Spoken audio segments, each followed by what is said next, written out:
held off successfully from Luminosity.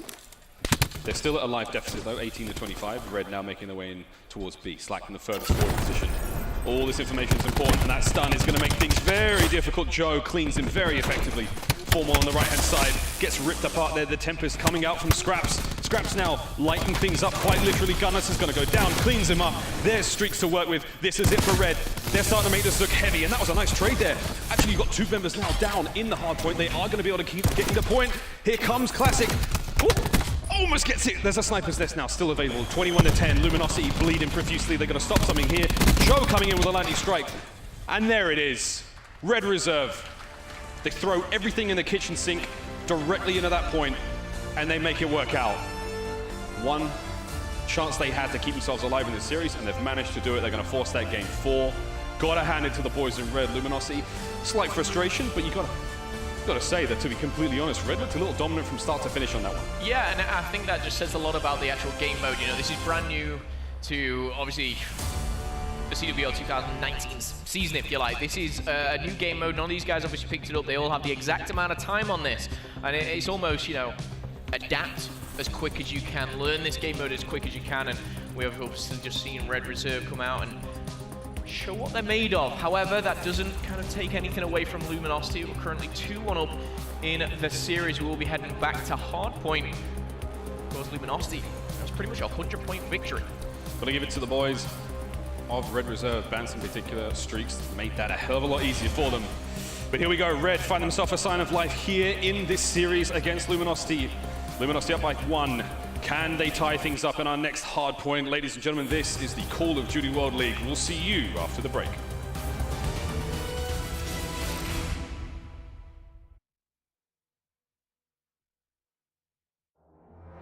The Call of Duty World League is presented by PlayStation 4, the official platform of the CWL.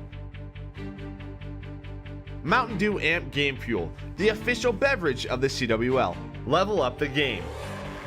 And Astro Gaming, the official headset and mix amps of the CWL.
Ladies and gentlemen of the Muse Hall here at CWL Vegas, hello! We hope you're enjoying yourselves, those who aren't in the auditorium. Things are getting spicy already here on day one of the Call of Duty World League Las Vegas event. Of course, if you're not watching the matchup, we've got Blackout happening. There is a zombie station as well. I mean, it's a Call of Duty fiesta. It's just a festival of Call of Duty, and it's all happening here in Las Vegas. And boy, Series 1, not quite over just yet. We thought it might have been a 3-0 sweep, the way things were looking, but Control was where Red Reserve finally found their form. My name is Miles Ross, and joining me, of course, Momo, aka Phil Whitfield, and we're bringing you the action here. How you doing, bro? Not too bad. I mean, first day here in CWL Vegas. For me, it's obviously about seeing these teams, and I was a bit worried that Luminosity were coming out, the 3-0 hammer coming on, but it is, of course, 2-1. We want to jump on to our Charlie stream, though, because Optic Gaming, you may have heard of them, aka the Green Wall. Quite a big fan base, and right now, they're playing none other than Pittsburgh Knights here. And again, a hard point, incredibly close. Optic Gaming taking that at the end. I don't even know what the Surge and Destroy was. Obviously, we were busy casting Alpha, but we do know it is 2-0, and right now it's going down on Control. And we've just seen this map. Gridlock, of course. Can Optic Gaming come in with a hot 3-0? Yeah, we've seen our first few Control matches here in Black Ops 4. So far, so good. I am a huge fan. I think this game type is incredibly exciting to watch, and as you can see, Optic are one round away from the win. No streaks to work with, but they do have at least 3 specialists ready to go there. Crim6, he's got his Vision Pulse almost ready. Here comes the Tac 5 from Scump, giving everybody that premium gas they need, because here comes the Pittsburgh Knights, straight on into the point. They've already got the contest. TJ's in there now. Theory picks up 2 there with his grab slam. That's going to buy a bit of space there for the Knights to make their way to the showers. Theory finds 3, and I will say that's a perfect way to shut down any type of Tac 5 boost, and we're going to get a melee come in. It's not going to connect as Panda does finalize Karma. I will say, Scum, 27 and 11. Keep your eyes out for that. Scum's having a phenomenal start here already and looking to end the dreams of some players. 24 to 23 right now. They're going to regain, recharge. It's a great start, I will say, for the Knights themselves. Actually, Theory and Parasite combining with a nice double. Is this where we start to see a little bit of a change? Because, again, we just casted everyone attack B first. Optic Gaming, they were like, you know what, we're taking out A. However, unsuccessful in that. Looks like they've rotated round and they're going for B. They're pretty successful, looking for that first tick, and here it is. Oh, TJ. These nades, these shots. TJ is once again just proving how much of a dangerous player he is. Whoa, Parasite has a thing or two to say about that one, but regardless, War Machine ready to rock and roll for him once he gets back off the spawn. 1 tick down over on the B site. A is now where the Optic will be focusing their attention. Parasite on your screen, attempting to try to cut the play from the side, but he's got to watch out for TJ right in front of him, get some quick revenge. Crim6 finds a second. They're on the hard point, and all of a sudden, Godorex comes through, trying to slow this one down. 2 ticks now towards A. Optic looking very, very strong. Can Godorex flush these players out? Dashi says no. One of the most storied online players you'll see. Dashi had a lackluster year on World War II, but he certainly caught the attention of absolutely everyone in the community with his incredible stand-up plays. And if you've ever been on the man's Twitter feed, you know he's a sniping whiz. Oh, disgusting. Absolutely. I mean, right now, okay, we're not going to see that, but potentially a little bit later. Dashi sliding around. He's going to be taken down by Theory here. You look at the top.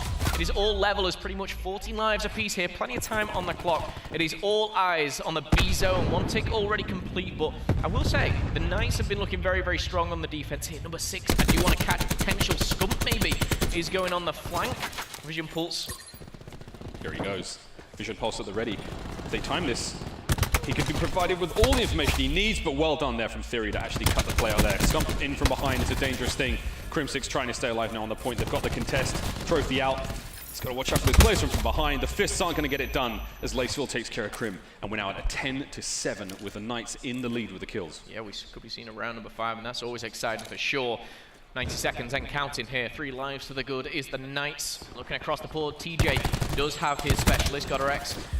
Very, very close to his, but nevertheless, this is where you get down to those single digits and you're like, guys, we need to stay alive. It is all about the kills, and this is important. Sliding on in. TJ trying to find one. Theory does regenerate, but no! Everybody goes down. TJ picking it up, and he's now got the cluster and the War Machine. Yeah, War Machine from behind now. This is dangerous. Going to be able to catch these players on spawn, potentially. The position he's in now is huge. Beautiful turn. Takes care of Theory. And here it goes. 4v5. The lives have expended now. This is the last chance these players have got. Optic, 4v4 for the win here.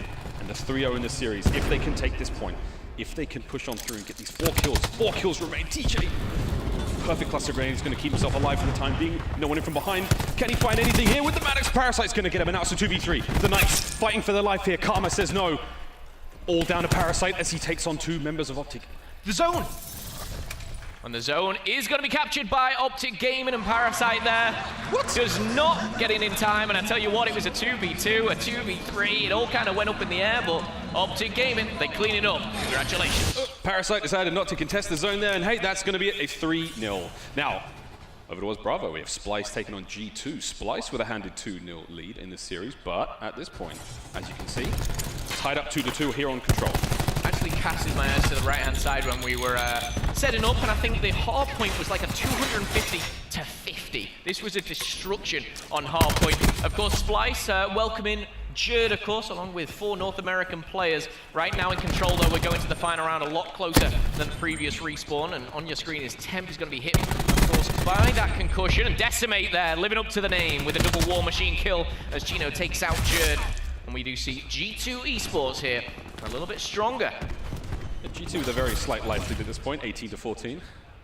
Again, this is the first time we've seen one of our transatlantic alliances here on screen with Jerd, of course, coming in from Ireland, joining a North American lineup. We have just one other in the competition that we'll be seeing today, and it's of course Reciprocity. But until then, see what Jerd can bring here. Attack 5 boost, he's got the juice. As he moves on forward, Ricky gets caught just as he off-spawn, and that's a wonderful spawn kill. That's exactly what Splyce need. They have to find a way to take a lead here in the kills department. 9 to 14 right now. Jerd doing a lovely job keeping it alive, but again, difficult position to be in without the support of his teammates. 8 to 12. Clock's ticking. They need to get in the contest as fast as they can. Otherwise, this one is going to be going to G2. Someone needs to get on the point. Tim couldn't slide there in time. G2 are going to take it just by the skin of their teeth. Wow, okay, well that is another tense Control. I'm not gonna lie, I am enjoying the hopping from back and forth. Get to see all the action here, but we're gonna head back to, of course, the main stage, the main event, if you like, Red Reserve versus Luminosity. I just wanna bring up a point. Did G2 say they were hardpoint gods? Am I getting mistaken? Who called them hardpoint gods? I don't know, I might be mistaken. No, Nameless had heard some intel, but I'm sure they'll discuss it a little bit later on. We're gonna see a double coming through, and my goodness, I think everyone's confused. You're all getting shot in the back, and that's through the specialist. The kill feed lit up, and do you know what? Just respawn, go again. That is too much for me to handle. Dude, that was like Spider-Verse there. Everyone's swinging around. Everyone's having a go. That was great. I'd love to see that one. That's the start you want for a Red Reserve. They've got the first 15 seconds. Zero trying to contest up top blue here. This is an incredibly important power position, and that right hand is going to take John down there. Johnny going to be coming back up to that one. Joe holding the front door down. Beautiful bit of work. The sword doing fantastic things for him, and again, the vent play actually managing to make it work there for LG. 15 seconds left here before the rotations come in. As you can see, Red Reserve, they have cleaned up a little bit more of the points, but I don't think those points are going to matter too much here. It is about the rotation, of course, working towards the specialist. A nice start from Zero there, kicking things off 4-on-1. Slow for Bance, though, yet to pick up a kill, but across the board, she's going to be where a trophy cancels another one out. The swords are in action, and up close and personal. Zero, John, Joe, we are going to see get in that action, and the slight dismantle there, we'll see Scraps and Bance pick up a nice triple. Yeah, this is one of the more difficult hard points to attack. You see the high ground isn't necessarily the most useful position to be in. As you see from Scraps' perspective here, these players have to make a play over the top. Joe not able to get it done. Scraps is now going to have to contend with the players coming from behind him, as well as the players on the ground. Once those players make it onto the ground, that's when they're able to actually do something. But when you're dealing with an aggressive Scraps like this, the position he's in, he's catching these players as they fall into his lap. Oh, he needs to get the kill. Slack though, that was almost hideous. That was almost in the top 10 blunders. Something you'll find on a terrible website later on. Bance does get taken down. Red Reserve still with a comfortable lead at this point. Luminosity unable to make it there into the back cranes. We move over to our next hard point, and Rated, making formal, look a little scared. The back up, but he'll be able to regen here. John getting aggressive, and you won't be hearing that for the last time during this event this year, and he's still on a hot streak. Taking down Rated, he's going to fall there finally to Bance here, but a nice hold. The good spawns obviously in favor of Luminosity. They've worked hard for them. They rotated early. And it's going to be interesting how Red Reserve come through that. The cluster is going to find himself in an automatic door as we see the moonwalk come in from Scraps. He's going to get back in the action, but surely in a 2v1 elsewhere, Zero finds a double, and now Red Reserve, they've got the pressure on. Pressure's on. Gunner's going straight in for the lightning strike, and that hard point's completely open. There's no cover. So Gunner's going to get some tags out of this one. Not a kill just yet. He does get Scraps. And now the play. Hellstorm at the ready. Gunners, they need to take care of him as soon as they possibly can. Zero making things look dirty, and that's the snipers that's ready to go. That's an attack helicopter that has 2 snipers on the side. And all they do is take the faces of your teammates Incredibly dangerous. And here they come. That's going to make the outside of the map very, very dangerous now. This is going to give them the final 10 seconds almost without any problem. And it is going to make the next hard point an absolute nightmare to contend with as well. Goodness, he's making these hard points look easy. 13-5 right now. Sniper's Nest going back and forward. Incredible stuff, but finally Classic does go down, and now on your screen is Formal. Trying to lock down those lanes, but he's going to get concussed for a second. He's got a trophy, which will, of course, help his teammates a little bit too. Going for that team play, as we do see Luminosity now, 67 playing 83, a little bit behind, but in prime position to get back into it. Another clean sweep there as Fall goes down, looking for the 5th, and that's going to be Zero here, coming in from behind. And Red Reserve maybe just need to slow things down here. And you look at those, the mini-map, those red arrows, they kind of all culminate together, and this is the attack. Doesn't go well for Vance and Joe, though, and Zero does answer back, but it's just not good enough. Zero started to fire up, though, and he had a really rough search and destroy. A few moments where he was very lackluster, but again, the first hard point is looking very, very distant memory for Red Reserve. LG may have taken the lead, but the fact that Red have got this kind of point, they had the lead to begin with, just shows they're in a different form right now. See if they can't maintain this pressure. Again, Slack watching the back end now. That's a big play from Joe and Zero now, trying to punch a hole through the rear, through the defenses. And Joe, once again, concussions have been doing absolute work for him. No one with that tag mask trophy system not able to shut those down.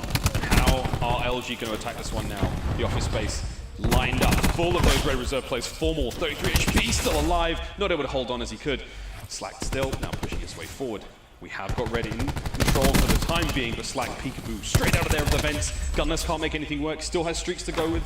Slack still top offices as he can poke his way in and out of the position on the hard point. You see Red have set themselves up to nullify this play, and that's great work from Scraps. And here's Zero on the front door.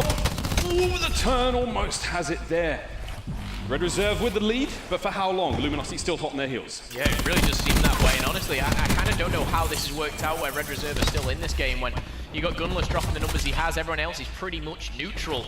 But Red Reserve, this is a team that did this all of last year. They can come out with results even though they're being outslayed, sometimes outplayed. Scraps and Joe hold tight in the middle, and we are going to see the final second go to Luminosity, but it's back to the middle, back to that all-important, and we are going to see available. 4-0 is that grab slam. We are going to see, of course, he can maybe use that in the near future, but maybe not on the middle. Well, we're seeing how devastating the grapple and grab slam combination can be. Ruin, an incredibly effective character when it comes to big plays. Speaking of plays, Gunless now ready to rock and roll, still has his streaks to work with and the War Machine in this power position and nullify those players, making the way through top blue. You see Joe waiting for this one. Stuns again from Joe, but no one able there to pick up the pieces. That hot, and you can see on the other side of the map, we've got Classic locking down the cafeteria. He's just doing the best he can, prevent these players coming in on spawn, and that's exactly what you needed to see out of Zero. Open up that lane and allow those players to make the win. This is what they need to break the hard point, because Luminosity have looked so strong here. This has been a 30-point hold to them easily, and they're looking to get a few more seconds out of this one, but Red have just managed to nip that out. Gunless still has a streak available right now, I believe the Specialist as well. Of course with the grab slam, but Zero, he's going to find one, he's going to finally fall, and we are going to see this time a little roles reverse. Luminosity were on the attack here last time, but my goodness, he's going to try and find it with a Tempest, used, not utilized, and that's going to be frustrating here as we are starting to see these Specialists, these streaks, and of course, all important grenades getting thrown around as well. Classic's going to fall, Formal finds a double, and Formal's going to find himself in trouble there as Vance finds one. It's a tale of two doubles. As we see. Zero, there it is. Finds his two. Shots are on for Formal, but again, doing that on his own. His teammates were a little slow to the party and not able to really capitalize on this one. They've still got Luminosity control. There's Joe with a contest, but Classic with the perfect cover.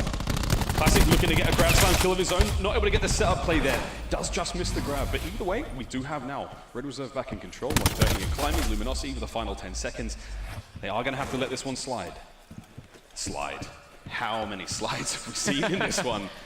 One of these players are greased up, or what's their deal? They get waxed on their knee pads and sliding around the map in the back. I mean, it's all about movement. Black Ops 4, whether it's a slide, and of course, you know, whether what you're attaching to your weapon can influence that. The perks that you're using as well, from how far you slide. But Zero is gonna find himself behind enemy lines, trying to find a kill, as does Joe. These swords, I tell you what, one of my favorite weapons, if not my favorite weapon, of Black Ops 4. So aggressive, you can just tear through the armor, the health, everything in your way. But Formal, like a sentry gun that he is, just holding tight with the ICR. It's possible for them to get another 30 seconds here. You can see the hold is so strong. Formal's in a great spot. He has his Annihilator at the ready, and here it comes. This is the 6-shooter from hell. He finds 1. I thought that was going to be a hell of a lot more. Joe gets 2 on the play. In they go. This has actually been a great run from Red. The Annihilator didn't quite work out, and Red Reserve managed to just steamroll right through the front door. Gunless, hanging on for dear life. Formal gets back off spawner. That was looking pretty dangerous. 215 now to the 140 of Luminosity, and this is it. Red have got to do something special. They really have. I mean, Red Reserve, they were being great. They were being aggressive there, but they weren't getting time. Luminosity were just getting 5 seconds here and 5 seconds there, and that's why they currently have this 80-point lead and rotating around. This could be the end of Red Reserve, of course. If you missed it, it's 2-1 in the score and series for Luminosity, however. Red Reserve in control. Classic. Gunless finds 2, answers back at 0 and scraps, and now it's a battle where you've just got to trade, and I love that play from Red Reserve, but here we go. No! Doesn't work out. The grab slam will have to be saved for a later date. Bounce with the War Machine, finds 3, and will find himself with 30 seconds still left on the clock. This is huge. It is much needed. And honestly, without it, they may be going home. But still trying to hold on. Streaks coming on the outside. Classic has yet to use his grab slam. Big shots from Bance, hanging on those players through mid, trying to push them back. Big kill if he can get it, but not able to do it. Here comes Slack. Classic going in. There's a grab slam opportunity waiting to happen here, but he's almost going to make it work. Formal finally gets on the hard point, and that's it. LG in control. 5 seconds remain. Classic, the setup there with the grab slam. He grapples in, gets cut down. You love to see it. Red Reserve, though, great rotation. They only gave up 5 points, 6 points on that last one, and now they're setting themselves up for success. Will it prevail? Of course, we've seen the specialists that are available. Keep your eyes on Gunless. Keep your eyes, of course, on Classic. Are we going to see this War Machine? Are we going to see the grab slam? I feel like it may be a slide and grab, but no, miss. Does not execute that, and that is 4 down for Luminosity. I feel like this is going to be a nail biter. Red Reserve, they're still in this, Miles. Gunless can still get this done with the War Machine. He's also got a grenade to work with. Cluster's going to make a big, big difference here. Trophies are out. They're trying to cut down this entirely. Oh, there's a big win for Gunless. Can he make his way in? Tac Boost comes through. There's the War Machine. Shots are through. Can he find any more? This one finds a second. There's another player in there with him. It's the other side's battery. That was Bance. He doesn't actually die from that one, so the hard point is still being controlled by Red. The streaks, the specialist abilities haven't been able to get it done for LG, and Red will stay alive for now. The crazy thing about this is all those specialists have been used. The closest we're going to see is maybe Scraps or Zero, but I don't think it's even going to come down to that. It's this raw gun skill. And in the middle right now, in the lab, is Luminosity here. Really trying to find a way through, but it says no. It lights up blue, and Luminosity just 15 points away. 1, maybe 2 more waves of kills. The TAC 5 boost is on. This is the time they win their first series. With 6 seconds left, this is all they need. Formal goes big with, once again, the Maddox, and again, it is good night for Red Reserve. 3-1 series score as Luminosity come out hot here on their main stage of day 1. CWL Vegas, and Red Reserve will have to go back, rethink, regain, and come back stronger. Nothing to sneeze at. It was a 3-1. Of course, the Search and Destroy was a 6-5. We've seen the prowess of Red in control. But the hard points definitely went the way of Luminosity. Yeah. Gotta hand it to them. Respawn Gods. Maybe nameless, maybe Pac-Man. Could have been Katie, who knows? And that's a wonderful way to start our Friday here at CWL Vegas. We will be seeing these teams later on. But my, what a way to kick things off. Now, what does that do for you now when you think about how does Luminosity look? At this point, playing against a team like Red, it's the first map. What do you feel like? Well, they feel very good, but let's hear what the analysts have to say about this. Thank you so much, guys. Again, that was LG taking it away on Alpha. But now we're going to swing over Pack to Bravo. Splyce is up 2-1. We're on map 4. The fact that this game has gotten this close is actually surprising. After the beating that G2 took on the first half, it was like 250 to 50. They bounced back pretty strong. They were up about 70 points in this map. It's funny. Splyce is, I was going to say, it's funny because we had that conversation about G2, right? If there was anything more like G2 coming back from 2-0 down, taking it to a game 5, you could just kind of see it happening. And for Splyce, this has been scary. You know what I'm seeing out of G2, really? Decimate. Decimate's playing amazing. He had a crazy game 3. He was 32 and 17. Okay. Yeah. Granted, that went all the way to the last round of Control, but I mean, like, he was the guy that was slaying for them, and one of them has to step up and be a slayer on this team. And right now, it's Decimate. He's killing it here. If they're going to be a good team long term, I think it's got to be like Decimate or Blastful's going to really have to step up in the slaying department. And right now it's Decimate. He's doing a great job. And I heard a lot of pro players saying Splyce seemed like one of the dark horse teams, one of the teams to look out for. And I wasn't completely sold on this Splyce team yet going into this event. I had previously watched them play an online series against the Pittsburgh Knights where they got dominated, right? And when I watched that, I was like, Splyce definitely has a lot they need to improve upon. And I don't think G2 is the strongest respawn team, and for them to just like win that game 3 and be up here in game 4, I think that says a lot about Splyce not being that dominant team that a lot of people thought they were going to be going into this. Still a little bit of time, potential for a comeback at least, but I kind of agree with you. If they win this next rotation, the score is going to be basically tied. It's just come down to the end and who punches up. But the way people were talking, I would have expected Splyce to be just steamrolling right through G2. Like none of the players on G2 are really respawn like dominant players. I guess Chino probably being the most experienced respawn player on this team, who's been on a respawn team before. But right now, Splyce trying to inch their way back into this. Only down 26 points is extremely doable. The problem is though, all they do is kill Bryce out of the hill. They kill Facento out of the hill. Now problem is Facento, Blast, Ricky, and Decimate are close to a specialist, and you're only going to have Looney and Jerd really that are up. And Jerd's he's on the respawn. He's going to get a specialist as well. So it's going to come down to who gets it first. 3 kills. Dude, this guy's amazing. He's playing well, but it's not over yet. No. Of course, Splyce still trying to push him towards the hill. Plenty of Splyce still has the spawns for this hill, so they keep these spawns. And there comes the streak. That's huge. If Decimate can earn that specialist, I think he's about 1 kill off.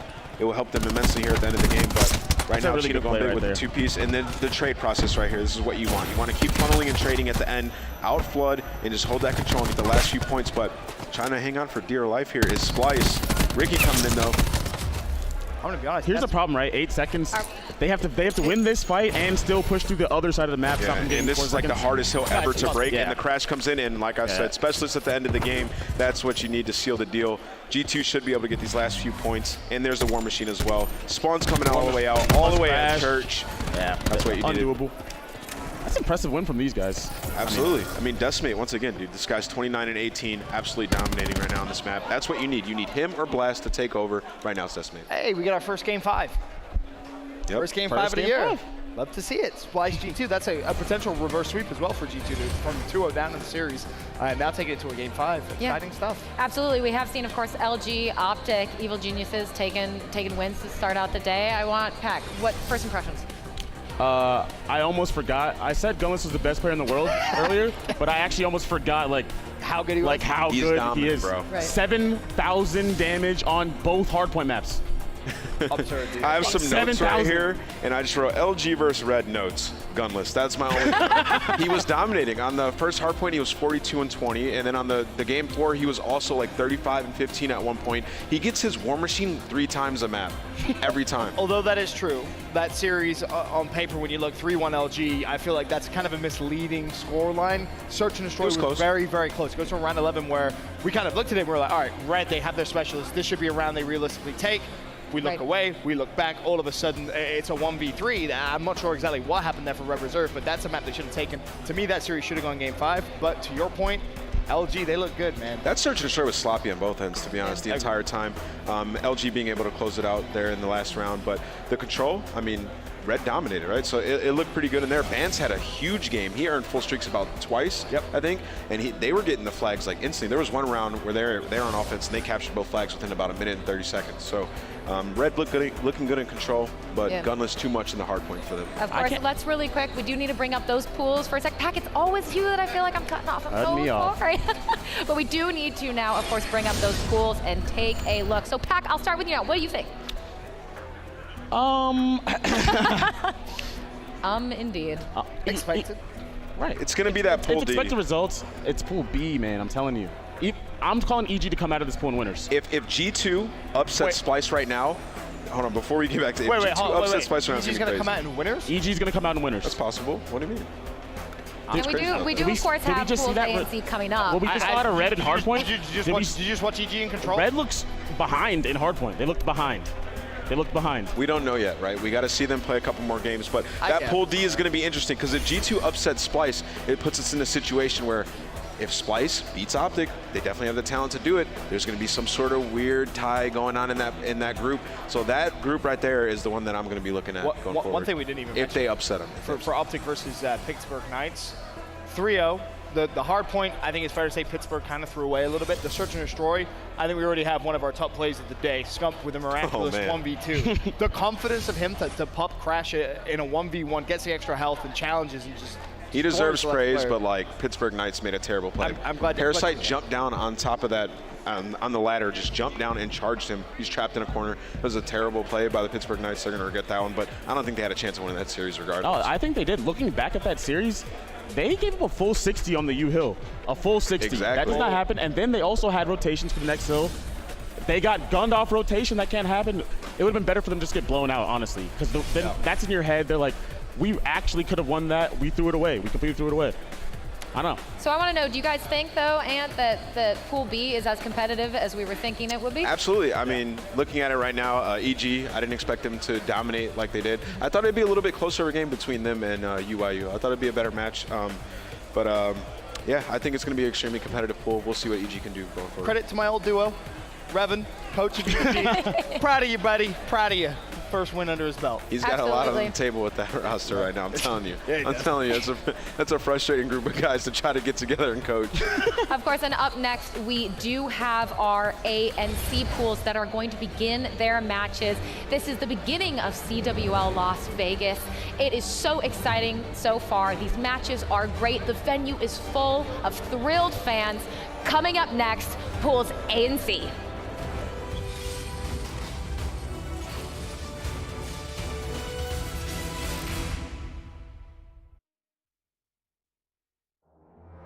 The Call of Duty World League is presented by PlayStation 4, the official platform of the CWL. Mountain Dew Amp Game Fuel, the official beverage of the CWL. Level up the game. And Astro Gaming, the official headset and mix amps of the CWL.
Amp Game Fuel.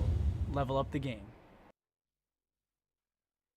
I did not think you could do it. We are back again, CWL Las Vegas on its way here on Friday, and I gotta know, we didn't have time to talk about this earlier, and I want to kick off with you. Talk to me about roster mania coming into this. Win, lost? I can't say who won or lost WrestleMania just yet. I gotta watch this weekend. I feel like that question's setting me up for some tweets. But I mean, I think Optic made a really good roster in the offseason. They pick up 2 rising stars. They look really good online. I think they're going to be a very solid roster at this tournament, and I'm excited to watch them go. And you know what? I am so terribly rude. Miles is joining us on the desk, and I didn't even introduce. Hi, Miles. That's okay. That's fine. Welcome, welcome. I ran across the venue to make it from the car. Yeah, but your form was great. You were sprinting. We all watched it. Thank you. I do a lot of running things. Pac, I gotta know your thoughts on roster mania. I have to agree. I think that Optic won it, and not because of their performance online. I just am big on TJ Halley. I just think he's so good, man.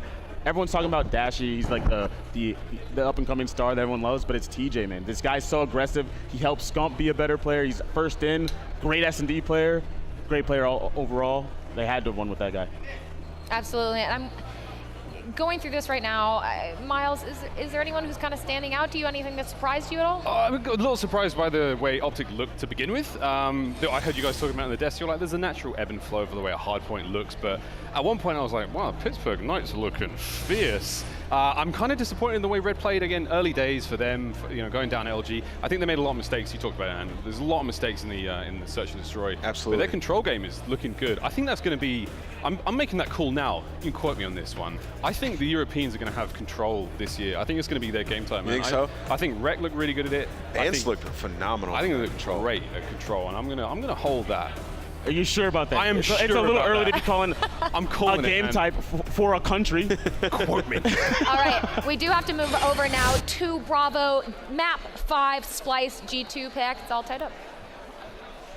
This is a map. This is something that G2 is going to have to win if they're going to be successful going forward in this year, right? I'm truly shocked they won the game 4. I really am. I mean, to be honest, right, if you're G2 and you're playing a team like this who, on paper, they have a way more talented team. This is an optimal situation, right? You get to a game 5, search and destroy, a game mode you should be, pretty dominant at. It should be your best game mode, and you should be able to take it. So this is a situation that G2 wants to be in. It's a situation that they probably anticipated being in when they played some of the top teams, and they got to capitalize right now. This is going to say a lot about this team going forward. I love this play from Blast. Like the thermal. The flank, that was nice. And the flank with thermal running through the water. Like he's Aquaman right now. He's got perfect vision underwater. He can do whatever he wants. I mean, like they have to work so hard to find him in that position, but he can see them from literally wherever he is back there in the water. And this is why G2 is going to be a good search and destroy team, right? Plays like this, trying out things that other teams wouldn't try out, having a thermal on an ICR and swimming through the water like that. You won't see some of these top teams trying stuff like that, so it's nice to see, and we'll see if G2 is able to clutch up in this round right now. This is a crucial kill. Oh. If G2 win this, if G2 manage to win this map, I'm never doubting Facento again. Self-proclaimed Mr. 235. If he does it again, man, I just don't know. Didn't he ask you to doubt him? Yeah, he looked me in the eyes and he said, underestimate us this weekend, Ant. Please underestimate us. I was like, I'm just going to be honest. You guys probably aren't going to win a hard point. And he's already proven me wrong. They won a hard point. Decimate's been killing it. But now's the time where you have to win, right? It means nothing if you don't win this map right here. And if they do win this map, I will say, that's going to shake this pool up a lot. Yeah, that changes things. I'm not even surprised to see the scoreline right now. I mean, I don't see the scoreline for the first search and destroy. Presumably, Splyce ran with that one. Does anyone remember that off the top of their head? No, they were down 2-0.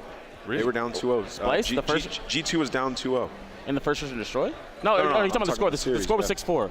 Mm-hmm. Okay, 6-4. Yeah, that doesn't surprise me too much. I do expect this Splyce squad to be super hard when it comes to search. I mean, you've got Jerd. I have so much respect for Looney as a player. I think he's incredible. Yeah, these are 2 good search teams. Accuracy was one of the best search players last year, and a lot of people don't really give him that credit, but he had some crazy search and destroy stats, and we see it coming out once again. It's so good. All he's got to do is Aqua pulled it out as well. Dude, he could hold his breath for as long as he wants and just take these shots. They can't find him unless he fires first and they can, like, line it up. But right now they've got to deal with him. Now. They're having to commit 2 players to now take care of him in the water alone. 3 players now. That's a huge distraction. If G2 were to lose this map, losing 2 searches in 1 series would be like, come on, what are you doing? You have to win. They have to win it. A search and destroy. You have to take one of them. You can't lose both. Right now, they should be able to get this round. Jerd being the last player left. It is King Jerd, though. He has done more incredible things. Going to be in a 1v3 situation. He can't win this. Yeah, he can't win this. He can't win this. Hold up, that's the king you're talking about. Hold up. Let him speak. There we go. Regicide, baby. Absolutely. If G2 are able to take this, though, man, we'll have Optic, G2, and Splyce on a situation where Splyce has to beat Optic. We have a tie, and we have some crazy three-way tie. And you can't even write off the honestly, Pittsburgh Knights either. I saw them get 3-0'd, but it wasn't crazy lopsided. The Knights are pretty good. They can really change the flow of this pool. Absolutely. They're not just going to be the team that people run over. I live for those moments. I live for the ties, seeing who's going to clutch up, come out of the pools. I love seeing crazy upsets. I live for those moments. It's stressful as a competitor, but now that I'm on the broadcast side of things, it's the best thing in the world. It really is. It is comfortable up here. It is. It's great just getting to watch this with this perfect like bird's eye view. This ivory tower of a desk that we have. I know this looking desk down. is beautiful. Yeah, it's the newest desk for the 2018/19. Oh, look at the cheeky play out of Aqua right there, trying to run out of the map. That's just a bad play in this game. That's just a bad play. He went out with no trade potential alone. His teammates were too far behind him.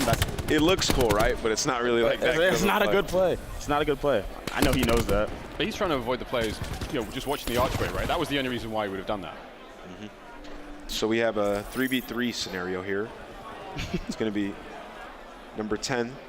That is going to be Decimate. He does have the bomb. I think they're going to decide to go for A here. That's a 3-man spread out of Splyce right now. I'm not sure if I like that. It looks like they're going to try to group together and go mid, giving up that bomb site. It might work out to their favor, though. They're deciding to go mid as well. In this game, those solo hero plays are not, it's not the way to go. You need to be able to trade the extra health that we have in Black Ops 4. It's hard to get a kill at all if two people are around you. G2 just played it so smart. They just juked out Splyce so bad, but they're going to decide to grab all the way back towards A. I'm not sure if I agree with that. B was wide open for the plant. Chino's going to It might work out, though. But Looney helps out. Now it's a 2v2. They just ran past each other like 5 times. You guys have noticed how fast rounds are in Black Ops 4? This is probably the longest round that we've had the whole time. They ran past each other so much in that office area. Accuracy is going to have a huge one-on-one here coming up if Decimate elects to go into this room.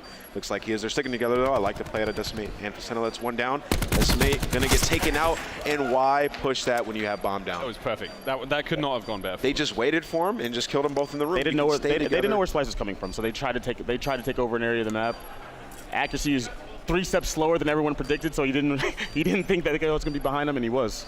Interesting round out of G2. 3-1 is going to be the lead for Splyce. This lead, they're mounting a lead right now. Later in the game, specialists will come into play. They need to win rounds now. When it comes to those hero plays, Pac, just from what we've seen already in the tournament, you can only pull off a really good hero play if you have either a perfect aim and that you're hitting a flank, or specialists. It's the only way you can make it happen. Like, there's no other way. We haven't even seen that much, so far. The biggest I've seen from a Grav Slam is maybe a 2-piece. No one's been hitting 3s just yet. Tempest have been looking fantastic. I've seen Formal running the Nihilo. He's playing as Seraph right now. He hasn't actually used it once. He picked up a single kill. He almost picked up a 3 with a single shot. There goes the crash right there. But we're not seeing too much huge specialist plays just yet. Not yet. But and also in those spots, you're not gonna in a 3v3 mid round, you're not just gonna randomly use your specialist. It seems like to coordinate and use them together. Unless you're scum. He pops attack. Unless you're 5 scum. in a 3v1 and makes it work. That takes confidence to do that, man. Crazy confidence. So, Ann, what does G2 have to do here to kind of get back into things, you think? They got to slow them down. Somebody's got to start taking over, right? Like, somebody has to pick it up. Probably going to have to be Blastful, or they're all underperforming right now in this game 5. They just need to come together as a team, pick it up right now and slow them down. Like, Looney's 6-1 at the moment. He got his crash in the 4th round of the game. Like, they just need to string together some rounds here. Right, and of course the bomb has been planted in the 30 seconds, round 5. And Jared's going to have his specialist probably going into either the next round or the one right after that. Those are nice shots. So right now it's just like getting kills, trying to pick up jumping up. I think he's trying to jump off the map so he doesn't feed streaks. Just use the grapple, Rick. Just jump out. He doesn't want to feed streaks. Wants to get on the map, but he can't do it. He definitely doesn't want to let that bomb blow up. I'll tell you that. It's going to give him some points that you don't want to give him. There we go. Finally makes it. That was a struggle. He figured it out. That was a struggle. He was running for the fields over there. That's like the most demoralizing thing when you're just like, just jump off the map, dude. Your teammates tell you just no confidence. You're not going to win this. Jump off the map. You always want to go for it, though. I'll tell you that much. 4-1 is the lead for Splyce right now. Specialists on their side as well. What round is it the round where you have to stop jumping off the map? You think it's like you can't just give the 5th round? Yeah, 4? right now. Right now. Right. I even think 4 is dangerous. I think 4 is still. I mean, you give away the rest of the game. They get streaks, no chance you come back. I understand that. But at 5. Look at G2. None of them are even that close to their specialists, man. They're not getting any kills. Really need, yeah, you start picking up some kills here, but looks like they're going to go with a 4-man push straight to A. One guy that's going to be number 6, Faceno, at B. He's got a lot of players to deal with, and they're all going to cut straight through mid. Nobody decides to go for that flank there. Faceno might get some good timing. if he tries to reflank it. This is a classic Vicento play, by the way. That was a good play by him. If He loves to be the late flank. Has he used his sensor dart yet? I don't think so. Because it only gives you 1 pulse now on CWL rules, so let me that. Oh no. That's what I was just talking about. This is late fake, the solo plays. They just don't. They just don't work. They don't work in this game. People will pick up on it and learn about it. You just set yourself up to get bad timings. You set yourself up to be in a situation where you're fighting 2 people, 3 people. Exactly. It's just something that people will learn soon enough that it's not the type of play you want to make in a game like this. That might have worked last year, but I don't think it's going to work in this game. 5-1's lead for Splyce. I can't see G2 coming back in this game from what we've seen. So if I'm going into this season. I look at the G2 roster. I say they're not winning respawns. They have to be a dominant search and destroy team. It looks like they're about to lose both searches in this series. Can this team survive as a respawn team? Vegas, baby. Who knows? We can only say that this event, though. Like, Vegas, baby, runs out as soon as we hit the Pro League. When it comes to the shortcomings of these teams. But, man, 5-1, I mean, these comebacks are possible, but G2, I don't know. As much as I've enjoyed watching Decimate, we've been catching glimpses of it from the stage, of Decimate's performance. Like, he went huge in the hard points, and he's been pivotal for them. He really has been, but it's not really working out now at 4. I just think they're outclassed on this map right now. Like, I don't think their strats match up to the other team at all. And they're just getting dominated. Like, yeah, and I mean, at 5-1, that's a lot you gotta come back for. Last gets first blood, and then instantly Sheen dies, and they didn't have trades. They ended up winning rounds, so it didn't matter. But that's not. That's a throwaway round. Vegas, baby.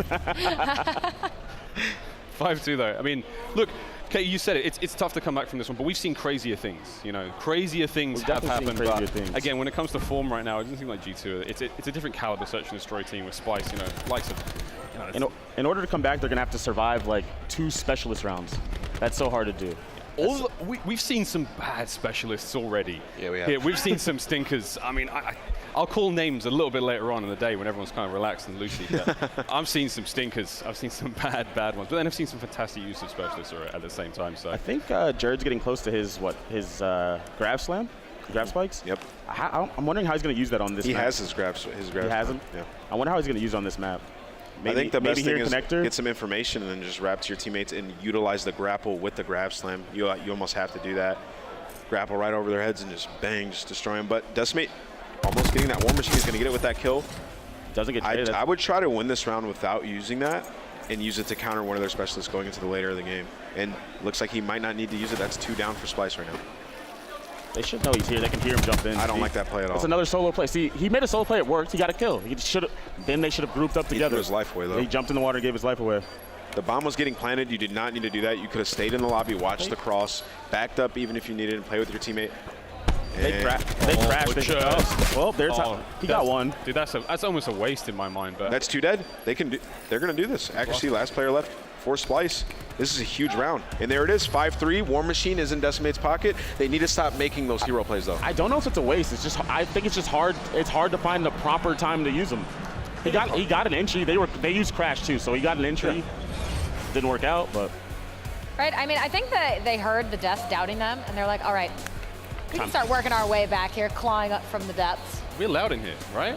We're all across the Hard Rock Hotel, spewing doubt, spewing hate, spitting toxic. We're everywhere. If Splyce loses series, they lose that 5-1 comeback. They're getting smoked in their pool. All right, and we are of course now back into Let's go. Chino has the Tempest. 5-3. Chino has the Tempest. This is what we live for, baby. They're gonna have to use a specialist huge here. That's a 2 He has no choice. off the bat. He has no choice but to use it. And they know his location. It's over. That's over. That's over. Quick round. Quick round. That was hideous. We thought there was some potential for a comeback there. That fell apart real fast. I mean, good, big win out of Splyce. I didn't expect them to be this strong in Search and Destroy. And something needs to be said about early LAN jitters, right? Like going into a LAN, your first performance doesn't always tell the full story about your team. It could just be G2 not really that much prepared to play Splyce. And Splyce is a good Search and Destroy team as well. We got to watch a couple more matches before we make a definitive opinion on these teams. But I mean, Pac, are you surprised so far how they're doing? Or Splyce, no, I expect them to win the series. I expect them to win the second hard point. I was actually surprised by G2 more so than Splyce. They put up a really strong performance. G2's looking good. They just cannot lose 2 searches like that. They're not going to survive. Nobody can lose 2 searches. Oh, right, because then you lose a series. Yeah, nobody. This guy, he's done this. Genius. But yeah, I mean, Splyce, I expected Splyce to be a super strong search and destroy team. Like, I really thought, like, from the outset, I talked about it a while ago, but between Jerd and Looney, just those two alone, I was like, those are 2 great brains for search and destroy. Those are 2 players who are going to help direct the traffic in a really big way. I mean, Jerd's quite quiet. I already noticed upstairs, we had a discussion about this before, like, what's it going to be like taking European players, North American players, Australian players, and kind of mixing them together? And I'm already seeing, like, a weird divide between the guys already. Like, the personalities on Splyce, I don't see how that works out. Jerd's so quiet, right? He's a very reserved guy. Yeah, his gameplay do the talking. Whereas everyone else on that lineup, they're really animated players. They're sort of, they're characters, right? It's amazing to see this already. Donnie and Jerd, who would have thought they'd be teaming? Exactly. That in itself is wild. But it's wild. Hey man, it's working out for them so far. So props to them. Yeah. We are continuing on here at CWL Las Vegas with the A and C pools coming up next.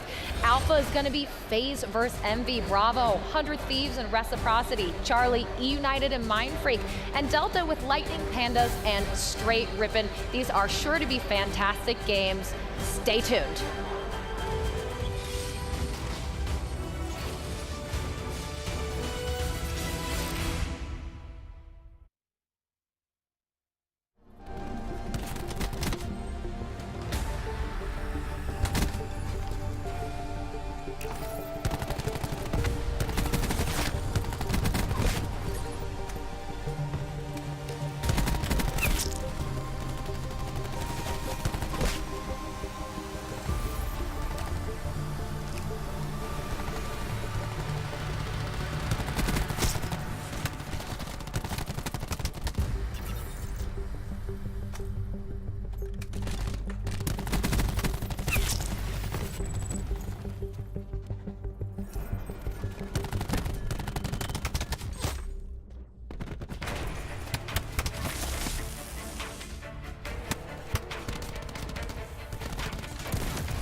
Ladies and gentlemen, welcome back to CWL Las Vegas. Benson joined by the wonderful Chance for the next matchup. And it's going to be a good one. Envious versus Faze on the main stage. But before we get there, how are you enjoying Vegas, Chance? Vegas has been very kind to me, other than like waking up at 3 in the morning. But who's going to complain about like the best nightlife city in the world, I guess? Like, it's been a good time. Fair enough, fair enough. As I said, up next on the main stage, a game I'm so excited for because I think this one has the potential maybe to go the distance, a game 5 in the making. Envious versus Faze. Coming in, is there a favorite here in your opinion? I mean, okay, so you have 2 ways to look at this. You base it on online stats. You know, you give Envy the edge, but it's online. It's not been like a massive thing. They haven't been dominant, and Faze is right behind. So I look to last year and just look at what the players have accomplished, and we have a ton of champions in this lobby. On one hand, you have the former world champions. Yes, you do. I mean, how much more do you want from those guys, right? Like, they're obviously disgusting. And then Faze, all 5 players on that team have a championship as well. Obviously, Methods is kind of the new guy to the roster, but he was playing for Eyes last year. He got an MVP. Yep. The only guy in the lobby without a championship is Hugh. And Hugh might be the best player in the entire lobby, so it's going to be a good one, Ben. Fair enough. A lot of gas for that young man. Of course, it started really last year, his return to competitive Call of Duty. Didn't really excel too much until the very end of the year where he had a little bit better success. But this year, you only need to watch the guy play, and you can tell he has just heaps and bounds of talent. It's annoying to watch. It really is, because there's certain players where I watch and like I try to learn from. Anytime I watch Hugh, I'm like, I can't do any of that. Yeah. So like, it's hopeless. Like, he's just on a different level. Is a ton of fun to watch. Of course, here's a quick glance at our series layout for FaZe versus Team Envious. We start with the Arsenal hardpoint, then a Gridlock Search and Destroy. Game 3, Seaside Control. If the series is to go further, a Frequency hardpoint, and potentially a Game 5, Arsenal Search and Destroy. Love the maps that we see in the series. Absolutely, and of course, we don't really have information on what teams are going to be dominant at this, dominant at that, and of course, pick and bans are going to be back. So it's a situation where how effective are those going to be? Something that helped this previous Envy roster when they were playing as Evil Geniuses last year was those pick and bans. Like, Bevels can be a mastermind, so we're going to be learning a ton as the days goes on. But of course, you just have to imagine, again, it's going to be a toe-to-toe match. Absolutely. Of course, fist bumps all around for Faze as they load into game number 1. Arsenal hardpoint. This Envy squad, tons of talent. And one interesting thing to note, in the past week, I'm not sure how many people will know this, but a bit of a role change came through. Apathy, who many regard as one of the greatest subs of all time in terms of just natural talent, now going over towards the Maddox. Silly going to be using the Sword for this squad. An interesting change, but I spoke to App about it. He said, yeah, he just feels the pacing just feels a little bit quicker with him with that AR in his hand. Well, you talked to App, I talked to Bevels and what he said. Okay. Apparently the play style, Apathy likes to pinch a lot, and there's a lot of pinch situations in the game where it's a bit more long range. Silly's going to be the guy that's in the hill more often than not. If you're in the hill, the gunfights are going to be right next to you. Sure. You want the SOG, and of course the Maddox is pretty much a sub anyway. Yeah, it's about as good as it gets, so Apathy is going to be feeling right at home. Well, without further ado, game number 1, FaZe versus Team Envious underway. Arsenal hardpoint, and we're going to kick things off with the man himself. Apathy, of course, maybe you see him run that sub, but now he's going to have the Maddox in hand, and his first engagement will be a win. A little bit of assistance for the rest of his team, but as it stands, hardpoint currently contested. Very methodical, though. Looks like Envy's going to be able to break. They're going to get on through, and this is pretty important. So a lot of the times on the first hill of any hardpoint map, you kind of think it's contest heavy, tough to get a lot of time, but on this hill, it really is possible to rack up a substantial amount if you have a good opening break, and well, Envy did have that. Faze, though, they are going to be trying to surge on through, and of course, you already got to be thinking over towards that next hill. Absolutely that, and to your point, you want good success on the first hill. Window's going to be so crucial to hold, and of course, you transition from window over towards the rotation towards the second hill as well, but as it stands, FaZe going to pick up the final 10 seconds of scrap time. It should give them the lead, but it's that fight for rotation, which is going to be so key, and you can see Attach, he's going to get shot from behind. That's going to be Apathy with the crucial gunfight. And this is going to be a situation that I think FaZe might be happy with, because yes, it looks like Envy is going to be putting a ton of pressure to get those back spawns, but it's going to take them a lot of time to get there, and they have to deal with zoom in. It's going to be 15 seconds before they can test the hill, but FaZe might just be able to win these gunfights. 2 are going to go their way. Zoom in the back is able to find 1. Yes, he gets traded, but that's almost a clean wipe. There's 1 player left from Envy, and of course it's Hugh, but still, it's tough to win these gunfights. His teammates spawn out, and all this time going the way of FaZe. And bear in mind, there's still 30 seconds left on this hill as well, so FaZe going to have a big cushion unless we see that pinch from Team Envy coming quickly. Who can Aix both winning gunfights? Aix actually wins 2. Priesta left momentarily by himself, going to challenge. There's 1. Priesta potentially with a double. Will connect. No, he won't. Oh, that was close. Silly actually does find that pick, but finds himself a double as Methods throws away his life a little bit here, and Team Envy's final 16 seconds should be good. And I think Faze, though, will be happy with that trade. They're happy to give away the scrap because they have the full setup already over towards the next hill. They got players pushed up on blocks, which Assault is going to have to deal with. They have players that are watching the full wraparound for the overextension. They even have a guy watching mid, so all the bases are covered. Assault, though, gets that entry kill, but Method is going to pop up. He only takes down 2 because the team kill does come on through, but Faze still holding the back spawns, still holding the hill. Glance at the scoreboard, you see Priso struggling a little bit, 2 and 6, and that's going to be important.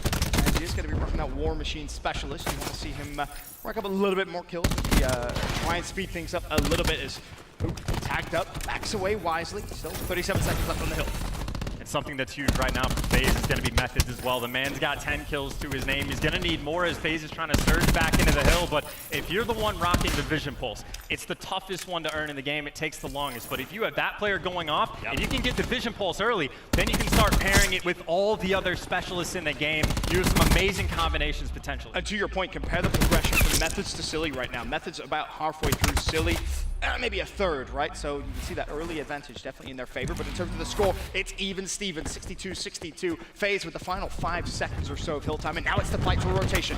Silly will be there to assist Hook, who found 1, over to App, who just came through mid-window. Maybe able to find himself a double if he's careful. Not gonna happen, because it's that man Replay shutting him down. Yeah, and just you guys, in case you guys didn't know, Crowder is gonna be Replays. Yes. It just happens to be his last name. No idea why he made the switch, but any name is just as good. We know who the man is, and well, it is gonna be Faze inside of the hill. Aches, though, is able to pick up 2, but he needs to wait for those reinforcements, because Envy, that's as far as you can possibly spawn out on this hill. It is gonna be a bit of a hike to come back. The contest isn't gonna be there, because Zuma able to find 2. So far, very, very close game here. Map number 1 between Envy and Faze Clan.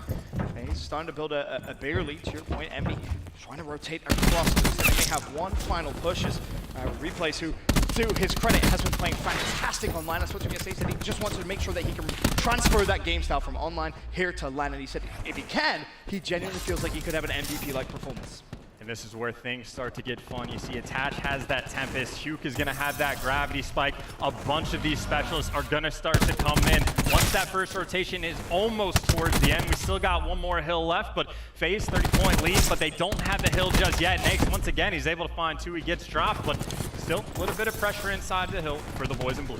No, Hook does have Grav Slam here. Is he going to want to invest it or potentially save it? We'll see if Faze is able to maybe find an entry or 2. Instead, taking over a quick glance at windows and the spot Replays, and should we get to clean up that kill? We'll do so. The heal and the contest coming into the hill. This could be the moment.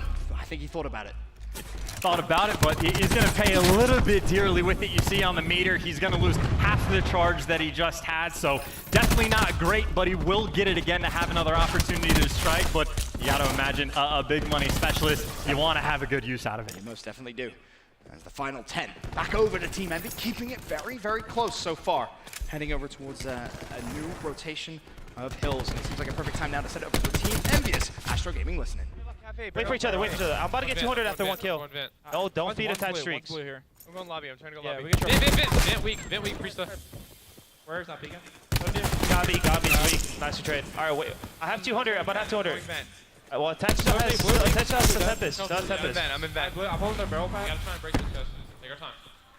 I'll be blue on a barrel. You can just plug blue if I blow my barrel. Close right. They're all floating. One shot. Nice. 2 dead. They're door. My pillar dead. Let's attach. Let's shoot. Go together. Left and right pillar. Left and right.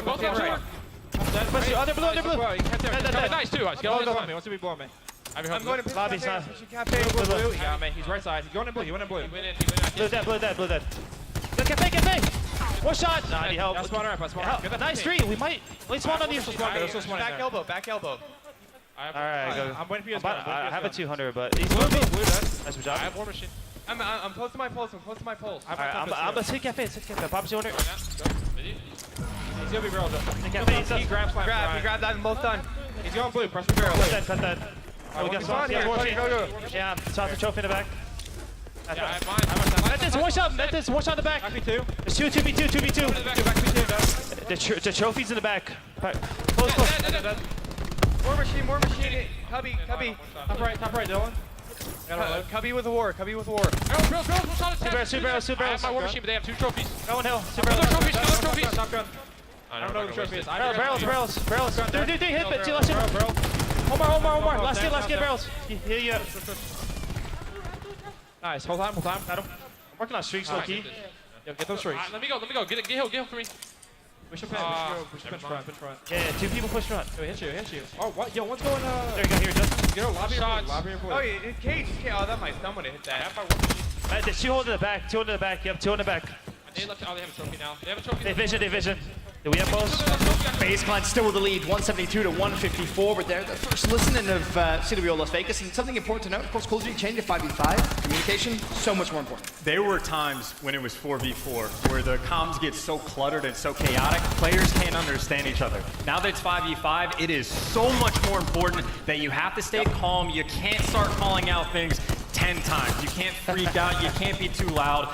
You have to just be like you're playing online. You have to be very patient. I heard that from Team Envy. The comms were very, very good, and that's going to be a difference maker for these top teams. If you're going toe-to-toe, things like communication can set you apart. Absolutely. Faze still with the lead in this one, though. Envy trying to fight from the front, not able to break in. 20 seconds still left, and this is big time for Faze, and more importantly, big kills for Attach. Finds himself a lightning strike, and so dangerously close to that Hellstorm missile as well, as his method. So 2 lightning strikes now on the side of Faze with a lead. This should almost be impossible to lose. And this means Faze can just play patient, right? Like, they don't have to break the hill with the guns, let the lightning strikes do the work. Then you move in on a sweep. Of course, though, the split spawns come in. So now you got players for Envy all over the place. You got players for Faze all over the place. So it's about recognition, of course, methods. He has no idea that's going to happen to him. And that's going to help out Envy to get inside the hill. But, of course, you got a drone squad on the map. You might have a lightning strike coming in soon. So Faze, I expect them to be able to get the break. Oh, Hoop though, the grab slam for the double methods is able to trade him, and now coming from behind is going to be Attach. He invests his lightning strike as well. Faze still so close to edging out map number 1 here, 224, 168. But again, that drone squad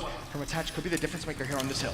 It's what the streaks by, and now Attach just has to stay alive somewhere nearby. The drone squad could put him some serious work, and you see they have the trophy systems to help out with the defense. He's watching flanks, he's got the Tempest. They just need 10 more points before Faze closes out this game number 1. Attach still in the hill, pushing out with the Tempest. You will spot Hook. You have replays, watching window as well. The setup is perfect from Faze, and there's the assistance that comes in with the Tempest. And game number 1 heading to Faze Clan.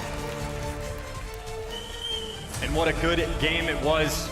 Back and forth pretty much the entire time. I think it was really just at the tail end of the listen-in. The largest lead we saw was about 40 points. And the difference maker in my mind at the end is pretty much just the streaks. You get 2 lightnings, you get a drone squad. It's just incredibly helpful. I mean, you know, the specialist usage obviously can be nice as well, but again, it's 2 juggernauts going at it. I feel like at that point in the game, maybe you can give up a lightning strike, but giving away full streaks on one player and also more streaks onto a second player, just too much to handle there for Team Envy. It's Faze Clan 1-0 up in the series. Thank you guys. Again, that is Faze and Envy. The A and C pools are well on their way, but we're gonna swing over to Delta, which is Lightning Pandas and Straight Ribbon Mouse. This is a really interesting matchup for me. You know, Lightning Pandas have got a couple of question marks over the lineup. You know, they've only recently become Lightning Pandas. Before that, they were Team Mad Cat and Straight Rippin'. This is a squad that I was enjoying. I enjoyed watching them yesterday so immensely. We saw Havoc straight spitting his way through the play-in bracket. It was incredibly exciting to watch. And Major Maniac as well. This is a player who's only really coming on my radar now, and I'm in love. He's a beast. Major Maniac is actually disgusting. This guy's an absolute beast. Absolute beast. I think that this is going to be a good game for Havoc. It's a much more fast-paced. Like, World War II is not his thing. Absolutely not. Not have the discipline for that game. World War II was a little bit too slow for him. Yeah, but now we're in this game, and I think he's going to be a beast, just like he was when he first came on the scene a few years back. Yeah, and Major Maniac, he's a really good player, man. He came up a couple years back in the Search and Destroy scene, and then he got top 8 at World War II champs. So, you know, he's been flying under the radar. He's been pretty low key, but he's a dominant submachine gun player, and he's a definite superstar of this team for me. I'm also excited to see Nagafen back in the scene. You know, he was really a he was nothing in World War II. Yeah, he wasn't really around much. But in Black Ops 3, he was a player I loved watching. It was so exciting to, you know, catch his clips and whatnot. I think it could be another good year for him, but this is an interesting squad again. Straight Rippin' for me, I think have the potential to go for a bit of a deeper run, and this is possibly the darkest source team outside of, like, you know, your favorites, your LGs, your Luminos, right, everyone else basically. I think the Straight are a potential team for me to be watching for the rest of the cup. Right now, Alex is what, 1-6. He was like the breakout superstar from Europe last season. Yeah, I mean, other than like Scraps them later in the year for Unilad, Alex was that guy. He was that player. I'm surprised that he went to this team, and now, I mean, it's early, so I'm not gonna say too much on it. But he's struggling. once we get a gauge of how reciprocity look, that's when we can start going, Alex, man, you screwed up. You made a bad call, dude. But until that point, this lineup again, Brycey's one of the casters who knows the most about this squad. He's a huge Mad Cat fan. He's got a tattoo. Ask him to show you. He's completely backing these guys. He thinks they've got a whole lot of potential. He thinks that their skill ceiling is very, very high, and he's particularly backing Dave in this game. He thinks Dave's really found his form on Black Ops 4, and this is another game that's going to suit him a little bit more, whereas World War II wasn't his cup of tea. He's got good teammates now, right? Like, Dave hasn't had a really good team in a while now since Black Ops 3, and he's got a squad he can do some work with. All right, now it's time for eUnited versus Mindfreak on Charlie. Again, if you want to keep up with Lightning Pandas and Straight Ribbon, that is on the Delta stream. But right off, what are we thinking about eUnited? I mean, as much as I want to say, I'm really excited to watch Mindfreak eUnited. I think eUnited should be able to take this one pretty easily. I think eUnited gets a lot better practice at home. And every single year, it takes Mindfreak a little bit to get the groove of things. They might be able to make like a loser's bracket run, but usually it takes them a couple events, and then you're like, okay, Mindfreak's the real deal here. But I heard about this Luca guy yesterday, and apparently he was doing it all. I'm excited to see him play. Very excited to watch him in this match right now. I'm not counting them out right away. I'm just saying theoretically it should be pretty easy for you to take the series from what I've seen from them online. Yeah, Luca is the talk of the town right now in APAC COD. He's just turned 18. He's got tournament wins under his belt. He won his first tournament at 14 years old back in Ghost, I think it was. And he beat the Mindfreak squad that we saw last year in World War II. And they've had their eye on him for as long as they can remember. As soon as any team changes came up, they were like, well, as soon as he's 18, that kid's ours. And shout out to Naked. They got him when they wanted him, and with that fifth man, it didn't really become much of a question. He looked strong yesterday, but one thing I'm going to say about Luca is he's a young kid, and the problem with being young players is you get a little nervous on stage. He knows who he's playing. He's playing against Clayster. He's playing against JCat. These are big names. He's been in his bedroom watching these matches. He hasn't been able to play on these stages yet. First time for him. If he can bring the noise, then that's a good spell for the rest of his career. But I wouldn't be surprised if we see him, underperform in the beginning. Sometimes that first time could be good for you, though, man. That's that extra adrenaline that you get pumping. I remember my first event. Like, everything feels so good. You're on LAN. Yeah. I mean, I think yesterday was a good test for him, right? He kind of got a taste of what LAN was like with a good team up against some other top teams, and he played well. And he's also playing well right here. Mindfreak are up 75-40. Luca, lead fragger right now, going off. This is good for him. It does look like we are ready for map 2 now on Alpha. Faze is up 1-0, but we're going to take it away with Ben and Chance. As you can see, FaZe Planet win map number 1, 250-168. Of course, the streaks they were able to earn themselves towards the latter part of that game, definitely helpful and influential in closing out map number 1. But now we head over to game number 2, Search and Destroy on Gridlock. I'm going to kick things off on board with Silly. And right off the bat, you see Envy going for this B site. The reason being, a lot of teams stack A on defense. That's what FaZe is doing. So you kind of have a 5v1, a 5v2 over here. But you see the first blood does go the way of FaZe. But that first blood obviously gets traded back out. And I like what you see there from Replays, pulling out the sniper, recognizing I can get a pick, maybe slow things down. The problem, that very quick trade, definitely not going to plan for FaZe Clan, as Replays lucky he will spot Hook, and just comes down to now whether he can connect with the shot. Is Hook toying and teasing Replays? Still 4v4, however. It's worth pointing out, it's a huge throwback, but like Replays and AW, one of the best snipers we've had. So it's been a long time, but expect him to do work. Huke able to find one before he gets traded out. He got a 3v3, that bomb is down. The trade does not come in right away. The Zoom is just waiting for the attack, waits for the bolt to come in. Another trade coming in through Sogs, and all of a sudden you got a 1v2. Yeah, Tatch has to try and clutch up here. Going up against App and Silly. Should spot one underneath, and not the best time to reload. Envious, off to a good start. There are a lot of ways to win gunfights. Normally reloading is not the step one. Normally you want to shoot them first, then reload, but a very good round. Pro tips with chess. Yes, this is where we come to learn. In case you've never played Call of Duty a single time in your life, or have no concept of how guns work. But either way, pretty solid round on the board. Yeah, a good opening round, like you said, from Team Envious. I like what we saw from Replays for FaZe, watching the kind of unfavorable site with the sniper rifle. Gets first blood, but then I think you have to question, why was kind of that advantage given away as quickly as it was?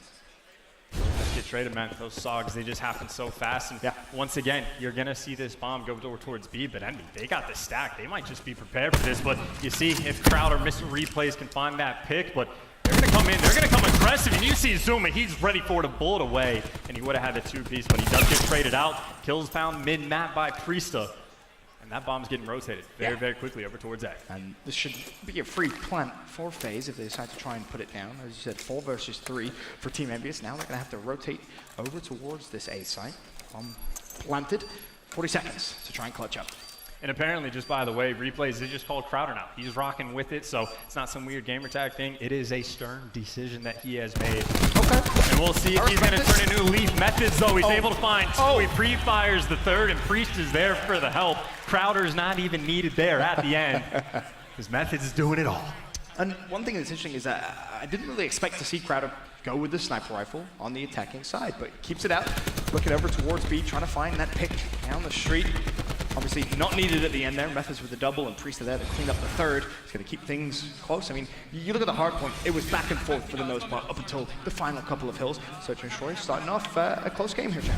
And I really want to see what kind of adjustments get made, because obviously that bomb goes to B last time. Does Faze now stack that round? It looks like they're not going to. They're putting a lot of pressure mid-map, and of course, you see the bomb going towards A. It's going to be interesting how Faze can handle this, because this right now is a 2v4 inside of Showers. Methods, though, with the ICR. Going to be locking it down. Frag grenades coming out. Haven't seen those in quite some time, and somehow, somewhere, Aches is able to find 2. And that's a double for him. Opens up the round. 5v3. Hook looking to see if he can try and give them an even bigger advantage with another pick. Attach could be in some trouble. He peeks around the corner.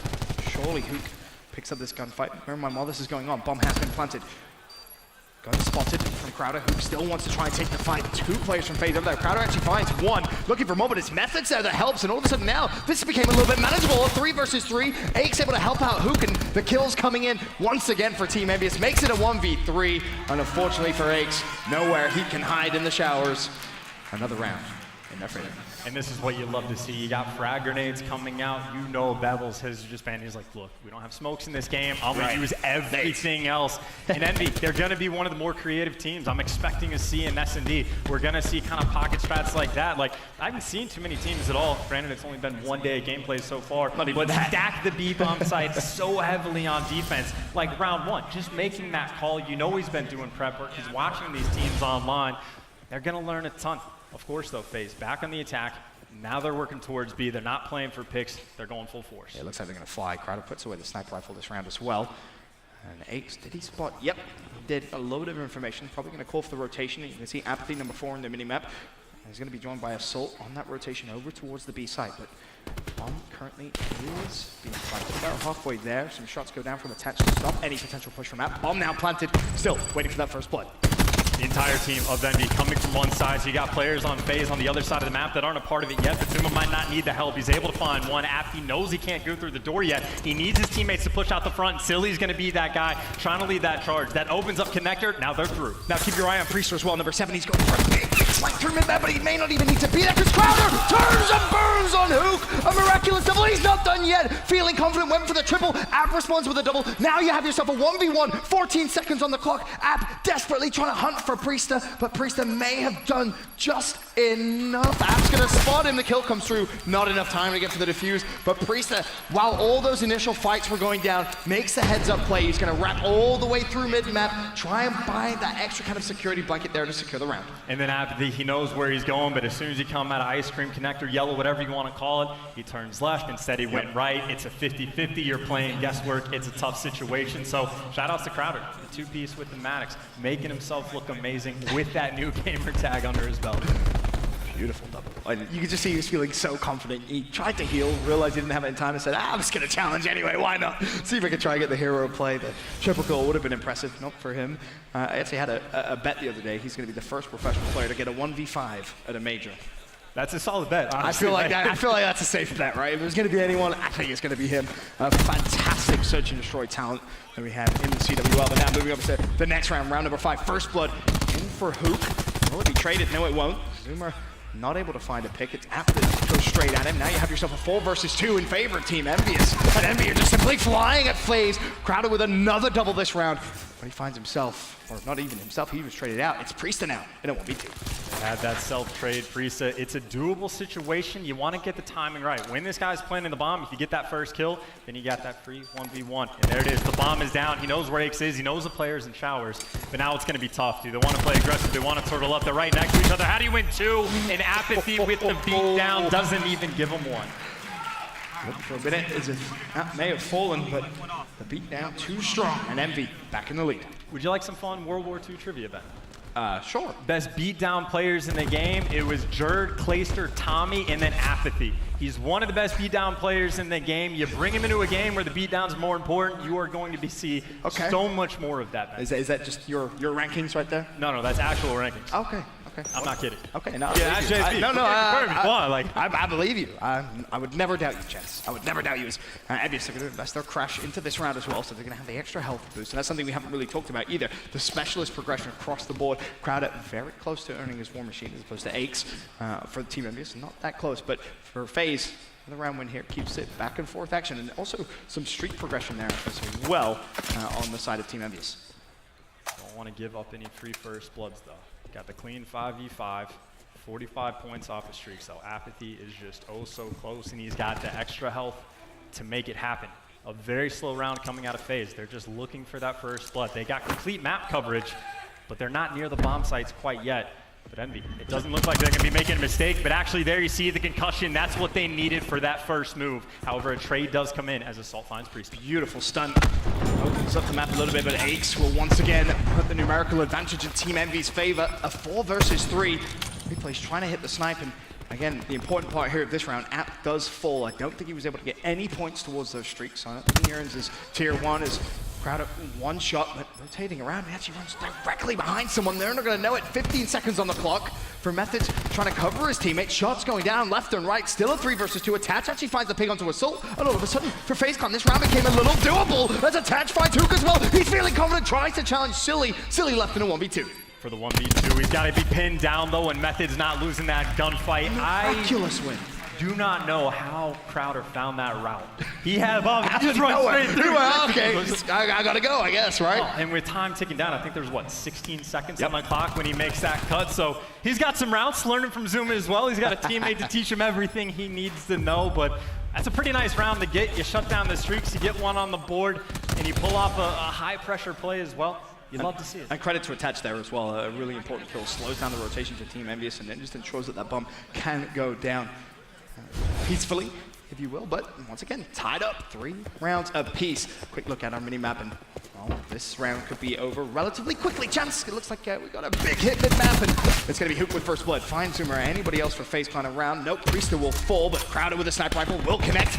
Methods will also manage to trade out Assault as well, so you blink, and it's a 3v3. That's the problem with going mid. It can be difficult because you get to those final lines, but now they're wrapping back. Attach got caught by himself. Crowder with the sniper gets caught as well, and all of a sudden, you got a 1v3 for Methods now, and well, all of Envy is together. I don't expect a team like this to make mistakes, but as you say that, well, he was the only player by himself. Aches was going to be there for the trade a little bit late. Well, now Methods knows, but Silly's coming in from the wing, and they're able to take him down. Try to isolate another 1v1. He recognizes if he wins that gunfight, you obviously turn a 1v3 into a 1v1. Maybe you run, try and play your life, but sadly, the trade's there for Team Envious, and once again, they have the lead. And what I think happened that round is they sent 4 players mid, so the 2 players for Faze that got caught out are freaking out like everybody's mid, everybody's mid. So Attach is thinking, I need to flank right away. But then his teammates find the picks, and then all of a sudden those players are wrapping back, and then he just gets caught. So very tough situation, always very delicate. I want to point out, by the way, Methods. First, those double-digit kills, sitting at 10 so far. Good performance from him. 10 and 5. However, it is Team Envious 4-3 up as Hook once again another first blood Assault there to help and assist the team with Methods with 1, only 8 health left. A simple trade for Hook as he finds his second kill in the round, but Priest now mid-map will stop the potential flank coming in through Aches, and Team Envious with the advantage. 3 versus 2. Complete control of that A bomb site. Looks like Faze though. They're waiting for them to make a mistake. They're waiting for them to wrap out. So Priest has got one angle covered. Attach is waiting for the late flank, but again, Envy, they're not going to make many mistakes. They're playing turtle up. They know they have the advantage. So it's up to Faze to make that first move. What do? Do you go fight him at the site? You try to pinch him in? You just go plant B? And it looks like Priest, he wants to find the kill. Is he going to check his corners? Oh, he has to be so careful. The stun is going to be there. Bear in mind, Attach has waited so long to try and hit the flank, and now he finds himself 1 versus 3. Crucial round for Faze to try and win. But with 20 seconds time ticking, time against him, it's not even gonna matter. He won't find the first kill. Assault with the pick. Envy find himself at map point. And that's such a good play call as well. You have the man advantage, but you say, guys, we know they're outside. They have to make the first move. Let's not make any mistakes. And Hugh sat in the corner for 30, 45 seconds. Worked out beautifully. They even forced Priesta to burn one stun as well, which isn't a huge deal, but it's always nice to know that helps. you got a couple seconds of freedom. Every little helps, that is for sure. As we head into what could be the final round of this search and destroy, Envy are definitely stringing together a little bit of momentum now in the bigger picture. Any specialist available for the side of Team Envious, of course, Assault. We don't have that Tempest ready to go. You have Hook with Grav Slam as well. This round could be over relatively quickly if you invest this wisely. Showers such close quarters gunfights. He's waiting for the information from his teammates. Of course, you hear the War Machine. Crowder's have to use that as he tries to fire back, but the kill's already in Team Envious's favor. He gets dropped. You call on the War Machine and you get dropped, and now this is a massive advantage for Envy. And if you can get close to him, I think he was running for it. He felt it in his bones. He wanted the Grav Slam, but he doesn't get it. So we do have a 3v3. And Faze, they got the pinch going. Priest on the flank. He might be able to find one. All their backs are turned. How quick can he be? Even if Envy do lose this, though, it's an important specialist to have in your back pocket for the rest of the search. Round by no means over. Priest hits the fight, finds one, finds two. Beautifully done. 3 versus 1 turns. It's going to be Ace. Takes the time to heal. Re-challenges a Priesta with the triple. Beautiful play from him. He'll say, thank you very much. I'll take that defuse. Put him a little closer towards that lightning strike. And so obviously Envy's at match point, but look what they have to work with. They got their Vision Pulse. They got a Gravity Slam. If you have the Gravity Slam, you're like, God, I don't know how many guys around the corner. Well, if you have wall hacks, boom. You have all the information you need. Again, these combinations can be incredibly important, and frankly, you have to burn at least one this round. I think you just have to make the call to at least use the Vision Pulse, because again, match point, you can't afford to lose. Yeah, that's true. You don't want to feed any extra specialist time back to the opposition as well, something to consider. Any streaks, you know, Priest are relatively close, and everyone on Team Envy will have seen that as well. I'm spectated his screen, but going into this next round, a glance over for Faze's specialist, something important. I believe they have a lot of extra utility as well. Priesta, he's going to have Tempest Methods as well, has that Vision Pulse. On the flip side, just Aches with that battery. So the question is how does Envy play this? I'm assuming they're going to be expecting the Vision Pulse. Do you save the Vision Pulse, though? Do you try and hold on for it? Maybe just a little bit extra? Well, there's your answer. No, you invest it straight away and you see if you can try and get that first blood. And they're at least going to get the bomb down pretty much for free. Ace has to back up. They know exactly where the pressure is coming from. Every single player from Envy is in the back. Priesta knows where to look, and he's going on the pinch again, but the timing is important because they might be waiting for him. He knows one player's crossed. He did the smart thing, let him pass, did not shoot him. He can make the play. Ace gets a team kill as well, 4v4. Great trigger discipline from Priesta, but now he needs to try and turn this into a little bit of a result. Finds one. Will he be able to get away with his life? No, he won't. Big flank comes in from Hook. He shuts out Methods, and now all of a sudden, Faze find himself pinched in over towards the B side. It's Hook trying to make the plays. Tags up one. It's going to be Zoomer, I believe, but not able to pick up the kill. It was Attach, and now Crowder shooting over. The assist comes through. Attach with a double. It's a 2 versus 1. Aches on the bomb. 8 seconds left. Not going to be able to do it, and this one is going the distance. We have a round 11 on our hands. You love to see it. You expected to go this deep. The opportunity was there for Hugh. If he finds one kill, maybe there's hope, because obviously the bomb's planted. You got to clear out Sushi, but he doesn't connect with the kill.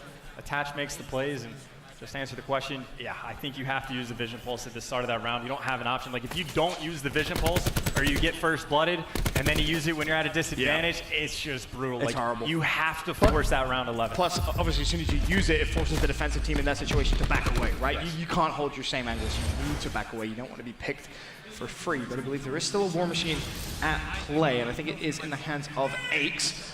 My big question is, Crowder, is he close to anything at all himself? No streaks, nothing really to worry about. This is just going to be a relatively straight up round of Search and Destroy, outside of the fact that there's a Grav Slam for Priesta and a War Machine for Aches.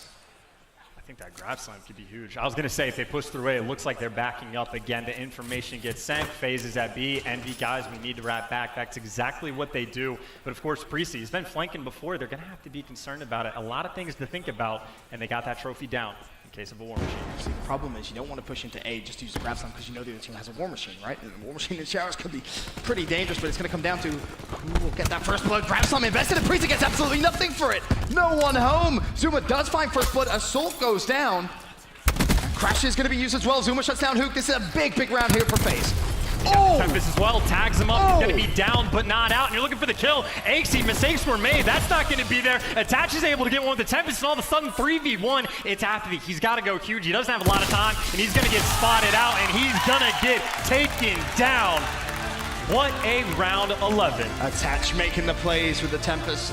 We saw Aches, of course, with a War Machine trying to get any amount of damage he could. Unfortunately, kills himself in the makings, but the grab slam, I'm going to be honest, when I saw Priester invest it, got nothing for it. I was a little worried, but it doesn't matter. FaZe Clan find themselves that first blood and spiral the numerical advantage in their favor. They now go 2-0 up in the series. We have a good series on our hands here, Chance. Very, very close, but going up 2-0 in a fashion like that, and you throw away 3 rounds. You had the 5-3 lead. That could be a tough pill to swallow, but hey, if any team can bounce back, it's going to be the world champs. That's true.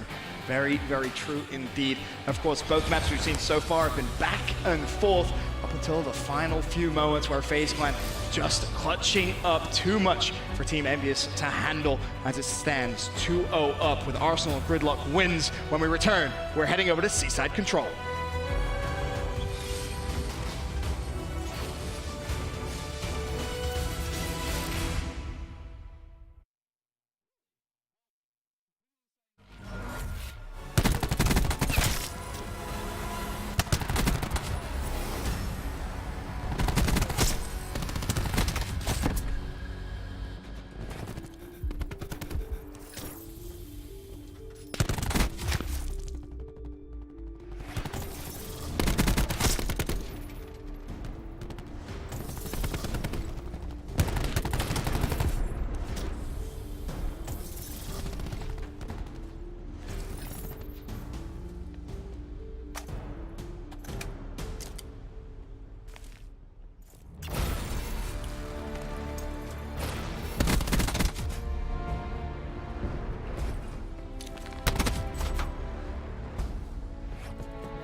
Ladies and gentlemen, welcome back to CWL Las Vegas. We have ourselves a fantastic series on our hands. FaZe Clan versus Envious. FaZe 2-0 up. But if you look at how these games have gone, they've been very, very close. I'm not sure if 2-0 maybe necessarily tells the full story. Not at all, but at the same time, you'll take a win, even if all the matches are close. Like, you don't care. And keep in mind, in terms of the pool, this is the most important match that they're going to have, at least early on, because it's going to be their best competition. True. They're the two teams sitting at top right now, so if you get this win, you're feeling comfortable. If you can beat the next best team, let's say, in the pool, you're feeling good against the other two, and at the same time, if you lose, then you're worried about getting upset, and you're worried about the teams that are coming out of the open. Like, it can be terrifying. So getting this first win, it's going to be huge. A lot of extra variables, I think it's fair to say, when you think about group play and pool play. But heading up next, or going to next, I should say, Control Seaside. Game 3 in our series layout. Faze take the first two. Now Seaside control a potential chance for Team Envious to get a footing in the series. And Seaside is a map where, well, let's talk about Control in general. All the maps play pretty differently. Like Gridlock, it's actually pretty good for offense. Arsenal's pretty good for defense. Seaside's one where, if you're on the offensive side, a lot of times it's better to just spawn trap your opponent and just go for the spawn kills rather than necessarily trying to lock down that hill inside a church. Like if you have an opportunity to maybe get one guy inside, I'd rather send him in the back, cause confusion, cause problems, but different teams are going to have different approaches, and that's the best thing about this game mode is we're going to be learning so much throughout the year. Teams are going to be constantly evolving their strategies. It's going to be a ton of fun. That's the exciting thing for me, right? How Control is played here in Vegas as opposed to how Control will be played at Champs, for example, is going to be completely different. We're going to watch this game type evolve, see players find out new exciting things. It's going to be great. What if it's the exact same? Well, like from day one, it's the exact same, I guess. I mean, I don't think many people would have expected it to be like that, but I mean, we'll wait and see. Maybe it is.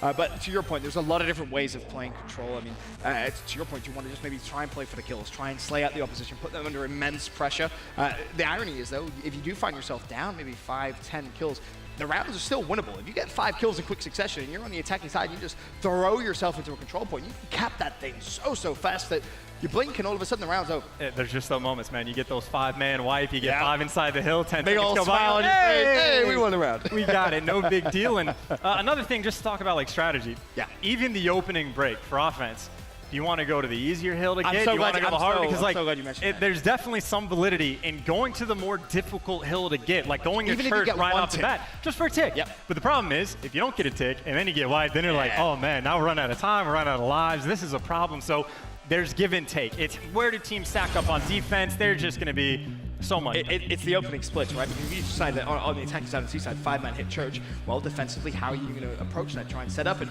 more importantly, the mind games and the mental aspect as Control goes on, when you get into the 3rd, 4th round, when you already know the opening strat that has been used against you so far this map, how do you adapt? How do you react? But without further ado, Game 3 underway. As we said, it's Faze with a 2-0 lead. It seems like, for now at least, Faze going to go with the traditional B hit. Got to go for B, get the easy one out of the way, see if they can do it. Sliding on in, gonna get concussed, gonna probably get taken down a lot for the moment, but his teammates have all fallen around him. And while you want to talk about a good defensive stand, well, Envy's gonna get exactly that. Crowder's by himself, and he's gonna get dropped already, 29-25. And look at the pressure that Envy tried to apply. They flew straight up to try and get that spawn kill, at least 1-2 free kills. Crowder, wow, wins the gunfight against Ace. Did not expect that, if I'm being honest. And you'll see once again, Faze pushing in, trying to get a couple of ticks over towards B. The defensive stance is still there, still on your screens, trying to find a couple of picks. He's going to be challenged by Methods. An easy double kill for him. And if you're trying to think about what to do over at this B site, outer control is huge, and that is what Assault is trying to lock down, finding kill after kill. He's only on a 3 streak, but it seems like a lot more, and honestly, fairly close to those score streaks. Has 2 outside, but at this point, I just play for him. See what you can do. Tagging a lot of players up. Eventually, the nade is going to take him down. And now Faze, they're making a strong push. Priest is able to pick up 2. He's going to find a 3rd as well. They're finally inside. 1 tick through. You still need 2 more. And Zuma pushes straight through the control point as well. We'll keep our eye on the kills. 18-16 in favor of Faze. As Zuma's just going to get a little bad timing, but in terms of the capture progress on the zone, you can see they're halfway. That final 3rd tick, they should be good. App may go for 1 final push, but don't want to give anything away here. Now it's just going to come down to try and pick up this free kill. You can try and level things up. Crowder still trying to find that big ass. Methods in support. Methods will go down, and again, extra time added to the clock, 1:30. And the current lives, 15-14. And you can see Faze, it's kind of similar to what they did in the S&D. They're going for the full spread. You got Crowder over towards this B site, but now the rest of them are pushing on through barrels, and they're just trying to be a nuisance. Zuma, he's always going to be behind you at some point or another, and this is what Faze is looking for. They're trying to get the setup, trying to get these spawn kills, and there's the opening they just need. Yeah, and they don't even need to get any trades whatsoever there for Team Envy, so 15-11. Current score is Assault sat defensively in Zone A, trying to find any pixie counter. The contest is going to come through, has to heal. Hoop with a double. That relieves a little bit of pressure. And more importantly, the kill's now tied at 10-10 with less than 60 seconds on the clock. And Envy did a fantastic job of clearing out their base as well, so now they don't have to be nearly as concerned. Of course, a lot of pressure still coming in through barrels, but Envy, you can stack up inside the hill. There's only a handful of entrances to watch, and you got, well, 5 players on your team. You can handle it from the inside. We're in a tie game in terms of kills. Envy's looking pretty good to get this one down. Faze, they're going to have to get a pretty solid break, but they simply do not have a lot of time. Time working against them is once again a similar flank we saw from Faze Clan, not working out in their favor. 8-5, and Envy simply parked the bus inside the A control point. They have the numbers, they have the advantage. This should be almost impossible. If you're Assault, you may want to try and consider playing for those streaks. Never mind, he will fall. Faze down to their final 3 lives, final 2 lives, final 1 life, and it is going to be attached. Who will fall inside the hill. Another good start from Team Envious. And that's a pretty solid round on Seaside, I would say. A bit as expected, the defense is going to be a little bit favored. You saw there was a couple times. Faze, you know, Zuma gets behind enemy lines. Silly does a really nice job to back up, hunts him down, make sure there's no confusion. What, 3 players from Faze end up pushing inside their base. They take the time, clear them out. They're going to do everything right. Envy is not a team that's going to make very many mistakes. We heard their communication earlier. It's going to be very good. And it's tough to see. Now we can see what Envy tries to do on the attack as well. I would love to see a church hit. Just do something a little unconventional. 4 through barrels, just go. Yeah, just go crazy, and I mean we'll see if maybe that's going to be the game plan, or keep it traditional and standard. Well, it looks like standard is going to be the play call. Keep your eye on Aches though. He's going to be playing over towards mid map. Should be able to get the easy cut on towards Priestess. Who did play there. If nothing else, he's going to call it out, but Priestess still wins the gunfight. Aches though setting up a little bit of a pinch. He's going to be a little late to the party, but could really have an influence on how the initial opening fights go. He's going to find 2. Nicely done from Aches. The kills are going to be even, though. You got Faze. They got a bunch of players trying to go for their turn again. Methods on this outer control gets taken down by Huke. And, well, they're definitely going to be able to at least get 1 tick on board. The question is, how aggressive is Faze going to be? Because right now, there's only 3 players nearby. The concussion comes in. They're on the move. I keep your eye on Apathy as well. He went straight around the outside of the A hill, trying to go for some small kills. I don't think he was very successful. But more importantly, it's Aches with streaks. Earns himself his 1st and 2nd. Take it. 2 can be big, and they're trying to get the pressure in. You see the contest coming in. Faze inside the hill, Envy inside the hill. They're all over the place, and it looks like Faze right now, they're coming up on top, but only slightly. It's a close game, and again, if you're down by a kill and you got a lightning strike, you got a hellstorm, you're feeling kind of comfortable. It's just when do you want to invest those streaks? Do you save them, or do you go for them? That's a nice win there from Attach, as 4 players from Team Envious will now fall, and Faze should be able to breathe a bit of a sigh of relief. Zuma instantly turns around, could maybe go for some small kills here. 19-15. Gotta keep an eye on the number of lives. Zumi's looking for the hunt, has the concussion, feels the pressure, and he's got the help behind him of Priesta. He's just surging forward. He has no in his heart. He's gonna keep on going, and this is just so problematic for Envy. They're spawning out 3 seconds later. They're getting shot by Zuma. And that just means, again, 1.5 on the clock. They have to cross the entire map just to even get near the hill. But Faze are going to be on respawns. It's so difficult when they have that much map control. 5 kill lead, 1:20 still to go. Envious look to give themselves another round cushion.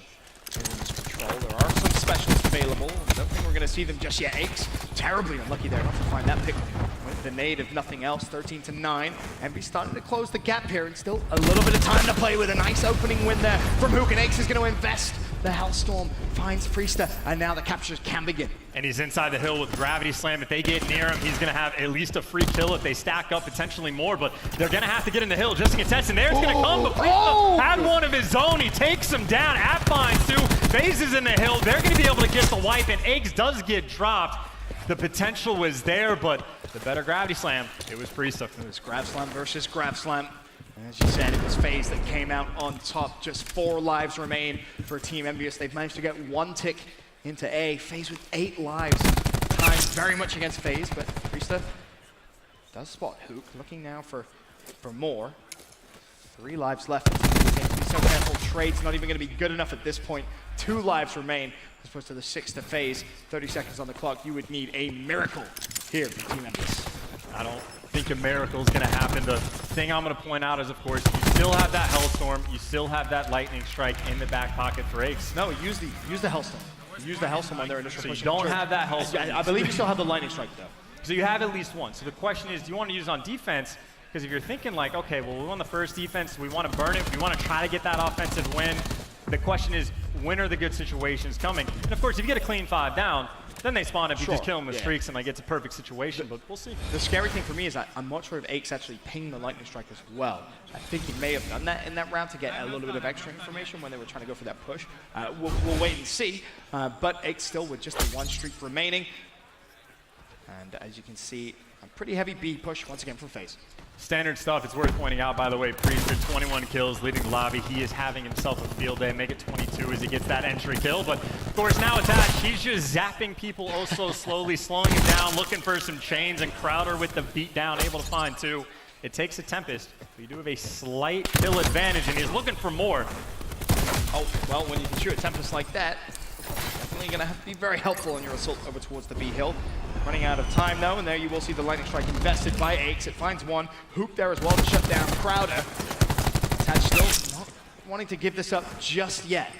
Not even managed to find himself a full tick into B. Another good defensive stand here from Team Envious. And I think ultimately here, Envy, you're definitely playing for kills. You're expecting at some point Faze is going to be able to overrun this B site unless you play spectacular. You need to make sure the kills consistently go in your favor for the end game when things go over towards A. And it looks like so far so good for Envy. That's going to be 3 down in that engagement. They just have all of their bases covered. Yeah, 4-for-1 trade. You will take that if you're Team Envy. So you can see the instant aggression from Hook. 375 points away from streaks. You have Assault 500 points away from streaks. But more importantly, 27 seconds left here in this round. Faze, they have the lives, but just not able to get enough pressure on the hills. Finally, they will find themselves a little bit of pressure over towards B, but is it enough? You can see Envy. They're actually being very cautious about someone flanking through barrels. You see it's actually going to be Aches that he was waiting back behind enemy lines because it's Methods that's going on the full flank, and while that's happening, Priest inside the hill getting killed by Assault after he's picking up kills. Now just 15 seconds left. Faze, they don't even have any ticks at all. They are just in a very terrible situation. Oh, they got to go, and it's not going well. A beautiful double, look for more, triple, why not? Quadra! Beautiful from Patty P! Getting a 1 more, it's gonna be Crowder in his sights. It doesn't matter. Aches with the damage in the round. And Envy with the advantage is something so crucial to note. They still have their Tempest. Is that 2-time world champ Patty Oh, yeah, it is. Frying on the main stage, day 1 of Black Ops 4. We might be able to get to see it again. We definitely will in this replay. You can see the nice movement comes out from Aches. Recognizes the challenge is going to come through as Tatch does find one of his teammates, but the snapper, the laser beams right there from Aches. And Envy, I mean, you said they might not be able to play almost perfectly and hold defensively, but they do just that. And now they have the 2-to-1 advantage in the control. They ran them over. That was they the Envy steamrolled train them, at the that end. wasn't close. That was brutal to watch, and of course, now you see a little bit different opening strat. 2 players are trying to go mid-map. Now Assault's doing what Attach did early on, pulling out the Tempest, but all his teammates are falling around. He's able to pick up 1. He's only going to be on the ground, finding the second. He's just re-downing people as much as possible. He needs a little bit of assistance from the teammates, though. Of course, you can see the hill starting to be capped. Assault recognizing how important the outside lane is going to be. You hear in the background Crowder rattling off the war machine. Hook will find 1 as well, and Envy investing so many resources in going for the early cap here towards B. The Tempest still with just a little bit of juice left. Is he even going to be able to fire the last shot? No, he won't. But more importantly, 1.5 ticks now currently into B. They should be good to secure at least 2. And if you're Faze, do you even want to push it at this point? I don't know if you do. Honestly, it's not going well so far. They got a little pressure mid-map, but they're just getting taken down from every which angle. Envy is just storming through, getting kills all over the place. They already have a 7-kill lead. Aches with the war machine, though. Oh, he's going to find a lot of trouble. He's going to get taken down, but he does take Mythos with him. But now all of a sudden, you got every player on the map over by it. And keep your eyes on the kill count as well. As things get scrappy, as things get a little crazy, the trades coming through. So crucial for Faze to stop the bleeding in terms of the kill deficit. 19-15, the advantage for Team Envious, but currently no ticks into A. Faze defending this hill with their lives. And I mean, look, Envy, they have plenty of time. Minute 42 to work with. just plays smart. They're going to get 3 down, and now you can actually start setting up for the spawn kills. Aches is going to be the first one there, and it depends. Does Faze do the smart thing and go and clear out the base? Gunfights are now going down inside the hill. Priest has got to go huge for the team. Has players and checkers, he's going to get dropped, and now, well, Envy's inside. They're in a great spot to win this match. And Ace with a great cross of anyone from Faze coming off spawn, trying to push in towards the A hill. That may relieve a little bit of pressure for Team Envious. The kills once again all in favor of the boys in blue. Faze down to their final 5 lives. They need to push in. A is being capped by Team Envious. They have 2 ticks in, but Faze can't find an entryway whatsoever. The flank coming in from a soul. There's one. Will he find the second? No, he won't. But again, trade's not going to be good enough as Priest finally jumps in. The grab slam to no avail. Faze with just 1 life left. Down goes Attach, and Team Envious make it a series. No 3-0s here, no sir, not on the world champs. A fantastic game to control at the end, and I think the biggest thing for me, Ben, it was the specialists. Yep, the effective use, the timing of them as well. Too much to handle there for Faze Clan, and you know, you talk about how this series has gone. Map number 1, yes, it goes to Faze. It was back and forth action up until the final 2 hills, a search and destroy, a round 11. And then, of course, Envious really showing a lot of control in game 3, but as it stands, Faze still with the advantage, 2-1 in the series. It does look like Team Envy is managing to wake up a little bit there on Alpha, but over on Bravo, we have the debut of 100 Thieves versus Team Reciprocity. I think that 100 Thieves did a good job in this offseason. I think they managed to get, in my opinion, the second strongest team on paper, skill-wise, behind Luminosity. Like, this team's incredible on paper. If they can put it together, I could easily see them taking this event. I totally agree. They had a bit of a shaky start in this matchup. We had Reciprocity, excuse me. Ooh, Reciprocity. That's going to be a team name. We're going to get there by the end of the day, ladies and gentlemen. But Rec had a great start, and it wasn't until Octane hit some maybe 3 or 4 incredible Tempest shots to completely turn this one around in the second hill on the second rotation. And now, all of a sudden, 100 Thieves are looking fantastic. Like, their pulls went out. Zed with a nice 3-piece there. This is a very, very high-skill game so far to watch. This has been a treat. From start to finish, this has been a blast. I'm already loving this squad. Yeah, I mean, there's just so much slaying power on the side of 100 Thieves. It's going to be tough for Reciprocity to go up against a team like this and Respawn. I would expect Reciprocity to have to take the search and destroys and, you know, maybe steal that control to take the series off them. But with 100 Thieves, it's like pick your poison. Who's going to go off on what map? Octane's going off right now. That could very well be Slasher Kenny at any moment. And right now, yeah, they're doing very well. But like you said, it started off. Reciprocity looked pretty good, but now 100 Thieves is just steamrolling through. I'm excited for the future of the tournament for Reciprocity because I'm really intrigued by them adding an Australian to their roster. Right. It's the first time that's happened, right? This first time that's ever happened. This is now the champions of the Commonwealth right here. Just, I hereby dub thee champs of the Commonwealth. But yeah, I think this is going to be a good squad. Den's obviously he's a fantastic player from APAC. He's been a standout. A real standout for as long as I can remember. So, you know, I'm excited to see how he performs. And again, I think he's in there with a good bunch, you know. Tommy's a great leader. Zed had a really fantastic year last year on World War II. Shawnee's a beast, let's face it. And I love Shawnee. Wuskin really became, you know, one of my favorite players to watch towards the end of the year. That eUnited roster was so fun. They were so exciting to watch. And, you know, this is already a good sign. Do you think this team has a ceiling, like how high these guys can go? I think they could be really good. Last year, eUnited was one of my favorite teams to watch. They played with so much intensity, right? I love the intensity they bring to the table. And Shawnee and Wuskin, they're very consistent players. And I thought last year, towards the end of the year, Shawnee started to become a standout player on that roster. He started to play so good. And I'm excited to see what they can do here, especially having Dens on this team.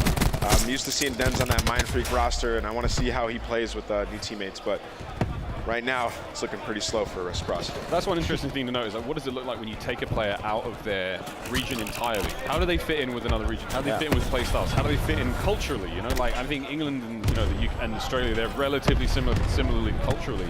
What is it going to be like though when, like in playstyles? Dens is such a standout player in Australia. Is he going to be a standout here? Is he going to make as big a difference on this roster, or is he kind of just going to fold in and be kind of just another brick in the wall at this point? It depends on what you're set up for, right? Like. On a team like this, I would anticipate them to kind of play around him and maybe Wuskin, set them up to slay. But right there, 100 Thieves making quick work.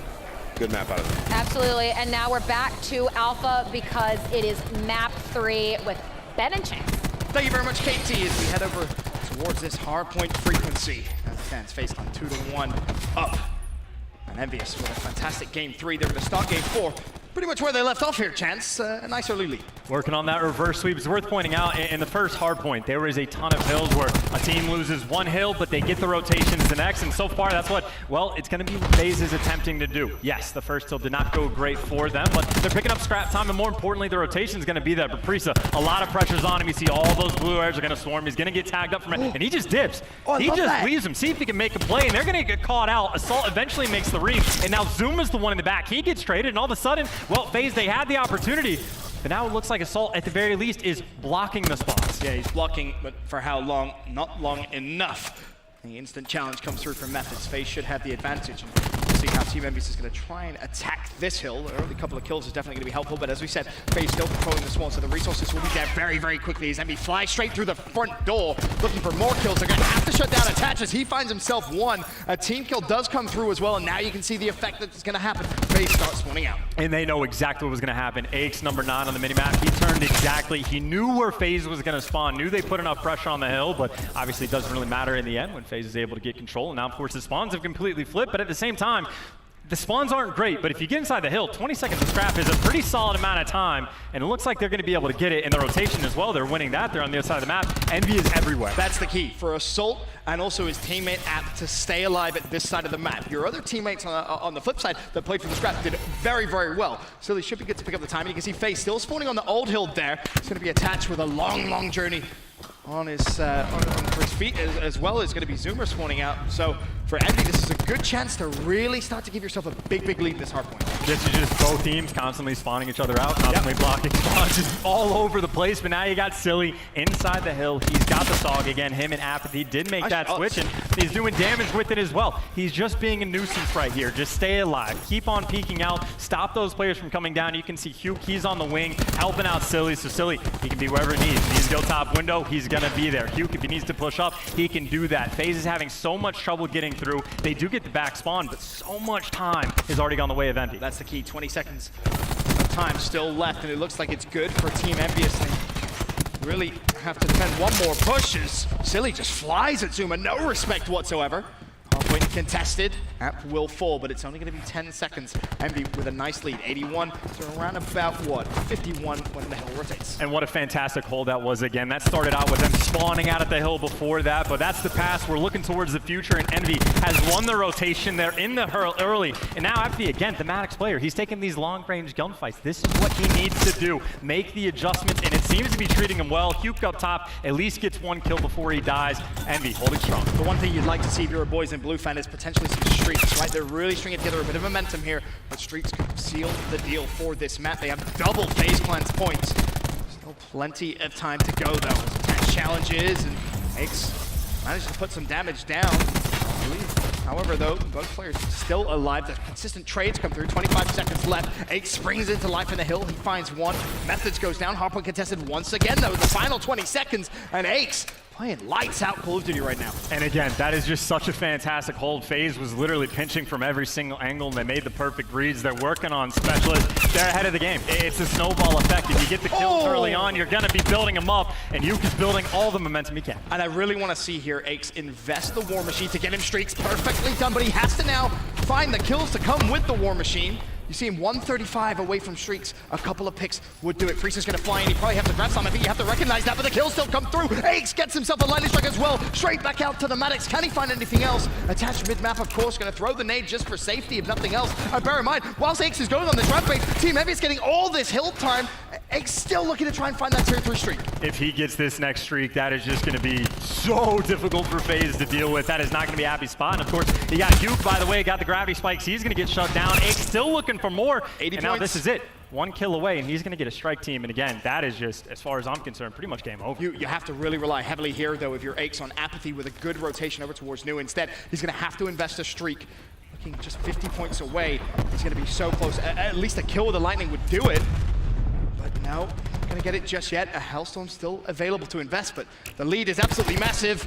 The nade is gonna miss. He's looking for the plus 50. Doesn't even matter. He gets himself a strike team. This is a two-time world champ. Lighting up your main stage, trying to force Envy to a game 5. And Faze, they have been outgunned. They have been outclassed here in game 4. And this is going to be fun to watch. The sniper's nest, not too hard to shoot down. The attack chopper, it's not fun to deal with, but it's manageable. The strike team, it can be brutal. Those are some super. You just called in 2 more Hukes on the map, as far as I'm concerned. Yeah, they are tough to deal with. Pretty powerful, that's for sure. And bear in mind, you still have another Hook as well to deal with as he finds one. Aches is having the map of his life, 19 and 8. Double positive, and already you can see Envy's intent, thinking about the rotations with still 25 seconds left in it. And I'm trying to keep track. I think that's 4 kills so far coming in from the strike team. I believe it might be more. I'm not sure, and they're going to stay on the map as well. And hey, that's number 5 on Methods. Priest has pulled out the Rampart, which is just, there's so much going on, man. But of course, Envy, just a massive lead attached. He's trying to do what he can with the Tempest to keep him at bay, but again, it's just so tough at this point to deal with, man. This is a super important play, though, because he's trying to anchor the small ones, but sadly misses the crucial shot. You still have Crowder in the hill with a War Machine. He's firing off left and right, finds himself a double for now. Faze will stay alive, and there is a potential for a comeback, but one thing's for sure, Crowder needs to get his streaks. 185 away from a Lightning, pulls away from the hill, looking for a couple of picks. The strike team's still up on the map. And it's everything burned as well. That's Vision gone, Tempest gone, War Machine gone. I think 6 kills now from that strike team again. It's just, they're so difficult to deal with, Ben. And like, I don't know if these players even... Oh no. Oh no. That's not gone well. That sums up this map. Yep. I was going to say, I don't even know if these guys have launchers set up on their classes to potentially deal with them. I'm not sure what they have at their disposal, but Envy, they have everything they could possibly need. Aches is just insane right now, has the most time in the hill, has the most kills in the lobby. He's killing himself, but it doesn't matter because he's taking Zuma with him. What a fantastic performance so far from Envy. Their holds have been pristine. 216 to 88. Envy, flawless hardpoint is silly now. Being aggressive, 340 away from a streak of his own. Attach will shut him down, but this feels almost like a victory lap. And once again, it seems fitting. The first game of Black Ops 4 that I cast heads to a game 5. It's always got to be game 5. Always got to be game 5. Chance, get ready, because we're in for a long year, brother. Well, you know, Faze could still make this comeback. I mean, what's 130 points, really? I mean, you know, it's nothing, right? 2+ minutes in the hill. Envy's got control. Assault's got a Tempest, and he's using it pretty well. I will say, again, similar to last map, the specialist usage has been pretty fantastic for Envy. You got the War Machine that helped get you streaks, which obviously you get a strike team, you just kind of win the game. You got a Tempest putting in work. It's Envy doing everything right. What more can you say? Potentially going for that reverse sweep. Faze started off so well, and let's not forget how close that game 2 search was as well. Goes the distance, round 11. We could be in for a nail-biting game 5 if you're a Faze fan or Team Envious fan. But one thing's for sure, this game 4, not close in the slightest. As Crowder trying to just keep Faze alive for an extra few moments, but realistically, this could be the hill where this map comes to an end. At the same time, you got a couple streaks on board. They're trying to work on the comeback. Faze does not have no in their heart. They're going to do everything they can. Of course, the problem is plenty of time on the hill, but Envy currently have the better spawns for them. So they're going to need to get pretty much a 5-man wipe. You got to push through. He's having to use the Lightning Strike, and they're just going to get cleaned up. Envy's going to be inside the hill. The Lightning Strike is only able to find one. Priest is inside. The beatdown doesn't quite finish on him, but he's got to contest, and there's just so much to do. And Envy, it looks like they should be strong a couple more seconds. I mean, the problem you have with Faze, if you're trying to mount one of the greatest comebacks in Call of Duty history, if you're Envy, you can just play for scrap time, right? You need 3 more points. You can fly the hill with 4 seconds left, 5-man push it, and you don't even have to worry about the spawns for new. That's the problem, of course, that Faze fan would have in the new hill about to pop. Envy's ready and waiting. Methods will contest, but War Machine rattles through. Aches finds one. Envy in the hill. Envy seal the deal here in game 4, and the reverse sweep is on.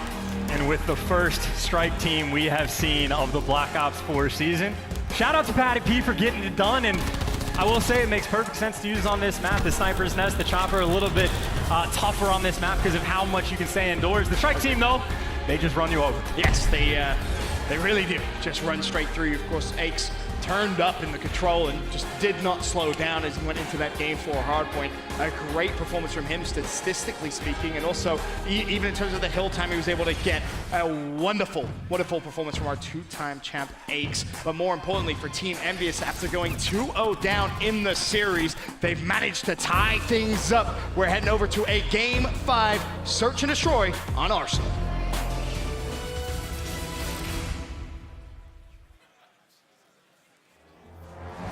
The Call of Duty World League is presented by PlayStation 4, the official platform of the CWL. Scuff Gaming, the official controller of the CWL. And Republic of Gamers, the official monitor of the CWL.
Ladies and gentlemen, welcome back to CWL Las Vegas. It's only the second series of day 1, and we're already going to a Game 5 Faze Clan versus Team Envious. It started off Faze winning 1 and 2. Now the reverse sweep, very much a potential here for Team Envious as we head over to that Game 5 search and destroy in Arsenal. And when I think of just how Envy has been winning these maps, I've been focused on the specialists. They have just been vastly better than their opponent, at least in the past 2 maps. So that's where I'm going to have my attention focused. Once we start getting to these later rounds in S&D, who's going to use them better? Yeah, the way they've used them, the timing of their use as well has been that just significantly better all around. But you have to think about that first search and destroy we saw very, very close. It was just trading rounds back and forth until Faze made a pretty big comeback. Let's not forget, it was Envy that had the advantage in that gridlock search before Faze won, I think it was 2 or 3 rounds back to back and took it in that round 11. Or, if you want to ignore the specialist, if Patty P can get another strike team, I mean, there's yeah, like, hey, let's get round 11, right? call in 2 extra players, like, you will be good to go. Of course, Arsenal, I don't know. You don't have to use the strike team. A lot of it's open. You're probably going to put on the sniper assist. Or the drone squad in S&D is very nice to have. So we're going to see a strike team? I hope not. If we do, though, oh my God, that'd be hysterical. I would love to see it from Pat. You just never know what you're going to get from him. That's for sure. But as we said, game 5, search and destroy for Envy. Looking to complete a reverse sweep here on Faze, 2-0 up. The first search was very slow, very methodical. Really could appreciate the strategies from both 2 teams, but we are underway. Arsenal, search and destroy, kicking things off on board with Priest. In Faze, in a similar style to what we saw in Gridlock, spreading the map, playing for picks, waiting for Envy to make a mistake, and right now you see Envy, a ton of pressure over on this A side. They only have 1 player over towards B, and Faze, they might be able to make the move. It's actually the exact same on Gridlock, where it's Aches the one spotting for information, finds a couple players, and then his team rat back. There's number 1, and there's a hit marker. Aches is tougher than most of us. And that's what I was worried about, right? You saw Crowder snipe in the first search, and sniping for that opening pick. Very strong. What's interesting is he also is the bomb carrier here for Faze Clan, so he's going to try and get that down, and now it's going to be so hard for him to back away, but luckily he has the support of Zuma. Crowder's still going to be there, manages to at least take 1 down with him, and finds himself a sub, goes for the second challenge, shut down, teammates firing over his shoulder, 3 versus 2 in favor of Faze. And Priest is going to be so tough for Envy to deal with. He can flank if he wants to waste time, and his teammate's going to be able to call out, but they're just going to call out dead because they're getting the kills, but Attach doesn't get the second, so the flank does come in. A very solid round right there for Faze. I think the important thing that happened in that round was after Replay's planted the bomb, he had Zoomer covering him on the bomb as well. Zoomer trades out, and Replay still, with nothing but the Mozu, finds a kill, also managed to get a ton of damage down onto the second. Played that perfectly. And it was tough to tell. I think it was Silly that kind of tossed the stun in to get the check. If that only hits 1 player, if he doesn't get the information, oh, surprise, you got a second player there. But, you know, who knows what happened in that situation from every single perspective. But again, pretty solid round for Faze, and that's even when you're getting hit markers with the sniper. I'll be curious to see if maybe anyone from Team Envious wants to try and counter the sniper rifle play that we're seeing here from Crowder. All right, you're dead. Oh, okay. That's a good angle. Yeah, it's pretty good. Pretty good angle, actually, yeah. First blood in there for Crowder. It does help if you don't like getting hit markers. You just shoot him in the face, and you take him down. And it's also a great way to kill somebody. Just use a cluster nade. Land it right on their feet. They're going to die. You got the 4v4. Now, of course, Zuma doing what he does best, working on the flank. Again, the important part here. Zuma in the flank, but it's Crowder with the sniper rifle who just delays, buys his teammates so much time. Zuma gets his life traded out. Now Method's attacking from the stairs. What's he going to spot? 3 versus 3. Envy looking to tie things up again. Yeah, sneaky, beaky light coming from the vents. Finds 1, 2v2, 24 seconds left on the clock. And if Silly falls here, App's in a whole different world of pain.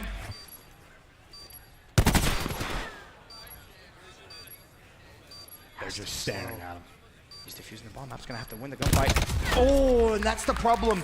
Silly falling there was the worst thing that could possibly happen to App. There's obviously 2 ways out. You're not going to wrap all the way through mid-map from vents, and it left App in a horrible position. Could he have pre-fired the bomb? Maybe, but at that point, he still has to try and find the second kill, and there was enough time for him to just hop on the bomb. And it had no impact on the round, but it's strange, so I'm going to point it out. I'm pretty sure Zuma didn't have dead silence that round. It at least sounded like he was much louder than he normally is. It sounded loud. So I don't know if that's the case. It had 0 impact on the round, but that's just crazy if that's true. Yeah, traded out his life, but another good round coming in there from Faze Clan. A 2-0 advantage. As I see you just trying to keep glance for some perks, but we'll see if we can check that out. Again, we'll be on board with methods here from Faze Clan. I think on the attacking side, we saw a B hit round number 1 where bomb went down and was successfully defended. It's like bomb, a similar way. Aches, same as before, the man scouting for the info. He's picking a new angle, though. He's trying not to get sniped this time. He's not going to trust just getting hit markered every round. And it's going to be Zuma he's dealing with. Doesn't quite find the kill. And he does get out with his life. But Are you sure about that? It does slow down the push. Now he goes back to the place where Replay shot him, or Crowder, shot him last time. Still, though, no one has fallen. Concussion gets burned. Crowder hits these. Told you. Just shoot him in the head. Yep, that just makes life so easy. Zoomer on bomb as well. Crowder watching from above. 5 versus 3. Advantage Faze. Envy looking for a pick desperately. And Zuma's just going to sit there, so thank you very much. Maybe a bit of a needless push there. Of course, bomb now will be being planted. 4 versus 2. Almost impossible here for Envy to try and push through the front. Crowder will go down. It's Hook that wants the challenge, and Hook feeling himself getting a little aggressive here. Doesn't quite get the kill, and of course, Priest is working on the flank, so Envy, they're going to have to surge forward, and they're going to try what they can, but Priest is going to be there. Again, the same strategy they used before on offense. He waits for his teammates to say, hey, they're pushed up, they're near the bomb, the pressure's here, we need you now. Shows up, get some free kills, pad those stats a little bit. Crowder again with the snipe. Eggs tries to play a similar angle, and like I said, Crowder doesn't miss those snipes. And he waited for it too. I don't think Zuma had the information. He had to dip away when he was one shot. He didn't see Aches slid back. That's just Crowder making the read. He knows what's gonna happen later on in these rounds. It's a common spot. He had the patience to find those kills, and Faze looking great so far in this game 5. They're really starting to run away with things here. 3-0, the advantage. As Envy go back on the attacking side, it looks like they want to go for a B hit, but there's plenty of Faze Clan resources here ready and waiting to defend. Super deep trophy they put in as well, or shallow, I guess would be the better way to say it.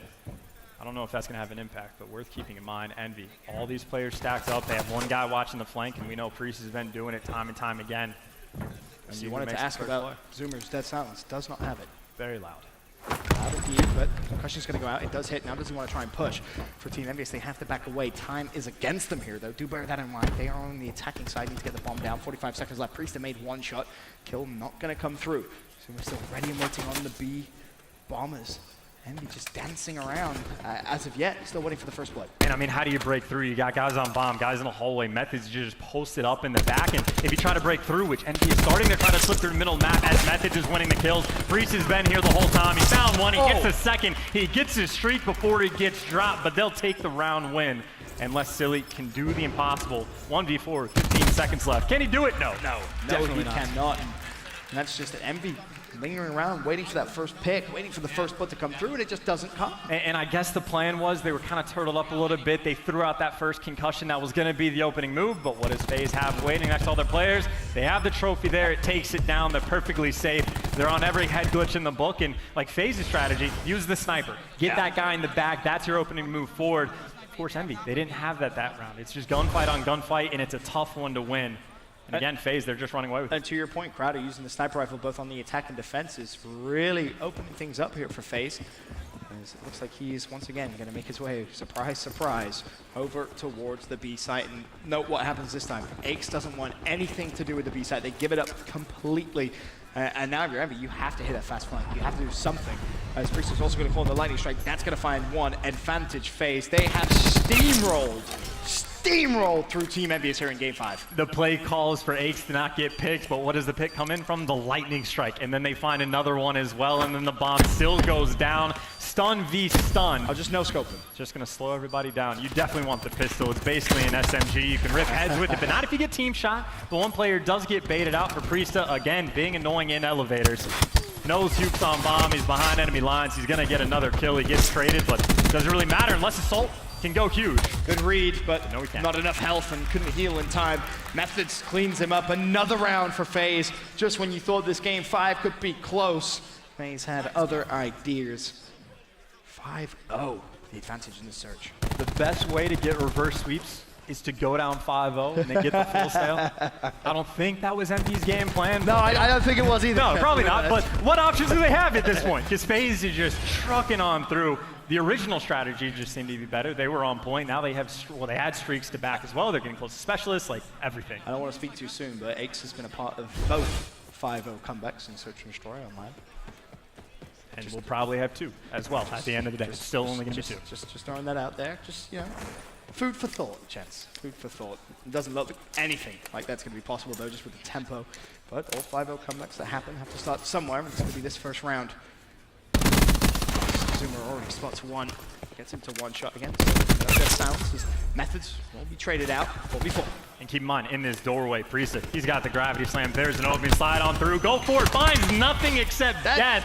We will see in the next round. I don't want to call him out, but that's not the first poor grab slam we've seen from Priesta this series. He's had a couple of really suspect grab slams, and that's another one. Honestly, it's good play. He just got baited. Like, it makes perfect sense what he's trying to do. Envy, they just had the perfect positioning. Of course, a 4v3, all players are kind of turtled up in mid, and it is kind of tough for them to deal with because, again, all the angles are covered right now. You got a player by B. Crowder finds the pick over at A and attach. Well, he's watching the push through. He's giving the information to Crowder, so everyone knows what they need to do. And of course, attach, working on the timing, and Zoom is finding a pick. They were all turtled up in map, and it looks like this is still going to be a round on board. Unless still it can go huge. A 1v2, but plays it back 1v1, but does get dropped, and again, Faze. It got scary for a second. Yeah. Until it was a hot 6-0. An emphatic win in game 5, 6-0, and it just shows you what you can expect from this Faze clan lineup. The sniping utility that Replays or Crowder can provide really makes the teams kind of think on their toes ahead, and you're going to need to adapt, that's for sure, because Faze of Search and Destroy definitely solid so far here at this event. I also want to say, we talked about how Envy, their specialists are great. That's helping them win those games 3 and 4. They didn't even get a chance to earn them in the final game. Faze, they never gave them the opportunity. Yeah, that's a very good point. When a Search and Destroy ends 6-0, if you're losing 6-0, you're definitely not going to have a chance to earn those specialists. But in terms of a recap from what we've seen from Team Envious, I think a lot of people kind of were coming into this event. Yeah, there's potential there, that's for sure, but they weren't really sure how to rate them. From what you've seen so far, impressed? Still a great team. I think both Faze and Envy are teams that are capable of winning an event. Again, ton of champions. You got the world champions in the side of Envy. It's just a tough first matchup. It is the first game on LAN, at least in this environment, in tournament setting, that they've played. You got to get the jitters out, and it comes down to like that round 11 game too. Envy's going to say like, hey, if we just clutch that one up, we win the series, no love lost. That's what it takes at this level. You have to win those round 11s. Yeah, good point, good point. And in terms of Faze on the flip side there, dominating game 5, that's for sure. You look at their control play, however, definitely maybe a room for improvement. Well, again, it's just a tough team to go against. Like, yeah, you say room for improvement, maybe just one bad round. I will say, I think Methods played fantastic. Priesta had some just disgusting games, and as a team, well, at least on Arsenal S&D, they clearly know what they're doing. So, again, either one of these teams, we're going to be seeing them on Sunday. Expect them to have deep runs. Well, there's a look at our series layout once again. Faze with the 3-2 victory, and there's one man who impressed in game 5, and I want to hear from him, the man himself, Mr. Crowder. We consider that a PlayStation Instant Reaction with Crowder. Thanks, Ben.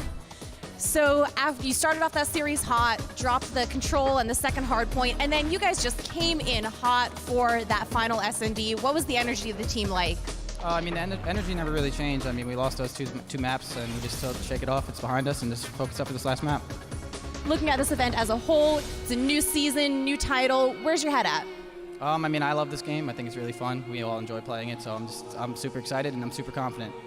All right, well then finally, along the lines of new things, I see that you do have a new name. You're no longer Replays. Can you talk a little bit about that change? There was a lot of confusion with the other Replays in Faze. He's a Fortnite player. He's really good at that. So I got like a lot of mixed Fortnite fans and COD fans all at the one time. So I figured I'd just go by my last name. People call me that anyway, so.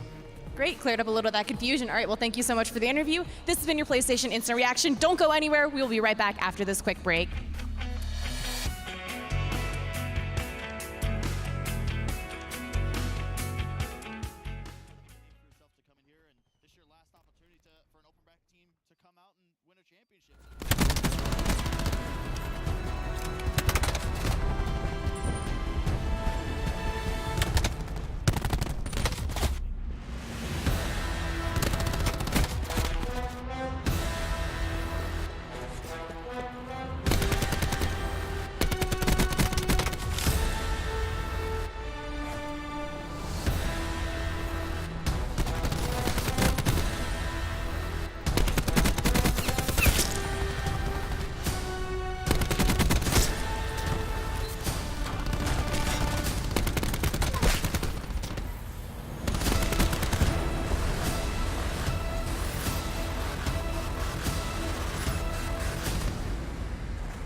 Amp Game Fuel. Level up the game. We are back here at CWL Las Vegas, and we are trucking through these pools right now, guys. That's what we like to see. Vegas has been a blast, and it's only going to get juicier and more succulent the longer we leave it in the oven, and by the end of the day, it's going to be good to go. Can't talk like that. We're all hungry. So hungry. Yeah, so let us actually bring up these pools and take a quick look at what's going on. Of course, now A and C are working through their pools, and I mean, you have any? Give me your thoughts, Beck. eUnited struggled at the start of that Mind Freak series. It caught me off guard. Yeah. Had Mind Freak won the round 11 versus eUnited, that could be a whole different thing, a whole different picture. Imagine if they were to win that round 11, they would have went up 2-0. They would have went up 2-0 on eUnited. And like when you're up 2-0, you're shook. You're like, wow, do we suck, guys? Like, what's going on here? But eUnited, they're able to turn it around and get that win. 100 Thieves should be able to pick up this win against Reciprocity. It did have a very close second map. Oh, they lost the second map. They lost the second map. They lost the second map. But they should be able to win that. It was a huge surge. Wuskins went insane with Tempest. I mean, we can catch a replay of that at some point. Like, that was unbelievable. Like, single-handedly won the round for him. But this series is already looking great.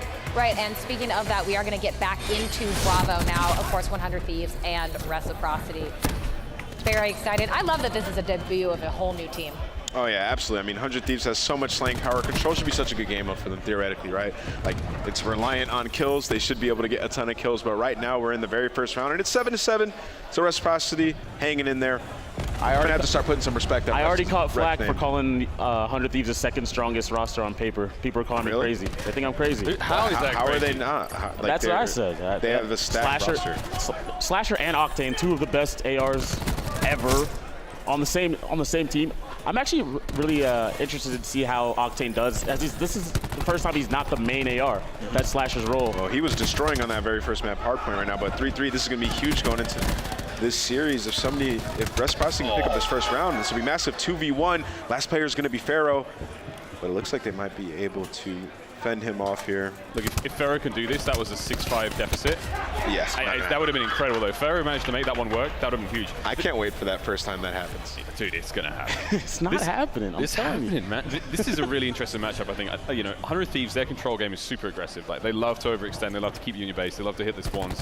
Whereas I feel like Reciprocity are a lot more methodical in their approach. They've got two gears. You know, they're very, very adaptive at how teams are playing. And I think they're a lot more flexible in that regard. I want to see how this one goes, because I actually think, and I'm going to stick to my guns on my earlier call, that the Europeans are going to be the best throughout the year at control. Pac, what are you basing that off of? Just a feeling. No, just what I've seen online. Just the way I've seen online and the way they play. And by the end of the event, I might have to get a tattoo with that on the back. Get that tattooed on my body so I never let it down. Yeah, in control, a lot of times you'll see a team just 5-push one site just to get it, you know, out of the page in the beginning of the round, so you have a lot of time to work it for the next one. And we're going to see all the players on 100 Thieves kind of hover over around that B site. The Kenny.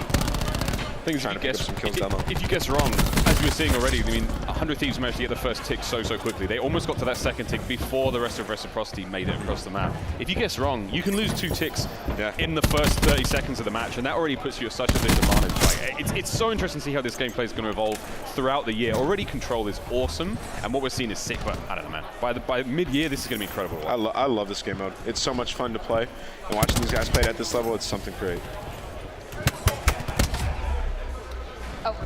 Right now, Octane off to a pretty good start here. Him and Pharaoh lighting up on 100 Thieves side of things. And on the other side, my boy Shawnee sitting at 10-7, doing his thing. Usually these games, the swing point is when the specialists come into play. When players start picking up specialists pretty quick, that's when they can kind of take the game into their own hands. You see the grab spikes come in with the 3-piece, and when you get kind of a clean wipe and you can push up and spawn kill, that's when you can kind of dominate a control.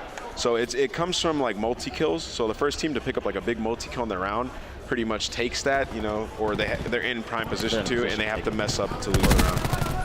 It completely changes. Like 1 3-piece can change the map entirely. And all of a sudden, you have Tommy's getting loud. Tommy's getting loud. He's turned it up. This is exciting. So the way sorry, go on, dude. No, I was just surprised. I'm surprised. Surprised? Yeah, I don't listen.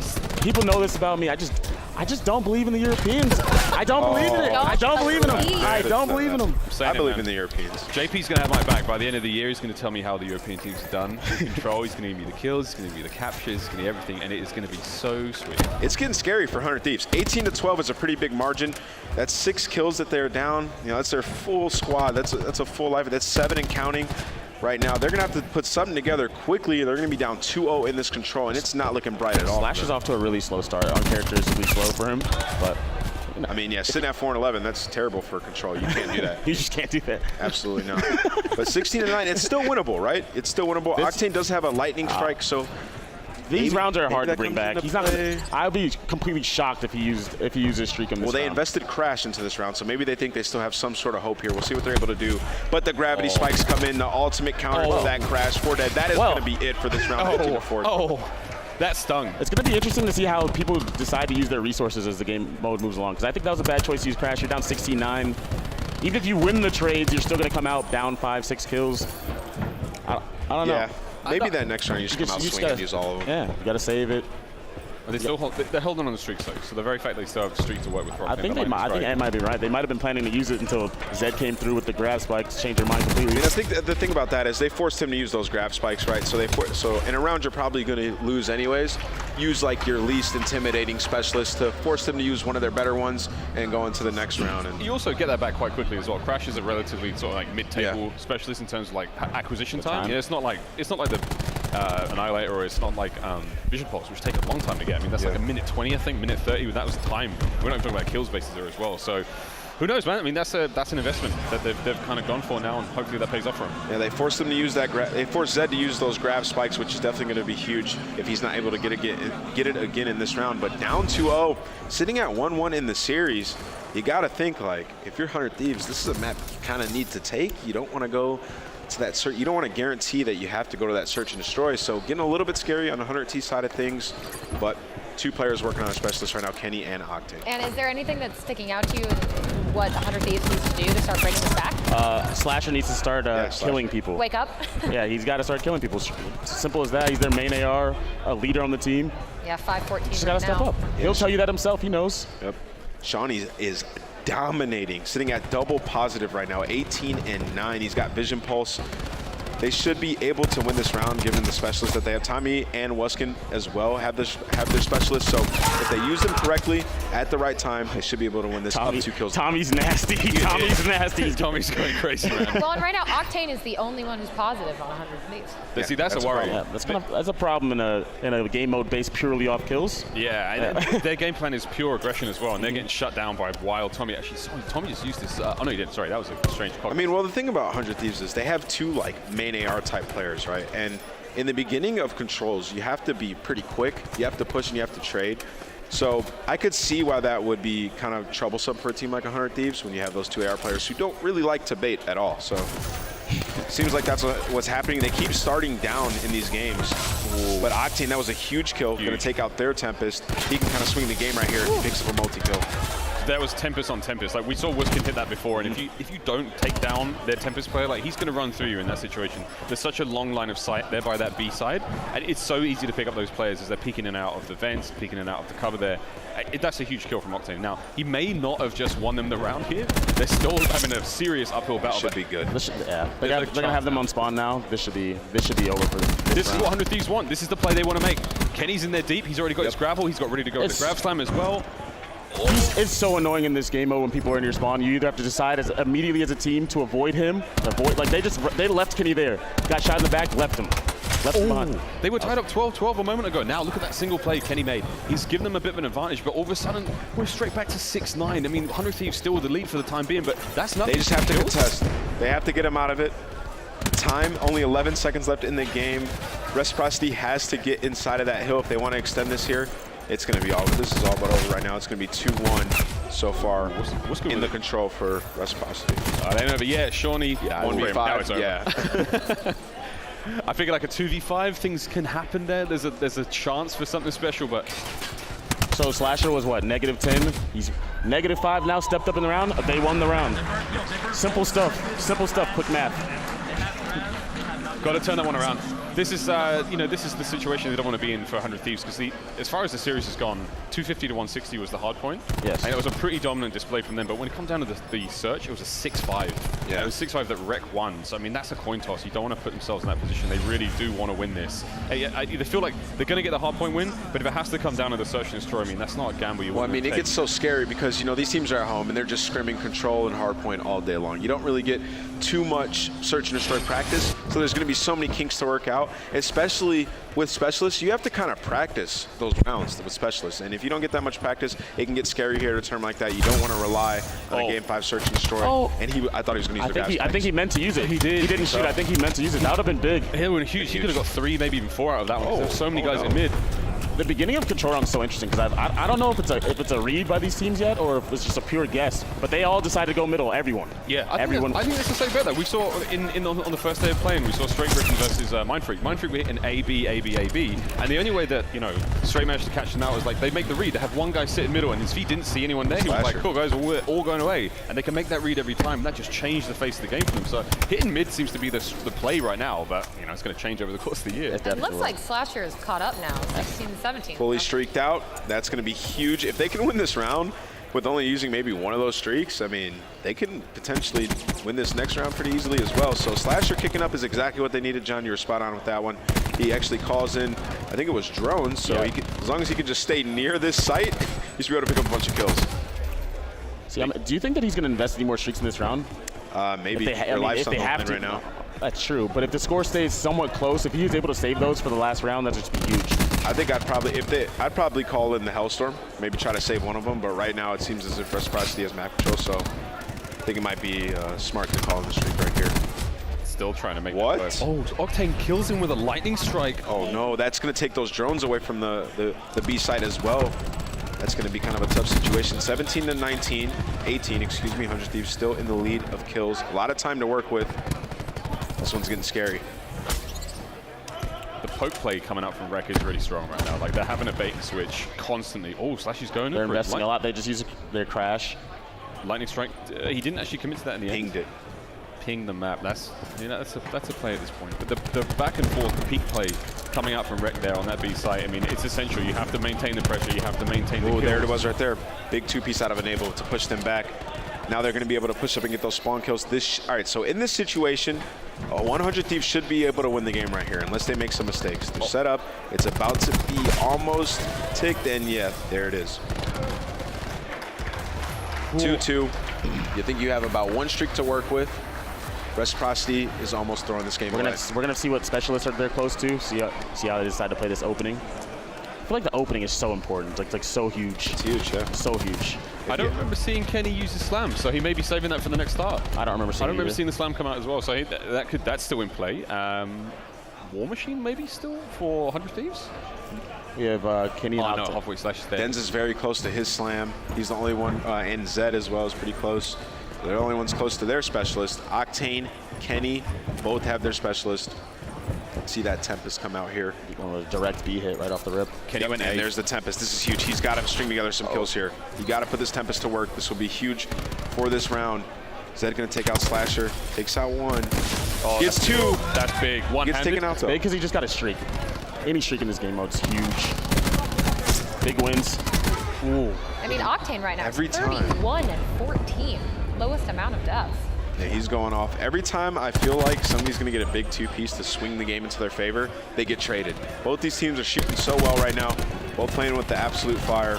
Slasher kicked up here in this game 3. Zed's a real X factor. Octane invested his streak already.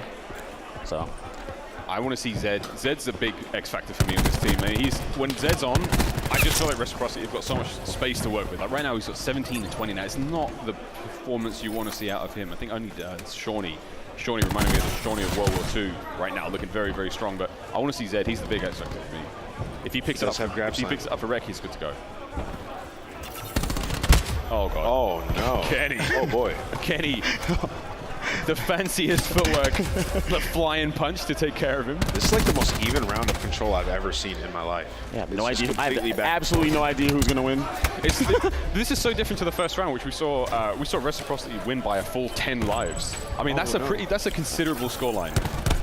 Oh, there it is. That was a huge play by Kenny to get that entry. Also going to follow it up with the 2-piece, 3-piece. That's what you need. 4-piece. There it is. Kenny just went off. Kenny just went ham. He just went off. Went ham. Now they have them pushed back in spawns. They should be able to hold. Yeah, they just. When you're coming out spawn, you don't have any cover. There's nothing you could do. You have to win those fights straight up. Whoa, that's so clutch from Enable. That's another one. 8 to 12 now. I mean that. Those. It's the same thing. The same principle that exists in a Search and Destroy. It's the same for this. He went off too far alone, untradeable. Here comes all the specialists on the side of Reciprocity. Might be a little bit too late. That's going to be game for 100 Thieves coming back. Wow, that's a huge comeback. That's a huge comeback. A huge comeback for Slasher personally. He did a great job. Dominant comeback. And obviously Octane just went off. He just went off this map for them. That's good guts, man. That's the guts you want to see from 100 Thieves. Like, they were down bad. They took a seriously heavy first round loss. And to see them come back like that, stole it. They adapted well that game. That was very impressive to watch. Stole it. Love it. Love to see that. Kenny as well. Huge plays. Kenny's been one of the players we've all been talking about. We didn't get to see it, but we'll see it here in the best play. Comes the grab slam into the 3-piece right after. 4-piece. It's bad on the knees though, right? If you land on your knees, that sucks. That's superhero grab slam. Oh, what a huge play. Love to see it, man. Love to see it. 100 Thieves. They're going to be good this year. Again, it's another line like LG. If that team finds form, I don't know who's going to stop them. Maybe Optic. Well, and speaking of Optic, actually, they are going to be coming up here on the main stage on Alpha, obviously, after winning against the Pittsburgh Knights on Charlie, and they're going to be going up against G2. Yeah, I mean, you got to imagine Optic makes quick work of G2. Just from what I saw of them, I mean, they looked okay, but their Search and Destroy is what I expect them to be good at, and they dropped the ball on that. They lost 2 of them. And Optic has some Search and Destroy stars on that roster, and they're definitely going to be great at respawn. So I think G2 might need a miracle going in this one, boys. Optic did win 3-0, but it wasn't the most convincing of 3-0s. They had a couple close maps. The Knights are up there feeling like they probably should have won first map. So I don't know. Maybe if G2 comes out hot in that, like they did in that second hard point against Splyce, maybe they can take it. I don't know, but I'm going to have to agree with Ant here. Optic should be handling this series pretty easily. They really should. I mean, I'm still going to see Decimate go off. I mean, he's a player who was essential to any kind of success that they had against Splyce in the previous series. So I don't know. I've got high hopes. I mean, that's my question. I'm going to be devil's advocate here. They're going to do fine. Yeah, that's my question, right? If Decimate can kind of keep playing like that, stay consistent. Yeah. I mean, if he can, then they can be really good, but they need a star. Of course, we are continuing on here this Friday to kick off CWL Las Vegas. We've seen Faze, eUnited, and Lightning Pandas winning their matchups. And coming up on Alpha on the main stage is going to be Optic Gaming versus G2 right after this break.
Hello and welcome back. We've had some incredible matches already so far here at the first event. CWL Vegas now well underway.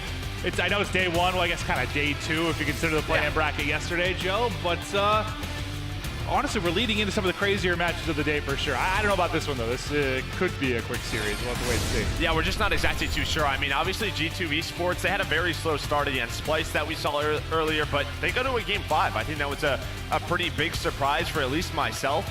Optic, on the other hand, they took care of business. A nice 3-0, and as you said, when you just look at these two teams on paper, Optic Gaming should be able to handle this one. Well, let's get right into the game one. You hear the crowd getting behind Optic Gaming early. We'll see what they can do in the first hardpoint. Right now on board with Decimate. He's trying to find the angle, but Crim6 with the ICR up to the task at Pillar. 3 kills in the kill feed, though, for Optic Gaming. They'll win that first wave. They'll find the early time, Joe. Yeah, still 35 seconds left on this hill. We're going to watch that mini-map. The next hill will be that crane side, that left side of your screen. When will those green arrows start to work their way up? And it looks like that's exactly what TJ's trying to do. Number 10, and all the kills right now. Decimate and Ricky, they're stuck in the vents. All this time going the way of Optic. They're getting the spawns that they need. They're looking comfortable. Well, you kind of heard Chance talk about this in the previous series. This first hardpoint, if you win that first wave, a lot of times the first hardpoint, you can't find a ton of time. It's pretty contest heavy. This one, you can get a decent chunk, and you see that early on with a 30-0 start. Finally, G2 eSports start to get on the board, but now we'll focus on the rotation. It's Crim6 that has to get it done, and he's able to 180 and snap to find a second kill. The entire G2 team in front, but narrowly picked off before he can tuck away in the corner before the reinforcements come in. Yeah, those last 15 seconds, G2 were able to stabilize. They got the spawns they needed, and you can see they're starting to rack up a good amount of time. Optic Gaming seem a little bit split up just based off the minimap. You have a couple of guys trying to hit through this middle lobby where Karma's at right now. A couple of guys trying to hit through the front, but Chino able to make quick business of them, and you can see what he's trying to do. He's trying to work his way up. You see number 4 spawn all the way out on the minimap. They're already thinking for that statue hill. And I know we've been able to watch a lot more gameplay from Optic Gaming, obviously, with their deep runs and the 2Ks and the pro downs. Obviously, they've won basically everything online, but when you take a look at the 3 game modes in this particular series, if G2 is going to get an upset, is there anywhere it has to start for you? It's got to start in probably this game 1. And Chino, you see he's paced up that lightning strike. When you look at this roster, he's got 7 kills in a row right now. Yeah, he's at 9 and 3. When you look at this G2 roster from top to bottom, you obviously have the 2 young guns, Blastful and Decimate. Those really have to be your superstars. Chino, what a rock he was for Team Caliber last year when they won back-to-back championships. But Faceno and Ricky, those guys just revolve their game around Search and Destroy, and typically game 3s, which will be Control this year. Well, despite the 30-0 start for Optic Gaming, it's Chino and a 7 spree and a dominant effort and Crane that's going to allow them to pick it up. 2 now come in behind the Hellstorm, and he still has the Lightning to work with. Right now, kind of picking up mid-lab, but will transfer over to Blast as he's trying to deal with the pressure coming out of front office. And this looks to be just a great transition from Crane now to Statue. A ton of time for G2. What's going wrong for Optic Gaming right now? Well, obviously, just that Hellstorm in transition. A couple of players makes go it easy, down. right? Yeah, it makes it a lot easier, but TJ able to find a couple of kills. Scump as well, and that is the power of Optic Gaming. That SOG duo, TJ and Scump, they can light up the main stage as they just did right there. If G2 were able to stabilize, they had a great setup. Blastful was pushed out towards the front. They could be up by 40 points. I think that's a big break from Optic Gaming. Not only do they take back the lead, but also, like you said, just allows G2 to not really blow this wide open. We'll switch over to TJ's POV, trying to do some dancing here at the next hard point here at Guns. Unfortunately, runs into Vicento's setup with the ICR.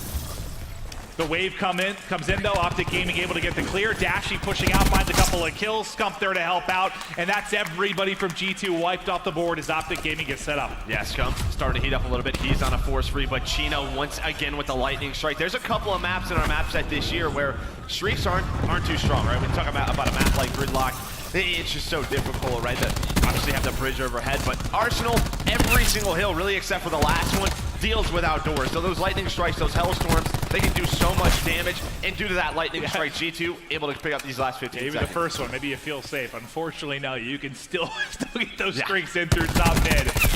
Decimate wins a nice one-on-one in the back, but Dashy there to trade it for Optic Gaming. You take a look across the top of the screen, everyone's still kind of building towards those specialists. Looks like Scump with Crash can be the first one to pick it up. Chino, I believe with his prop, it should have Tempest locked and loaded here with a couple more kills. but it's been about even. We've had a couple lead change heading towards kind of the 100 mark, and it's pretty close. But if you think back to last year and prior years, usually this is where the game starts to open up. You'll see teams play relatively even, maybe through the first set of rotations, then someone starts to get a feel for the game and really take over. Yeah, you see Scump pops that Tac 5 move. Karma able to find a couple of kills. TJ finds a 4. Chino, the last player alive. Another great break. I mean, G2, this is the second hill where you look at Statue, look at this office hill where they've had a solid setup. But really, it's just been the power of Optic Gaming that have kept him in this game. Karma with that grab slam, able to find a couple of more. He's on a force free, 150 points away, make it 50 from that lightning strike. And we talked about how deadly streaks are on this map. Well, we'll stick with Karma's POV for now and just see if he's able to pick up these streaks. He's trying to maybe find an easy kill in the old hard point, picking up these final couple of seconds as his teammates will do the dirty work in rotation. You just hope to set him up with an easy one. We'll swap over to Scump for a second because he's on a bit of a streak as well. Scump's now got one. He has 4 kills in a row. Karma does end up dropping, so I don't know if he actually, it doesn't look like he picked up anything, so he falls 50 points short of any kind of streaks. Hear that War Machine though, Decimate, he pops that, trying to find a couple of kills, is able to find 2, but Scump goes through that window, finds 2, and he gets full streaks. I was gonna say, I didn't really agree with the lightning strike. He didn't find any of the kills, it didn't allow his team to got the other streaks though, he got the other streaks. Yeah, I was gonna say, G2 still in control, but you find that Hellstorm, you find that drone squad, and we'll see when he's able to pop those. A nice setup inside a lab right now for G2 as they're looking to build this lead with 20 seconds remaining on our first hard point in the second rotation. You see Dashy, who already has had some highlight plays you've likely seen on social media with that Tempest. Does he have another one in his back pocket in this game 1 versus G2? Trading back and forth. We'll take a look at the minimap for the rotation, kind of watch Dashy as he's set up here.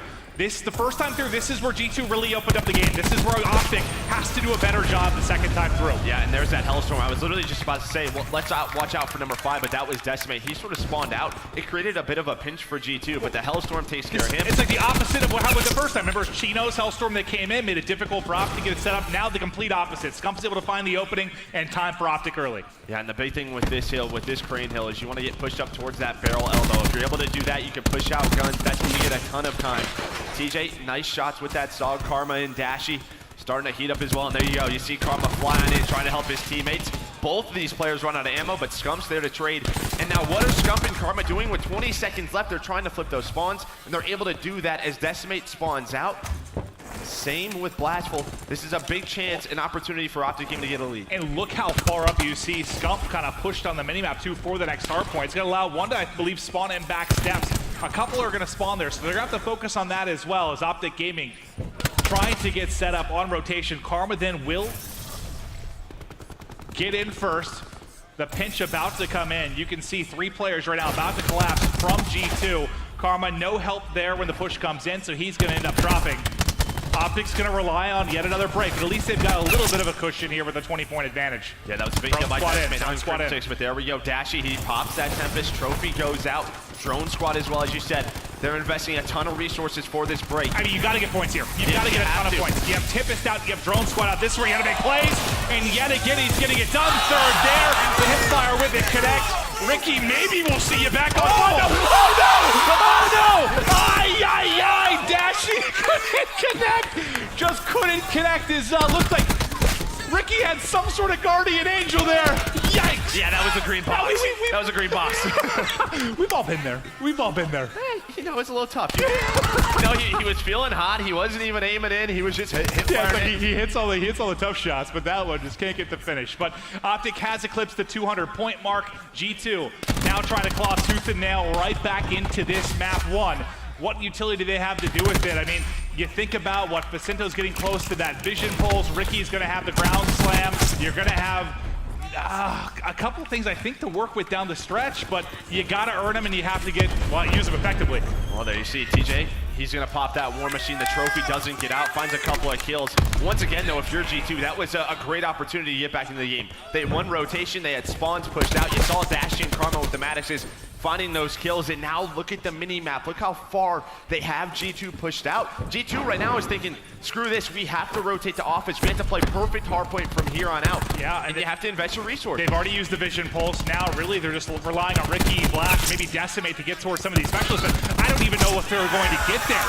Optic so close to closing out this game. Dashy lighting up now. He's got 6 kills in a row. He's 130 off streaks. Well, that's one way to slow him down as Ricky hits the ground slam, but now Optic just needs the final couple seconds here. They need to lock it down in office. The kitchen push doesn't look like it'll get there in time, and map 1 to Optic Gaming. But I mean, it's similar to their first series we saw. Pretty close hard point. They're trailing a little bit early, and they start to climb back into it. Yeah, we're going to take another look as soon as Dashy pulls out this Tempest, that statue, able to find a couple. He sees the tac match, and what does that mean? Well, it means those guys are going to get up faster, so as soon as he sees this on Ricky, he's trying to clean it up. It's just that box, man. The box won't get out of his way. Well, Ricky gets a kill that had to feel pretty good there on the Tempest, but unfortunately didn't matter in the end of things. So that'll do it for map 1 in this series. We're going to hop back over to the desk to check out the other matches. Thank you, Maven. We're going to swing on over to Charlie, where we have LG and UYU, and looks up frequency and hardpoint, and UYU's up by about 30. They were doing a lot better. They were up by like 100. They were up, yeah. LG's bringing this back. This is LG's by far their worst map.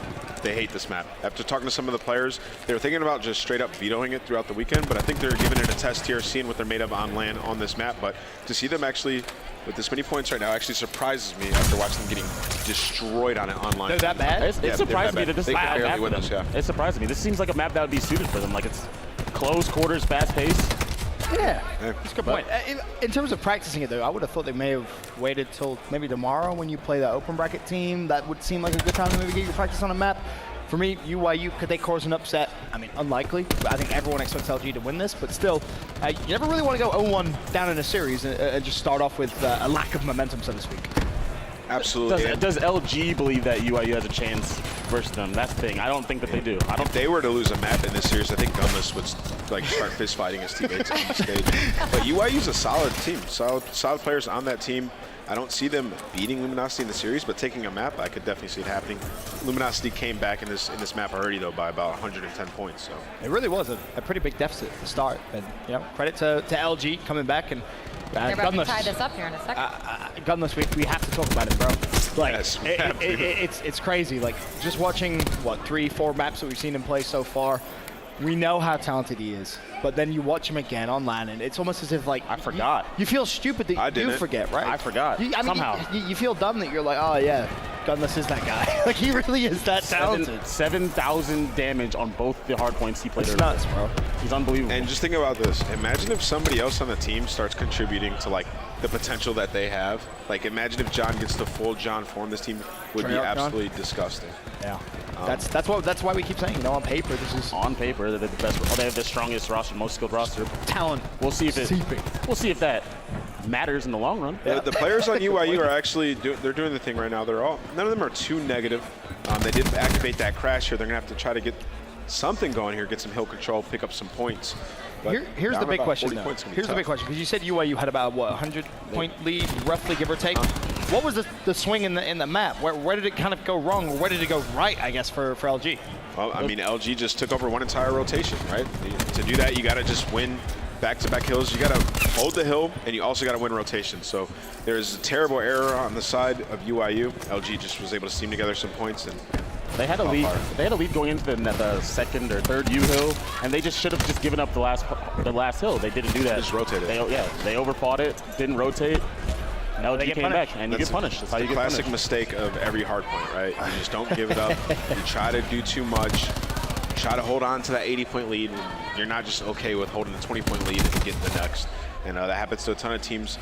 UYU are going to need a really good hold in order to come back in this series. Quick hold and a rotation.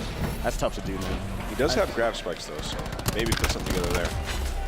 Did you have that habit when you played it? That YY habit? That's why you just... No, I never had that habit. No, there's so many players who have it. That's just a twitchy play style.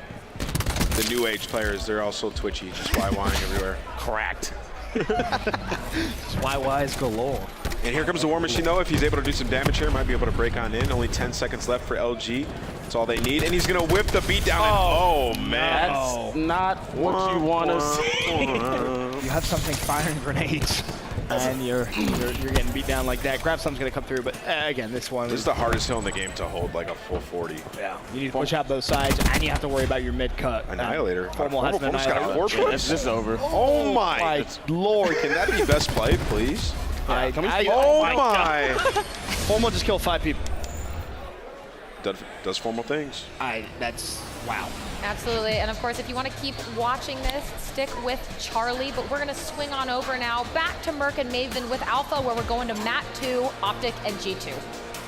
Thank you very much, Katie. Let's get right back into it. Map 1, pretty close, back and forth until Optic ultimately able to close it out. Now we'll get to Search. Now, this is what's interesting. You know, there's been some questions behind Optic. You know, will the online play transition to LAN? Sure. With the pickup of Dashy and TJ, will the S&D woes of prior years be fixed? You think if anyone was going to maybe give them a little pressure and search and destroy in this pool, G2 might be it. You've got a lot of S&D prowess on that team. Surprisingly, though, G2 lost their first searches. Yeah, again, we talked about it in the pregame. That's where Ricky's teams, Vicento's teams in the past, that's where they specialized. Flashful and Decimate, that's where they made their name. Chino last year on TK, that's really how they won a couple of their championships. This team should be very solid at search and destroy. But as you said, Optic, a major reason they made this team change was for search and destroy. They win more than 50% of their searches, they'll likely win events. We'll see if they can do it. So far, so good. 3-2 advantage. Ronda Dasher with the snipe, able to connect. One player left, wiped off the board in round 1. Goes to Optic Gaming. You hear a bit of a Bruce chant right there, you know, out in the crowd. Obviously, a lot of Optic fans love watching Dashy. The guy can put on a show at any moment. We saw it with the Tempest. A little bit until he found the box. The tip is giveth and the tip is taketh away. It's like he's had a highlight play and he got smoked by Ricky. But yeah, he's definitely deadly with it. And there you see Krem6, widely considered, well, it's debated, but maybe the greatest Call of Duty player of all time. Yes, obviously, I would say yes. Invaluable to this Optic Gaming team. And now he's got his pal Karma back on the roster. Yeah, and when you watch these scrims, I mean, Krim, he can be brutal on these guys, but Krim does not want to have a year like last year. Scump able to find that first blood, and well, Scump had a great game number 1. I think he finished around 28 and 16. It was a quiet one. He went on a bit of a streak, but he was really their slaying leader. Decimate trying to find a couple of kills, maybe with that cluster, gonna back Optic down, but still a man advantage until Ricky goes on a flank. Flank comes in, he should find a second. TJ weak and he'll get wiped off the board. Now a 2v2. Bomb has been planted at A. Optic looking to play a little bit of defense. They'll have superstars Scump and Dashy up, Ricky and Blast. Going to have to make the play to try and find the kills and the defuse. Scump almost gets caught, but look who's looking over him. None other than Dashy connects with the snipe yet again. It all falls on Ricky. Where do you even try to make this play? He's at least able to hit the cross, but he has to try and take a one-on-one with Scump while Dashy's looking over him. That's not an easy thing to do, and next thing you know, Ricky's brain splattered to the wall. Yeah, I think the play, though, it starts with Scump, right? Scump is on that second statue, he's on that middle pillar, and he's just holding his stun. He's shoulder peeking back and forth. You saw Dashy was in their lobby. He was watching the flank. That's what he was concerned about. But it starts with Scump. As soon as Scump sees one, he throws his stun out. That allows Dashy to rotate back. He's able to watch over him. And as you said, just be the feel. Stay down, I got you. That's all you're probably hearing between those two players. But shot at Ricky. A play last year where maybe Optic screw something up. Well, they're up 2-0. Looking good right now in search. We'll see if G2 can answer back. Is this the round where it happens on offense? You see a bit of a split on both ends. Now starting to rotate towards the B side. So be Karma really by himself. Karma trying to get vision. He's not playing at the back kind of box hop-up where he can easily get away. Not going to matter. It's a one-on-one. How do you give him a one-on-one fight? There's no even trade opportunity there. Yeah, now he has some help. Scump jumps through that middle window. Chino, he's going to challenge, but as you said, there needs to be a trade. Decimate luckily able to pick off Scump, makes it a 4 versus 4. Maybe a bit of an overreach from Scump. So many times I've watched Optic scrims and Karma will play kind of that back box where you can just kind of hop up and check the B side. He'll play it by himself. If you're doing your research, you know he's there, you at least kind of swarm him to some degree. You can't just give him a one-on-one like that, unless they're just assuming he's going to be playing deep. Maybe just catches him off guard a little bit. Yeah, but now G2 starting to push up towards this site, but you see all those green arrows starting to rotate on over. It's going to be hectic here. Well, how much harder does this push look now? You got Dashy in the back, lines up 2 more. He's got 5 kills in a row. He's yet to die as he's at 5-0. Blast tries to connect with the snipe. Gets tagged up. He's been taking a one-shot on multiple occasions, but G2 just getting steamrolled off the site. And that just starts with Karma. He wins that one-on-one fight. After that's said and done, the rotation comes in. You get no site control for G2, and they just get wiped off the board. what are G2's options after you drop that first gunfight? Do you try to rotate? You have to trade it, right? You have to trade Karma out. And I'm thinking maybe a reason they didn't push it is Blastful is one of their faster players. And if he's going to have that sniper out, someone else has to step up and go for that trade. There's Dashy. I don't think he's died yet so far. I don't think so. As I imagine. Still 5-0, yep. They're going to continue to try to set him up with a sniper, and why not? We know how good he is with it. Well, they said early in the title they're going to let him snipe every single map. And why not? When it's 5v5s, you have the Mozu in your back pocket. Let him do what he wants. 100%, 100%. I think he can take a little bit more of a gamble, especially with the added ban. We'll hop over to Decimate for a moment, who's tagged up but able to get away with his life. They give up that A site, so it's an easy and free plant now for Optic Gaming. With everybody up, you still have the sniper set up to look over this as well. What are your options here for the retake if you're G2? And again, look at what Scump's doing. Chino's going to take it down his teammate. Luckily, Blastful able to find a snipe. Senna with another one. A solid retake so far, but TJ's playing inside those vents. Scump stays alive. TJ gets a nade kill now. Another 1 versus 2. 20 seconds left. Ricky able to find one. Stuns out, but Scump just dips. Look how smart and beautifully Scump is playing this right now. And Ricky's got to go. I mean, look at this. Look Ricky's at this play right now. He's How do you deal with this stock on the Sog? And that's a round win for Optic. Absolutely toying with his food. Shoulder peek after shoulder peek. You can see how frustrating that looked to deal with from Ricky's POV. And Ricky's been left in some tough spots where maybe an opportunity to clutch, but well, to be fair, they've been 2 1v2s with no advantage. But nice job from Optic, winning those scenarios they should be taking. There's Chino on your screen. Chino, a part of that Team Caliber squad last year. Won back to back. They win Dallas. They win New Orleans. Plus, what, Envy ended up finishing top 6 at Champs with a very solid run. Can they continue it this year? Well, can he? I mean, he played so stellar last year. Well, they need to get a round on the board here. It's probably the priority. That's probably, yeah, we should do that first. We'll see if they can get something There's going. Karma once again.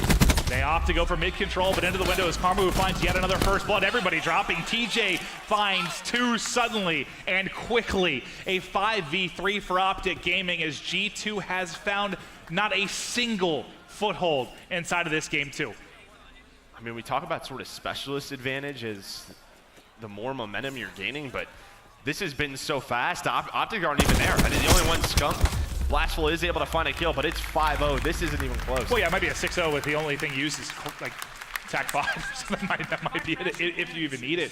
This is comfortable. Yeah, and I mean, obviously G2, they lose their first 2 search and destroy, so we don't have a lot to take maybe from the new Optic Gaming and search, but so far you gotta like what you see if you're a longtime fan. Just they're looking very, very clean and comfortable right now. I mean, if you watch them early on, as soon as Black Ops 4 released, the first thing on their mind was search. All of these guys were just getting search and destroy tourneys under their belt.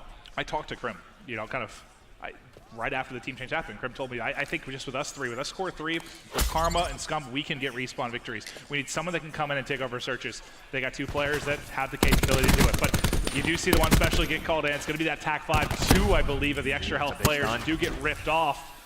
Just able to get away from the stun, but the site has been swarmed as Optic pushed through and they effectively trade. Plus nade is on. Okay, later. On a kill. Yep, that helps the retake a lot. Now it's 3 versus 2, but TJ's in a great position. Dashy, 7-1. It's back! A little bit of revenge on Ricky. I think a little bit of revenge on the Tempest Splyce as he absolutely 180s him. Oh, Tempest is out now as well. Chino in a very tough spot. No chance. 6-0. Optic in cruise control. Woo! That boy Dashy could snap.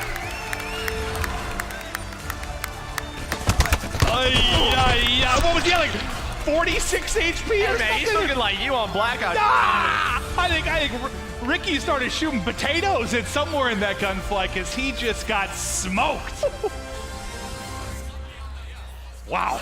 Well, TJ enjoying a beverage as Chino's not. A little stressed out. Guys, what's going on? We're getting crushed right now. We're going to bring it back into control, but what a win there from Optic as they make the search and destroy look easy. G2 find themselves in yet another 2-0 hole. Can they get the victory and control? Maybe battle back to extend this series? Don't go anywhere. We'll find out after this quick break.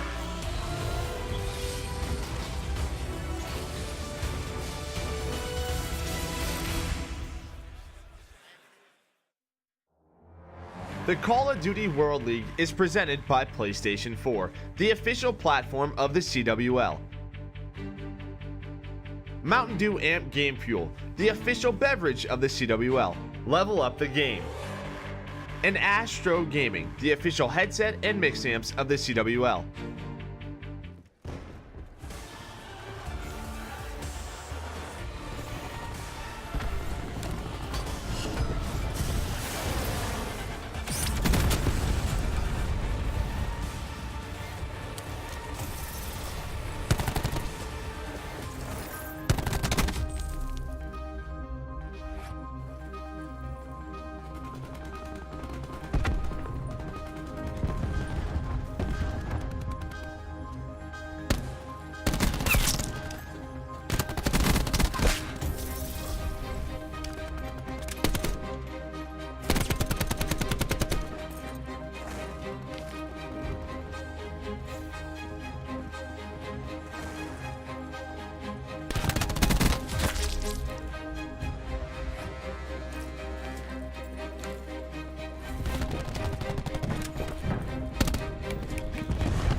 Optic Gaming enjoying a 2-0 advantage in their second series of the day, yet to drop a map thus far. Joe, for G2 on the other side of things, I mean, they're finding themselves trying to do it the hard way. Now, granted, you start with Splyce, you start with Optic. I mean, you're talking about maybe two of the top 4 teams in the world coming into this. I mean, you talk to some pro players, they've got Splyce and Optic both in their top 4. It's not an easy start. Yeah, no, that Optic Splyce match later on tonight is going to be a fun one to watch, I think. Again, I don't think a lot of people on the outside of the scene had Splyce really in their top 4, their top 6, but all the pro players that we talked to say Splyce is incredible. I played a bit of pubs one day with Karma. Just woke up early. He was on. We were grinding. I asked him, just who do you think is the top team outside of you guys, or who's been the toughest to play against? He said Splyce. So I kind of trust his opinion. I do, a lot more than my own. That's for sure. Yeah, we're gonna load up Arsenal once again. Oh, we've been here before. We might have been here. Yeah. It's a beautiful statue, beautiful lobby. At least it's a beautiful map. Yep. 3 times in a row. We'll see if G2 can get out of Arsenal. I think that's the question right now. I know it doesn't look that way, but Control, just like you had with CTF, Uplink, that map 3, your swing game. If you're going to build some momentum, it's got to happen here. This is where you have to try to bring it back. Looks like we're going to be having a replay. That's a new strategy. One player is off the map. There's a lot of team kills going. Oh, just mass confusion at the beginning of the map. That's a new strat. Yep. Try to kill your team with trophies. Yeah, welcome. Oh, just thrilling gameplay here. No, but it'll obviously be very interesting to watch over the weekend, even over today. Like how Vito's switch for teams. Like if you're Splyce watching this match, unless they're playing right now, they understand that. Well, Optic obviously loves Arsenal. So from your experience, obviously for you as a caster, you've had years where you've had Vitos. Well, sorry, your years as a player. Yeah, you've had years where you've had Vitos Vitos. as a caster. Yeah, years where you haven't had it. I guess what's the difference for Vitos for teams maybe early in the title versus maybe the end of a title? I think you know your limits. I think the first event or the first couple events, you play something online and you're just thinking we love this map. Like we'll take Arsenal Control for example.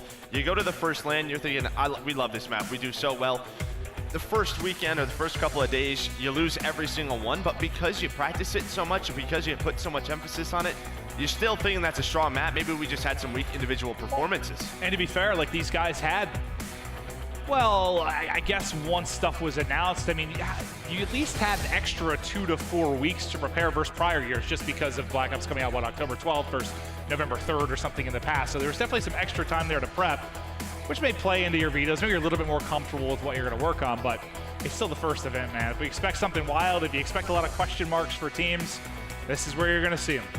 Yeah, and again, I think with Vitos, maybe with the system coming back last year, maybe people just stuck by their pride and true, right? They didn't not play their maps, where maybe we see them try to make some adjustments. Maybe after today, they wake up early tomorrow and you know, just try to figure out what works best for them on a couple of different new maps. Yeah, well, we should get loaded back into the control here in a second to see if Optic can close things out or if G2 are going to push it. We've had a lot of Game 5 so far today, so we're expecting this to be a long day. That's what you love, though. It's day 1 of Vegas. Let's take it to midnight. Who cares? Let's have some fun. I'm down to watch 72 hours straight of Black Ops 4. Well, I'm loving it. You know, I've watched so many scrims at home. You know, each night we'd be grinding online together. We'd get off, we'd chat, we'd watch scrims, but it's just a different beast when you're watching inside a Codcaster. It's a completely different animal, seeing what all 10 players are doing on the map, how everyone's working together, and now we'll get right back into it. Looks like everything is correct, so here we go. Map 3, Optic, G2, and we know how important Control these opening breaks are. Yeah, when you talk about Arsenal Control, typically teams try to attack this A site first. It's really hard for the defense to retake it, just due to the nature of it, right? How does the defense retake it? Based on their spawns? Either to one, try to send a guy on the flank, which Blast is doing, maybe go outer guns, or try to flood through the lobby, and that's just so difficult to do. And Optic right now have a 5-kill lead. They already have about 2 ticks on this A site, looking real comfortable. And G2 has to think, do we push for this one more time, or are we just gonna allow Optic to have that extra amount of time and just defend B? Yeah, we've seen that strategy on many maps. Just give it up and focus on next. You don't want to just, you know, basically pound your head into a wall just trying to fly in against a 4 or 5 stack, so they give it up. It's already an 8-man advantage for Optic Gaming. They're at the next spot. They've got a trophy down. You've got Dashy lighting up players and his teammates, but ultimately he finds the kill when it matters. And I mean, G2's just getting steamrolled right now. Yeah, they got to pick it up slaying-wise. That was my biggest concern when, again, just looking at the roster. Like, who are your superstars? It could be Decimate and Blastful, but last year they had their moments, but they were also inconsistent at times. Do you think there's less upset potential? When you talk about respawns, there's less upset potential in something like Control maybe versus CTF? I think so, because a little bit more slay heavy in a way, or? Absolutely, but I think, again, on a game mode like Control, if you're able to get a solid break off, get a 5-kill advantage, you could play with that. And we're so early in the game too. We don't know what kind of strategies are going to come out for teams down the road, right? There might be a whole lot more that we're seeing. Oh no, being thrown out. Is that Dashy 180ing someone again? Yeah, we should let's just watch Dashy. Yeah, let's get the Dashy cam. All right, Bruce, let's see what you got. I don't think we're going to see much more as the 3rd point's about to go. Optic's going to get the 1st round. They have a 16-4 advantage right there. There comes the final point. And honestly, that just looked comfortable from the opening seconds. Once they got control of Inner Lab, it kind of snowballed from there. It felt like, at least it feels like at some point, even if you get that early break, like at some point the team fights back a little bit. At no point did G2 have any semblance of control. They had no map control. They didn't even get set up for the next control point. And you saw what Blastful and Facenda were trying to do. They were trying to maybe set up a couple of spawn kills, just really stagger the push of Optic Gaming, but then Dashy turned on Facenda, so that didn't happen. Yeah, that hurts. That does hurt. Karma back on Optic Gaming. We may have heard what Krim said in his stream the other day. Just a guy you cannot replace. And one of the, I guess, the regrets of his career was dropping him off the squad, but now he's back, and Optic Gaming looking to steamroll through the competition yet again. TJ tries to pop up into Vince, but Chino ready and waiting with that SOG. You see G2 kind of catch Bit of a different hit. Yeah. Catch him off guard. Optic, they were trying to go towards that window. They were trying to go towards that middle lobby. Instead, G2 go towards the B site. Karma tries to go on a bit of a flank, has the help of TJ. And they don't get the second tick. That is so important for Optic Gaming to defend that. But Decimate and Chino are still here. And G2, they have a 4-kill advantage right now as they continue to attack B. And they're set up inside of Optic's lobby, so Decimate getting shots in basically off a spawn. He will get cleaned up as Dashy comes flying out. Dashy, if he gets a second here, how huge that would be for their positioning. But the help is now in, so they'll shut it down. Did they get the second tick? I don't think they did. I don't think they did. I thought with that second push, surely they were going to get it. So they're going to wrap now back into A. They've got first point, kind of the first tick done for either site, but still a lot of work to do for G2. Yeah, let's go over to TJ. TJ's trying to go to a bit of a flank. As soon as TJ gets in a position, Optic's going to go. Ready? So he's going to get taken down. Now basically that forces the guys out of window to push on out, and Optic trying to defend this site, and it's looking like they're going to be able to do it. Decimate the last player alive, and watch that play clock. Only 50 seconds left. G2 Esports have to cap at least one to extend that time. And like the man advantage you have for G2 isn't that valuable now because of the time against them. They have to make the play. They have to at least get one of these points, obviously, to try and extend it. You can't just trade kills. You got to get some control. They should be able to get A here. Looks like Optic's going to try and contest. They looked at it. Looks like they decided to just give up the point. Focus back on their spawn and now set up for B as you get another minute on the point here or another minute on the objective for G2. And just look at the map. Now G2 has a decision. You have about 90 seconds. You don't have to go for B right away. You can try to get some kills, send guys towards that turret side, through the guns and set up some spawn kills, or they can try to wrap through their base. They're trying to really take control of both lobbies. One player going through the vents. That's going to be Chino. He's going to get taken down. Still a 2-kill lead. But the big thing with offense is you just need one good push. No matter how many lives you have left, if there's 5 of you, you get one push. There's always that opportunity where you can capture the site. Well, it's going to be difficult for them right now for G2. You've got Karma basically pushed up into office. So he found actually 2 kills basically on them coming out of spawn. So the 2 players that are trying to push towards B have to wrap back and deal with that pressure. And Krim, you know how difficult it is to find a kill after being meleeed. It messes up everything with regards to your aim and control of the reticle, but he's still somehow able to find it. Now it looks like G2 want to take the push through mid instead of that front office. And that's what I thought they should have done Their last team push for the most part. Well, Ricky able to find a couple of kills. Now watch Faceno. Faceno and Ricky are both in a couple of great positions to get some spawn kills. This is what they can do with the time left on the clock. They're trying to find them. Faceno on a huge flank. Ricky just needs to stay alive there. Instead, the trades go the way of Optic. Now a 7 versus 5. Can Faceno find another one? He can. And he's just buying time for his team to push up. But Optic Gaming, you still have a 3-man setup over here, but Blastful finds another one. Now 5 versus 4. G2 might pull this round out. And it starts with Faceno just being a nuisance in the Optic Gaming base. There's so little time remaining, though. Just 7.8 seconds on the clock. Can Optic do this from down 2 players? 3v5. They've got to isolate Facento in the back. They're able to do that. They find 2 kills, turn it into this 3v3. What a dagger this could be. They come flying up the steps, but G2 ready and waiting. They find the round. But you heard the Tempest at the end. So G2 did invest one of their specialists to make sure they secured that round. They did not want Optic to go up 2-0. That's one of those things where you just think, we lose this round, we lose the series. They just feel like they have to pull it off. I mean, then maybe that's, props to Optic in some sense by forcing that out of them, just making it so close down the stretch. And they had the kill advantage, but we saw what Faceno was able to do. That's sort of a different strategy in control, setting up those spawn kills, being a nuisance. He was basically making a 4 versus 3 in the front for his team. He was containing 2 guys in Optic spawn. Yeah, it just splits the team in half, right?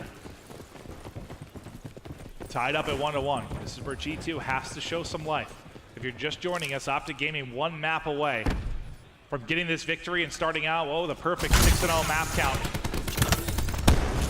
Karma goes soaring in. The grab slam just connects with 1. But Optic looking to bounce back after that round loss. We'll see how they deal with it. I'm going to hop to an Astro Gaming listen in here with Optic Gaming. Yo, he's outer pillar, pushing up the mid hard point, pushing up the mid hard point. Right pillar, guys. Left, you got me, right pillar. Nice, good job. Nice, keep holding in there. One's in our vent, in or under. On the hill with me. In our kitchen. No, no. No blast. In our kitchen. In Come our on, kitchen. Brandon. Flanking you guys. Flank you guys. Find you. Our side, guys. We're behind him. Absolute chain. He's got a SOG. He's our right side pillar. Another one there, so I came in the lobby. What pillar? What pillar? Right? He's right. Right pillar, Wait, Damon. Got him. Is this now? Our side, Ian. I'll get him. I'll get him. One shot. He's dead. Another one there, lobby. Watch He man. came out left He's pillar. Left pillar, guys. Left pillar. Really weak. Half health. Half health. Half health. He's one shot. Dead. Watch We're gonna be van or window. Someone watch my van. Lobby. Watch my van. Window. Go help him. I got her pinched. Window, watch out. Van. Window, absolute Ricky. All good. Two. All Two they're all there. Two done. I need help. Go window. He's pushing him right. He's pushing him right. Yeah, right on me, right on me. Window. Ricky with window. He's right. Yeah, I think he hit window. Two go in our lobby.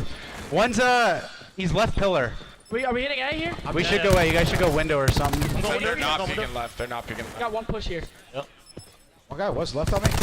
Left weak. He's green box. Green box. Two left. I need help. One guy's green box. Green box. Two left. Two window. Wait, let's Bryce back up. is Come B. there. Back up. Come B. We have 8 seconds. We gotta go. Come B. Oh, in vent. On jet. There's one vent, one on B. Vent. Last guy's vent. Get on it. I'm on it. Yes. Vent sheen. Coming up behind. Bobby, nice. Good job. I don't have pinch yet. I don't have it yet. Someone get I it. have it now. I'll watch it. I'll watch it. Yo, You get it. watch lobby. Watch You gotta lobby. get it, Seth. I'm starting Watch the lobby. back Watch step, lobby. Oh, you was in our spawn. Our window. Our window, Desi saw it. I have steps. I'm stunned. I'm stunned for a while. Lobby. One shot jet. Lobby and All jet. front. I'm stunned. We're coming. Bobby, one shot. I need help. With a second and a half remaining, Optic Gaming able to get onto B. It's TJ dancing, trying to do what he can, and just a little bit short to slide in, but what a defensive hold early in that round from G2. Spectacular stuff is Optic just couldn't find an opening. You heard the comms, they were just trying to decide where to hit. It seemed like they were a little bit, I guess maybe They weren't a little staggered, yeah, a little bit staggered at times. You heard Karma and a couple of the guys say we should hit window side, and then you see two trying to hit through the middle of the door. Like, you need to push together. We did see at the end, they finally make a good push together. They're able to get on it, but just seems like they didn't listen to each other. Well, that's even, I was listening to, I think the comms with Revan as he was talking to the guys on EG one time, and he's like, even if it's not the right call sometimes in control, just do something together. If you're doing it together, things can work out. If you just trade effectively at times, you can make the play. There, yeah, just a little bit off, a little bit staggered. Yeah, here comes Ricky trying to get a grab slam, is able to find one, but Karma locking down that window side of the map. Chino with the SOG, and that's a little bit interesting to me. I mean, he's been such a stellar AR over the years. But he's rocking that SMG role. I guess when you have Viceno and Ricky on the team, someone's got to do it. Well, think about last year. Last year, he was switching between. He was all over the place. Yeah. Bar, STG. I know they're both ARs, but kind of an identity crisis at some points last year. Now, we'll see what he can do with that SOG.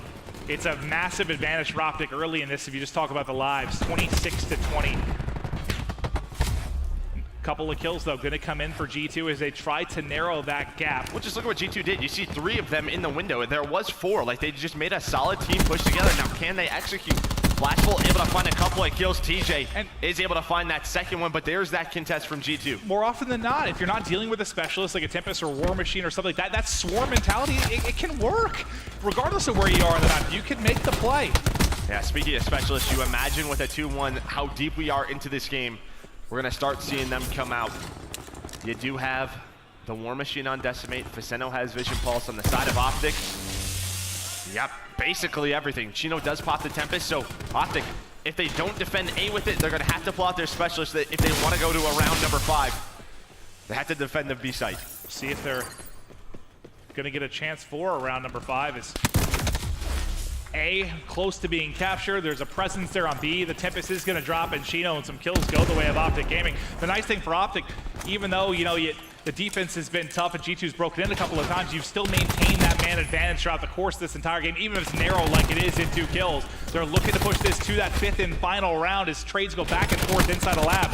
Crimson's doing what he can inside events, but unfortunately, flanked from Facento, but the trade is there. Just under 30 seconds now remaining on the clock, but A is going to be captured by G2. They'll get an extra minute to work with. Now Optic's got to try and hold. You don't have lives to toy with if you're, well, really either side, but especially G2. Yeah, I want to see what G2 does, if they do something a little bit differently, because last time they were in this position, they backed on up to their lobby. Okay, so Decimate's going to try to cluster on in. That might connect with TJ. Does it on the way, but look at number 7. That's Ricky going on a big flank, but Krim is in the back waiting for this. And Krim just spots him. But he dropped down, gets some bad timing. Wow, okay. Still able to win the gunfight, but still it's 5 versus 5. And if you're Optic, you have to pop your specialist. There we go. There's attack 5 boost. Able to find one. Ooh, the attack 5. Almost held out Dashy right there. Still 4 versus 4. It's desperation time. Karma, though, able to go through the vent and find 2. 3v2 now for Optic. Final seconds of this game. Suddenly one remaining for G2. It's going to be Ricky healing up and trying to make the play, but the Optic swarm comes forward. And we will get to a 5th and final round in our game 3 of Control here on Arsenal. It's been an entertaining Control so far. It has, yeah. And now, well, this is what's going to be nuts. Because we still have, what I think TJ has, the War Machine. I think Dashy, I believe, has his Tempest still. I don't know how much they held on to.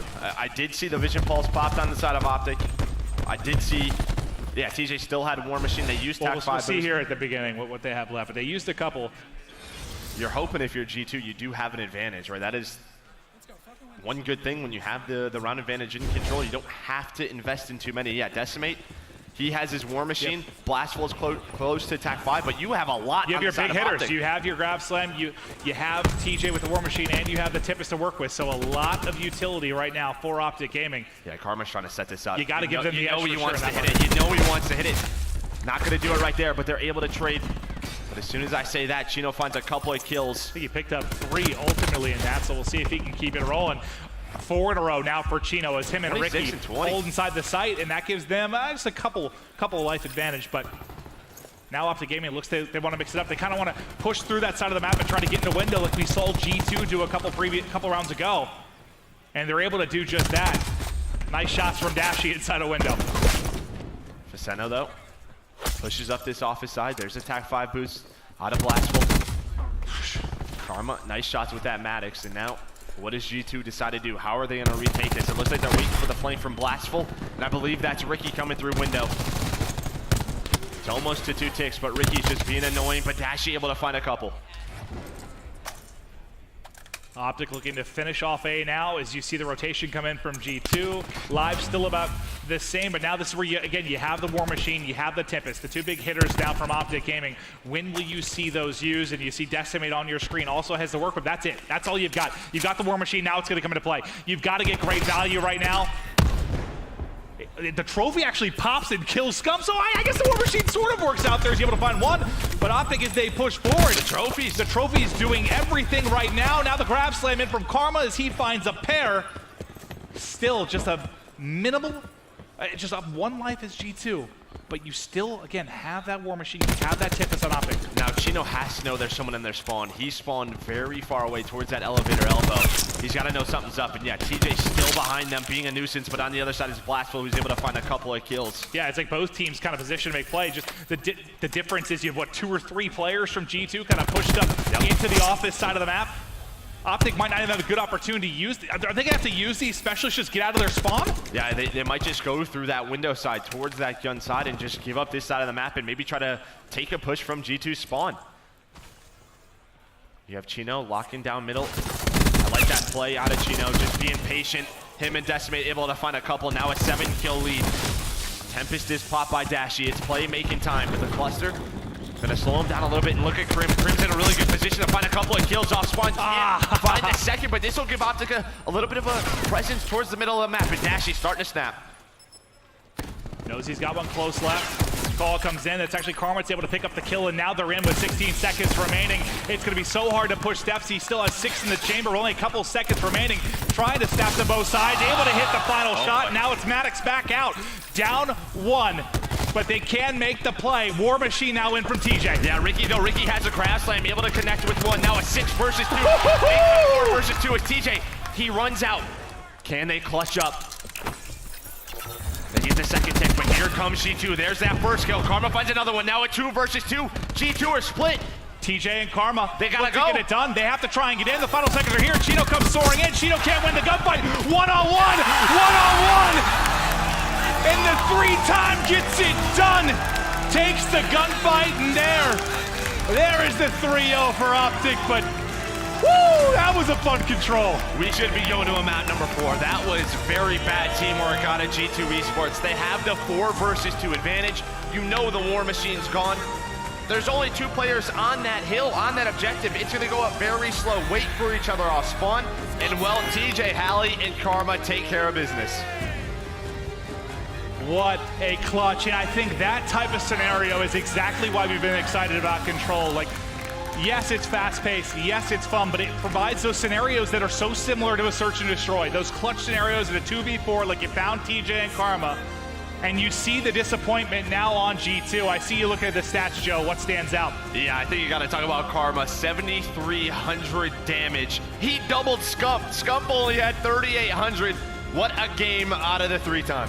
Optic yet to drop a map, a perfect 6-0 to kick things off. Let's toss it over to the desk. Katie, boys, break it down. Thank you, Maven. Of course, that was Optic making their presence known there on the main stage. But here on Bravo, actually, we are swinging into map 2 with Red Reserve and Evil Geniuses. Yeah, Red Reserve, they actually look pretty good. But I know, Peck, you were watching this game with me, and it was back and forth. That was a great game, man. Very, very close. Very, very close. But Red Reserve, they managed to just kind of close it out right at the very end when they needed to. But EG, I'm impressed, man. I'm impressed. I expected them to take that first map. They called themselves Hardpoint Gods. They're not telling me they're gods. They got beat off rotation at the end, but it honestly was back and forth. Really good game. It was 175 to 175 at one point, and it ended up being a 250 to, what, 230, I think is what the final score was. So it was a pretty close game. Red Reserve looking to bounce back here. This could be a fight for who gets second in this group. So this is a very important match right now. Huge match, huge match. Also, because this game just started, can we just talk about what just happened? Are we just gonna? Oh yeah. We can't. I feel like we can't gloss over what Damon just did. I mean, that was Optic putting their foot down. Dashy with a Tempest, like, bro, missed a 3-time. Woo! He looks like he gonna miss a 4-time at the end of the year. Definitely clutched up big at the end. G2, like Joe said, G2 messed that up horrifically. Somebody ran on the outskirt of the map. Another player hit lobby. They were all alone in a 4v2. Just group, like Joe said, get together, trade it out, and win the map. Yeah, that got my heart pumping, man. I love Control. I love Control, but getting a 3-0 like that, that's a statement right there. Optic setting themselves apart from, some of the middle-of-the-pack teams. And talking to 3-0s, I know LG on Charlie, they also had a 3-0 result against UYU. So Gunless dominated again. Shakara? Who would have thought? Here's the thing about that Optic G2 match is like, Splyce, they went game 5 with them, right? Optic just 3-0'd G2 so fast. They dominated them. I mean, that game 3 was pretty close. Obviously, G2 probably should have won it, but that's a statement match. But moving on to this Red EG game, Red has bounced back pretty good here. Up 1-0 and up 2-0 in the Search and Destroy. I mean, their games earlier on were pretty close against LG. It's not like they got necessarily blown out. A couple of small mistakes, which, I mean, you guys know as former competitors, you can kind of fix as the tournament goes on. Yeah, and they actually played this map at Search and Destroy. And remember, that was the game where we saw all those mistakes, especially later in the game where they messed up their specialist rounds. I highly doubt Red Reserve's the type of team to not go back and talk about it and fix those mistakes. And, we kind of see that right now where they're sitting at up 2-0. They're kind of had a trial run on this map, and they're able to, fix some of their mistakes going into it. But, yeah. This was a 1v3. Yeah, it was. And now it's a 1v30. I mean, 30 He doesn't have seconds. time. He doesn't have time. I believe, Pack. I believe. No that would have been dirty, though. But, hey, he's working on his streaks. Also working on his specialist. That War Machine can be super deadly in Search and Destroy. 2-1, Red Reserve. Making the map look pretty, too. Spraying some chickens. So they need to do. But Red Reserve looking good here in this Search and Destroy. The 3-0 lead, like you said. Pretty good stuff. And to your point, adapting Nameless, improving from what we saw earlier on. Because the mistakes you saw in the round 11 with specialists. I mean, yeah, that's going to be huge. Like, I remember in Black Ops 3 when people, started to figure out specialists were huge in Search and Destroy. You can't just kind of use them to your liking. You got to kind of coordinate a team push with it. It takes a while before, teams figure out that best play and what they want to do.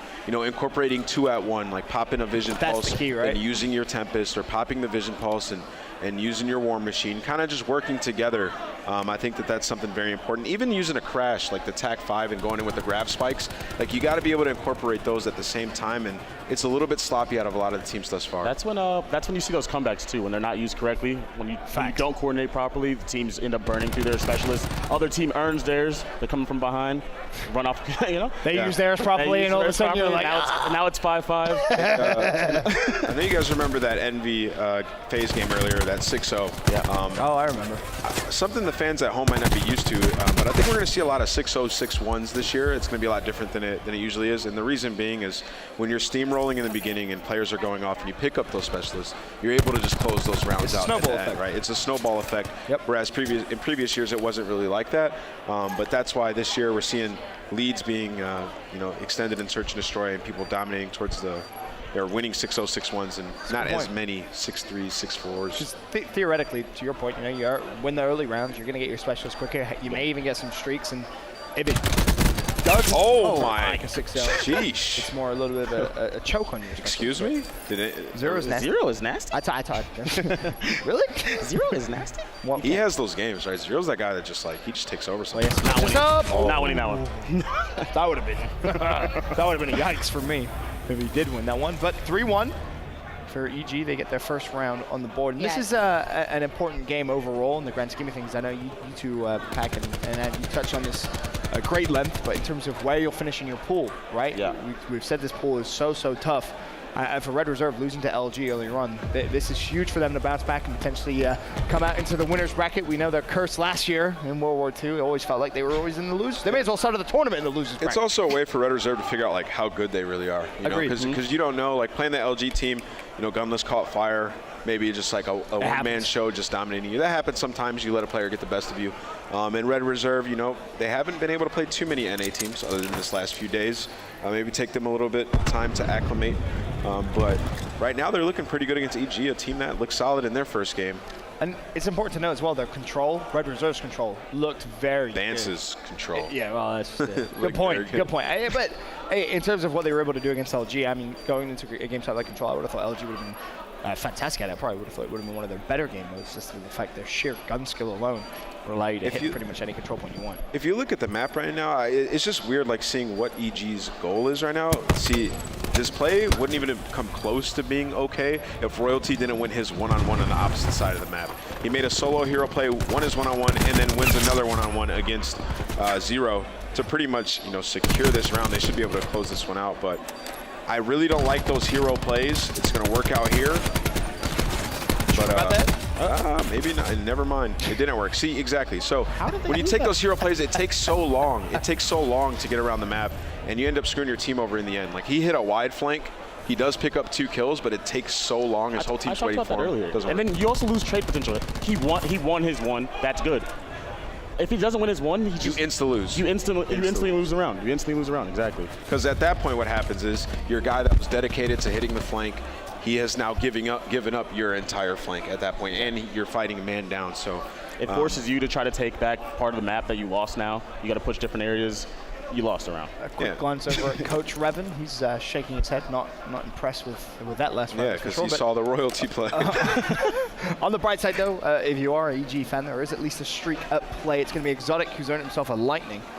Just comes down to now using that in the correct way. He has a War Machine available too. Yeah, I like this play. Sometimes you'll see teams send all 5 people over towards the A-bomb site, kind of hit the stack. And the reason I think they did it is so they could sit here and use that lightning strike and push them all back into their top office. Goonjar's in a pivotal spot right here. He has to hold this down. He has to pick up 1 before he goes down, or it's going to be really tough. Team kill. Exotic. Great lightning. He didn't even need to use that lightning, though. I don't understand. They had a full setup. Yeah. I don't hate the lightning. I don't believe in wasting those kind of resources like that. I don't hate it because now you have to use your War Machine. Trapping yourself on that bomb is really tough. You trapped on that bomb, it's really hard to get out of there. That was one of the worst rounds I've ever seen a team with a lightning strike and a bomb down I've ever seen. And the War Machine. They just invested so much. I mean, at that point, you have to invest in War Machine because you're trying to damage limitate, right? You're you kind of need to win this round. That's game over right there, by the way. They're gonna. The thing I don't understand is, if you're thinking about using a lightning strike, why not, when you have bomb down, 40 seconds, you're forcing the other team to come to you, just ping it. Just use the ping, get your information, take your gunfights from there, and then worst case scenario, you still have a lightning strike. But imagine he had the lightning strike there. You just drop it on the bomb. You win the round. I mean, that's fair. I mean, I think that a good play would have been to maybe drop back, use the lightning, and then retake again. But I don't totally hate the lightning strike usage. What I hate was that Goonjar was the only player sitting on that flank holding that, and he decides to lay down and then just run away. They quick planted A and then had no plan afterwards when they could have just controlled their side. You said it's hard to get off the bomb, true, but since there was no opposition there, they literally could have backed up the Goon. Should have backed up. They could have backed up the Goon. and then use the lightning, and then retake. Yes, exactly. That's to your a good point, play. This is over. Joe, of course, now with some shrieks, he's going to let him rain in, slows down the Hellstorm, drops it in, and finds himself a pick. This EG team needed that first hard point, man. They really did. I've seen them scrim. I've been watching them, focusing on a lot of these teams. Their control does not look strong. Their hard point looks incredibly strong. Their control doesn't. Losing a close map like that gets you down. Now look at them. If I'm not mistaken, they dropped, it was 3-0 in EG's first game against UYU. They went and played control. They got 3-0 to Nat. You look at Red Reserve beating LG earlier on in the day in control 3-1. To me, I think you're absolutely right, Pack. I think the series could be over. That was a dominant performance out of Red Reserve. They learned their lesson earlier, played it completely different. They look very good right there. Joe going off. Exotic was actually 12-4 for the squad. It wasn't enough. They need to go back to the drawing board, figure out some new strats, come up with something new. They got to veto this map. They don't know what they're doing. Yep. They don't know what they're doing. That's a veto. That's a veto. Oh, here we go. Here's a close one. Yeah, of course, and that is Splyce and Pittsburgh Knights here on Delta. This is as close as it is.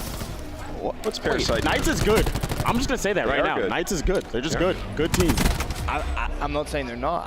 I expected a lot more from Splyce. I said this. I said this going into the tournament.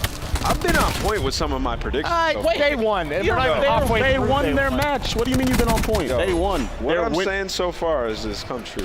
But listen, like I said, Splyce, I wasn't completely sold on them yet. We'll see how they do going forward. But either the Knights are just nasty. The Knights aren't nasty. I watched them in the play-in bracket yesterday, and they did not look good. I watched them throw away pointless shots. We're gonna forget the 2v1 they had against Scump. That was terrible. That was terrible. Right, but it's fundamental mistakes like that which you make against good teams, and you're gonna get punished. Like you can't. Like that's a simple mistake. Absolutely. That's why I don't think they're nasty. Yeah, you're adding. I'm agreeing with you. Yeah, I'm agreeing with you. Yeah, the irony is it's going to go to game 5. Splyce has to be able to beat teams like this in hardpoint if they want to dominate series. I don't think this is a team that can rely on Search and Destroy, although I think they'll be solid. So, did he just Tempest his teammate? No, I think he got counter-tempested by Aqua, yeah.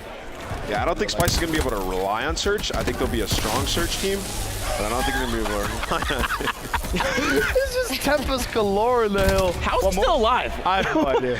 He survived way longer than he should have done, but Aqua still has his for couple of seconds. This reminds me of the Optic game. Knights don't throw it away again. They have a lightning strike. Lacefield's going to call it in as well. Finds one. ButterX with another. 2 dead, but still no hill control. What does that mean for spawns? Still spawning back, so the contest is going to to be so heavy. But I'm worried. I'm getting flashbacks. If they lose again, they're going to go crazy. I'm getting this is going to be the end of the Pittsburgh Knights right here. It's going to be the end of the Pittsburgh Knights. Day 1, first event. It's all down to this last rotation. I mean, they have streaks, right? I'm pretty sure someone from Splyce just got streaks, yeah. Aqua with a Hellstorm and a Lightning. Aqua. Accent. And he's going to call in the Lightning Strike right now. Pender with a big 2-piece. I heard him just get pretty loud right behind us. But Aqua answering back with the 2-piece Lightning Strike and also calling in the Hellstorm. Splyce should be able to gain control here. That was a 2-piece. He actually gets Lacefield answering back with the War Machine. There's just so much going on right now. Drones inbound. Grab slam. Grab slam. Everything invested in this last hill. Dude, chaos. But Splyce, they're in the hill. And it comes down. They're all pinned. The drones are going to pin them down. They're going to pick up a kill. Parasite answering back with a 2-piece. War Machine is out for temp. He can make the hero play right now if he can pick up this kill. Oh, my lord. Absolute chaos. 8 seconds left. I think Splyce is going to be able to do it. All they have to do is kill this last player. It's just going to be late. They don't have time to get to the hill. 3 seconds left on the clock. And he's only from middle. 2 players from middle. Parasite last man. He goes. Oh, bro. Wow. That's a rough L to take. Splyce is so good. I mean, that's a great comeback. Credit where credit's due, but I'm not saying that that's twice that we've seen that happen now for Pittsburgh Knights. That is twice. But it is twice that we've seen that happen now. The first one was worse. The first one. They were both pretty bad. I don't know, man. That was actually, yeah, you're probably right. The first one was pretty bad. When you think about it. Do you think, though, that it was closer, slightly closer at the very end there than you would have expected? I mean, I just expected the Knights to win that map. When we first went into it, the way they were playing was fantastic. They had hill control. They were playing. They were set up. They looked good. It's just those last 2 hills, they just got dominated on them. They got. I mean, they had away streaks. Splyce just gave up that other hill and then rotated to the 3rd hill in the lab. Held that time, the weird Tempest battle that we just saw. Everyone was on the ground. Everyone was on the ground. Aqua was the hero right there, picking up those streaks on rotation. Because they were at a disadvantage, and then he called in the drones. He got an entry, used the Hellstorm, He pretty much spearheaded right into that hill. I think the Knights thought they could rotate, set up, and just win. Obviously wasn't the case. And I think that, does that come down to maybe specialist tracking? Because if you think about it, 5v5, first of all, more chaotic than what players are used to. We didn't have specialists last year. Now, in those crunch times, I felt maybe like Pittsburgh Knights were like, we have a war machine. We can rotate a little late, we'll use it, but little did they know, well, Splyce had a war machine as well. We saw a Grav Slam come in as well. There was basically just every specialist you could possibly imagine I don't think on you that can plan final for hill. that. I don't think you can plan for it or counter You it. can't, right? But It's so hard to track that. like right there was like a special case though. They saved all their stuff for the end, for that last hill, for that final battle, and it was epic. But there, wasn't enough for the Knights. We actually did have another epic moment that we're going to swing back to now. Previously on Alpha with Optic, and that's your play of the game presented by Scuff and featuring TJ Halley. This was just silly, by the way. 3v6. Where's the trophy? This was a 3v6 to start things off, right? Now, a 2v4. Who is that? Who is that making the Blast? He almost made a good play right there. Decimate, push lobby alone. TJ goes huge. Face squad. One thing that did go unnoticed right there was Karma actually looks outside the map and picks up Blast. Blast tried to, you get 3 seconds when you jump out of the map before you can jump back in. And typically players wouldn't look there. I don't know if Karma caught a glimpse of him when he jumped out, but if he just checked it like that, that is the ultimate heads-up play. His awareness was on another level if he just checked. I feel like he had to have seen him. There's no way. In that time, you're telling me as a player, you would have gone, hold on a minute, we're 4 seconds away from losing. Let me check outside the map. He's the only player I'll give the benefit of the doubt that would just win. Actually, no, that's fair enough. Yeah, that's I would do this right now. That's a Damon play. That's a Damon play. There's no way I'm doing that at the very end. I'm getting flanked and it's over. Pac, do you think this is what we should have been expecting to see right out of the bat from Optic there? Oh yeah, they haven't dropped the map today, if I'm not mistaken, and that's what we expected to see. They're the favorite team coming to this tournament. They took care of business. A little help from G2. But they did what they had to do, and that's what we wanted to see. I mean, they do need to give a good showing because, of course, in World War II, they did not take an open event. Yep, all the pressure, they have a lot of pressure on their shoulders. The 2 new players they picked up. TJ, he had a good year last year, but going into a new team, had a great year. He wants to continue that. And also Dashy has a lot of pressure as well, trying to get that, first win, and let alone first top 8 placing. I will say, I don't even think it's that they didn't win a championship last year. I think it's more so how the year ended. Like, you look at champs, they don't even make it to the nationwide arena. I mean, that's like a bit of disappointment. It's a horrible way for them to end their year. So now you have this kind of new roster that's formed, and they're trying to forget all about that. And online at least they've been great. They've come here to Scump admitted it. He said it on himself. He said, I just did not play good last season. I was not good at the game. He can own up to that. That's a big thing that you can do. Look into your soul and say, my bad. Yeah, I was not good. That's well, tough they also to do. dropped Karma. Okay, yeah. And now he's back dropping 7,300 damage. We're going to bring that up every single time. That's the thing. 7,300 damage in that control game. Like, what? Absurd numbers. Absurd numbers. Coming up next, actually, on Alpha, we are going to have eUnited versus Reciprocity. eUnited in a rather sluggish game against Mindfreak earlier today. And I want to know, do you think that was more eUnited struggling, Mindfreak just playing very well, kind of a combination of both? It was probably a combo of both.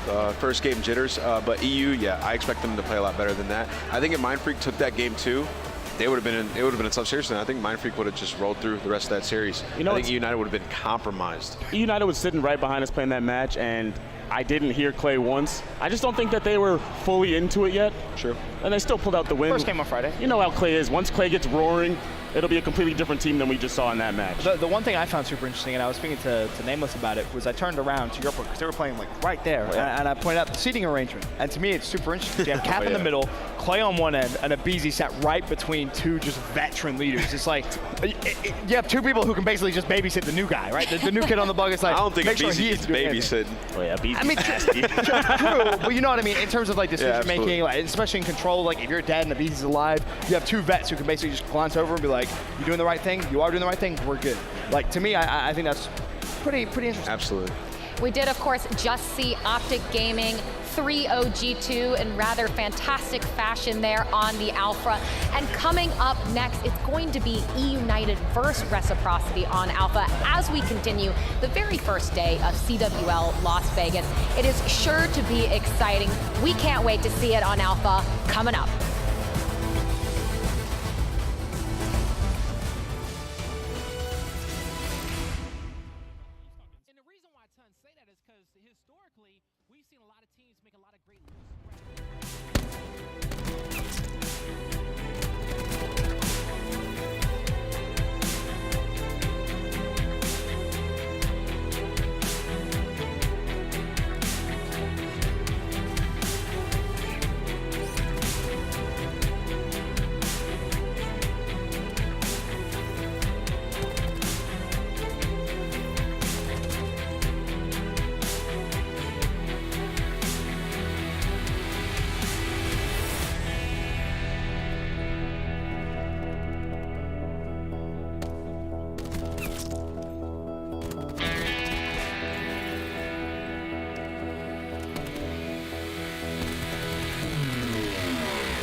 Alpha is almost underway there with eUnited and Reciprocity. But first, we are going to swing back over to Bravo, where we have Red Reserve up 2-0 going into map 3 against Evil Geniuses.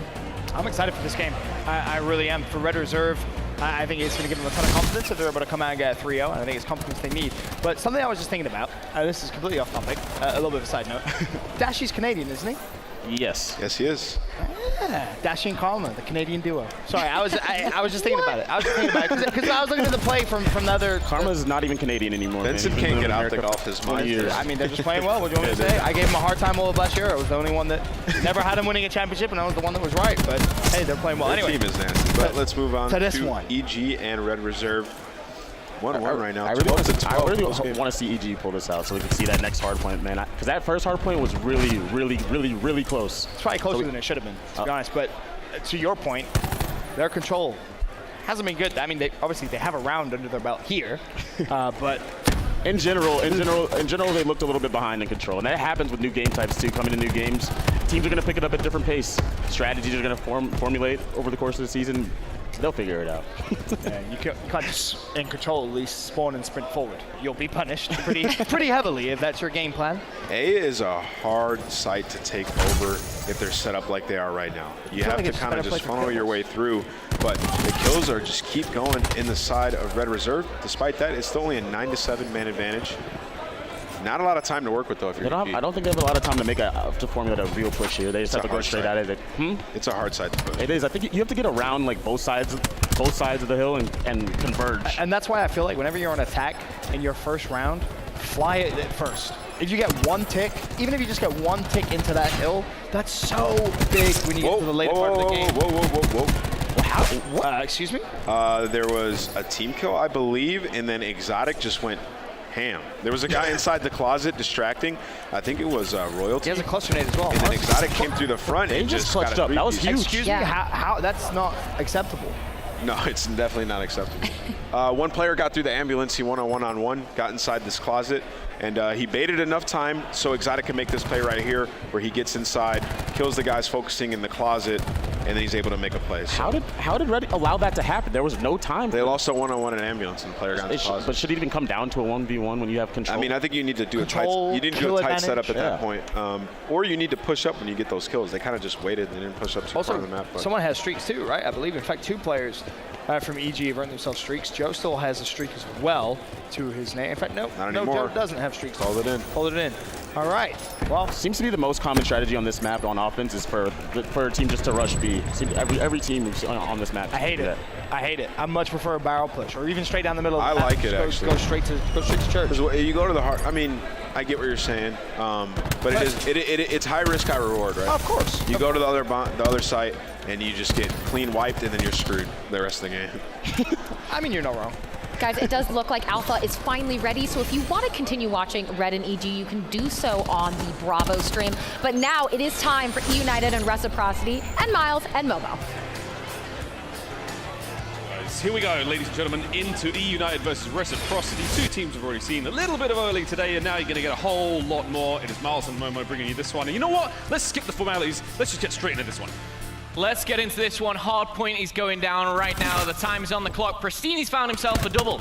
And again, it's North America versus Europe. I feel like we're repeating game 1 here, Miles, but eUnited kicking things off very strong. But Shawnee coming in with a hot 3-piece. Whoa. Let's calm your farm, brother. This isn't just Europe. They've got Denz there now as well. So okay. It's the champions of the Commonwealth. You've got Australian British team lined up here, excited to see what they can bring to the table, and so far so good. Reciprocity with current control of the hardpoint. eUnited hot on their heels. Waskin now contesting for his life, and in the end, he's going to be pushing up daisies. Now, back into the swing of things, we are going to get the final 20 seconds going towards eUnited, unless anyone from Rec decides to contest. 3 of them pushing their way through mid. You got one of them getting ready for the new, and as you can see, the gunfight is about to go down. Tommy caught napping. Can he find the player from behind? Oh, he doesn't get to do it, and that looks like the hardpoint will roll over straight into the hands of eUnited unless they can get in there now and stop it. Place to find a nice double there, but as you see, the kill feed back and forth here, and the scoreline pretty much resembles that as well. The rotation does go down. If you cast your eyes to the minimap as well, it is all eUnited. We're going to see the Rec Pack pushing through the bottom side now, and as you say, Wolf packing, if you like, all in numbers. Can they come out on top? Pristini and Clayster even taking the odds here as Tommy and Shawnee pick up kills. It is back and forward, but once again, eUnited controlling those spawns so well. Yeah, tasty hit from behind there for Pristini. He's just got himself in a nice position here in window. He can watch those players making their way through middle. There's his first. Wuskin is going to skin him alive. JCap now next in line. He's going to hold the line as well. And this is a solid hold from Rek. Coming from behind, nice pinch. Tommy finds his second, and on the turn, not able to make it happen. But Shawnee's there to pick up the pieces. Now we still have United spawning in position, so as you can see, Shawnee's gonna have to contend with those players directly off spawn. Can he make something happen here?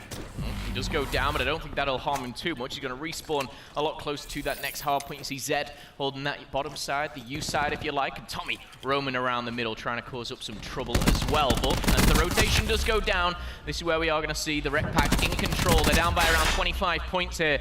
Can Pristini and the likes of Abisi break through with those SMGs? The answer potentially yes, but Zed denies another. Denz as well getting into the mix, and this is kind of the complete opposite. We're seeing Reciprocity have those better spawns completely take over that time, but eUnited, they are putting up a fight here. Tommy, once again, another double kill, 6 kills to his name already.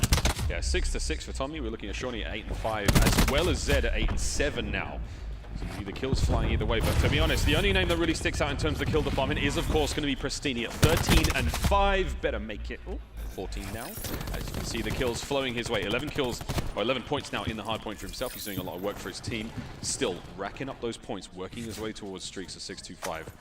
As you can see, eUnited still slowly but surely making that lead a little bigger than it was before. Rek hot on the heels, but not quite able to make anything big happen yet.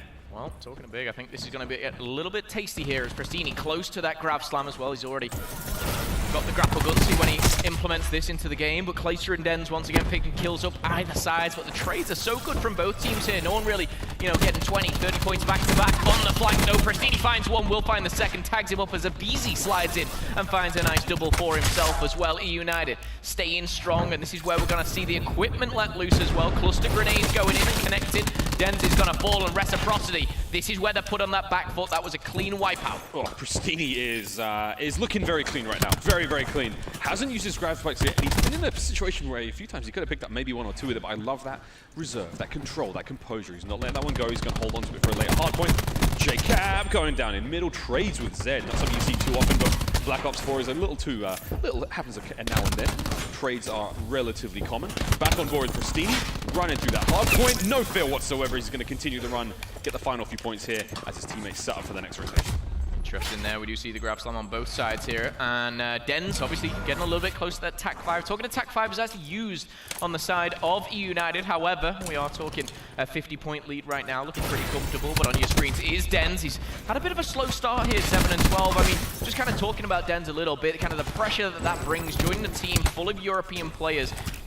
For Denz, that's got to be a lot of pressure. Oh yeah, I mean, it's okay. They're all still speaking the same language. It could be more challenging, but for Denz, again, the pressure is on. He's left his home country, he's left Australia, now lives here in Las Vegas with the Rec Pack. Let's see if he can't bring that thunder from down under to the squad, who sorely need the love right now. 25 seconds left in this hard point. Rec are in a position to get a lot of this time, but they do have to contest with the push. Pristini gets the grab slam out. Only gets 1 kill with it, but still, 20 seconds remaining. Still contesting that U, still contesting top lift.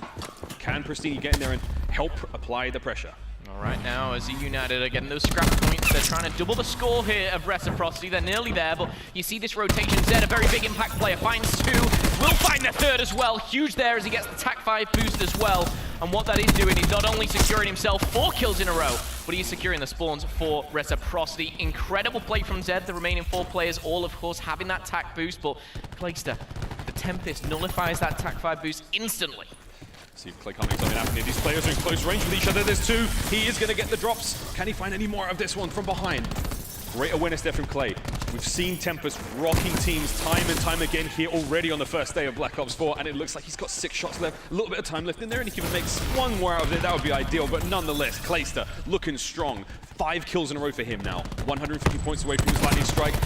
He needs to pick up these kills. He's 25 away. Streaks are his if he can get at least an assist out of this one. Cheeky little 6-kill streak here coming in for Clay. 17 and 14 finds the lightning strike, and now he's working not only to something like a Hellstorm. He doesn't even have that on. He's actually got the drone squad, and I believe an attack chopper, maybe a sniper's nest down there actually, but rocking the Baddocks here.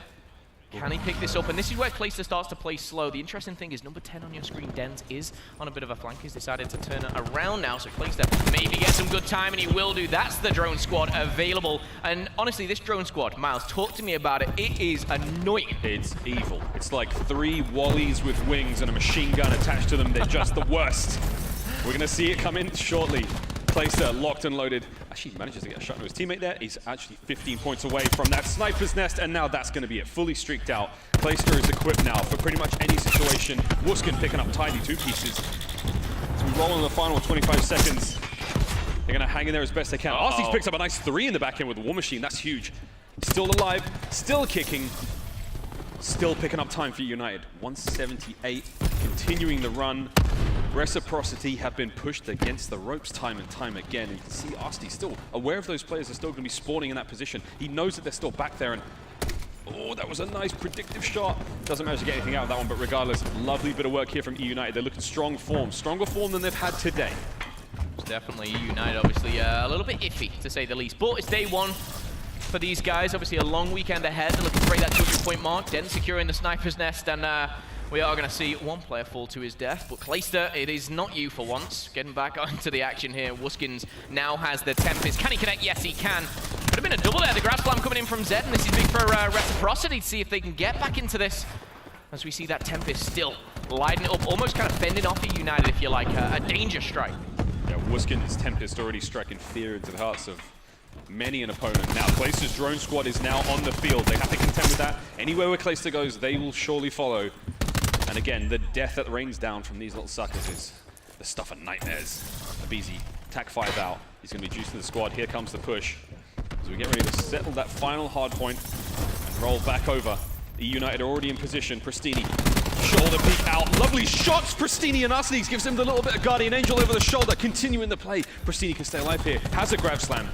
Lovely bit of work with Arsty's Pristini there. You can see the drone squads coming through, and eUnited are now 30 points from that win. Yeah, looking to secure this, and there we go. The grab slam potential 3, finds 2, but JCap cleans things up, and Reciprocity back against the ropes here. Lightning strike coming down, and eUnited are running away with this, and this is a huge confidence boost going into game number 2 as we see the score streaks being put through the pace. 30 seconds left, they can end it right here. Hellstorm available, drone squad available. Ladies and gentlemen, eUnited have put on a show. Reciprocity, they almost look a little lost here, but it was the score streaks that do it, and that is going to be the game at 250 to eUnited. The score streaks not even needed, Miles. That's a statement piece. That's a peacock feather in the tip of the hat, showing off in a big way. eUnited a dominant and, dare I say, devastating performance there. Reciprocity certainly looked out of sorts at times. There was a few moments where we weren't sure if they were 110% with us there, but regardless, a couple of shaky shots here and there, but you have to hand it to eUnited. That's the smiles on the face that they wanted to see. Now, look, that's enough from us. Let's see what's happening in the rest of the tournament. Thank you very much. Of course, that's eUnited up 1-0 there on Alpha, and we have a very special guest for you here at Study. Welcome to the desk. How you doing, everybody? Hey, buddy. Hey, buddy. It's weird. I swear, like a week ago, before I 5-pieced you were trying to play, weren't you? Yeah, I got to. Yeah. Welcome to the retirement home. Yeah, the retirement home. I hate that word. Where players come to retire. I hate it, man. Right here on the desk. It's good to have you, though, bro. I know, obviously, some chemistry right here. I'm sat behind pretty epic, one of the most epic losers bracket runs in history. That's my guy right there. That's right. I know you're a good That's friend. the You're deal. like his older brother. Yep, I am. Like his older brother. What's it like to see him on the desk? Because I never thought It's weird. It's like seeing my protege. Your protege? My protege? You serious? That's your Yoda, I guess, right? Oh my God. Me. Anyway, how you enjoying Vegas? Well, so far I got in today, and it's amazing so far. Compared to last year, this is totally different. There's a lot of things that you can do. They have Black Ops Zombies, they have Blackout, they have a whole bunch of different boosts now. It's a lot bigger than I thought it was going to be. So fun, right? Yeah. It's a lot of fun going on here. 3 different rooms, a ton of fun. And in terms of the gameplay hasn't disappointed either. High quality games, we're learning a ton, but obviously we talked about it a ton throughout the day, but I want to get your opinions. Give me your top 3 here at Vegas. Top 3 right now? On the spot. On the spot. Yeah, let's see what you're made of, Mr. Number Mr. 1 is Analyst. easy. Number 1's easy. We're calling Optic Gaming here. Okay. Green wall. And I team with Dashy, and he has to be the most individually talented player I've ever played with. You guys got like 13. I'm just talking about him individually as a player. He's the best player I've ever played with. All right. I promise You play with Ed. No, Dashy is he's a crazy talent, but second, we're gonna give it to. I'm gonna go Splyce, low key. From what you've seen, you're gonna go Splyce. You did get in today. So Yeah, I got it today. I didn't really get to see We are anything. swinging back here now, just for a minute. We are going to swing back to Bravo, guys, which is Red Reserve and EG, now 2-1. Red Reserve in control, but down in the hard point. This is back to back hard points, close the whole game. Yes. Been watching the whole time, back to back. This is a great series. I mean, the thing about this is like, Red Reserve is up 2-0. You gotta hope they win that, game 3 if you're a Red Reserve fan, because EG's best game mode is this hard point. If it goes to that game 5, I'd probably favor Red Reserve once again, but Red Reserve's been in some scary series so far, man. Honestly, I gotta watch that round back that they lost in that control. It probably cost them that map. Could cost them the series in the long run. I don't know how they lost that. I really don't. If it does end up costing them the series, I mean, that's what you look at, right? A very easy clutch. But Study, I'm curious to get your opinions. Evil Genius, did you have any chance pre-Vegas back in your playing days before you retired to play against them? You love saying that. Oh, I'm gonna let him know. Study is one of my favorite people in Call of Duty eSports. I love this guy. I've been casting him for years and years. Unfortunately, in the last couple of weeks that I was competing, I didn't really get a chance to play against any really good teams. But from what I saw, when EG picked up Exotic, they looked like they had a really drastic change on their roster. So I'm feeling like if they pull out this hard point here and they go game 5, I got EG for sure. EG is one of those teams I look at as, dare I say, a confidence team. I think they're a team, if they're able to pull together some wins early in the tournament, they can make a run. I don't think this team is going to be a consistent contender this year, just by the makeup of their roster. These are a couple players on there that have they've been inconsistent over the years. I think all 5 of them. They're going to be a team that is like a dark horse to make a run depending on how they start their tournaments. Fair enough. Fair enough as it stands, though. EG still in the lead here in the game 4, 165 to 147. 5 seconds left of that hill as someone just got slapped across the face. Hardpoint's going to rotate, and Red Reserve against your point, Pack. Another very close hardpoint. Is that credit to Red Reserve's opposition, or is it maybe Red showing a little bit of weaknesses here and I don't think it's weakness. I just think that EG's a good hardpoint team. It's just good. It's a good back and forth match. That's what we want to see. I mean, they have 5 decent slayers. Maybe not the most intellectual of a team, but definitely could shoot their guns pretty straight. I wasn't trying to be funny. I think that's what made it. But this is a map where I'm actually surprised that it's this close. A lot of times you'll see a team kind of get a pretty big lead here, pretty big margin, especially the ambulance hill. You can lock it down and you can kind of get a couple hills in a row, but pretty close here thus far. Of course, and we're going to keep watching Red Reserve and EG duke it out there on Bravo, but now it is finally time for Alpha. We're going to head back to eUnited versus Reciprocity on map 2 with Miles and Momo. Thanks, gang. Hacienda Search and Destroy up next. Everybody's favorite drug cartel mansion. I would love to be killed here in a Halo gunfire. This place is fantastic. On board now with Wuskins of Reciprocity. United did it, of course, win the first map. Oh, and the thermal scope's coming back out. Wuskins has been watching around. This seems to be the 200 IQ play of the day. Again, you can see players on the land from underwater with that thermal scope, no problem, but they struggle a lot to see users. Let's see if it pays off for him. So quick point coming in from JCap, and the first kill is going to be Arstees, and second is going to be cleaned up as well. Strong start here, but Zed does bite back. Maybe a lifeline as a BZ shuts one down. Dems comes in and trades, but all those trades going down, we are going to be left in a 1v2. Zed already 2 kills. His name is going to have to find another 2, and the pressure is on. Arstees has his twin brother right beside him, but for a second I thought he might have been a little audacious, a little bit ballsy, but he's opted to go the aggressive route and he's going to pay the price. He, of course, being Zed, and eUnited cleaned up round number 1. Look, I respect the aggression. I mean, he was going toe-to-toe with the twins. He was going in. Didn't really work out for him, but you got to take those chances. Again, if he finds one pick out of that, if he finds a single kill, he may be able to swing it in his favor. But alas, that is going to be the first round. And what a quick round it was. We've been discussing the way Search and Destroy feels on Black Ops 4, and it's incredibly different to any other Call of Duty we've seen so far. These rounds can be over extremely fast. There's the man on your screen, the lone survivor of the last round for Reciprocity, Zed. Interesting run through World War II, and now we find him looking pretty tasty here on Black Ops 4 so far. Yeah, Zed's a player who's been grinding for many years. He kind of got it come up a couple years ago, and with the right players around him, has the time to shine as well. So interesting to see what he can do. Obviously, pretty much known for his fast, aggressive play style and Sorg in hand in this round in particular. Bomb is down, however, players already fallen. Dens and JCap have been wiped out. Jumping on board with the Beezy. Let's see whether they can get the retake. Oh, between a Beezy and Clayster right now, there's a particular situation for a big pinch. Tommy almost just got destroyed by a Beezy, but fantastic work. Somehow finding a second. Tommy doing magnificent stuff now for Wreck this round. Clay going toe-to-toe, trying to retake that bomb site, but again, difficult situation. 4v2 right now. eUnited, 20 seconds left on the clock to get in there. Tommy in from behind. Clay's going to get the best of him. Zed is going to push it to a 3v1 now. Shawnee up over the top. Needs to make the read right. There's Clayster, and it's a matter of time now before Clayster is cut down. They have to push him. Wait a minute, Clay's not going out of this one just yet. There it is. A valiant effort. He's earned himself a spot in Valhalla, but that's going to be that as reciprocity tied up 1-1. That's what I give up Ventus, that's what I can play with you. That's fine. They've got like a little Let's see Tommy's highlight here. I think this is the double kill which we may have caught. A very close engagement there. And then Prestini unfortunately caught. Looking the wrong direction, and Tommy makes light work of that one, but we'll be heading into the next round very, very shortly here. Again, talking about reciprocity, recently, obviously location change here to Las Vegas. Obviously, the addition of Dens, one player you're pretty familiar with, I believe, Miles. Yeah, man.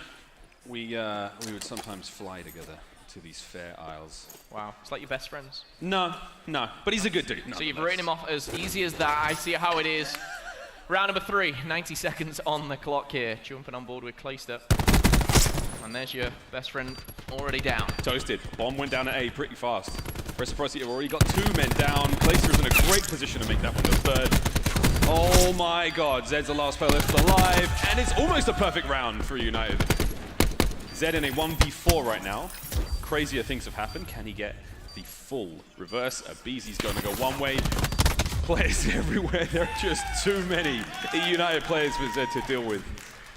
That's how you play the numbers. We talked obviously about Dens, a little bit the addition obviously to reciprocity. Abeezy for eUnited. The one thing that I instantly got excited about was the partnership that we could see between Abeezy and Prestini. This very, very fast, aggressive sword kind of playstyle. Obviously, you know, day 1 of our first ever event, but so far I'm seeing signs of brilliance, but sometimes a little bit too fast for each other. You know, I don't think Prestini's played with a player as that fast before. Prestini's a guy that he's had a relatively inconsistent year in World War II. We know that when Prestini was great, he was great. And when Prestini wasn't, he really, really was not. But still, that's something we're looking to see a little bit more out of this guy. Maybe with the addition of Abeezy to the squad, we can find that sort of pace, that tone set a little more consistently, but still back on board with this one. Wuskin's back in the water with his scope. Yeah, this is what it looks like from underneath the water. He's going to be able to identify those players down low very, very easily, but if he's caught out of position like this one, oh, that's going to sting. Prestini, though, you see how efficient it is in that situation. But obviously the thermal's not so great when it comes to just running around the rest of Hacienda. Once you're out on dry land, it may not be as useful for these players. They're more used for playing with, you know, recon scopes. Oh, sorry, not recon, what am I saying? Red dots and those elos. Play now, approaching that bomb site, instantly wiped out. That's going to be 2 live now for eUnited.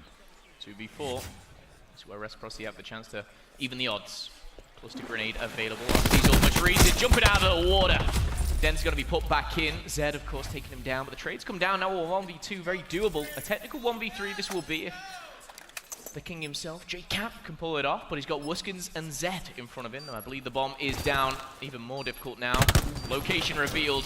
A quick stim shot will put him back to 150. Trying to find his way. It's difficult, it's tricky, it's sticky.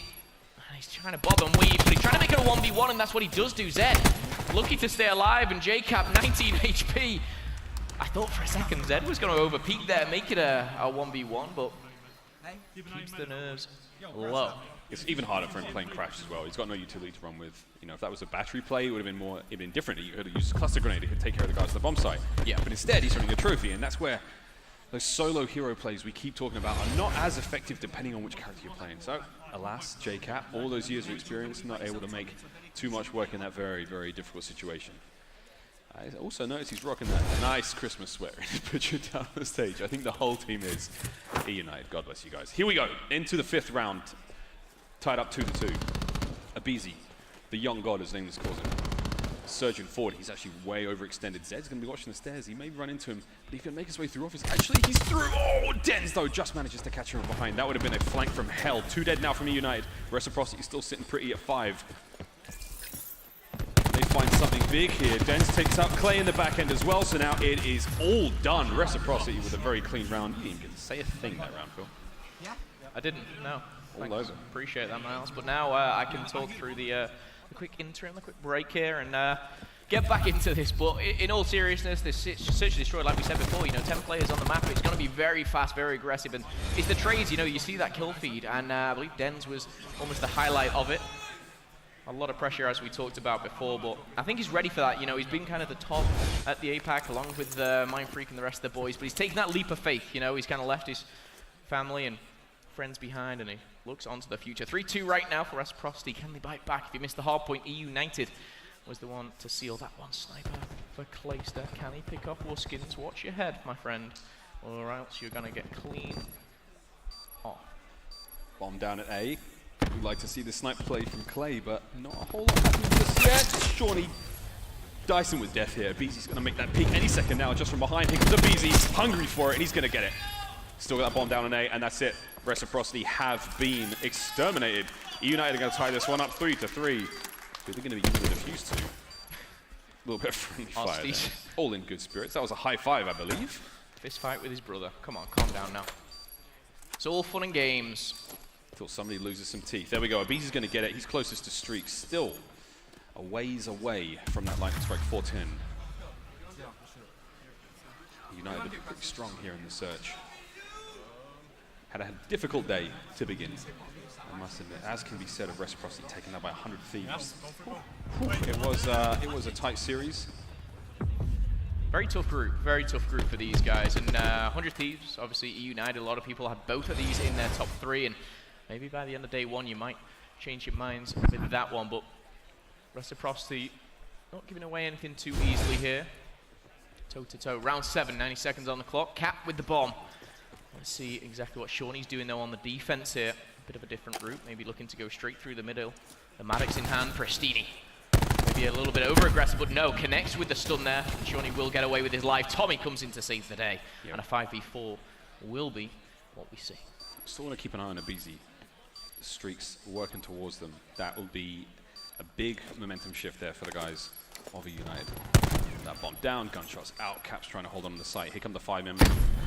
Reciprocity on their way in, but they've got to contest that player on top. Arsty's gets so much damage and 2 kills there. Abizi from behind, perfect timing. This is huge. 3v2 right now. eUnited with the numbers, tying it up to 2. Abizi's going to hit that flank as hard as he can. Clace is down low as well. Now it's all on a Wuskins in a 1v2. Wuskins needs to make this 2 1v1s, and he's got himself a thermal sight. Not the best here. 12 seconds on the clock. Clay's going to find himself in trouble, but it is the time which is not going to help Wuskins here. Does find the kill and will put himself in a better position, of course, having that Tempest. But the round, nevertheless, will go to eUnited. There you go. A little bit, a few seconds before would have been a different round, but he finally does get the kill. Hey, man, all those points count towards Streaks. They all count. eUnited feeling pretty calm about this one. They're going to be feeling good. They're a momentum-based team. I think, they're a team that have to be smiling, have to be feeling good. I think this is a good matchup for them. It's, of course, that final kill cam we just witnessed. Okay. Well, this is where it gets exciting. We're going to start to see the Tempest, the other specialists and equipment involved as well. It does still seem a little strange for myself, seeing Wuskins and Scrap split up, but it kind of becoming the norm now. You never know, they could be going head-to-head a little bit later on in the tournament, but you look at the top, all those orange hexagons lit up. Specialists are available, equipment too. Den's deleted here, but not before taking down Cap. Yeah, one thing we want to watch out for, Clayster ready to go with the Tempest, of course. On the other side of the board, we have the Tempest. We have Grav Slam. Den's not close to his specialist, nor is Tommy or Shawnee, so we'll see if those come into play in this round again. The last thing you want to see is that round start to go the way of eUnited. Put them in that 5th place. Not what you want. Zed staying alive. Tommy up top, providing that cover fire from behind. This is huge. Zed just teetering on the edge. If he could get in there, he could make a slam happen, but he's got to be very aware of the players around him. RC's going to one Shawnee. It's all on you now, 3v2. Tommy from behind, good timing, finds one on the turn. And there it is, the 5th round for eUnited. Map point. Clayster hits the defuse. And now it's 5-3. eUnited, a team with a rather large fan base themselves. Obviously, you know what the likes of the Green Wall can bring to obviously a team like Optic game, but eUnited, you roam around the venue, you ask, players, spectators, whatever, who they're supporting, and a lot of these guys obviously have their fans at a big place to support as well. And eUnited trying to go for a 2-0 series right now, as We do recap there with the best play. We'll be heading into potentially the very end of this second map. Arcitys, a player which we've obviously highlighted many a time. He's decided to stick with his twin brother, unlike Wuskins, but we'll see what happens in the later rounds. 9th round, we go. Marking his territory, I like it. Get chickens out. Chickens out for the boys. War Machine at the ready for Arcitys. That is going to be huge. Again, specialists a plenty for the players on Reciprocity. Cap not too far away from his TAC 5 as well. Abizi looking to get this one started early. And here comes the push. Zed actually came back in. Zed goes for it. He actually manages to find a kill there with the grab slam. So now Abizi doesn't want to pick up that bomb too soon. Here comes Arcitys to pick in from behind. Slam down, 1 kill. Reciprocity, you know that they're playing for their life here in this match. Yeah, I think Zed would have been happy with maybe a second there, but he does stay alive. That's the important thing, and sliding in. Clayster does defend Arcitys there, and he does escape with his life. And now, with the cluster grenade, the War Machine available, what will we see? And there's the cluster straight away, taking away that TAC 5 potential there, as we do see Shawnee drop into the water. Tempest available, everything has been brought out, and my goodness, this could be a nice shot. Shawnee making the 2nd kill, trying to find the 3rd. Everyone's just jumping into the water here, nothing. And my goodness, all down to Prestini. And where even is he? On the flank, nowhere to be seen. The defuse does come in here. My goodness, what a hectic round. We saw TAC 5, we saw cluster grenades. Not even sure if we saw the War Machine, but War Machine looked like it came out for a moment, but Arcitys put it away real quickly. That was multiple specialists used. This was the big eUnited play. there. Picks up the 2nd. That Tempest nearly connected, and finally does take him down, but Shawnee, big plays for Reciprocity. They've got to be feeling confident that, you know, they were willing to spend multiple specialists in that round. It's 5-4. I mean, that's a little close to call as we roll on this one again. Here in their 10th round, Reciprocity looking to keep themselves alive. Here in the search, they lost the hard point. And we go straight into this one. The play towards A, looking very, very heavy for Reciprocity. Arcitys is going to be the underline defense for the time being. Clayster versus Tommy. Tommy's down. No War Machine this round. But there we have it. Wuskins going to be coming straight on through with that Tempest, lighting things up early. The bomb site's now theirs, but they've got to watch for those players coming through mid now. The players on the counterattack. Prestini's already made his way out. Here comes the 2nd and 3rd. Abizi's up next. Does miss the shot. Wuskins has to hit those. His teammates are dropping around him, and this is big. 3-on-3 right now. 3-on-2. Perfect time. And Abizi is once again the thorn in the side of Reciprocity. Shawnee goes down as well. Abizi, can he make the 3rd? Up over the top. Abizi! That's how you get it done. Abizi with a filthy 3 kills to take that 6th round. It's going to be 6-4 as map number 2 comes to a close. Reciprocity back against the ropes here. Has to pull off the reverse sweep, but eUnited looking strong here against, I want to say the Europeans, but I don't even know what to call them anymore. These guys from Reciprocity, they've got a tough pool. Probably one of the 2 toughest opponents outside of Optic Gaming that they could play. However, it's close, but it's not close enough. Can they bring it back in control, Miles? Reciprocity backs against the ropes, down by 2 here against eUnited. The first map was a bit of a blowout, and the Search and Destroy was just that as well. Can eUnited roll it out and get the 3rd map in a row, or do Reciprocity have the guts to come back? This is the Call of Duty World League. We will be right back.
Ladies and gentlemen, welcome back to CWL Las Vegas here in the Hard Rock Hotel. We are live. Boy, howdy, does it feel good. What a series we have, though. I mean, I must admit, I want Reciprocity to be doing a hell of a lot better than they are right now, but eUnited are giving them hands. It's currently 2-0. My name is Miles Ross. Joining me, of course, the beautiful Momo. We got Control on Seaside coming up next. Hope you brought your sunblock, my friend. I mean, I bring it everywhere, let's be honest. I'm pasty. It's because he's got red hair. Yeah, that was what I was going for, Miles. I appreciate that. Thank you very much. However, Reciprocity going up on Control. Obviously, two teams that we've seen their good side, their bad side already, but nevertheless, going into Control, this is where we need to see Reciprocity step it up. We need to see a momentum change. We need something from these guys. I'm looking at Tommy. Yeah, Tommy's been playing fast. He's been playing pretty furious. I'm looking to see, I mean, Zed, for me, he's always been the X factor of this team. I want to see Zed go absolutely buck wild. I want to see him naked running through the streets of Seaside, flying around with that sword. And here, this is what we wanted to see already. Nice opening kills. Reciprocity making this one look a little easier. And you see this aggression. They're pushing straight on towards those spawns. They don't want to give it these power positions whatsoever. Oh, Zed, if he extends here, there's the shots. He could be gifted these kills. There's so many of those players in from behind. Are they aware of the flank? Is anyone looking? Oh, no. Did he? A little too soon? Maybe not. Zed, get the kill. Ah, he cannot do it. eUnited will hold on, and now the cap's coming through. Well, the cap literally coming through as he takes down one. And now we're going to see Shawnee from behind. He's also going to fall to Arstees, the sword, the ICR, the quick change does come through, but casting your eyes to the top middle there. 21 lives apiece right now, and no zones taken over just yet. B looking to get that second tick, and Abizi pushing forward, he'll find the double, and we are going to see Prestini, and that is the Sorg duo that I was looking forward to, should I say. And this is very, very kind of dark here for the boys of Reciprocity. This is where they can find themselves in a very sticky situation. Tommy and Shawnee are going to pick a couple up between them, and now pushing through here. B has gone, all down to the A zone. Now, I will say Reciprocity have bounced back pretty well from what was a stanky play from eUnited. 17-13, lives in the favor of eUnited. And look at this pace, this blistering pace set by Prestini. They cannot keep up with it. Look at this, he's just playing this one so well. Slow, crash down now. Oh my god, over the top. Shots are through. Prestini finally goes down, but what a run that was. And as you can see, the lives are matched up again now. Reciprocity have managed to bounce back, holding true. Didn't let that one get away from them.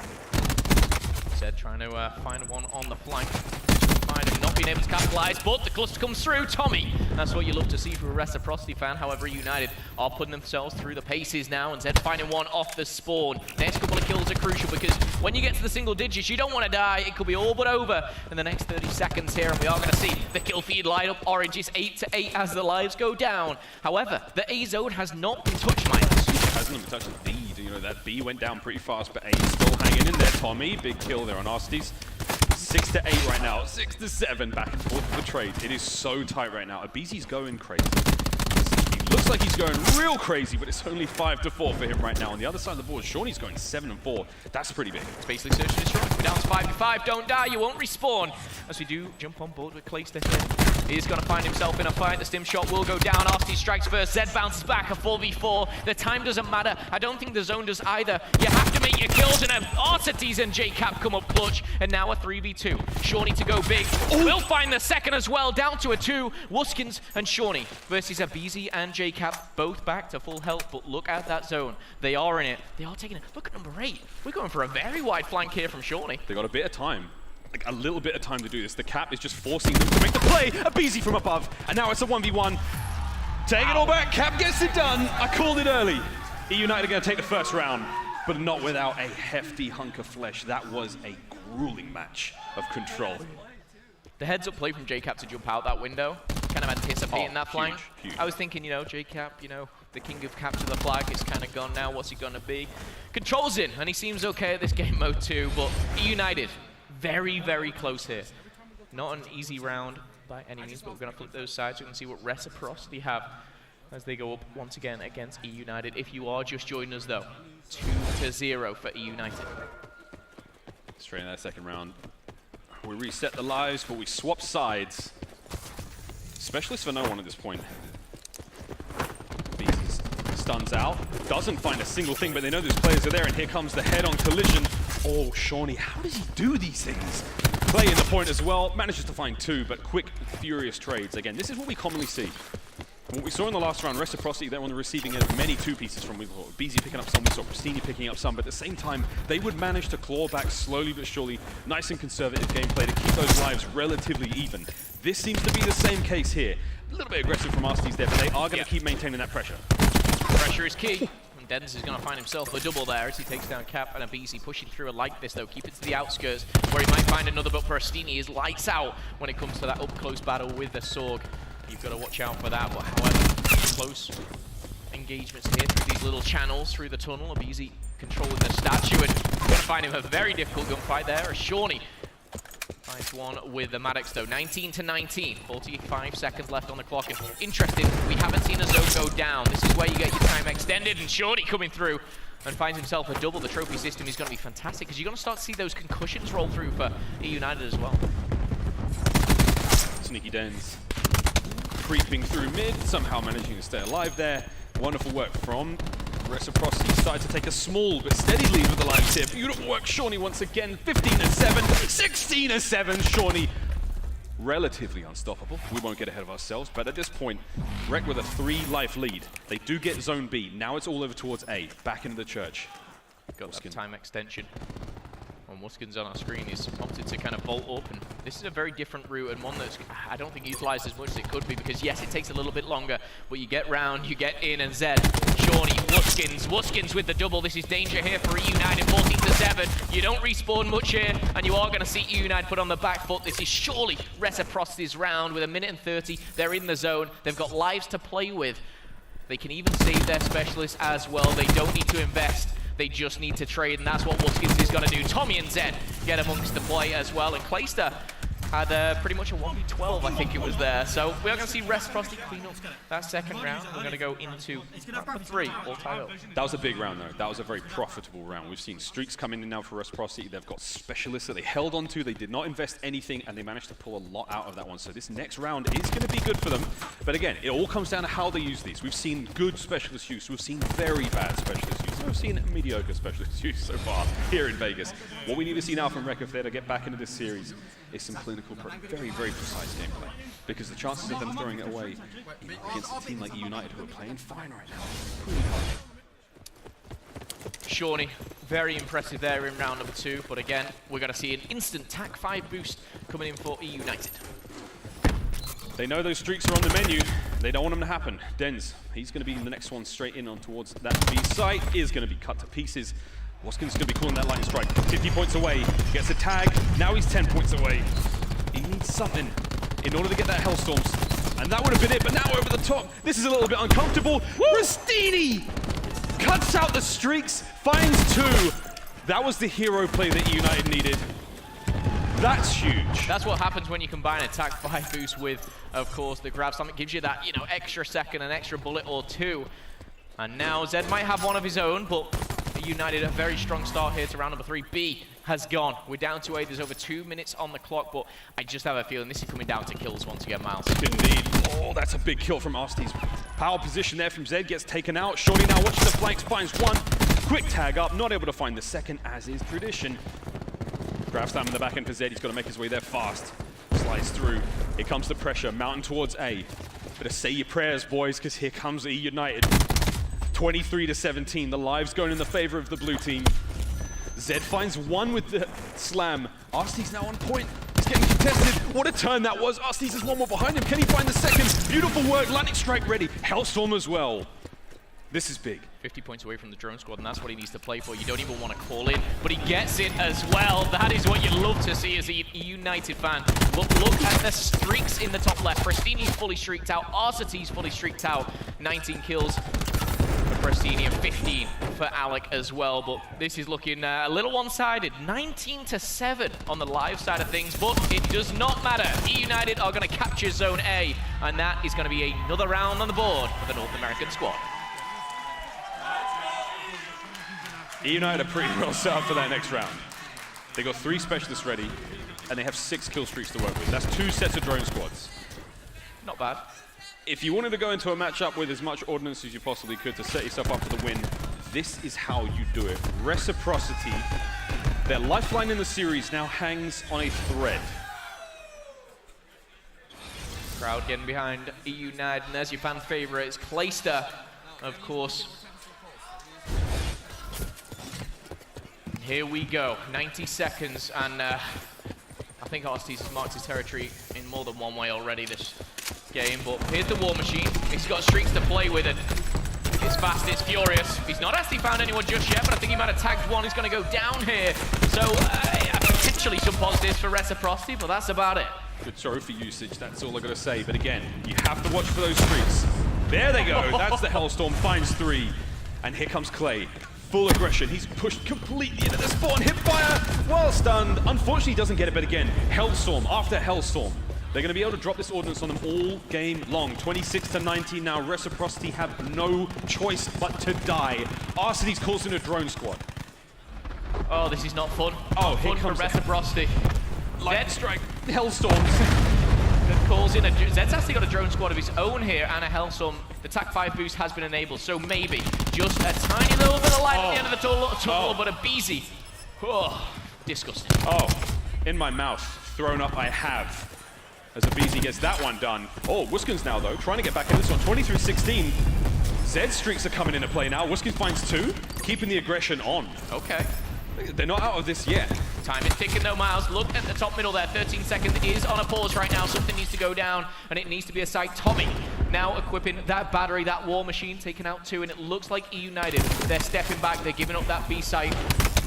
Are they going to get aggressive though? I think so. Prestini with the lightning strike, and the round, it could be over in the next 5 seconds. They need to go big. Crash Lab comes in, but he takes down Cap as well. Zed's going to fall. The kill feed is blue, and just like that, eUnited, they're going to take it. Not only 3-0 in the series, but 3-1 here on Control. Gotta give it to him.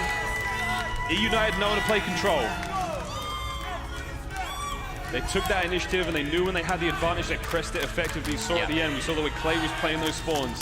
We saw the way they played as unit towards the end, and now when you have 6 streaks to work with, 2 players fully streaked out, you can afford to throw some lives away. But I've got a hand it's still to wreck. Even with all that ordnance coming their way, Zed streaks managed to get a lot out of it, and their trading were very effective. So they actually had a few chances to get back into that one, despite the insurmountable odds that were ahead of them. eUnited getting it done, 3-0. Thank you so much, guys. Again, we did just see eUnited 3-0 Reciprocity, and the desk is, of course, back. Nameless, Ben, Study joining us, and Pac-Man. This is a great day so far, I think. This has been an amazing day. Like, the games on Alpha have been great, but some of the games that have been happening on the Future Station, like all around us, have been like just as good. I mean, Red Reserve had a fantastic game. I know you were watching that one. Me and you were just kind of jumping up and down. What did I tell you? You were right. I'll admit, EG, game 5. You're right. Saints 3 Well, we do actually want to pull that up now from Bravo, watching EG clutch that out in round 11. It was, first of all, we should stress, if you didn't see this, EG had, what was it, 5-2 lead? It was a 5-2 lead. 5-2 lead. Yeah. Red Reserve bring it all the way back to a round 11. A round 11. I want to talk about this round 11 when we get to this. EG. Yeah, I'm upset. We're around 10 right now. I know. When we get to this round 11, I got to break this down for you guys. I'm going to educate the folks at home. Educate the viewers? I'm going to educate them. I'm going to educate them because Red Reserve upset me. They upset me. Oh, Pac's upset, guys. I'm upset. Brace yourselves. I mean, you got to think EG should be able to close it out here with that Tempest, but they aren't actually able to even pick up 1 kill from the Tempest. He only downs the character, and I think he actually gets back up, but Royalty had a big game here. He goes 15-7, lead fragger in the lobby. Absolute dominant performance out of him. A player that I said I wanted to look out for going into this tournament because he has a lot of talent. All advanced predictions have been correct. That's true. And it's pretty smart, man. Royalty's Smart good. guy. Good call on that. Yeah. So I mean, I just wanted to see, I wanted to see him surrounded by good players. All right. But here's round 11. All right, Pac. Okay. Why were you so right mad? here, everything's fine. I promise. This Yeah, because they're off spawn, right? everything's fine. That's where they messed up. Drone squad in. Fine. Call your drone squad. They stand out here. He pings. He knows where they all are. Okay. He knows where all of them are. Information. Where are they going to go? They're going to consolidate inside. You just ping the lightning strike. Why? Why would you use that? Well, I mean, what are you going to do with it after you ping it? It's useless. No, it's not useless. You could wait. What? I might have waited a little bit there. Why are you forcing the engagements in here? First after blood, you know by where the they way. are. First blood, and they decided to slow down the round. They could easily go through the hole, go to B. Audible, you win the round. You win. why are you forcing these close quarters engagements when you have man advantage? No, I agree. I think a better play is to get bomb down and then use the streak to keep them off the defuse. You could have done that at B. Yeah, that's what I think the better play is. That's why I was really mind blown. Like, you ping that, you see them all there, you rotate B, you get it down, and you save the actual strike for when you plant the bomb, and they kind of just decide to commit to one-on-one. They committed to a sliding fight engagement when they had numbers and streaks. Yeah. And of course, we do have our pools now as we're working our way through Friday. You're shaking. Pack, you're so mad. Yeah, of course. Pack, I'm going to keep you going. Like, talk to me right now about what we're seeing with the pools. Well, we just saw that Red Reserve choke. Just put them in losers again. They're home. I called at the beginning of this, by the way. I said EG's going to make it out of their pool and winners. Yeah, you did. Did I not? They're 2-0. I mean, they still have to play. play. Did I not? They still have to play. You acted like I was crazy. Nah, you were right. You guys want to know something crazy? I'll give you that. What's good? I'm pretty sure Optic, if they win their pool, they're going to go out and they're going to play. If it stays like this, they're going to play EG round 1. And that is a tough matchup if you're EG. So if you are EG, you want to beat Luminosity. All right, but imagine, imagine the other side of that. If EG somehow beat LG, then you have LG versus Optic potential round 1. Oh, that's what I'm saying. So, like, if you're EG, you gotta want to take that some win. juicy matches right there. Right? that kind of makes that LG EG game even more important. But looking at the rest of the pools, Study, anything else which kind of jumps out to you as a surprise? I mean, to me it seems pretty standard so far. Well, Pool C, I really didn't expect Straight Rippin' to lose their first game. I don't know. I felt like they were a powerhouse team coming in, even though they're like a really, really young team. Yeah, to Lightning Pandas, right? Yeah, they lost to Lightning Pandas 3-1. Yeah, I expected. I mean, Lightning Pandas is a great team. Don't get me wrong. Definitely a lot of good players in that roster.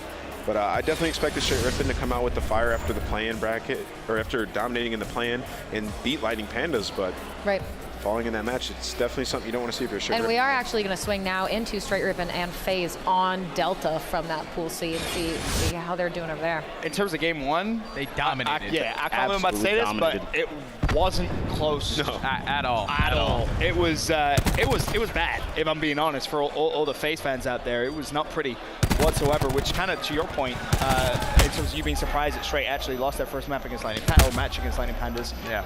What actually is their kind of, I don't want to say ceiling because I feel like it's a weird question to ask, but like, how good actually are they? I know you're good friends with a couple of the players. Yeah. Try not to be biased here, Study. But how good actually are they? But I don't know. We got to remember that in the first 2K of the game, they came in second. They played Optic in the grand finals of that. What are you trying to say? What do you mean? I'm saying what I'm trying to say. We got Space. They got second in the first 2K. It's like you think the their ceiling is top 2? That's what I was asking. No, not top 2. I think for definitely they're gonna get top 8, and they might be able to push after that. But for sure, top 8 out of this team for sure. And I do, wonder, I'd love to hear from Ant and Study. So kind of beginning open events like this, the whole shebang, did you guys find in your careers that was more difficult, that very first event with so many different unknowns, Ant? Yeah, it definitely is. You just don't truly know how good some teams are, and you don't really know how good your teammates are just yet either. So it takes a little bit. You start to figure out what people are good at, who's catching the hot hand.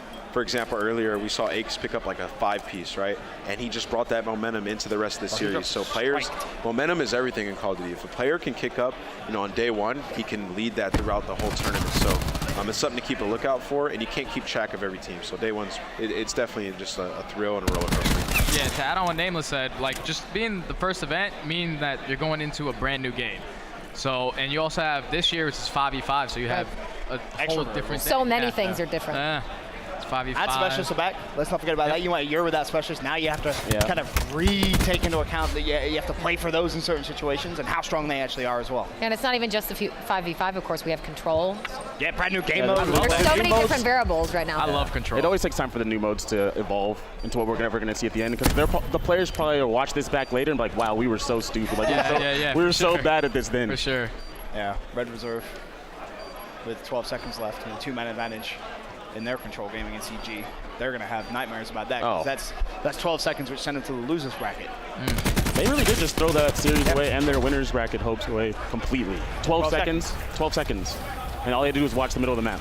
Straight Rippin's up 3-1. So what does this say about Faze, right? Like, they beat Envy. Right, we look at them and we're like, okay, Faze looks pretty good. Back and forth series, they win a 6-0 at the end. I will say, it's important to note, the 6-0 was on this map. True. Yeah, it was. It was on this map that they 6-0'd Envy, and it's worth saying, they made Envy look like ants. Yeah. I thought I was watching a playing game. You know why that doesn't surprise me, Ben? Envy strikes me as a team that's going to be veto-based. Like, Pat always has these maps that his teams are just putrid on, and he goes, all right, let's just veto it. And they don't seem to ever really improve on their veto maps. I'm not sure if that was the case, but I did remember watching them online, and there were just some maps that they hated, and they would play it, and they'd just be like, okay, we're just going to veto this one. But on the flip side, though, is this maybe a strong map for straight ripping? I don't know. I mean, they could be straight. We haven't been able to see much of it yet, but they could just be firing in all cylinders. Sometimes guys get hot. I think that Major Maniac is going to be like one of the people we talk about. Right. Yeah, one of the players that we just constantly talk about. I think he's going to be up there. And Pac, I'm curious too. I mean, do you think there is any sort of maybe underestimating that was going on for FaZe towards Straight, that they're like, well, this will be fine, and now they're getting surprised? Definitely not. Straight coming into this was a super strong team online. Right. So these guys probably scrim. They know that they're good. Well, in the beginning of the game, I remember every team just saying, "The dude, Straight Rippin's so good. They just dominate the scrims." Yeah. It's because they try so hard. They have a chip on their shoulder, right? Yeah. Like, this is a team, they have to prove themselves. Going into this event, they didn't even have an organization until about 2 weeks before it. So it took some time for them to kind of get people to start looking at them as one of these top teams. And I think they've demanded their respect, and now they have to prove it here in Vegas. I guess that's the question. How good is Lightning Pandas then? Yeah, I don't know. Interesting. No, that's a good question. That's what we're about to find out this weekend, Ben. That's what we're going to find out. That's why we're here. No, I feel like it is interesting. I feel like this Straight Ribbon team is going to remind me a lot of the TK team from last year. Like a team that. You're saying they're about to win chips? What? They won 3 chips. But this is the first tournament. I'm just saying, like, if you put a group of players together and you don't think they're going to win, but they might be able to do something. Who on this team reminds you of Kenny? Oh. Major Maniac is the closest Major to it. Maniac, It's yeah. like, I just can't envision this team hoisting up the trophy. I don't know why. I can't yet. I'm not sold on them yet. Unexpected. And losing to Lightning Pandas, I don't think they're going to make a run and win, but I think they can definitely do well here. And they're beating FaZe right now, so this is good stuff. This is a statement, right? 1-0, first map, not close. Second map, a map we saw FaZe 6-0 Envy on, what, 60 minutes ago, an hour ago? They're now getting beat. Well, hey, maybe they watched it, right? They probably they definitely have to work on their consistency. I feel like the FaZe has incredible consistency problems. Yeah. Oh yeah. But one thing to note, in the map we saw earlier on, you saw Crowder, formerly known as Replays, rocking the sniper rifle. Use sniper on attack, on defense, he locked down that B site every single round. This match, not opting to use the sniper rifle. Well, I mean, the reason why I think is Envy was opting like play a more traditional spread, and Straight Rippin', they're a little bit more S&D prowess. They were kind of jamming their way through mid. They were flying straight through mid. Yeah, you saw Havoc and Major Maniac push through mid there in the last 2 rounds, I think. And you can't really snipe the middle doors like that, especially. I know a player who used to snipe. Crazy. Yep. Sat at his desk right now. And how do you stop a sniper, Study? You know better than anybody. You just rush push. him. You rush him. Or you push a lane like this, what Yeah. they're doing right now. They're hitting middle. It's going to eliminate a sniper, make it tough for the guy. And they're ISOing players. They ISO Priesta out. So if you were to have a sniper, you're going to be a liability. They need to on put that the side. snipers away, or they're going to end up here with me and Study on a desk talking about what they're Talking doing. about the snipers. Put it away. So Put it away. That's amazing strategizing out of Straight Rippin', right? Just like saying, hey, he's sniping that street. Let's just go through mid and destroy them. And I don't think FaZe was ready for that whatsoever, and that's why they're sitting here down 1-5. That was the early rounds, obviously. Crowder now with the Maddox out, going to try and push. Able to find one, but he's in a sticky situation in 1v3. I said it earlier on when I was casting him. I feel like if we are ever going to see a 1v5 this year, I feel like it's going to come from him. From 1v5? You gotta have the gun. I don't see how it's possible to get 1v5. I think it requires heavily the other team to misplay, which it's got to be super. You never know. They're too fast. You can't ninja. If someone lets someone ninja in a 1v5 ninja. It's probably all unplugged. I got Controllers, get out of the venue. before, so it's Of course, if you do keep wanting to keep watching FaZe and Straight Rippin', you can do that on Delta. But now we're swinging over to Charlie, where 100 Thieves is up 2-1 over Mind Freak going into map. Oh my, 191 to 80 Mind Freak. Yeah, this series is over. They're getting This one's over, guys. Expert analysis. It's done. This one's over. That was concise. It was good. Yeah, Slasher having a good game. Slasher, you got Kenny, 18 and 11. Slasher's 19 and 13. Just pinging over 200 now. Octane, 15 and 10. You got 2 streaks on Octane. You got 2 streaks on Slasher.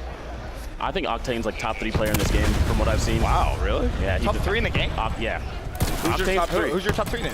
You have to have Gunless. Pierce, Gunless, #1 by far. Seltzer Dashy. Gunless, Dashy, Octane. Unless Dashy Optic? Dashy?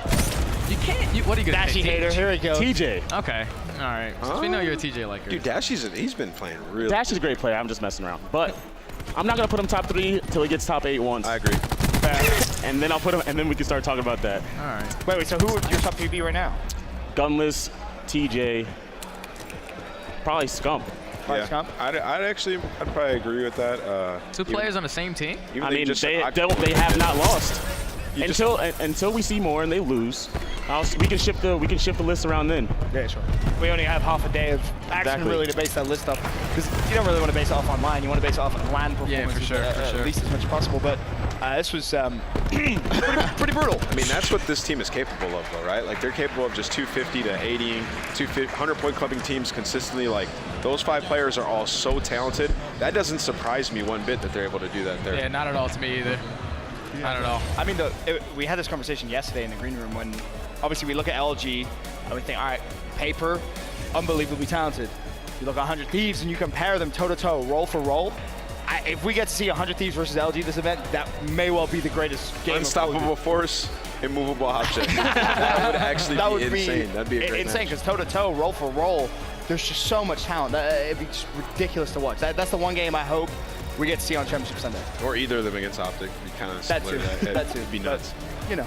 So we're leaving eUnited out of this, is what you're telling me? Yeah, I mean, they're your number 3 team, right? I feel like they're really good, yeah. They're all good. Top 3 team in this game so far. You know who's up there? Splyce. Top 3. Indeed, Splyce. which actually they will be going up Gaming. against Optic here in Alpha coming up. And Pac, how do you think they're going to be doing? Splyce is going to win this series 3-2. Thoughts? Anyone? Optic 3-1. Ben's looking skeptical. I don't know if he heard what he said. Splyce, I don't think Splyce will win. I think it'll be probably 3-1, 3-0 Optic. I will say, I don't think it'll be a 3-0, because Optic have shown, I don't want to say weaknesses, but some of the maps that we've seen so far have been maybe closer than we would have expected. Like, you look against Parasite's team, Pittsburgh, the hard points were close. They kind of threw that away. You saw, even in their second series, close games. I mean, you think about the miraculous clutches they've had. Again, Parasite's team in Search and Destroy gift Scump a 1v2. Don't get me wrong, the 1v2 is insane. Seth's smarts to pop a crash and challenge the 1v1 to clutch. Incredible. But still, there's questions as to why players are doing certain things. I don't think Splyce are going to make the same mistakes that we've seen so far, which I think may dictate into a map. But to win a series pack against Optic, I'm sorry, I can't get aboard that hype. These guys have a giant chip on their shoulders. Splyce. They feel like they're not the team that's being talked about, and they should be. They have 6 championships on their team last season. I think Temp's going to end up being one of the superstars of this season. Temp, Hook, they're going to be up there. Watch. Well, listen, they're going to win that first map. Optic's got Dashy, and they also got Mr. 3-time. He came back. How do you expect to beat that guy? I mean, you team with Dashy, you managed to lose. I think it has potential to be a fantastic series. That's because he ain't 3-time. I'm not a 3-time, you know? You got karma. You're almost a 1-time. I was a runner-up. Almost. Right there with my guy. Sad moment. I think it has potential to be a good series. I just think Optic's on a whole nother level right now, and I think Optic's the best search and destroy team, and I think that's the only game mode Splyce look sensational in, so I think they get destroyed in this series. Yeah, I mean, we will see, of course, that is going to be Optic Gaming versus Splyce coming up very soon on the Alpha stream. Again, Bravo, Charlie, Delta, they are all going on. Faze straight ripping as we get toward the end here on Friday at CWL Las Vegas. Again, that'll be Optic and Splyce coming up on Alpha.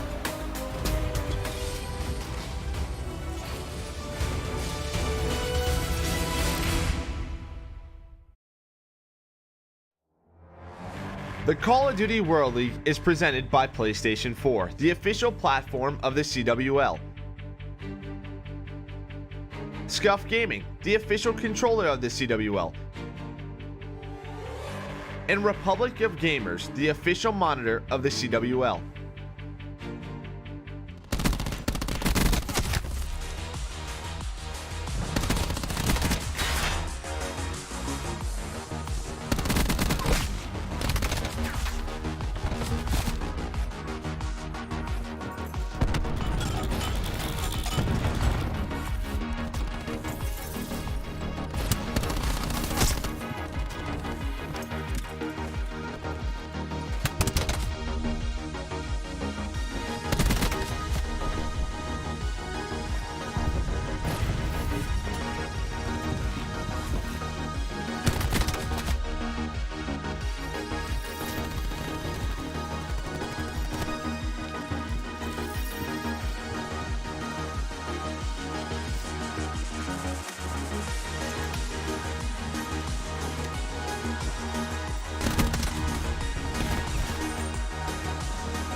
we are back. Of course, it looks like Ben got raptured, so we have Miles on the desk here with us now. Of course, Nameless, Study coming up, and Pac-Man. How do you guys think the tourney's going on, Pac? Oh, it's wonderful. This tournament's going great in great games, intense games, some upsets. Couple. You know what's nice? Not that many blowouts. Like bad blowouts. Besides Give it time. Give it, yeah, right. This time.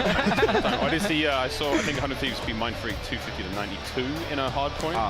So that's about as rough as it gets, ladies and gentlemen. Well, I think Faze actually got blown out a couple maps First ago. map, yeah. They got blown out by Straight Rippin. Map too, right? Yeah, and they are down 2-0 here. From everything. Straight Rippin is coming to straight dominant.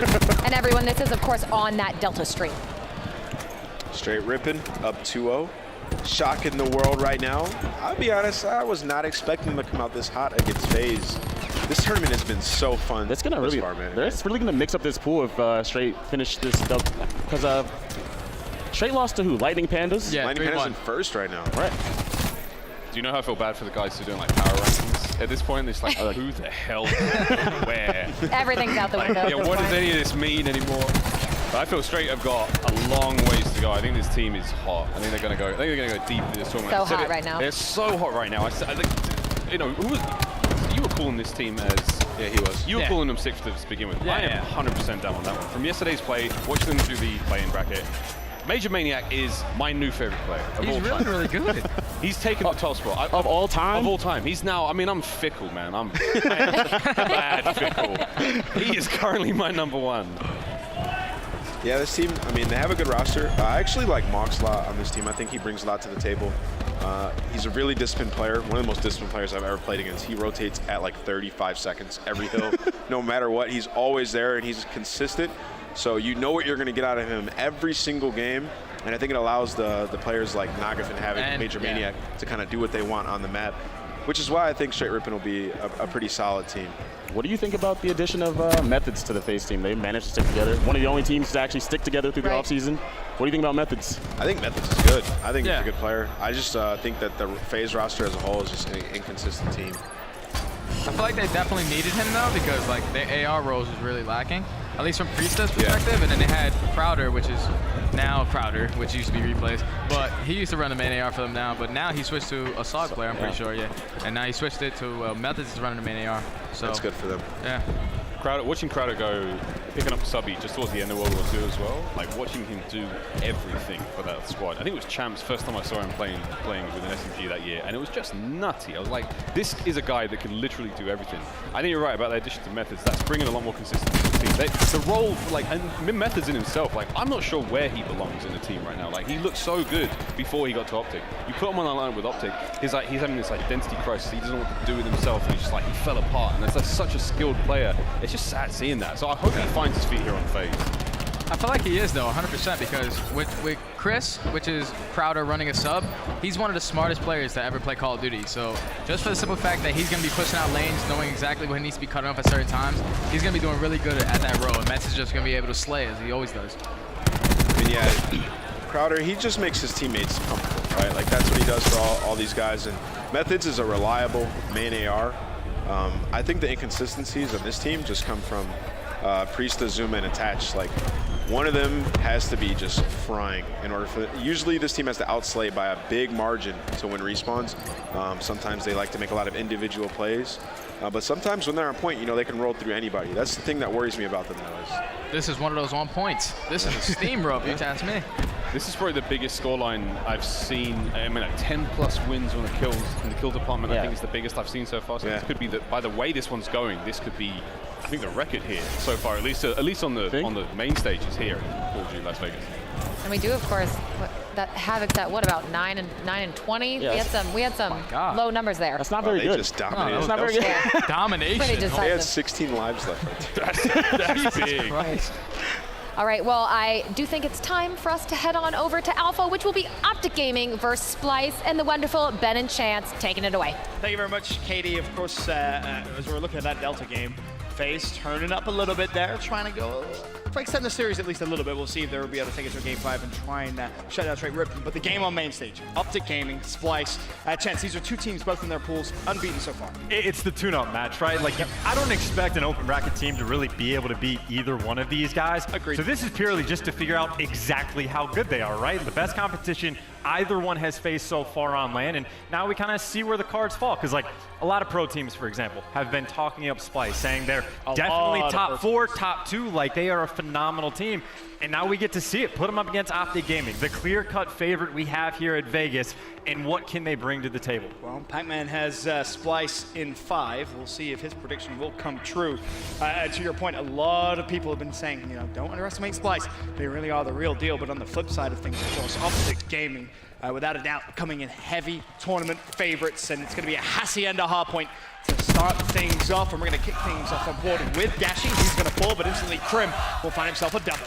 And then, best start you could possibly have. You got your ICR in those power positions. He's just going to be a laser beam player trying to get up top hallway. But again, they're just going to walk into him. Temp, though, is going to take it to him. Of course, though, it is still going to be Optic inside the hill. Karma's going to be by himself. Tags a couple players up. Let's see if the help comes in inside the hill. Dash is looking for him. Can't find him yet. And for me, this is one of those series where you need Jerd to really kind of have one of those series, right? One of those King Jerd-esque series, because you know he can do it. Man has so much talent. But speaking of talent, Dashi! Oh, that can't happen. Looking for maybe a third. Not gonna find it, but so far after the first hill, Splyce with a 3-point lead. Optic fighting for the scrap time, but this is where it's all about the rotations. And as you can see on that mini-map, keep your eyes on it. Number 5, TJ, looking to be a thorn in Splyce's side. And Splyce did the right thing. They felt the pressure. They said, we can't even afford to put people in the back. We know we're spawning out. Deal with the guys up front, and we'll just try to take it from the other side. We have to give up the good spawn, so we'll see where the kills come in. You got Jerd watching this mid-doorway cutting. So far, so good. He's going to have Scump in front of him. The beatdowns are there, and this is a huge factor with Jerd in my mind. Yep. He is the single best beatdown player this past year, unequivocally in World War II. Now in this game, beatdowns are incredibly important. Yep. I'm keeping my eye on Jerd non-stop for that. Well, currently 5-3 start for him. As it stands though, Splyce with hill control, 28 seconds left, and Optic Gaming look as if they're gonna try one last push. TJ will find a pick on the Jerd. He's gonna be traded out. Krim fighting from behind, but time is dwindling down here, and you can see already on the mini-map, Scump and Karma, number 1 and number 2, thinking about rotating over towards the next hill. They're gonna have some pretty important gunfights here, which they're gonna need to win if they wanna stop the early bleeding. And I just gotta point out again, on that last hill, that was Splyce that they didn't really win that rotation battle. They got to the hill, but they didn't have their spawns, and they fought it out from the right side. The situational awareness was perfect. Now, of course, it's Splyce inside the hill early again, but now they're kind of trapped in. Crim6 is inside the hill. Karma's trying to lock down spawns. Optic, they're going to be going for the surge, and it looks like so far so good. Karma's going to get 3 on the way there, and now he's going to turn around. He knows they're spawning in the back, getting 4, letting it ride. He's not done yet. There's number 5, backs away, waiting for the heal. Now, I mean, he's a 3-time world champ, right? He's feeling confident today, that's for sure. We've already seen him put up incredible figures in Respawn, and he is not slowing down here. Trying to bring Optic Gaming back into this one. As he drops back into the hard point. 2 players from Splyce over to his left. Has to worry about, of course, maybe a push from above. Has a teammate in support. It's going to be Scump. Karma just trying to stay alive, but Optic Gaming at least doing well to keep this hardpoint contested for as long as they have, but need to be careful. The team shots Jerd to the other side of the fence, trying to put some damage down, but Karma's gonna fly out. Bear in mind now, 175 away from Streaks, off to the fence, not able to find one more. That would have been big for Streaks for Optic Gaming. And Splyce, I'm pretty sure they knew. They sent every single person fighting for that 10 seconds to scrap. They wanted Karma to die, and well, they made it happen, but of course, because of that, Optic does win the rotations over toward next. They're trying to chip away at that lead, down by a little about 20 points, and there's a nice kill from Scump. He fights away from the beatdown. Gonna be able to find 2 as well. Optic holds strongs for a moment, but it looks like Splyce is able to break through.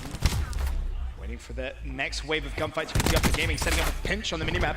Aqua does well to find 1. He actually finds himself 2. Dashi trying to make something happen, but after the first wave of fights, as Optic try and break it, falls to TJ, last man alive. Tempest has been invested here by Aqua. Nice snapshot onto TJ. He's gonna want to heal up though, low health. He's earned himself 2 streaks for his efforts and could potentially earn his third with a nice Tempest shot here. Is it going to chain? Dashy, he's managed to find a three-piece of his own. Still Karma with grab slam as well on the hill. 15 seconds left. Chaos ensues, but Optic Gaming, they're going to get the scrap time. And that is just pure insanity. Dashy finding 3 through Tempest. The chain doesn't come in. I don't know how he does it, but he does. TJ picking up 3 as well. That's nice for him to start getting some momentum back in the game because a bit of a slow start coming out from him. But first set of rotations in, Splyce has a lead, and you got to keep in mind they still have score streaks. That's the key. Aqua with a tier 1, tier 2 streak was not able to find the third, but Optic Gaming now getting some kills. Mac stringing them in quick succession. 40 seconds left on the first hill, and again, we'll keep our eyes on that rotation for the spawns. They have a ton of extra utility. Of course, Dashy's still with Tempest. Karma has War Machine. Scum, in fact, all of them basically, outside of Krim and TJ, who are both halfway through towards their specialists. So, if push comes to shove, we could see that maybe invested on this next rotation. There have been a ton of games for Optic Gaming and Hardpoint where they start out a little bit slow. It seems like things are tough. They got to deal with some score streaks, and by the end of the game, they just win. They somehow pull it off. It happened earlier with the Pittsburgh Knights. We saw something similar. Splyce isn't that kind of team, though. If you give them too much, they are going to put you down. So again, they have to heat up. Optic Gaming does. They have to try to turn things around, and Jared able to find 2, even if he does kind of kill himself there, but Optic Gaming inside the hill. Oh, and behind number 8 on the minimap there, I thought Jared was going to try and push all the way around the outside, because in fact, no, it's going to be Looney who's going to go for it, because they invest the streak. Looney now trying to block the spawns. Will he get there in time? I don't think so, but he should be able to at least find 1, maybe 2, trying to put down some damage. Optic Gaming, though, they do have hill control. More streaks now invested by Aqua, but whilst the streaks are coming through, it's still Optic Gaming inside the hill.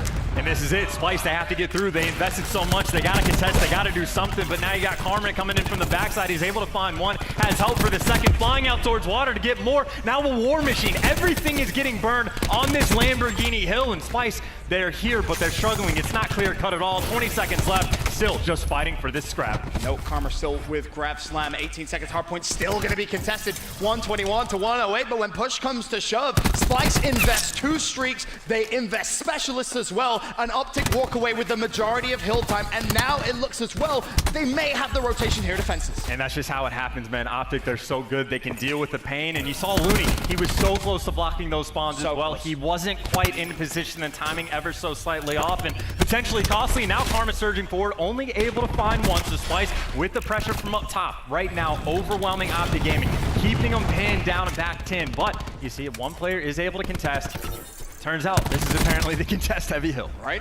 Who knew? 38 seconds left on the hill. Once again, Jared looking for any kind of angle. Somehow gets away with his life. Dashy will make him pay. Really trying to slide in, but Dashy again with another kill. Ted may have to just back away from this one for now. Wait for maybe a little bit of teammate support to come through.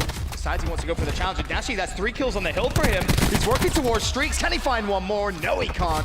Accuracy cuts him down. And look, everyone knows Dash is a freak. Leading the lobby in kills, the man is sitting at 28. But the counterpart on the Splyce side of things is Aqua, a man who at times is an absolute god. Even last year, when he had maybe a lackluster year overall, you'd say, still, his S&D game was disgusting. His respawn was still very, very good. Expect him to try to heat things up. 2.5 minutes remain in the game. 155, 134. We go to the final hill of the second rotation. You see Karma trying to get inside, trying to contest. Splyce, they have the early setup here. They're going to nullify that early lead, or the late lead, I should say, as you see the War Machine invested. That's not going to be too much use for Optic Gaming. Looney with a double, Temp with 1 as well. And all of a sudden, the lead Optic Gaming were able to get is going to disappear. This is just good old gunfights on gunfights. The speed is insane. The accuracy is as good as it gets. Again, 2 top teams in the game absolutely going at it. But Splyce has a very nice hill again. They did get through that War Machine to no avail. Looney sitting inside the hills having a pretty solid game as well at 27 kills. But Optic Gaming going full force, sliding back in. 3 in the hill. They're going to get the wipe, looking for that final 15 seconds. Yeah, they did not want to give up that scrap time. And once again,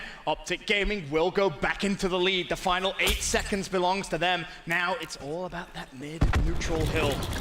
We will walk away with the spawns as well to second. We've seen that have a big influence. Dashy has himself a Tempest. You're probably not going to see him invest it yet, unless maybe he gets super close to streaks and wants to try and secure them. But this mid-neutral hill It's been pretty heavily contested so far throughout this game. In the first couple of rotations, it's probably going to be the same. Vision Pulse also invested. And I wonder if they're going to try to combo it or not. Again, you have the attempts, you got to think about it, but they might not need it. That's 3 in the kill feed down in their favor. And your accuracy, what can you do? You're just stuck in the corner. They know exactly where you are. Looney's trying to flank, but TJ's going to be looking for him. They know where he is. And finally, Dashy falls. But this entire time, Optic has been in the hill, and now Splyce is able to break through. That's great. But again, the rotation not there. Dashy already trying to lock it down in the backside of the map. Splyce is here.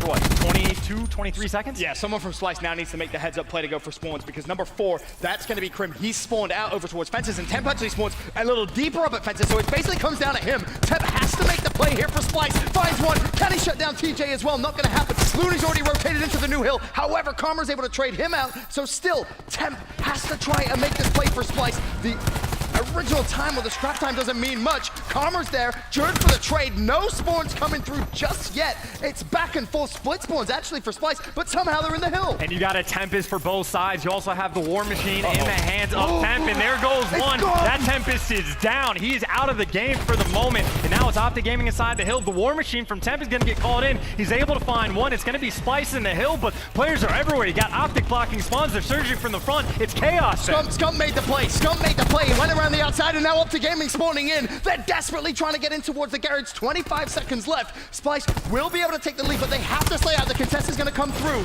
Temp, close corner. Can he do anything? No, he can't. Krim slides through. He finds the pick. The 17 seconds are in point, but no, it's Karma. He's already in the new hill, ready and waiting. A fantastic early rotation from him. This could well give Optic Gaming the advantage as we rotate. It's going to be a virtually tied game. Keep in mind, Dashy with the Tempest. A couple players are getting close to his specials as well. You look at Jerd, you look at Karma, both with the gravity slams at their disposal, but 3-point game. Optic in control early on. When you call it in, when you get the kills, Dashy in the hill is able to find one. It's going to be Dashy. It's going to be the Tempest play. Of course it is. The young player finds one. That's Temp that goes down. Dashy looking for more, trying to become a hero for the green wall here in map number 1. Players from Splyce desperately getting over towards the hill. It's going to be contested for now.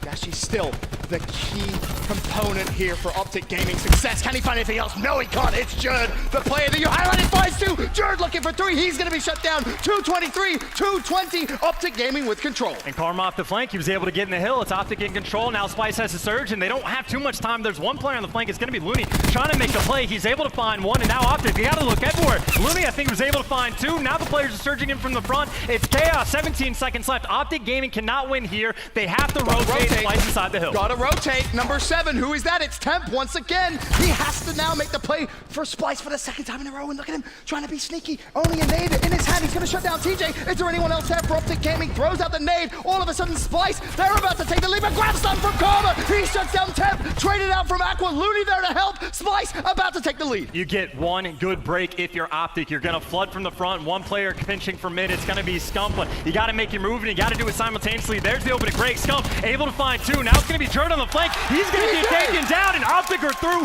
13 seconds left, and this game is there. Oh, you don't have time for Splyce. You just got to try and fight a hill. Someone has to try and touch it. It's going to be number 10. It's going to come down to Aqua. 2:45. Aqua has to try and make the play. Time is of the essence. Jerd is going to fall. In flies. Aqua finds one. Traded out. Optic Gaming. Can they do it? Temps in the hill. He will fall. And a crazy, crazy game 1 hard point falls to Optic Gaming. But one thing's for sure, you called it, Chance. You said you expected this to be close, and that does not disappoint.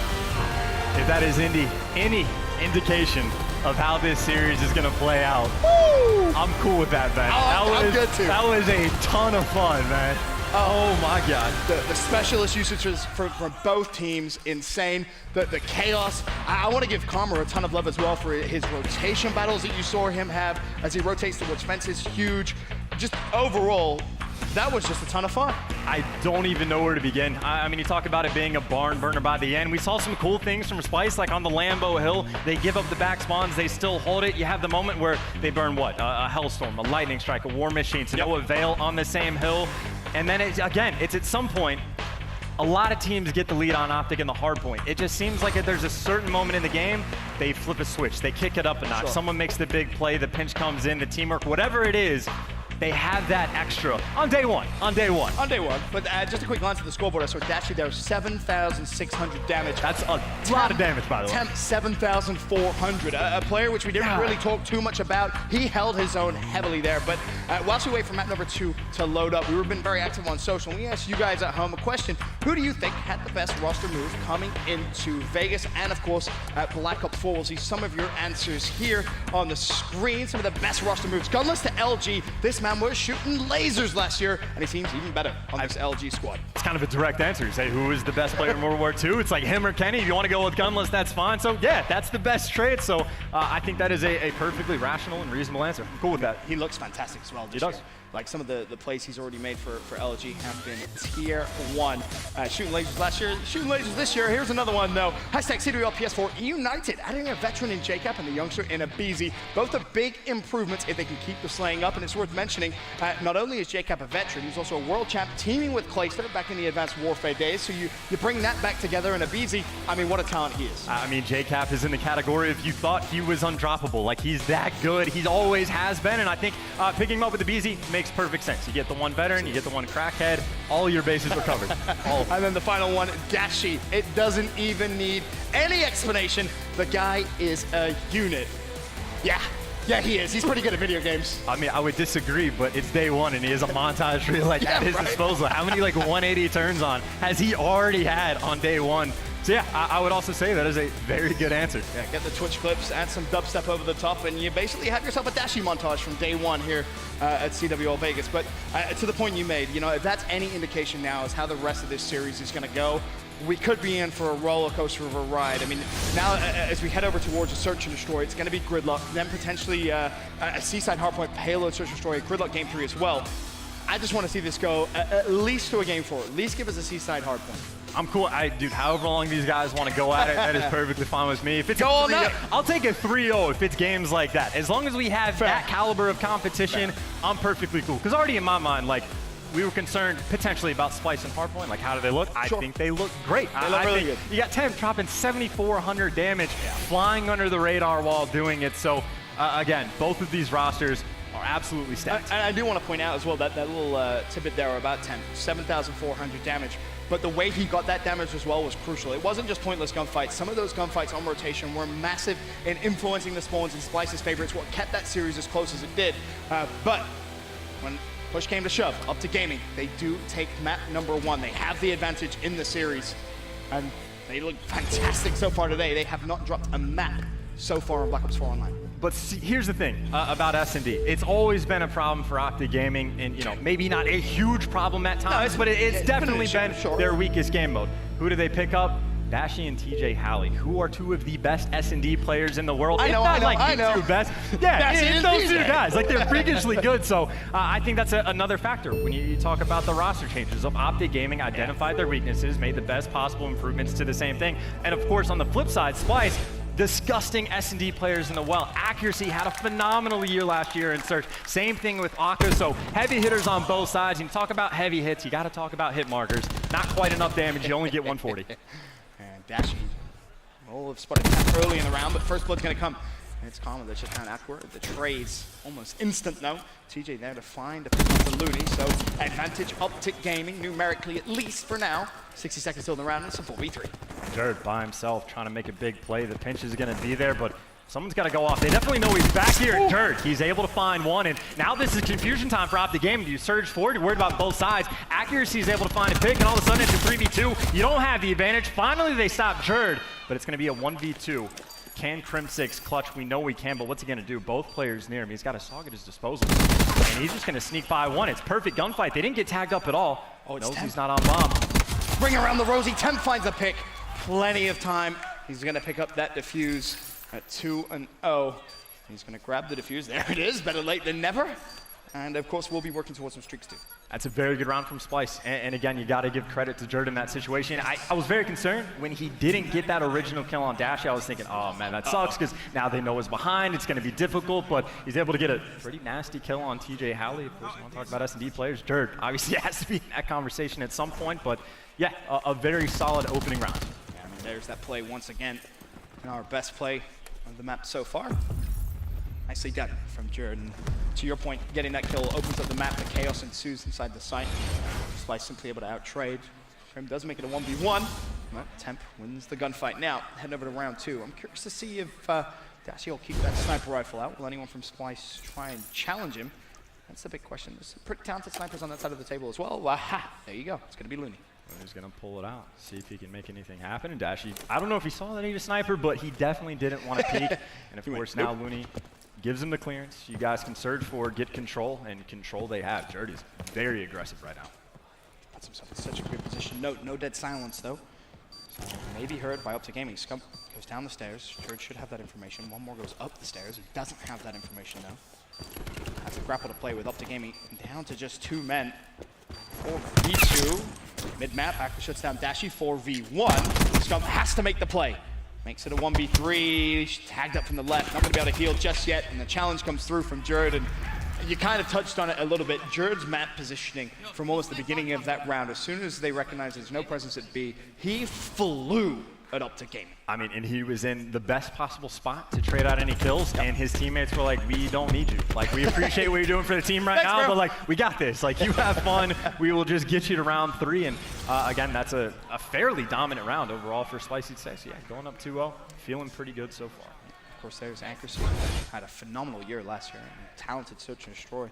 Had a couple of 1v4s as well. Maybe he could try and get himself a 1v5 this year. I just can't wait till we see it. It's going to happen at some point. But oh no! No. Jared with 1, Dashi with 2. Dashi looking for 3. Nade's going to be thrown out. Dashi goes down to 29 health. Trolley falls. What is that? He's still alive. The 2-player. Oh, stop it. Oh, dude, thank God for Temp if you're a Splyce fan, because that was about to get real rough.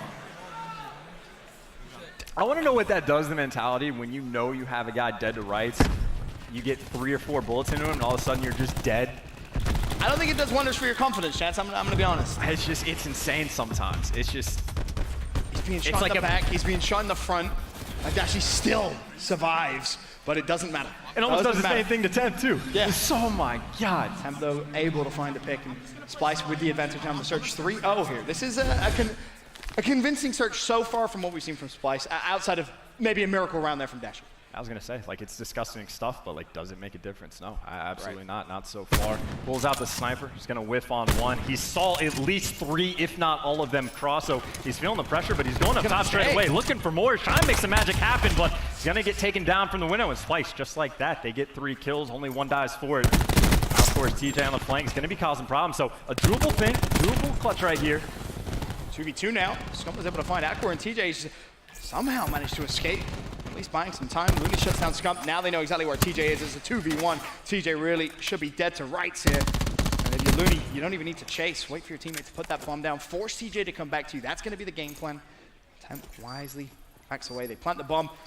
Have good info on where TJ is going to come from. So we got to take a look at the setup because, of course, the cluster nade's there. They know where TJ last was, but they might be worried about the wrap. Of course, not anymore. They have the information. 1 player on top, 1 player on the 18. They're going to be looking over top at Temp. He just calls in the war machine to get the secure.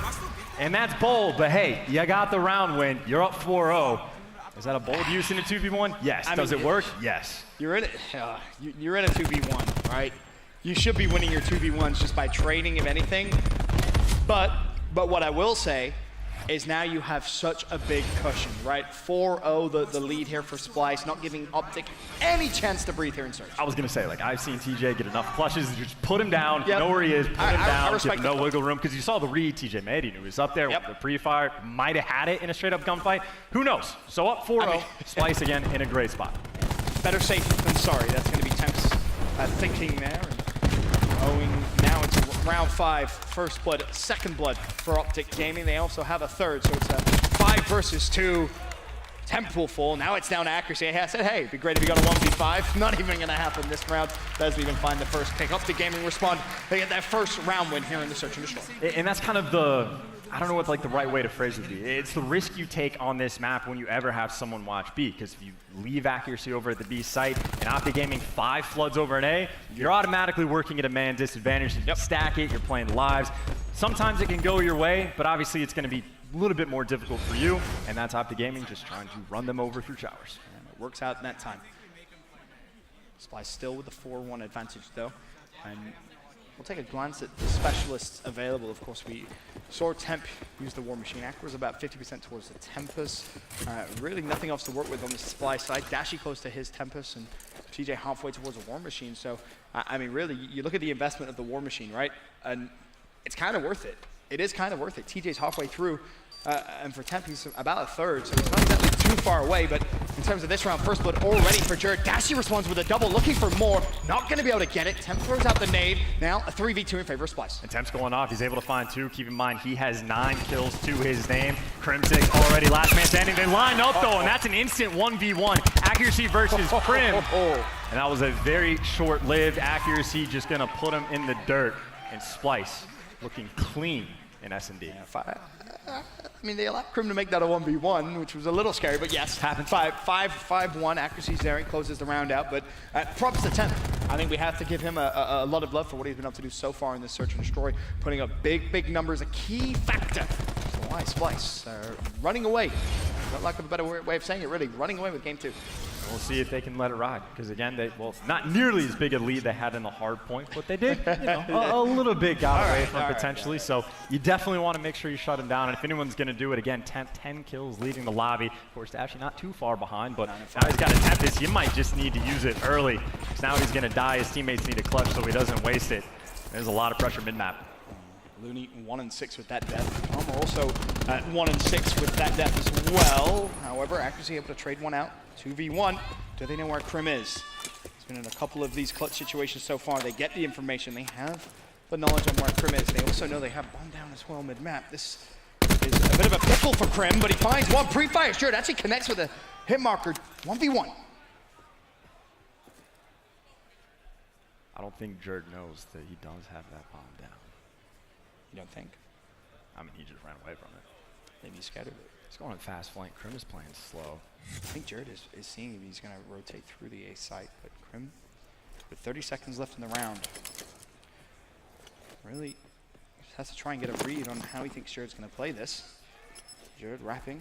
He went through the A site, of course, so he knows there's nothing there. Crim playing time.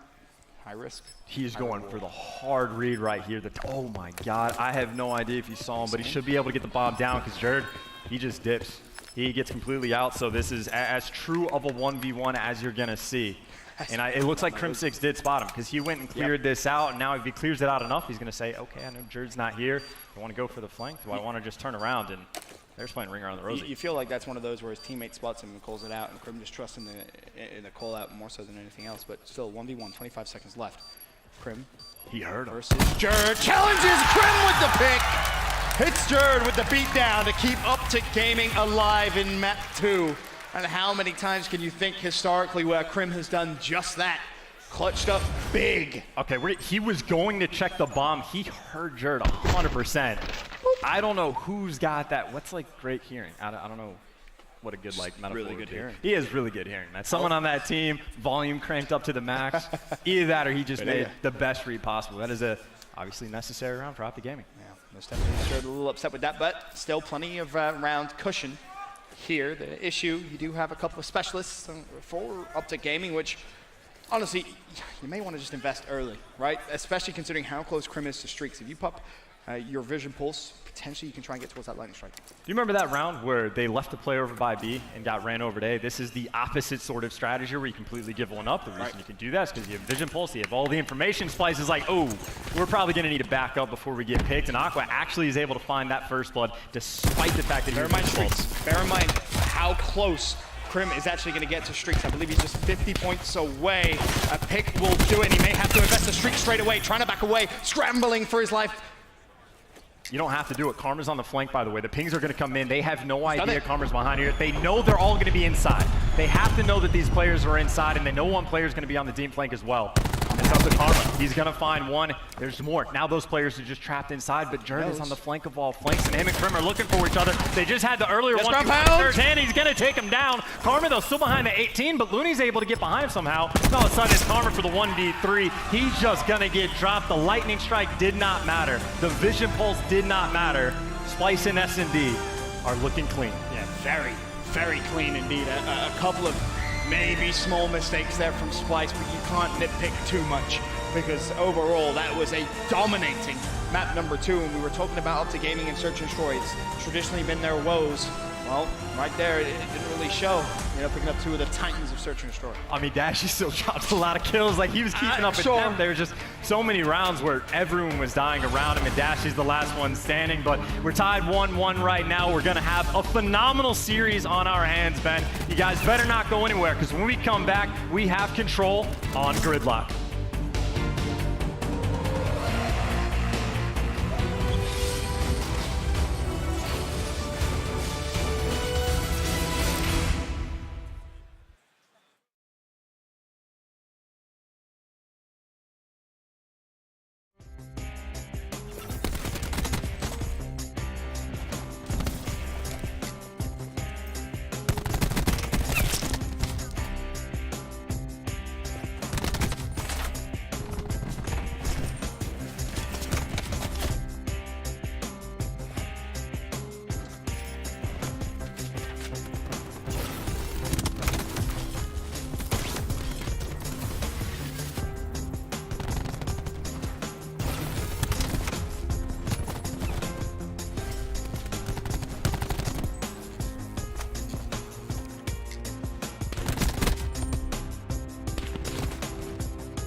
Welcome back, ladies and gentlemen, to CWL Vegas. It's day 1, and we've already had some fantastic games. And Chance, this one on main stage, not disappointing. Optic Gaming Splyce, series tied at 1-1. Here's a look at how we got to control Gridlock. Hacienda hardpoint 250 to 238, a nail-biting end. The green wall clutch up big. Then we head over to Gridlock Search and Destroy, where Splyce just steamrolled through the green wall. And that now takes us to this game 3 control. And obviously, with these two teams, anything can happen. But I think there's a very real possibility that this game decides who wins the entire series. Because again, you give Optic a slight bump in the hard point, you give Splyce a slight bump in the S&D. Is that perfect? Sure. No, absolutely not. Nah, Optic could win a game 5, Splyce could win the next 2. Again, it's going to be 2 juggernaut teams going at it.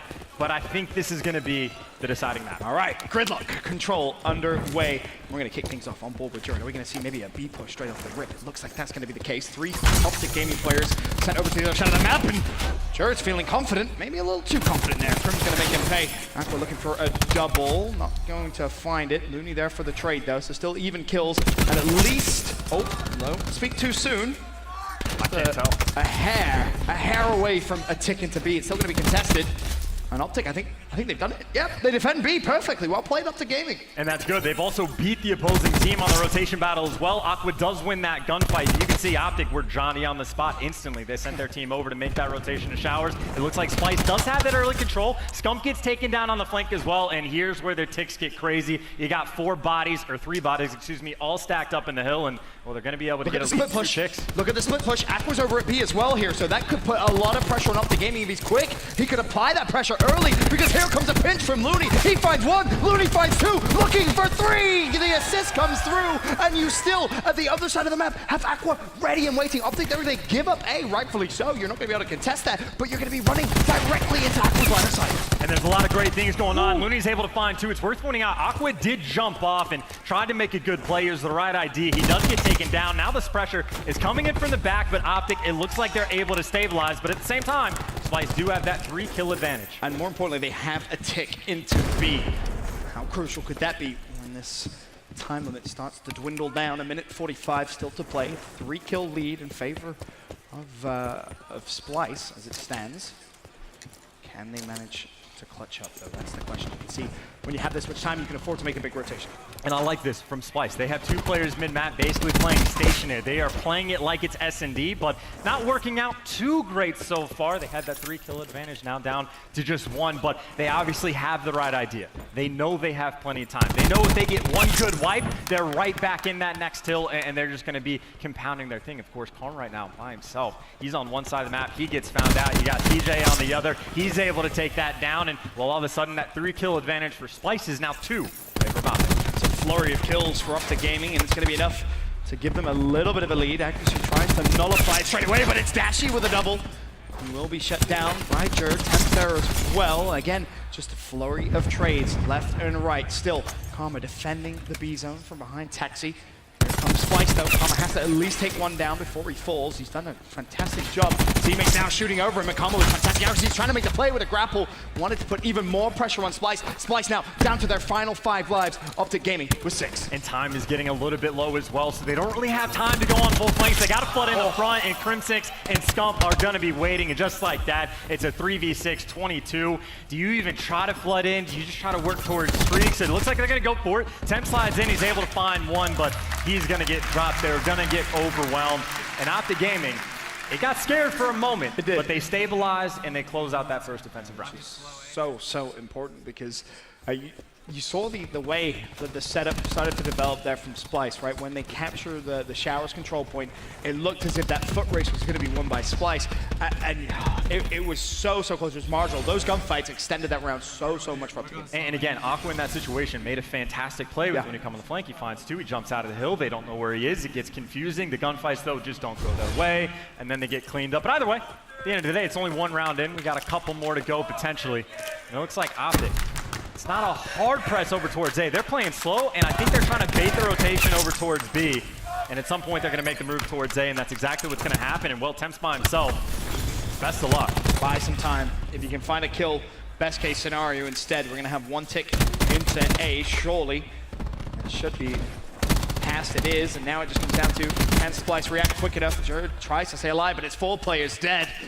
Only 1 up for Splyce, and already, if you're Splyce, you have to give up control A. That's a very good first initial push from Optic Gaming. And now these players from Optic Gaming, it's Dashy and TJ, just don't throw away your lives. You don't have to do anything crazy, and maybe you got a little bit too aggressive because they just got overwhelmed because their teammates are on the other side of the map. So maybe biting off a little bit more than they could chew, but still in a very good situation. You got 2 minutes to work with. You have a kill advantage, but You got to stop a couple of these Splyce players in your base, trying to go for some spawn kills, but of course Optic, well, they're in their base. Yeah, 3 Optic Gaming players in Splyce's base, 2 Splyce players in Optic Gaming's base, and it's just going to come down to now the kills. Who's going to be able to pick him up? Temp with a double. Temp being such a nuisance here. Watching that flank, and again, keep your mind number 1 on that minimap. That's going to be Aqua. He has Looney with him. As they try and lock up a spawn trap, 4 Optic Gaming players going to push straight through the middle. Want to go down the throat of Splyce as they try and put some pressure back over towards the B hill. Time is something to be wary of, Chance. It's not crunch time just yet, but a minute 25 on the clock. I mean, this is a very good setup for Splyce if you think about what's going on. They have enough control on the top side of the map. They know Optic Gaming is having to go on this full flank, and yes, Optic Gaming are able to get a couple kills, but then Splyce is just going to spawn up behind them. So the situation Splyce are doing, because of that pressure on the top left side of the map, it's giving them pre-made pinches when they die. They know exactly where they have to look. I really like this setup that they have going for them, and Optic, so far, do not have the answer to bring. Just can't break through. Dashy with a win on Temp. You still have to worry about Looney and Aqua, though. If you're up to gaming, if you go for just a more bog standard push, Looney will fall. That's going to leave Aqua now. Furthest push Splyce player, he's going to fall. It's Karma that opens things up with a double kill. And that's also going to give up the gaming a 2-kill lead. Scump with a miraculous double. And all of a sudden, Optic, they're going to get control of B. The flanking wasn't working, so just flood through the front. They got a lot of pressure, and now they are pushing Splyce back. And, well, this is where it gets dire for Splyce. You want to invest the War Machine. Already, you see that TAC-5 is going to get popped, so they're going to try to make some move. And, well, Optic Gaming, a couple players inside, they got to go. And Temp, even with the 200, is going to lose the gunfight. Looney's going to get the beat down. And this is looking like Optic Gaming trying to get their second round on board. They are in complete control, and, frankly, there's not enough time for Splyce. Yep, they're not even going to be able to get to the hill, I don't think, to contest it. Optic Gaming slaying out. Is anyone going to get there? No, they are not. It may have taken Optic about 60 seconds to break the setup, but when they broke it, it crumbled, and it begs the question, should Temp have invested the War Machine in that situation? You use your Crash Specialist, you get the extra health, the pressure's on, that's an important round. Now Optic Gaming just need one more and they go up in the series. So. You're right, absolutely. You have to get the bounce back round. You have to win on defense. And they had a setup that worked beautifully for a minute 15 seconds, and then the flood through the front crumbs. But you have all your bases covered on the back. You have the extra 200 health. I agree. I think you should pop it. Is that an easy thing to know in game? Absolutely not. It's situational play. You're going against Optic main stage, first day of Black Ops 4 to main event. It's not easy to make these decisions. Sure isn't. 2-0 up to gaming, though, as they head over towards the A. Here the War Machine rattling. It's going to be Temp that has it, but there's a Tempest and a Grab Slam invested. Not sure if maybe the Grab Slam was needed, but the Tempest player, which was Dashy, will fall. So early advantage over towards Splyce. They have about a tick and a half now into A. They should be good to get 2 hold ticks. Or Optic Gaming just going to concede. They're going to have to. What Optic Gaming is trying to do, they're trying to pinch them in completely. They have all 5 players trapped. They're going to try to wipe them out. Keep them trapped in here as long as possible. Just get the kills. And, well, Splyce, I mean, they got plenty of time, but how do you get out of this? They're going to hit the back, actually. They're going 4 through. Jurd's able to find 2, and there you go. Smart play, instant recognition, send 4 out the back. Oh, but it's a bait. It's a bait, though. Optic Gaming sent 2 players through mid-map, and all of a sudden Splyce turn around. They re-hit Showers, and they could get a little bit of control again if they're able to at least trade, but Scump and TJ read the play perfectly. Scump picks up a double, TJ with 1 as well. And now it's Optic Gaming's turn to try and defend that B zone. A minute 48 on the clock. And Optic, they smell blood in the water. They are surging forward, calling in streaks. This is just pure, unadulterated aggression. How many players are inside of this hotel room, whatever you want to call it right now? Scump looking for a second. He's going to find it. Doesn't even take a bullet. He's got the drone squad to boot. Looney cleanup skills for the king. The man, by the way, on a 10 streak. Yeah. 18 and 6, triple positive, looking to really stamp his authority down on this one. Finds another 11, 12. Oh, he runs out of ammo, I believe. Pulled out his fists and will finally fall, but damage done. For Optic Gaming, 16 to 12, the kill lead. They've really delayed this round as well in terms of time. And this is where Splyce, they're sending a bunch of players on the flank, but you got to flood this hill. You got to get 1 clean break, get inside. But when the score restrictions are getting called in, how can you do it? They revert back, try to get inside. Are they going to do it quickly enough? Yes, they actually are, but they're also falling to guns, if not the Hellstorm. 14 to 9, life advantage for Optic. There's time for Splyce to work with, but you need a 5 down in quick succession. It's the only way you have a chance. Tempest is going to be invested. Scump goes down. Will he be cleaned up? I'm not sure if he will just yet. In fact, no, he does fall. But unfortunately for Aqua, his teammates are down as well. Has to try and make the play. Time is of the essence. 30 seconds. TJ's going to pull out the War Machine as well to try and counter the Tempest. There's a streak invested. Scump with a team kill. surely not like this. TJ goes down as well. 20 seconds left. Splyce down to their final 4 lives. To be frank, this just isn't going to happen. I mean, it's doable, but incredibly difficult unless they all die at the exact same time. And that is Optic Gaming with sheer domination and control. We said Splyce was dominating in game 2. Well, Optic Gaming, they dominated game 3. A 3-0. Didn't really give Splyce a chance whatsoever. And that will now give them the lead in the series, 2-1 chance. And again, I think it comes back to there were moments where Splyce, they had opportunities. It was on defense, he popped the TAC 5, do you call him the War Machine? Is it all on that play? No, absolutely not. But if you're looking for ways to improve, I think you look back at that situation and you try to do something different. Again, they played phenomenally for a minute 15. Things don't pan out. On the flip side, though, everything went right for Optic Gaming. Scump, I think, bumped up a 12 streak by the end of it before the drone squad had to finish off that final kill. He ran out of ammo. Pulled out his fist. He was like, uh-oh. Unfortunately, the drone squad couldn't find the kill quick enough. But for Optic Gaming, they have the advantage. We know how close the first hardpoint was, so this series definitely not over yet.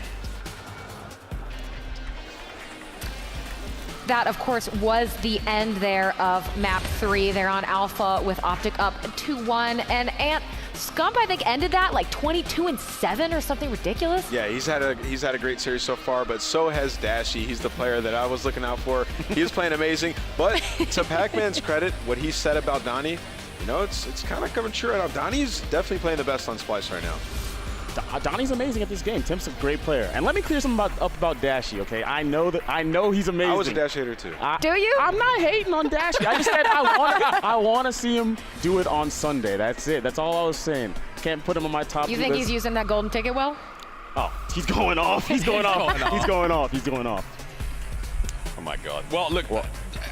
Is anyone super surprised by this? I mean, when we talk about Optic Gaming, we continuously come back to the idea that like they suck at S&D. Let's just let's call it spade a spade. Like S&D has never been in the game. I actually think their S&D looks fine on this game, but I think I tweeted about this earlier. I just think Splyce are so strong at S&D. That was a terrible, terrible example to gauge their caliber of how they're playing so far in the tournament. I think Optic are looking in fine form so far. I mean, this is a good run for them. Splyce, this is potentially going to be a 3-1, John. I called it. It's happening. 3-1.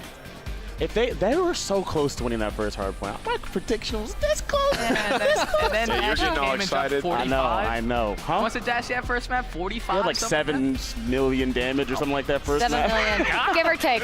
Something around that number. But we just saw that control out of Optic. That's probably the strongest control performance that we've seen. They were amazing.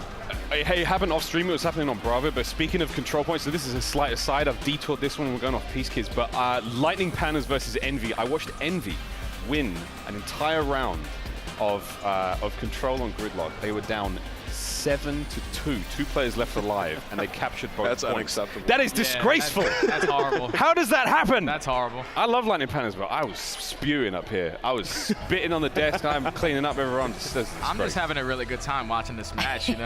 My prediction It's nice to be up here, though, isn't it? It's not a bad prediction time. so far is really good. You know, we got Dashy, just doing Dashy things. Scump came alive that map.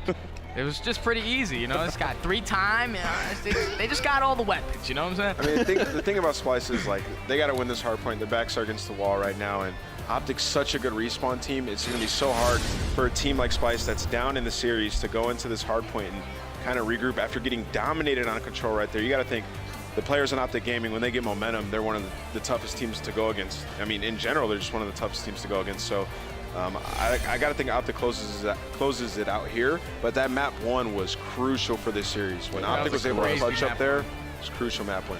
And I think everyone does want to go and check out now that play of the game presented by Scuff, with Scump on Optic just going off. I mean, this shouldn't be allowed, right? Excuse me, Miles? This shouldn't be allowed. Yeah, This kind of gameplay is furiously X-rated. It's just the king doing king things. He's been pretty good at COD for a pretty long time. Yeah, pretty good now. I think we said it after the first map. We were like, look, man, there can only be one king. We love Jerd, but there can only be one king, and Scumpy's looking fine in this series. Yeah. So that's it. We're pretty sure that Splyce is, you know, there's no clawing your way back. Oh no, they can do it.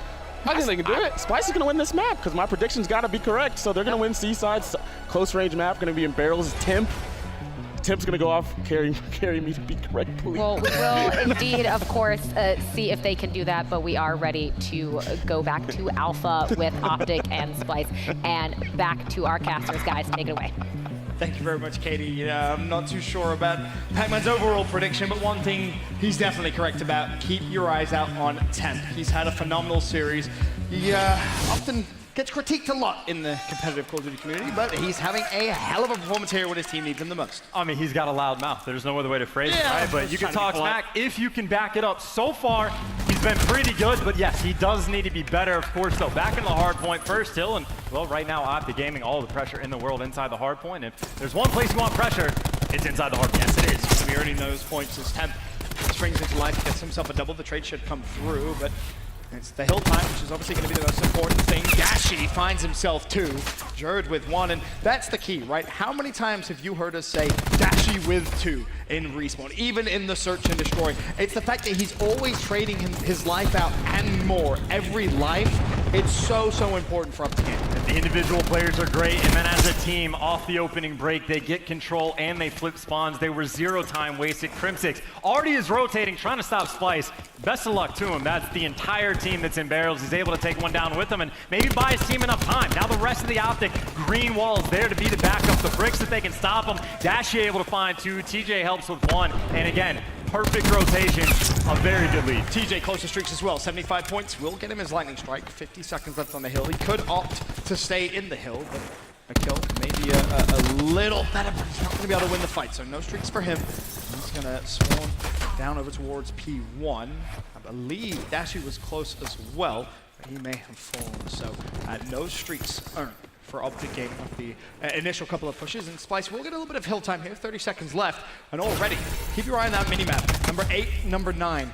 You have yourself Accuracy and Looney at Fountain, ready and waiting. They're going to have to concede 20 seconds of hill time here, but you can, if you play flawlessly, make it back on P3. And this becomes a foot race. 2 players from Splyce spawned out. They're going to be coming through Church. There's 3 through Optic, working through Orange, or at least he got 2, but Accuracy, he's watching it, doesn't want to reload. He knows he doesn't have time. He's got to slow these players down so his teammates, the reinforcements, can come in, and this is the reinforcements. Aqua coming in behind, cleaning up the easy kill, and he's going to turn on Dashi to get his second, and they still spawn in the back. They didn't have anyone back there blocking Aqua, though. Maybe they don't need the spawns. If they can have him go off Scump, though, he's trying to lock him down. And we'll see if Optic, I think they might just spawn on top. You got players for Splyce spawning out, players for Optic spawning out. They're trying to find Scump in the back, and meanwhile, no one's really in the hill. Aqua's doing everything he can, but it's so tough. And Scump was such a nuisance. He was trying to buy time for Optic Gaming to hit it from the front. Unfortunately, though, I don't think it's going to be enough. 30 seconds left on the hill, and now you have a situation where Aqua himself is close to streaks, close to a Tempest as well. And this is going to be a great spot. You got to play for him. It's TJ looking for him, but TJ probably has a SOG. It's not an easy gunfight to win, and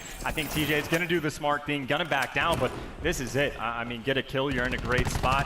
Take your time. Hey, your teammates are just shred if you need to do it. Oh! For the second, and he's going to get it. He's going to earn 2, but he's looking for more. If he turns and burns on TJ as well. TJ didn't expect it. He's now fully streaked out. Aqua springs into life. An 8 flurry from him, and now so close to the Tempest. If you can get Tempest on Barrel's Hill, champ, it can be disastrous for your opponent. And that's what it takes. One player has to go off just to claw back into the game, but despite all that, Optic Gaming still inside the hill. The streaks are going to be tough to deal with, but at least not now. Not inside of Barrels. You're feeling pretty good. Splyce, now they're going to be going through the flood. You got Jerd working. You got Aqua coming inside. They're able to find 2, able to get inside, but now the reinforcements for Optic are in. You got the slides, you got the baits, you got Dashi getting 2, Karma getting 1, and, well, Dashi is just... He killed 4. He got them all. He basically single-handedly just walked into the hill and said, nah, this belongs to me. Thank you very much. 25 seconds left, and Optic should be good for the scrap. Does Splyce want to push it one final time?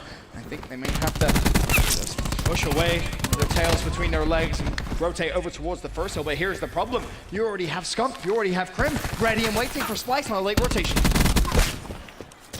Got players already fighting over. Splyce is trying to flood in through the top side. I'm trying to think when you want to use the streaks. He could save him for a long time, but he's going to call an L-Storm now. See if he can do any damage. It forces Optic Gaming at least outside of the hill. Doesn't get much with it. Actually is able to find 1, and there you go. Splyce, they had the information. New players were up by gate, and they get the wipe. And honestly, if you're Aqua here and you're Splyce, you save that lightning strike for the next fountain rotation. I feel like you absolutely have to. It allows you to maybe rotate a little later than you would want from P2 to P3, but still, you have that security blanket now. And the way you want to do it, you have to get players in position. You cleared out the lightning strike, and then they immediately swarmed in the back. So I know we're thinking way far ahead, but sometimes when casting hardpoint, you need to breathe and slow things down just a little bit. But either way, Splyce, again, outside of the first two hills, have done a phenomenal job, of course, off the back of Aqua. Getting back into this game, Temp is potentially heating up a little bit as well, and they're trying to search more for streaks. And more streaks. What do you need for the Fountain Hill? You got everything in your repertoire. 25 off of the Hellstorm. If he can get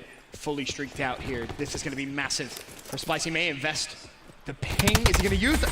That's just bad timing. Calls in the lightning strike as well, though, so the streak is going to be invested. Is it going to connect anything? No, it won't. So you're one streak down. Good thing for the Green Wall fans out there. Karma in the hill, trying to find one. Connects. Another streak invested. Apple's going to use his lightning strike to break that hill, and I'm going to be honest, Chad, I don't know if I agree with that play. Well, we're going to see if it pays out or not. Dashi is saying it's a terrible play. He's able to find 3. Aqua pulls out the Tempest. No! He's going to let it ride. He's going to get 4. Look for more. Get them all. Kill everything. Another lightning strike for him. I guess it's the right play call when you're so confident you can earn more streaks. 25 seconds left. Splyce with the lead and with a lightning strike. You can see Aqua's just so careful. If he can find one more pick with the Tempest, it's going to be huge. You almost want to use a teammate to bait. Finds one, mid-map doesn't connect. Retail comes through. The Tempest connects, but he doesn't earn the tier 2 streak. Splyce with the lead, but the rotation won by Optic Gaming, but you have utility. They got plenty of time, and one player for Optic has already spawned out, so when he calls in this lightning, you're going to see the ping in the back.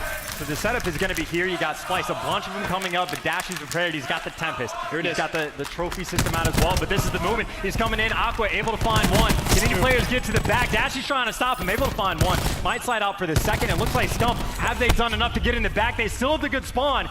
Almost. They got one player blocking him. It's Karma. He's still back. He falls. Splyce break through flawlessly. 35 seconds, but you have to defend from the front. In flies TJ, looking for more. Only one, dipping and diving. Somehow still alive. Aqua is there to shut him down, but the Green Wall still flooding from the front. Dashi with one. He drops, and Splyce may be able to finally breathe.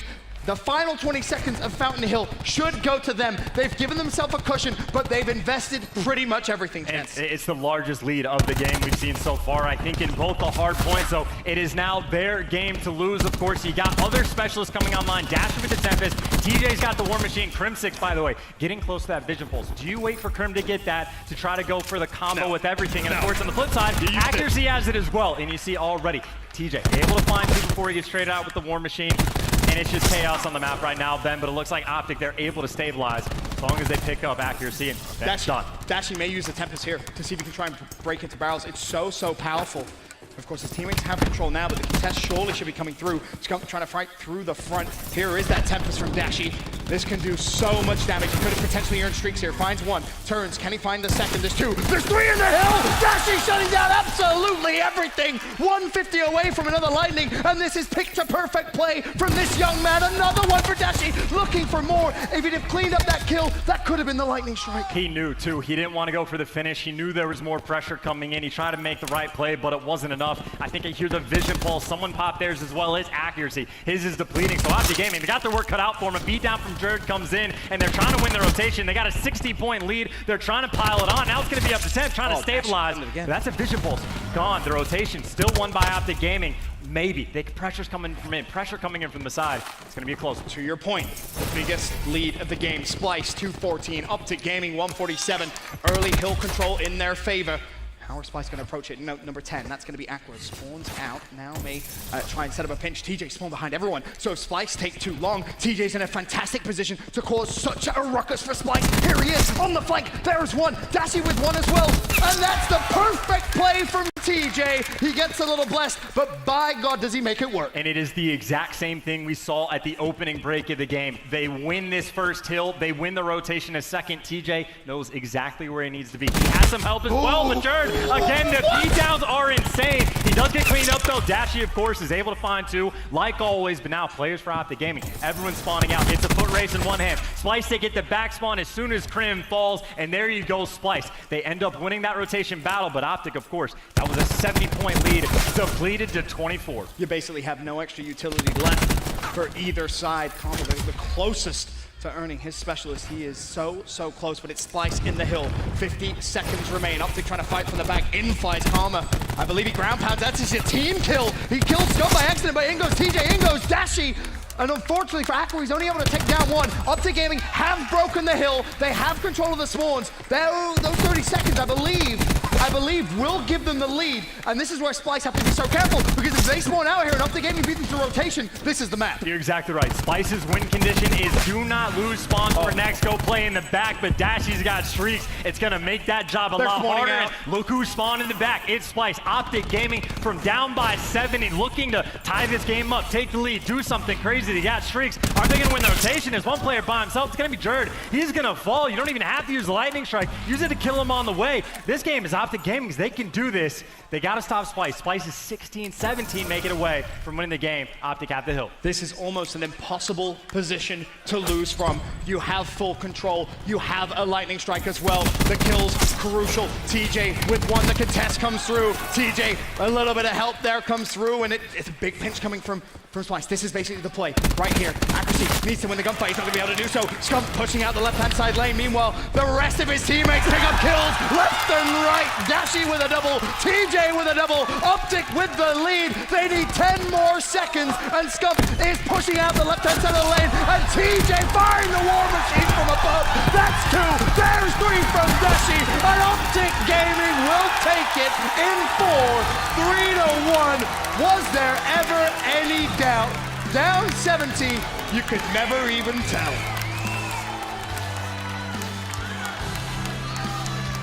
Ben, it's every game. It's every game with their hard point. It's going to start out at some point. They're going to fall behind, and then they flip that switch. They win the rotation by some miracle. They force the spawn out by some miracle, earning the score streaks when they need. They played like madmen. We may say Dashy was given a golden ticket. We may say he was blessed to land on the squad he did of veterans, world champions, some of the most talented players in the game. But based off those individual performances, you saw that series, 7,278 damage in that game for 250 to 233. The man just went off. Dashy proving he can do it on the biggest stages here at the first event of Call of Duty Black Ops 4. But what a series that was. Optic Gaming take it 3-1.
Amp Game Fuel.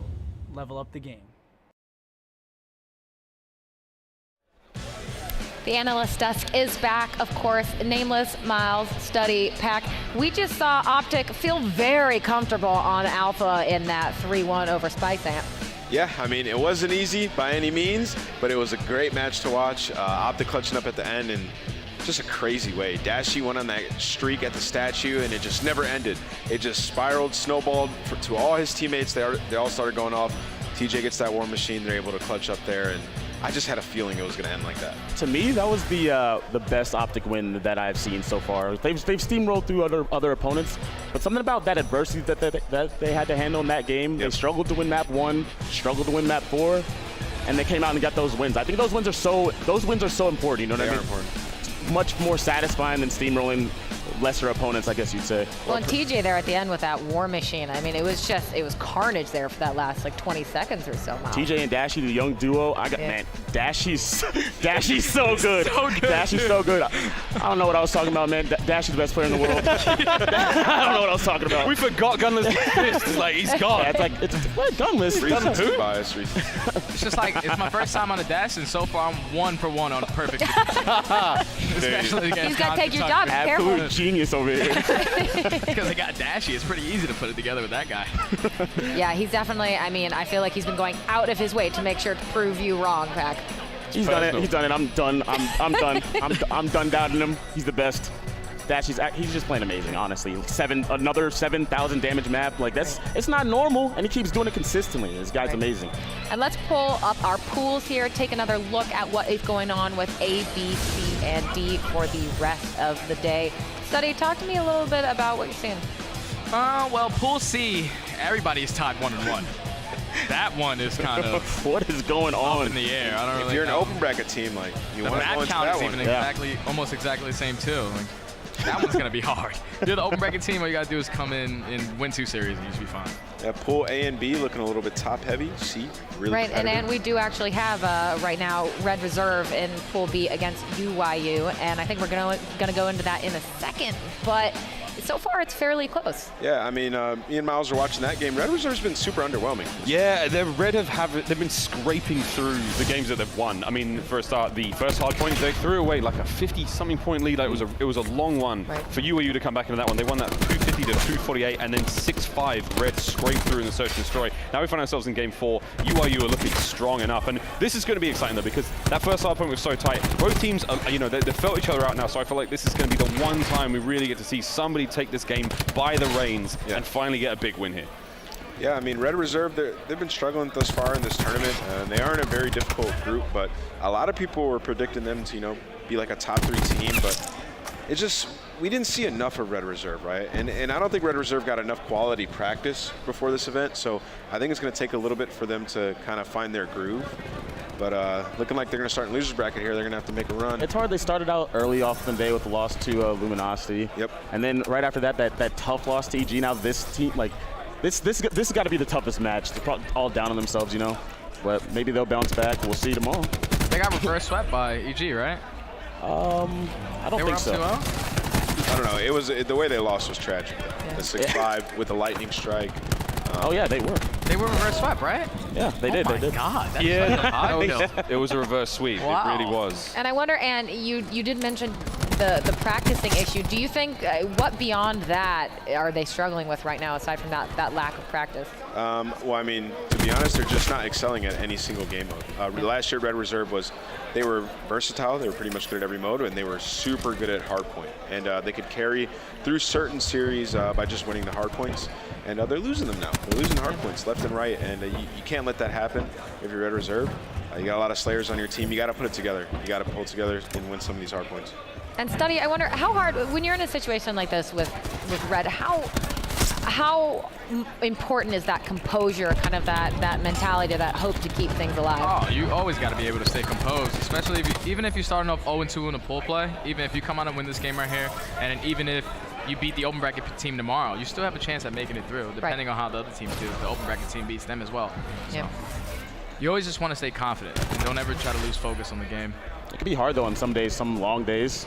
It can be really hard to keep that composure together, especially with 5. All it takes is one person on your team to not be in that mood anymore, bringing the rest of the team down. Maybe he's not communicating the same, something like that. That 0-2, that reverse sweep definitely hit them somewhere really, really hard. Exactly. That's another thing with this squad as well. Rated is the kind of guy who takes losses like that really personally because he thinks he's better than a lot of players, and rightfully so. You know, they've got a high skill ceiling, and I think Red are a fantastic team. But if they're losing the teams that they think are definitely below them, that hits the ego even harder. Nothing well, of hits course, more on the than debut day of this entire season, that's not how they wanted, I think, Friday to be going for them. I'm going to say, I think Red are crap in the bed on Friday. I think this, they are. I mean, there are some stinky sheets right now. This is not the Red reserve that I was expecting, and they no one's higher on them than themselves. I know that for a fact, but I just think that there's such a potential in this lineup, and they're underperforming right now. I want to throw some love to these UIU players, though, because they're from the GGA Orange team from last season. Yeah, they beat me. They're good. They're a good team. They just don't push it over that edge, you know, that little hump. Maybe this experience that they gained from last season can get them going. I mean, they have Nova, Swoop, and Mayhem. Those three have been teaming together for some time now. They had Proto, who has Pro League experience back in IW. He was on E6. They were in the Pro League, and he was a solid player. He had his breakout year. And then they had Skies, who was Search and Destroy star going into this roster. So they have the makeup of a team that can do some decent damage, but by no means do I look at this UIU team and I think that they should stand a chance at beating Red Reserve. They find themselves up 2-1 in the series in an extremely competitive Game 4 that I think they actually look better than Red on right now. I think it's just for the simple fact that Red is really down on themselves. I think it's that reverse sweep is like what's settling this series right here. If they close out the control like they were supposed to against EG, we're talking about something completely different. Yeah, for sure. They choked. They choked with that control, let EG back in the series. EG got the momentum, and they took over. Our Saints popped like a three-piece, round 11, three-piece. Nova is going off right now, 17-9. Some love has to be shown to him. This guy's absolutely gone off here, and they're honestly just playing the trade game really well right now. The kill feed is all UIU. Control is going to be on their side. And they are keeping it neck and neck. They did just tie it up and take the lead over Red Reserve. It's been really close and definitely back and forth here. So that's going to be so scary if you're in loser's bracket and you run into Red Reserve early on. that's such a tough match. But UIU might be able to do some damage in this pool. They have back spawns, so they should be able to take control of this relatively shortly. All they have to do is use some teamwork, some basic switches. They'll get right in there. Skies was back there with like 25 seconds when it was middle hill. He was back there from like beginning of the hill for sure. I think there is a very good chance we do see Red clutch this one up. I feel like the pressure on themselves, that desire to win, that desire to do better than last year. You know, they got second places, and they're looking to get those big ones here. Oh, that was a hit marker. How did that not connect? That was a hit marker and nothing. Ooh, there was absolutely nothing on that grab spike. This was a fantastic hold out of Red Reserve. Despite hitting the front of the hill, they held pretty much the entire time down and pinned them on the back, but UIU is going to opt to rotate. Red Reserve have an opportunity here to take a commanding lead if they're able to win this rotation. Giving themselves a little bit of a safety blanket now, up about 40 points. This rotation's huge for UIU. If they don't hold on to these spawns, they will lose this map. They'll just be down by too much. They need to win this hill to get back in the game. When numbers 3 and 4, that's going to be Spoof and Mayhem are in a prime position to dominate these back spawns for their team. Number 10, that is going to be Joe. Actually gets behind them. He might have an opportunity to take a player out, and he's just kind of playing super slow back there. But I guess he does his job, baits them out, and here's Red's opportunity to break. That was trademark Joe, though. That's like every single time we saw Joe, ever spoke about Joe during World War II, it's because he was hitting the flanks. You know, he was taking the subway, you know, on London docks. He was just flanking around, the tube on London docks. Wow, every single time, he was always coming in from behind. So that's textbook Joe, and it's nice to see that kind of play style continuing across the year. And that was a flawless break out of Red Reserve. Right on through to that rotation, they sent 2 guys through the lobby, 1 guy through the far back. They go all the way around, they break into the hill, and they get the final 30 seconds to extend their lead a little bit more. And now this is an extremely winnable game for Red Reserve. You can't lose this when you have a lightning strike and a hellstorm on the side of Scraps, and you're up 60 points. Yeah, I think by just the simple fact of Scraps pulling out his Tempest right there, he was able to get full streaks and then use these streaks right here with Sex rotation. I feel like this is the game right here on this hill right here.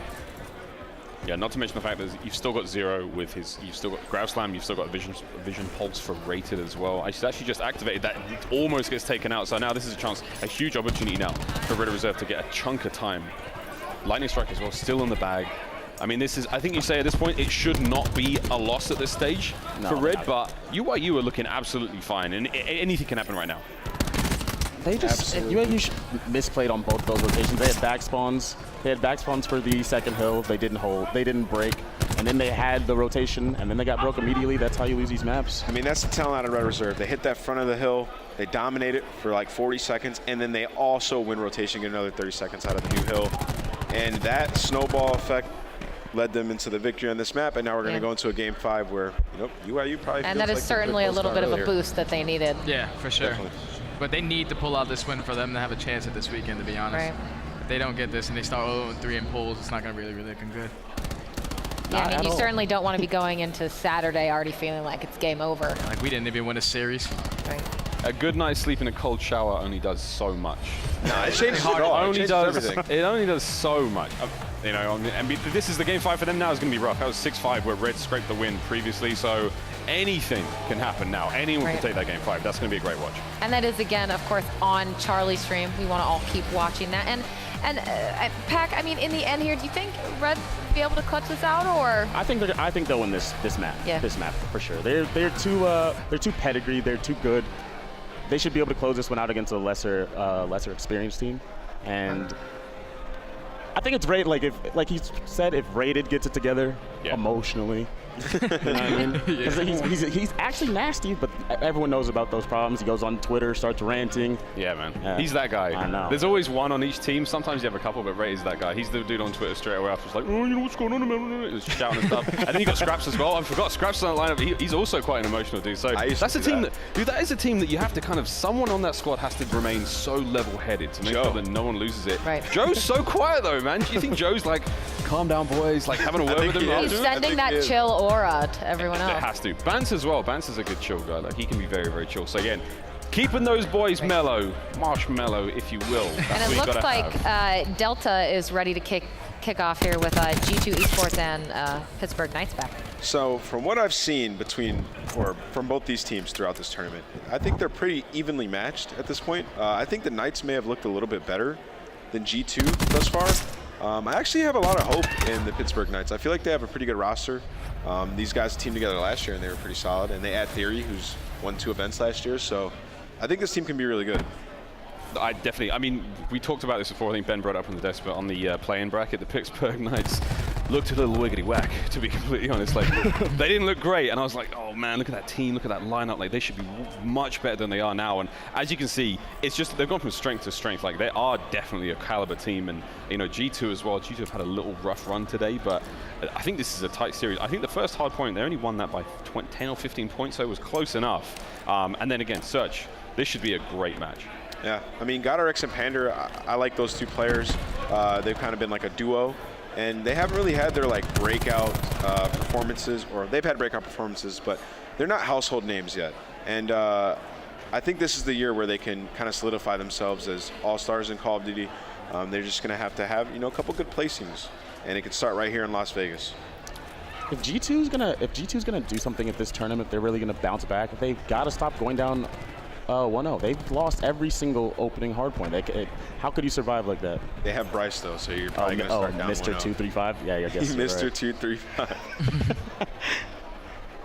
Begging for that doubt. Lacefield's another player I want to bring up. He has been, I mean, my first Call of Duty event was COD XP, Black Ops 3 Champs. I remember watching Lacefield just go off. And now it's just been ingrained in my memory. Lacefield is a Treyarch player, man. Like, he's one of those guys who's so passionate. He's furious in gaming. There's another thing we're talking about. He's a chip on his shoulder. He needs that. He needs that to perform. And I feel like did just plant that bomb. We've got about 35 seconds left here. I feel like he's got that chip coming. It's happening. They should be able to close this out. They have numbers. Yeah, Lacefield has the fire, dude. He plays with some of the most passion I have ever seen. And I've played Call of Duty for like 10 years. So Lacefield's up there. He plays with the most emotion I think I've ever seen out of any player. That's crazy because you played with me. You play with a lot of emotion. You know, though. You know how much emotion Lacefield plays with. Yeah. He goes crazy when they lose. Like, crazy. In like a good way. Yeah. So, crazy? What does that mean? Crazy in a good way? He's passionate. Like, they'll lose a match and he's so passionate. He's like, dude, I should have played so much better. He's super hard on himself. It's just at the level where it's right before toxic. And I think you need that craziness to be, an extremely talented Call of Duty player, and Lacefield has that. So I'm excited to watch him this weekend. That reminds me, that's how that's how JCap is. Whenever you're around JCap after he's lost, this guy's furious. Yeah, he is. Furious. And he's just really good at looking inward and trying to figure out what his team's doing wrong. Great quality to have. 1-1 here. Those stuns are vicious, man. Those stuns are vicious. Yeah, you can't always have that trophy ready right away. Gonna get stunned. Chino taking a lot of damage here. I would like to see them push him out. Yeah, exactly. Theory and GodRx gonna have to push him. Is he gonna take one out? Nope. 2 stuns coming in at him there. Investing a lot in that kill into Chino. This match right here is going to be a really, really huge momentum for one of these teams. I'm pretty sure both of them are 0-2 currently in their pools. So whichever one can pull out this win right here, they're going to be feeling good. At least we got a win on the day. The other one's going to feel like absolute trash. But there's nothing else you can do. G2 had a game 5 earlier against Splyce, where I think we were all watching like, okay, G2 is probably going to win this one, and they ended up losing both S&Ds in that series, I'm pretty sure. Yeah, they have. With this roster, they lost both S&Ds. That's crazy, right? Oh, dude. Can he do this? Can Decimate do this? Decimate is he's a Search and Destroy All-Star, right? He's one of those S&D kids. So I remember seeing him first on World War II, and he was exceptional there. Wonder if. From what I've seen from G2, Decimate's their best respawn player. Yeah, for sure. He's just the best player. You think so? Yeah, I think he's just, like, right now, the way he's performing so far, I think he's been their best player. I'm not sure if he's their actual best player on the team, but he's definitely playing the best so far in his tournament. Lace. See that heart in his sleeve. I wonder if we can hear him from here.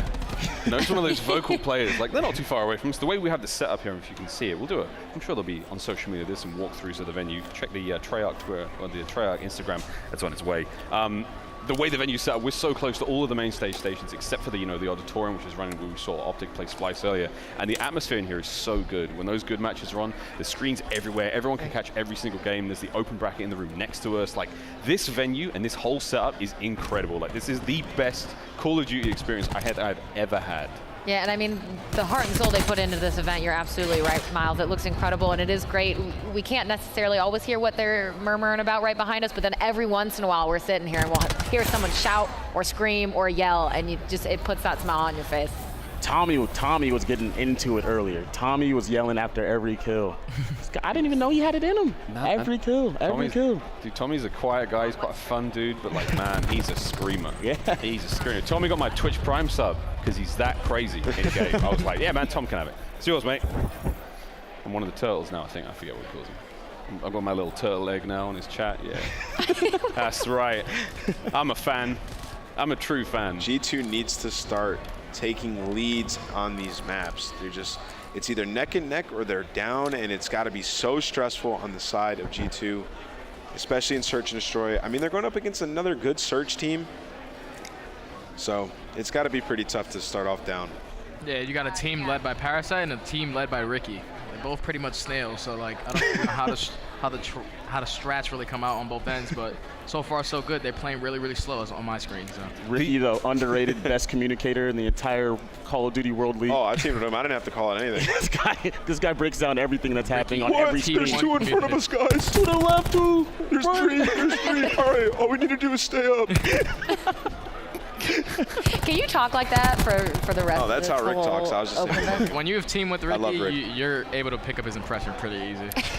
There's only one Ricky. That's one thing that we haven't talked about too much is the nature of communication in 5v5. Because that's an extra that's an extra mouth on each team. That's an extra player to, flood comms. We go into an Astro listening and everyone's just like, nice. When you add a whole other mouth to that, it does flood communication. You end up getting in those difficult situations where like important information isn't making it to the ears that need to receive them. So, I've been talking about to Reciprocity about this, and they were saying like the way they kind of do it, Zed's a big talker, Shawnee does do a lot of talking, but Tommy does. And Denz is the kind of guy that he's just like, I'll be quiet. Like, I don't necessarily have to get all this communication out because you guys are doing so much and I'm responding to that. And that's the way they've sort of made that work. When you got a guy like Josh, he's crazy, man. He's one of those guys that doesn't stop speaking. I'm just fascinated by the nature of communication. And of course, if you do want to keep watching G2 and the Knights duking it out there on Delta, it is the Delta stream on Twitch. But we look like we're pretty much ready to go with our last match of the day on Alpha. It's going to be 100 Thieves versus eUnited with our fantastic casters, Clint and Joe. Thank you so much, guys. You've been incredible throughout the day. I've greatly enjoyed the desk, but now I'm ready for this match because this is shaping up to, I mean, okay, it could disappoint us, but I think it has potential to be maybe the best match of the day. I mean, when you talk about these two teams, 100 Thieves and the United, 100 Thieves been getting better and better. They had that boot camp. They've made it to the finals of the last couple of Pro Downs. eUnited, they've made their way out with some online results. They pick up a BZ, they pick up JCap, a ton of talent on both these rosters. What, eUnited got the final of a 2K, 100 Thieves finals of both Pro Downs, I believe, that we've had. Yep. So they've definitely both seen some success in these online matches. The question now is just, I guess, who's going to be the top of the pool? Who's going to take that #1 spot? And yeah, I think you said to me coming in, you're like, you were feeling 100 Thieves. I'm thinking Thieves. All right, okay. I'm thinking Thieves tonight. I'm thinking Thieves 3-0, 3-1. That's how I'm feeling. Okay, all right. Well, we'll take a look at the overall best of 5 right now. We're going to kick things off with Frequency. Now, I know we don't have a ton to go off for these teams, but anywhere you think either of these squads have a big advantage when you talk about game modes? It's obviously so tough. Yeah, right. Both these teams stacked. If I had to give 100 Thieves an advantage, I'd probably give it in Hardpoint, but I can see Search and Destroy and Control where, you know, you have guys like JCap and Clayster, don't make mistakes a lot. That's really where Search and Destroy, those control game modes. But when you talk about 100 Thieves and you've talked to other teams, they seem to be ahead of the curve in Control right now. Like, you talk to the guys at Optic, it's like, I want to play 100 Thieves in Control because they're ahead of it. All right, well, will be a bit before we get to that game 3. We'll now dial down to the hard points. A nice start for eUnited. They built out a pretty healthy lead here with 20 seconds remaining in our first hard point. But you see the main rotation coming into next. All those red arrows on the minimap. 100 Thieves starting to get set up. But just a really solid hold, honestly, from eUnited. They win the break. They had, what, 4 or 5 down right off the get-go, and they turn it into a solid chunk of time. Yeah, now we're just going to watch that right side of the minimap. You can see Kenny starting to back on up. That's a big gunfight win against against JCap. They're getting set up in orange now. A great start for United though. 42 points on that elevator hill. Enable starting to push up, trying to get a nice little pinch, but Clayster and Pristini able to win some gunfights. The big thing for 100 Thieves right now, they still have spawns, but they're actually going to get a split. So Octane and Enable trying to stay alive. Can they hold the back? They're trying to do just that. One has dropped. You still have Octane. He's going to get picked apart as well. And now we should see the spawns go in the favor of eUnited. That's exactly what happened. So they already had a significant lead from the first hard point. They're able to get in through basically their second break. They're building up a massive lead out the get-go. The guys have got to be hyped. Let's kick it to an Astro Gaming listen-in with eUnited. Throw you. Top our window. Are we going to break from the right? Top window. Feel like I spawned out. I think that's him. Yeah, he's behind us. Yo, go Watch out, you. Watch out. He regen.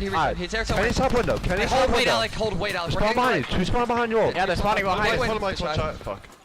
They're going around you. They're going around you. Yeah, they're you. I'm staying alive. Need help. Slash on weak on the heady. I can grab to the back. We get the back. Wait for him. Wait for him. One more top window. All the way out, guys. Literally all the way out. P2. On the heady. Spawn out pipe. Spawn pipe. You go. To the back. One shot. One's in you. I'm on the way. I'm on the way. How do you get the back? That's one of the back. Yo, hit elbow with me. Whoever's spawning me, hit elbow. Two zig to hill. One top window. Wait there, Preston. Oh, another one. I got one top window. Let's go, Preston. No. Oh my God, let's go. Let's get there. Ready to be right. Close onto you, Alec. Under you, Alec. I got your health tap. Enable weak. Let's carry that. Over map. Maybe me sound. Set up. Ian, there's you. One shot. One more close. Right side. And one tap on you. I got your help. No, drop cube. I'm dropping cube. I got top. Give it back, yo. Yes, I do. Oh, I hit you. I hit my back. Flip side. No, it's on me. Inner. Both sides. Alright, the both sides new. Stay alive, Tyler. Don't go. No. Arseny's right now 12-2, and Joe, we saw this last year, man, in a game that at times seemed hard for an individual to take over. He's got it in him, man. He will just take over maps out of nowhere and just destroy. Yeah, when you talk to JCap a little bit on the side, he loves the talent on this roster. He thinks Arseny's, this is one of Pristini's best games. BZ as well, that young pickup with so much talent. Yeah, I mean, even looking at last year, throughout World War II, there was just times in Hardpoint where they just took off and absolutely destroyed teams, just like we're seeing right now. Arseny's be double, triple positive in one of those games where he's just lights out. It seems to be like that now.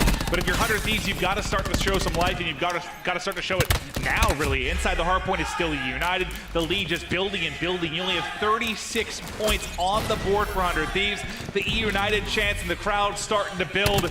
This is just not pretty from 100 Thieves. And we've been talking about it a lot today, right? When you have a 100-point lead, what are you going to get first? You're going to get those specialist abilities first. That allows you to put the game away early. This could be a 250 to 70-point victory for United. To be fair, you know, a series earlier today from 100 Thieves, I think it was Pac-Man that called out Slasher. He was something like 5 and 15, having a really rough game of control. He ended right around even. He went on a tear, got some streaks that brought them right back into this. When you take a look right now, Slasher's 6 and 11. Maybe if he has that kind of turnaround, it's what can get them going. But as I say that, Tempest out right now from Clayster. They're going off, man. The entire kill feed's been blue. Just about everybody positive on the side of eUnited. They are crushing right now. I mean, when you look at the roster of 100 Thieves, you have Slasher and Octane. You can argue 2 of the top 3 ARs in the world the past couple of years.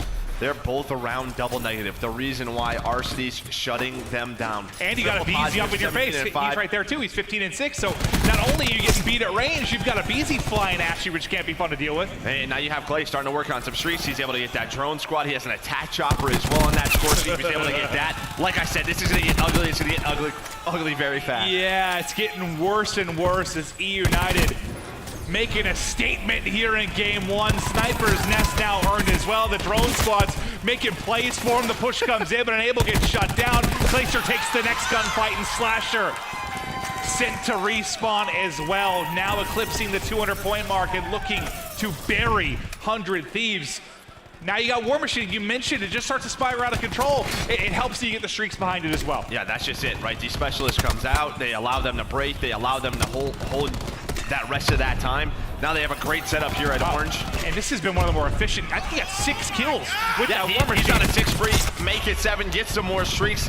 This is an ugly one, Clint. This is real. We should just look away. If you're a 100 Thieves fan, just erase this one out of your memory. Yeah, let's start thinking about game 2 for that side of things. But what a performance from 100 Thieves as they continue to apply the pressure. Once again in the hard point, they need an extra second or so they're not going to be able to finish it here. We'll at least see another rotation as 100 Thieves try to break on in.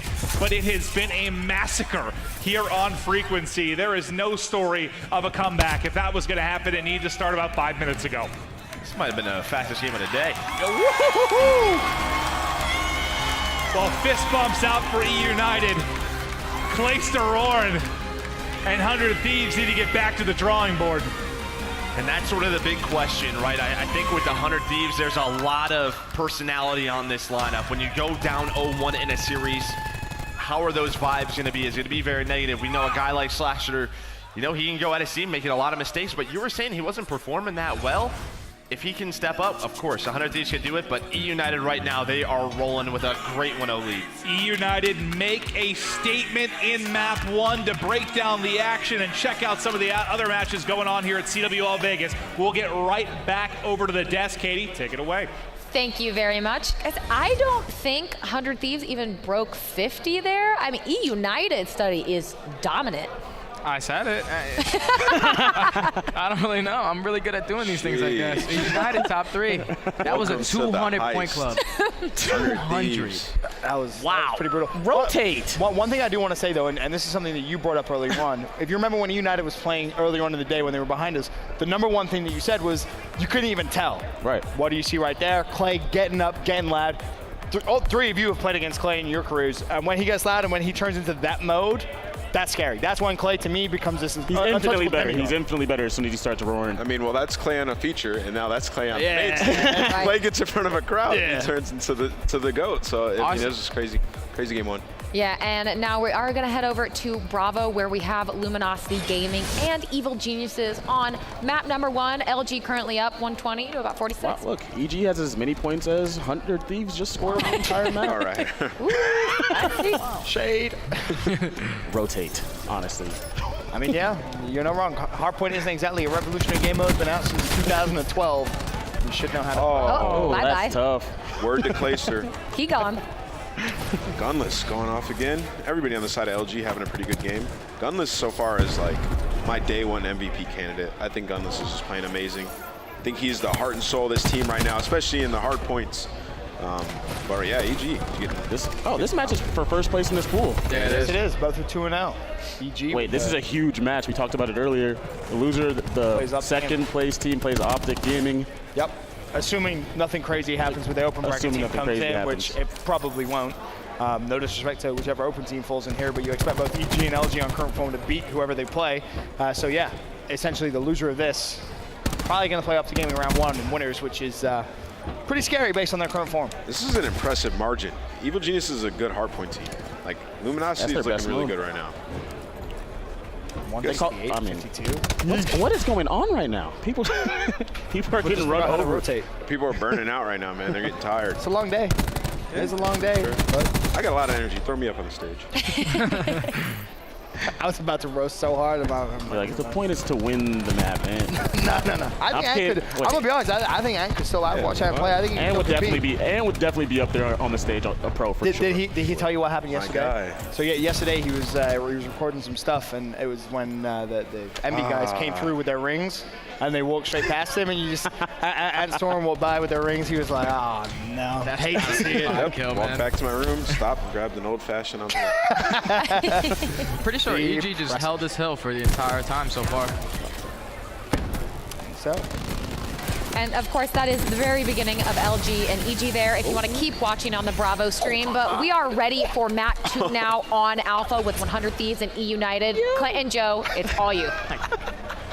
All right, let's get right back into it. Let's hope that 100 Thieves can put up a little bit more of a fight. The game 1, an absolute blowout, but obviously a massive change of pace in Search and Destroy. You've probably been in a position like that, obviously, at some point in your career, you dominated the game 1. How do you talk through bouncing back in game 2? What do you mean? They got dominated in game number 1. They did not. My bad. They definitely did not dominate at all. No, I mean, you just have to erase it. You have to move on from it. You know, they take a break after a nice series win. They go 2-0. Maybe they're just a little bit too relaxed, or maybe it was just one of those games where they just forget the basics, right? How to not rotating to specific kills, not doing things that they're supposed to. And again, we're going to see a lot of mistakes throughout this weekend, but it's going to be about who can fix them up until Sunday.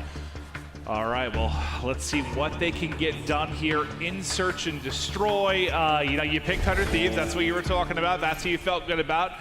You changed a little bit maybe after round 1. What'd I say, 3-1? That's all right, dude. Studies on the desk. Dude. You put me they're on the spot. analysis. You're a commentator. Yeah, they do. Leave them to be the analytical mastermind. Remember, Study and Ant were only good on my teams. So. Good point, Joe. Yeah. All right, let's get right into round 1. First blood's going to go to 100 Thieves.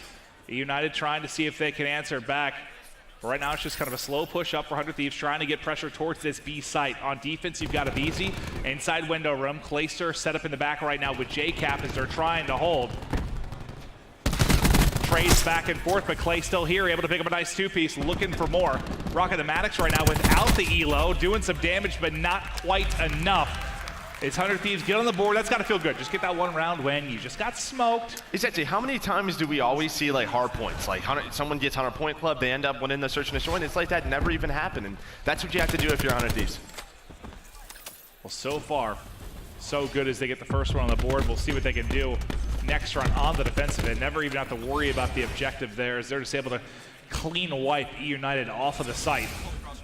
Slasher on your screen now, arguably maybe the best player last year, right on a short list of players in the conversation. Absolutely incredible year for Slasher. I feel like we've said that every year for the past several years. You got to think he's got another one here. Oh, 3 guys, he shoots right between all 3.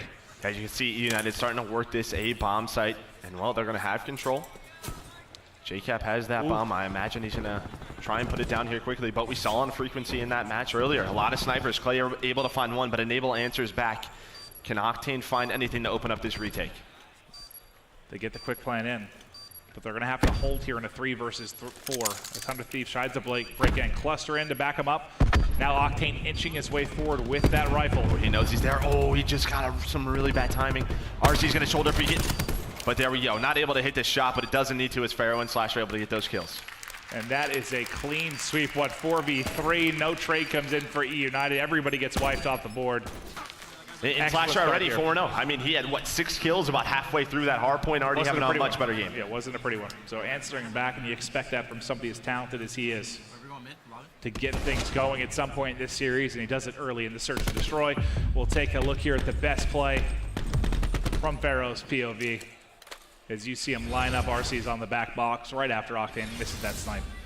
Yeah, Pharaoh, still a young gun. Had a great year last year, stage 2 champion. I think his stock, I don't know what his stock you would say coming into World War II, but obviously question marks around that by the end of the year. It couldn't have been much higher, could it? Yeah, he made quite a big leap, you know, joining that TK roster, runner-up at champs, almost won a world championship. Maybe the best player at stage 2 playoffs. Like, he had some incredible moments last year, now finds himself on this incredibly talented squad of 100 Thieves. But let's see if eUnited can get around on the board. Verstini's going to get stun in, connects with Kenny, but Tac Mask is ready and available. Verstini's got to be careful here because there's 4 players in mid-lab that could pounce at any moment. Looks like some help has come in on the backside there from JCap, but Verstini, like we thought, he might get pushed. They're able to do just that. He just gets overwhelmed inside of their lobby. Yeah, you can see 100 Thieves starting to make that rotation. They found that first blood, but there's a snipe by Clay.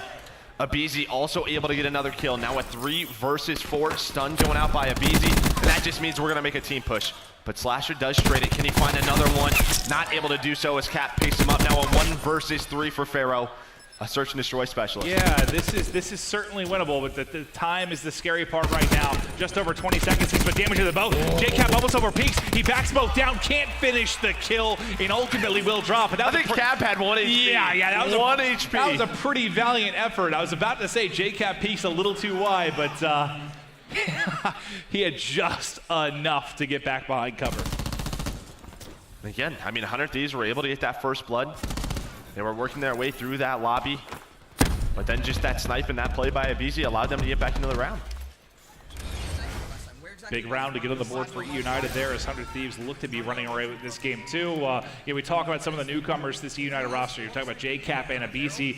Very different points in their career right now. Yeah, Abizi, potential young superstar. I think when you watch this guy online, the guy can do some ridiculous things, and we've seen it so far today. Octane, dude, once again, how many times is he going to have like the entire team in front of him just shoots right between?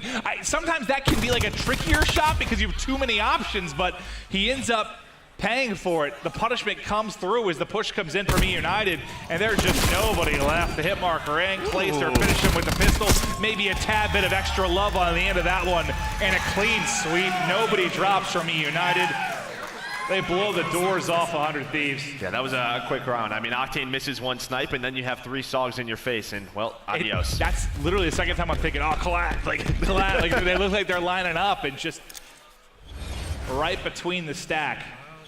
Can't hit the shot, but those rounds obviously might be going a lot differently if he's able to hit the shot. Arcides, who was a monster in our game 1. I just want to give everyone a quick update. We were watching that LG-EG game. EG came back and won that one, 250 to 240. Revan, Coach of the Year. Unbelievable. As EG, chance to go 3-0 in that pool. I don't think many would have said they saw that coming. But now with this tied up at 2-2 in game 2. 100 Thieves just looking to answer back after a brutal loss during the first game. Swordfish now out for Pharaoh. I know at least for us, we haven't seen much of that, at least so far this weekend. Just not able to get away with his life, but with kind of recent weapon balancing, it can hold its own, that's for sure. Yeah, and I was talking to some of the 100 Thieves guys about their boot camp, and one of the big points was the Swordfish, and that's just something that Pharaoh loves to do, and he uses it in a very aggressive way, so able to find that first blood. They do have the man advantage, but Clayster able to find with another snipe, but Kenny's there for the trade. Slasher, though, that cluster nade, it spreads out, able to hit enable. Now a 2 versus 2, just 25 seconds left. JCap gonna get gunned by Slasher now on 1v2. You just hope he can get one in that scenario, but not able to finish anything, and now Arcides has to make the play. Looks like they're gonna rotate over towards the A site, work to get this bomb down, and now Arcides is gonna have to work some magic. Can he turn this into a 1v1? You see Kenny just shoulder peek the bottom steps, and, well, they're just going to run around together. You know Kenny has that SOG, Slasher with the AR, and, well, they're just going to go on behind him. This should be a round win for 100 Thieves. Here they come. Arcee's not ready for it. He gets tagged up and finished. Nice play in the 2v1 from 100 Thieves. Just stick together, make sure you can trade, but honestly, it didn't even come down to that. And you did see Slasher already has that War Machine, so when is that going to come into play? If you get it early on, why not try to make a big play with it, get that early round win? Because you know as time goes on, they're going to realize he's right around that number. Maybe they start to equip Flak Jacket. You know, maybe they start to throw down a bunch of different trophies to prep for it. Maybe Slasher can catch him off guard. You see Slasher on your screen now, just trying to rebound again from the tough game one. I think he already has. I mean, already off to a 6-2 start. It's true. When will that War Machine come into play? But now eUnited still down around. We've seen Clayster hit some snipes. Can he tack another one onto this? Enable peeks for a second, but nice shoulder peek to get that information. Get out of there. And you see Clayster does have that concussion to work with as well, as they have now started to push up towards this B site. Clayster trying to get vision. Nice shot onto Pharaoh. First blood in for eUnited. See, just due to this sniper presence, he's going to allow his teammates to push up to that bomb. Enable gets taken down as well. Slasher able to find one on Pristini, but just look at the difference in the snipers. Octane 0-3, Clayster 7-4, but yeah, ICR, it can do stuff like that. Slasher stands, yeah, it looks like a sniper rifle as well. The combination of both ICRs from Slasher and Octane able to peel JCap off of that bomb site. Now going to be a 2 versus 2. As they've got to try and play for this retake. There we go. eUnited probably sees both of those dots, so they're just going to back on off. Stun up. Should be able to find a kill. Now a tough 1 versus 2 for Octane, plus he has to defuse. I thought for a second maybe it didn't hit Octane in the back, and that was actually going to be almost like an unintentional bait as they push forward to finish 1 kill, but he wasn't able to do it. He does at least make it a 1v1, but not enough time to work the defuse. Doesn't get the kill either, as Arcides able to get the last lap, and eUnited able to bring it square again. But again, that just starts with Clay's first blood with that sniper rifle. I believe he already has 7. And again, Octane, you don't see him with the sniper. He switched on over towards that ICR. He was 0-3 before this round. It's like Slasher made it a mission to take him out. But Slasher's been very vocal about his thoughts on snipers and search and destroy at times. He's not a fan. He is not like getting picked by him. And he got a little bit of revenge, but just not enough done as eUnited tie up at 3-3. About halfway through this search and destroy. Any big takeaways from either side? That's something that stood out maybe for either team? I mean, again, I think we've touched on it. I just think the hot start from Slasher and 100 Thieves to bounce back after that map 1, but it seems like eUnited have adjusted well and play with the sniper. He's been getting a lot of first bloods. See if he can find another one. Has to help Arcides, but Arcides has to back on down, and here we go. Clay, that's where he wants to be. I think another opportunity for a collateral, as it looked like everybody in front of him there. He's able to get the kill, get out of harm's way. No trade in for 100 Thieves. Pristini trying to go outside the map. He actually hopped on the opposite side of one. He's going to be traded out, but at least he finds a kill before he falls. Now as JCap hits him through window, he tacks on another. Everybody cleared out. Back-to-back rounds from eUnited. Yeah, I like a little fancy footwork outside the map there from Pristini. Yeah, we've been seeing some pros do that on a map like this. Hacienda as well around that fences area. But the big thing, yes, Clay gets the first blood snipe, but as soon as they get all that information, him and Arcides, you see the map presence. Pristini was already in the spawn of 100 Thieves on that quick flank. They trapped him around that site, and with the man advantage, you know they're going to trade out effectively. Yeah, my first thought when I saw this eUnited team come together, I was like, it's a little strange to me, but when you break it down, like, they sort of have all the pieces, right? Mm-hmm. They have a very deadly solid duo with some great ARs and Arcides and Clayster, and then you have that Mr. Consistent JCap. Maybe this is the year. Clay gets that tournament win on the board. It's been a while now. Pharaoh with the first blood, and Octane follows it up.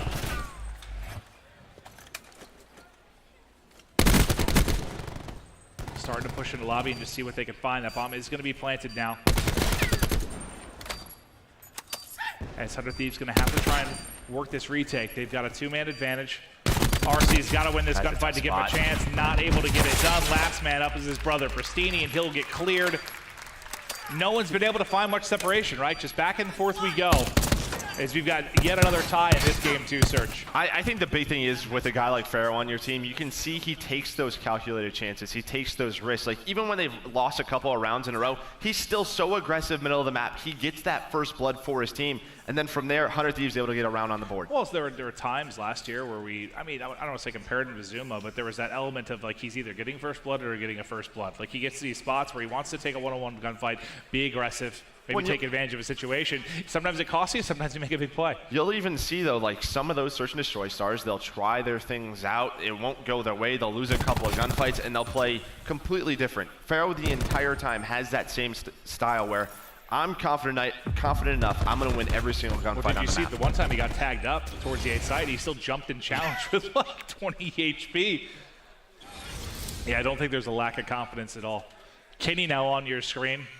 think widely considered he had an okay year last year. The best SMG player last year, if not the best player, kind of rookie of the year. I mean, the accolades go on and on for what Kenny was able to do. I think a big question mark for some is just, will he bring that same consistency this year to Black Ops 4? 100 Thieves are working this middle of the map. This is like the second or third time where they've done this. Try to get the eUnited lobby, and there's the pressure. Watch that mini-map. Number 6, that's Pristini again. Just trying to get any information he can. There we go. Pharaoh, though, able to get that first blood. And first blood has been dictating a lot of these rounds so far. Enabling Kenny. Starting to work up the map, but they're going to back on out. Go into vents and start to work that A site. Clayster tagged up and wisely going to back down. Cluster comes in as well, but he's got the same stun. Everything hitting him, but somehow still going to be alive. Unfortunately, his teammate drops as the pressure is coming his way. And if you're 100 Thieves, you just don't peek. You know he's back there with a sniper rifle. You're just trying to get any information you can. Shoulder peeking this. There we go. They're going to peek as a team. Slasher going for the second kill. Not able to do it, but there's Enable. Now Clean one round away from tying the series up. And again, it's like that blowout. Like that blowout doesn't matter. This is going round 11, though. The whole map has been so back and forth, it has to. Is that a fact? Yeah, well, no. Nothing I say is fact. We've learned that in the 6 years I've been doing this. What do you think about Enable getting picked up by this roster when it happened? Did it surprise you at all? No. I think the core of TK, when you look at Pharaoh, Enable, and Kenny and what they were able to do, I think if they win champs, 100 Thieves probably has accuracy on the roster as well. Like, you're not going to break up the World Championship roster, but they get 2 of the top ARs. Well, now you see the TAC 5 called in from both teams. Slasher also going to call in that War Machine, which you mentioned rounds and rounds ago. When was that going to come into play? They want to close it out here. They need one more round. They want to finish it, but Kenny does get picked up. Abizi with a nice awareness at home to find the kill. So that'll even the squads at 4-4. Got a group of fans that want this to end here. They want 100 Thieves to get it on the board with this round. They don't need the added pressure of around 11, but there's still 40 seconds remaining. Bomb has now been planted, so now it's going to be about trying to work this defuse for 100 Thieves. You see the presence all over the map from eUnited. Arseny's just barely able to get in the window and wins the one-on-one gunfight. That's likely going to seal the deal. Last man up is going to be Octane. The trade is there. All right, maybe you do just say facts. Maybe that's it. You just knew it was going around 11. Yeah. Yeah, now see? Yeah, I know what's going on. I know. But I believe on the side of United, you have the Tempest and you have the War Machine. For the side of 100 Thieves, I believe Octane still has a Tempest. We'll take a look at it as we hop into this final round. Going to see what utility there is to work with. You know, 100 Thieves want to close it out there. They invest that War Machine, but like you mentioned, Tempest available. Grab Slam. Grab Slam, and on the other side, what? War Machine, and that's about it. Maybe you get a Vision Pulse if Abizi finds an early kill. Yeah, that could be the difference maker. Maybe try to set up Abizi, allow him to get that Vision Pulse. What a huge, huge round this is. And you know, 100 Thieves right now just trying to get information for Kenny. Kenny's trying to get set up for that Grab Slam. You can see they've basically given up that B site. You have Octane deep and Kenny in window, but for the most part, they're asking for that plan. Arcees, though, they're able to bounce it. Actually takes out Kenny, so that's going to be no Grab Slam coming in from the side of 100 Thieves. Slasher's going to get picked as well. Tempest comes in. It changed. 2 going to be down. Can they finish the kills? The pressure is coming in. Clayster's not able to connect, and suddenly it's a 3 versus 3. All hell is broken loose. Last man standing is going to be Octane. Connects with 1, tries to get the 1v1, but not able to do it as eUnited clutch up in the final moments of round 11. That was mayhem. I don't even know what just happened. You had Tempest on both sides. Again, Arcees had that War Machine. Did Slasher even, he used his, but I don't even remember seeing it. He used his the previous round. Slash used his round 10. He got the first blood, remember, and then nothing else really came. But again, what a first blood that was. And I'm just wondering if you are 100 Thieves, you have to know that that War Machine is coming out sooner or later. Like, why doesn't a guy like Kenny, who's trying to use Grab Slam, have Flat Jacket on? At least you can eat 1. If you do run into that guy, you just pop your specialist. How painful this has been. for 100 Thieves thus far. You think about it, you get blown out in the map 1, and then the only thing that might be more painful than the blowout is having a round 11 gut-wrenching loss that maybe you think you have the edge, especially after a first blood in round 10, but it's not enough. The eUnited magic continues. They're up 2-0. They're looking to be perfect in the pool. We'll be right back.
eUnited 100 Thieves, what we thought might be our most kind of hotly contested match of the night, like our final match, our juggernaut match.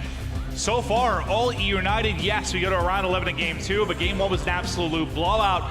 This is one that may be that eUnited 3-0 that I'll be honest, I didn't see that coming. No, neither did I. And again, I think that round 11 was close. If it's a 3-0 where the hard point's close, dude, like... The best was the end of that search. You looked at me, we were like, what just happened? At one point, there were like 3 people on the ground. There was 2 Tempest, a War Machine, I don't know. It was awesome. It was awesome. And eUnited gets the victory, but now we'll focus to control as we will get right into Gridlock. And eUnited, nice opening break, 3-man advantage almost immediately. A is going to be gone. If you're Octane and company there on 100 Thieves, just start focusing on B because you just got toasted early. And this is absolutely a map. If you lose that opening break, you are in so much trouble on A. And we've seen a a lot of teams, especially online in scrims, where yeah, that first push goes down at A, and it's like, you know what, just give it up. Don't waste any lives. Let's just control B. I was watching an Optic scrim one time where like they literally, Karma at one point was like, why do we even send anyone to A? Like what's the point? Let's just focus on B and try to spawn kill them. Like, what is the point? It's tough to hold. You lose, if you see right there, you lose that opening break, 3 players drop, you already have to give it up. Yeah, and you're down a couple of lives. Octane trying to do his best to stay alive, and now if you're eUnited, you have 2 minutes to play with. You don't have to send all your resources towards that B site to cap it. You can play around the life, you can play around spawn kills, try to get a nice setup, and, well, once again, try to break the setup of 100 Thieves. This is what I love. You see Slasher, he's at the top of the screen. On the other side, you have Pharaoh trying to make sure on a complete diagonal that he's watching the other side of the map. Slasher is pushed up all the way to back alley, basically, so he can be such a nuisance from that side of the map. So they've been trying to funnel through kind of Dojo to their like back arm, but they haven't been able to find any kind of opening. Finally, the 2 players out there, Slasher and Pharaoh, that were applying that pressure, they will get dropped. So now a good opening here from eUnited, maybe make a play behind it. They've gotten into kind of the back spawn to make a little bit of noise there on the 100 Thieves side. And now's their chance to finally start capturing B. Yeah, really, that eUnited push started from the middle. It was a BZ and Pristine who found a couple of kills. As soon as that happens, they can get pushed up. And this is dangerous right now for 100 Thieves. The B site just got to 1 tick. RC's, though, trying to lock this pillar down. Pharaoh trying to get back into it, but if you're 100 Thieves, it looks like you're going to get up. That is exactly, I was just about to say, it's a 4-man advantage right now for eUnited. You need a big play out 100 Thieves to get back into this, and that's exactly what they get. You see the kill feed light up red, they get the hold, and now they're right back in this round. Things were looking scary, but as I say that, it looks to be a nice break from eUnited. They find 4 kills, get right back in. You thought the presence would be there from 100 Thieves. They got set up to deal with another wave, but eUnited just stroll right through. Yeah, now with 48 seconds left, you're going to have to watch that number of lives. Only 9 left for United, 7 for 100 Thieves. This next push could decide the game. Slasher able to find a couple. Kenny with another, and that's a big team push out of 100 Thieves as Kenny and Slasher find all those kills. And what looks so good for eUnited, basically from the opening break up until about 30 seconds ago, now they're in trouble. Now you've got 4 players left, and look at this. They're going to send 2 through the front and 2 kind of on that long flank through mid. It's going to be pressure to really enable, and I believe Pharaoh in the backside to deal with this. Yeah, Will enable be up to great timing. Shots on point. JCap eliminated. Now only 3 players remaining. Make it 2 now left in Clayster and Arcity. Suddenly Arcity's left all alone. He's been spotted top broken, and he's going to be picked off and dropped. I think that's a great rebound there from 100 Thieves, because you just get... You obviously start down, what, 5 lives or so. You get smoked, absolutely smoked to open things up on that A site. Really what it came down to like 2 moments, I guess, when Slasher and Kenny kind of had that play they made, and then the other time they got that kind of 4-man clean wipe and got a reset finally. It was so scrappy up to that point. Yeah, but as you said, it was a great rebound because eUnited looked like they were going to take care of that round very quickly. How many times have you seen a round snowball like that? Like you just kind of get early control and just run away with it.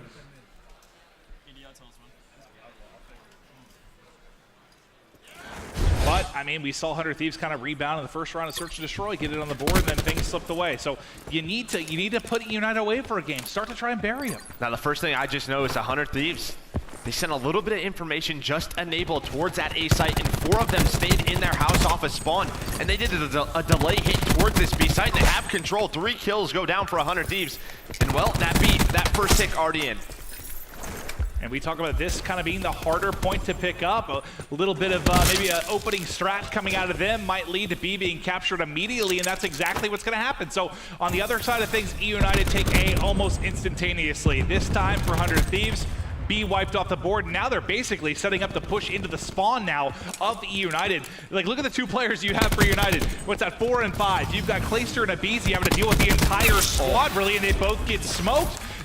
Now they're spawning back in. You still know you have 3 or 4 players you've got to deal with. Finally, though, at least Abizi off spawn, able to find one of those kills. Yeah, and this is why a lot of teams respect the game of control that 100 Thieves plays, because they control the map so well. Just look at how they're spread out. They're forcing eUnited into such tough positions around that A site. You said to start this series, like if there was one mode that you thought maybe someone would have an advantage, it'd be 100 Thieves in the control. And so far, at least they're showing that, but I know it's early here in the game 3. And look, they just get a kill or 2, and look at the spawn kill set up by Kenny and Slasher. By the way, both of them 11 and 4 right now, having a great duo game. Can we hop to Slasher? Slasher has 5 kills in a row.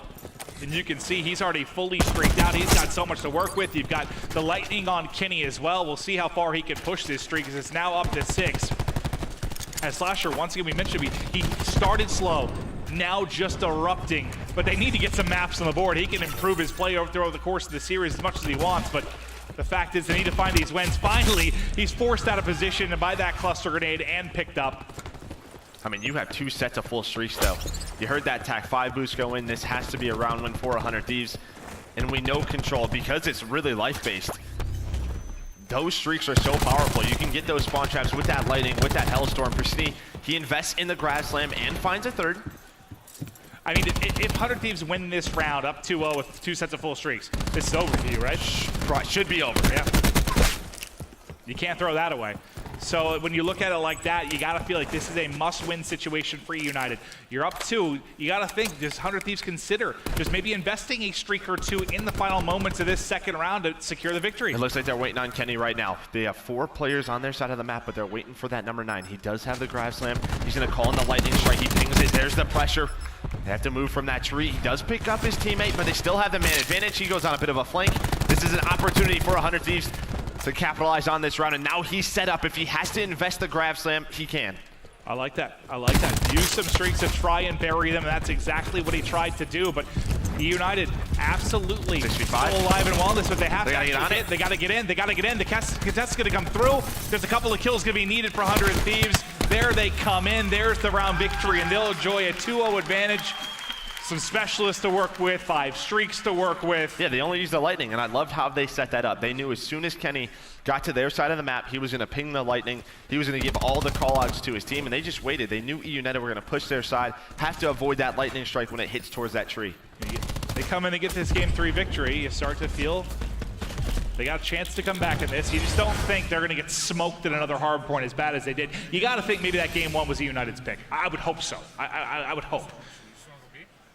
I don't know for sure. I wasn't part of the veto process, but I imagine that's not 100 Thieves pick and they go in and put 50 points on the board. Well, if it was their pick, it might not be tomorrow. Yeah, it's still early in the year. They're figuring it out. We'll see if 100 Thieves can close it out here against so much utility to work with, and just trying to play a little bit of defense towards this A site. Slasher calls in that sniper's nest, and what a difference of a round. Remember, the first attack for eUnited, they were able to get A in the first, 10 seconds as they won that first fight. Now they lose that fight, and once again, look at the pressure that 100 Thieves puts on the map. Pharaoh and Octane right away just push towards the side of eUnited, and now they have a great pinch on the spawns. Looking to try and bury him here. eUnited able to get, one tick into that B side. Pharaoh just mutilates a BZ inside a top of Broken. It's almost like he didn't see him there for a second climbing up, and he has to react. He gave him first shot, just, you know, make it look better for us, yeah. Some kills come in for eUnited, but they're still in trouble as they're down 5 lives. Octane now with Tempest out, hunting for whatever he can. There's multiple players here that should chain, but like you said, War Machine comes in from Arcades. He's able to connect. He's 9-11 in this one right now, but found a massive kill there. As he gets back up on his feet, we'll see what he's able to do. You see the streak still on Kenny, but he might not even get a chance to use them as Arcades. What's he find? How many kills was that for him? He's found 4. He's getting kind of close to streaks. That might be the one way you bring yourself back into this. Get full streaks on Arcades and find a victory here in round 3. Yeah, we just saw the drone squad. That was just called in by Kenny. You hear the sniper's nest in the air. 100 Thieves is trying to win this 3-0 right now. eUnited, they don't have any specialists to work with. JCap, the closest one with that vision pulse. We've seen this in another one of their defensive rounds where Slasher gets pushed up all the way through back alley and just finds easy kills. Looking for one more of the pistol. Nice shots onto Arcades. They continue to hold a narrow advantage when you talk about the lives on either side, but eUnited need to find a little bit more magic like they did in Game 2 if they're going to come back in this Game 3. JCap is able to pick up 1 streak, so he's able to get 1. Has that lightning strike. Kenny does have grab slam and Hellstorm, so a lot of weapons on the side of both. There we go. Kenny calls in the Hellstorm. JCap the lightning strike. Slasher is the one who picks up the kill with that cluster grenade. So now a 6-kill lead. Slasher almost wins that one. If he is able to get that, he's set up once again in the base of eUnited. Right now, if you're 100 Thieves at this advantage, And so little lives left for eUnited. All you need to do is trade effectively here, and you get the W. Plus Kenny, he's a chance to make a play with that grab spike right as we hop off. It does come in. He's able to pick up a couple of kills. J-Cap, last man up. 100 Thieves look to absolutely get a victory here in Game 3, and a much-needed victory to avoid that 3-0, show some life in this series, show they belong in this series, and now try to bring it back. And you talked about kind of why Optic wanted to play them in something like Control. You like what they're able to do with their map positioning, and they show it there as they're able to kind of finesse eUnited through the course of that Game 3. It just feels like all the situational awareness on the side of 100 Thieves. They understand every situation, right? I mean, especially in Control, the way their setups are, some teams get out-rotated. It just never feels like 100 Thieves does.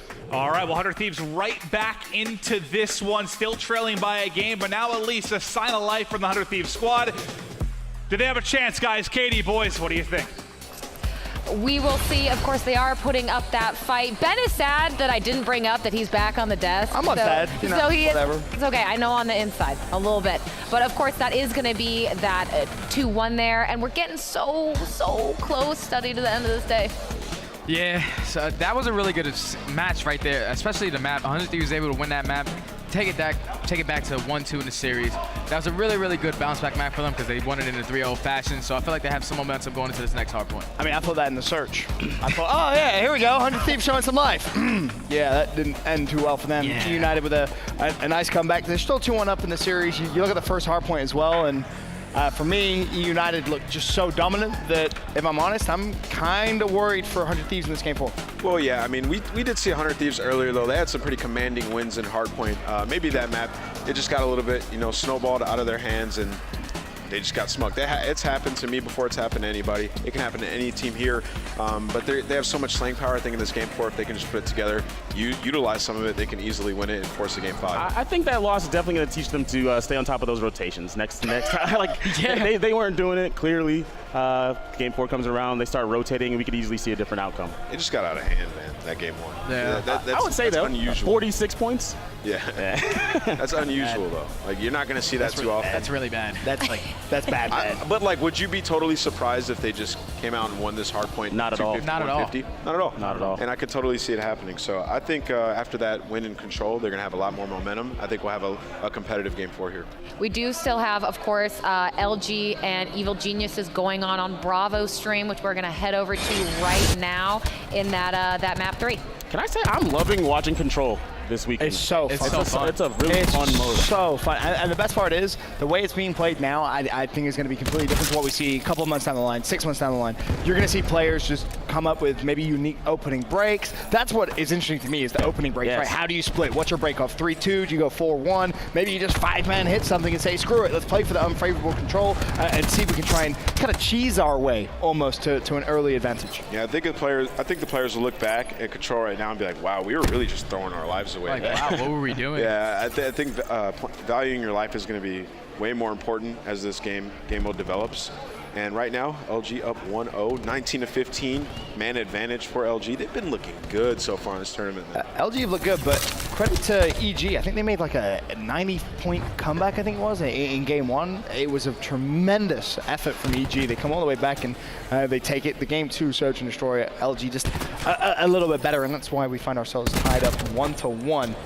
As LG, as you said, with a kill advantage, but not a massive one. From a selfish perspective, I really want EG to pull this out, because if they do, we get LG Optic tomorrow. Wow, that would round one. Actually, I would love that. Yeah, insane. But then again, Let's go, EG. I don't want LG to lose. It's just like, oh, you don't have faith in LG to be up to gaming? Is that what you're saying? no, I just don't want them to lose. Wait, and has faith in LG winning this entire thing. Absolutely. Well, then they should be able to beat every team here. 100%.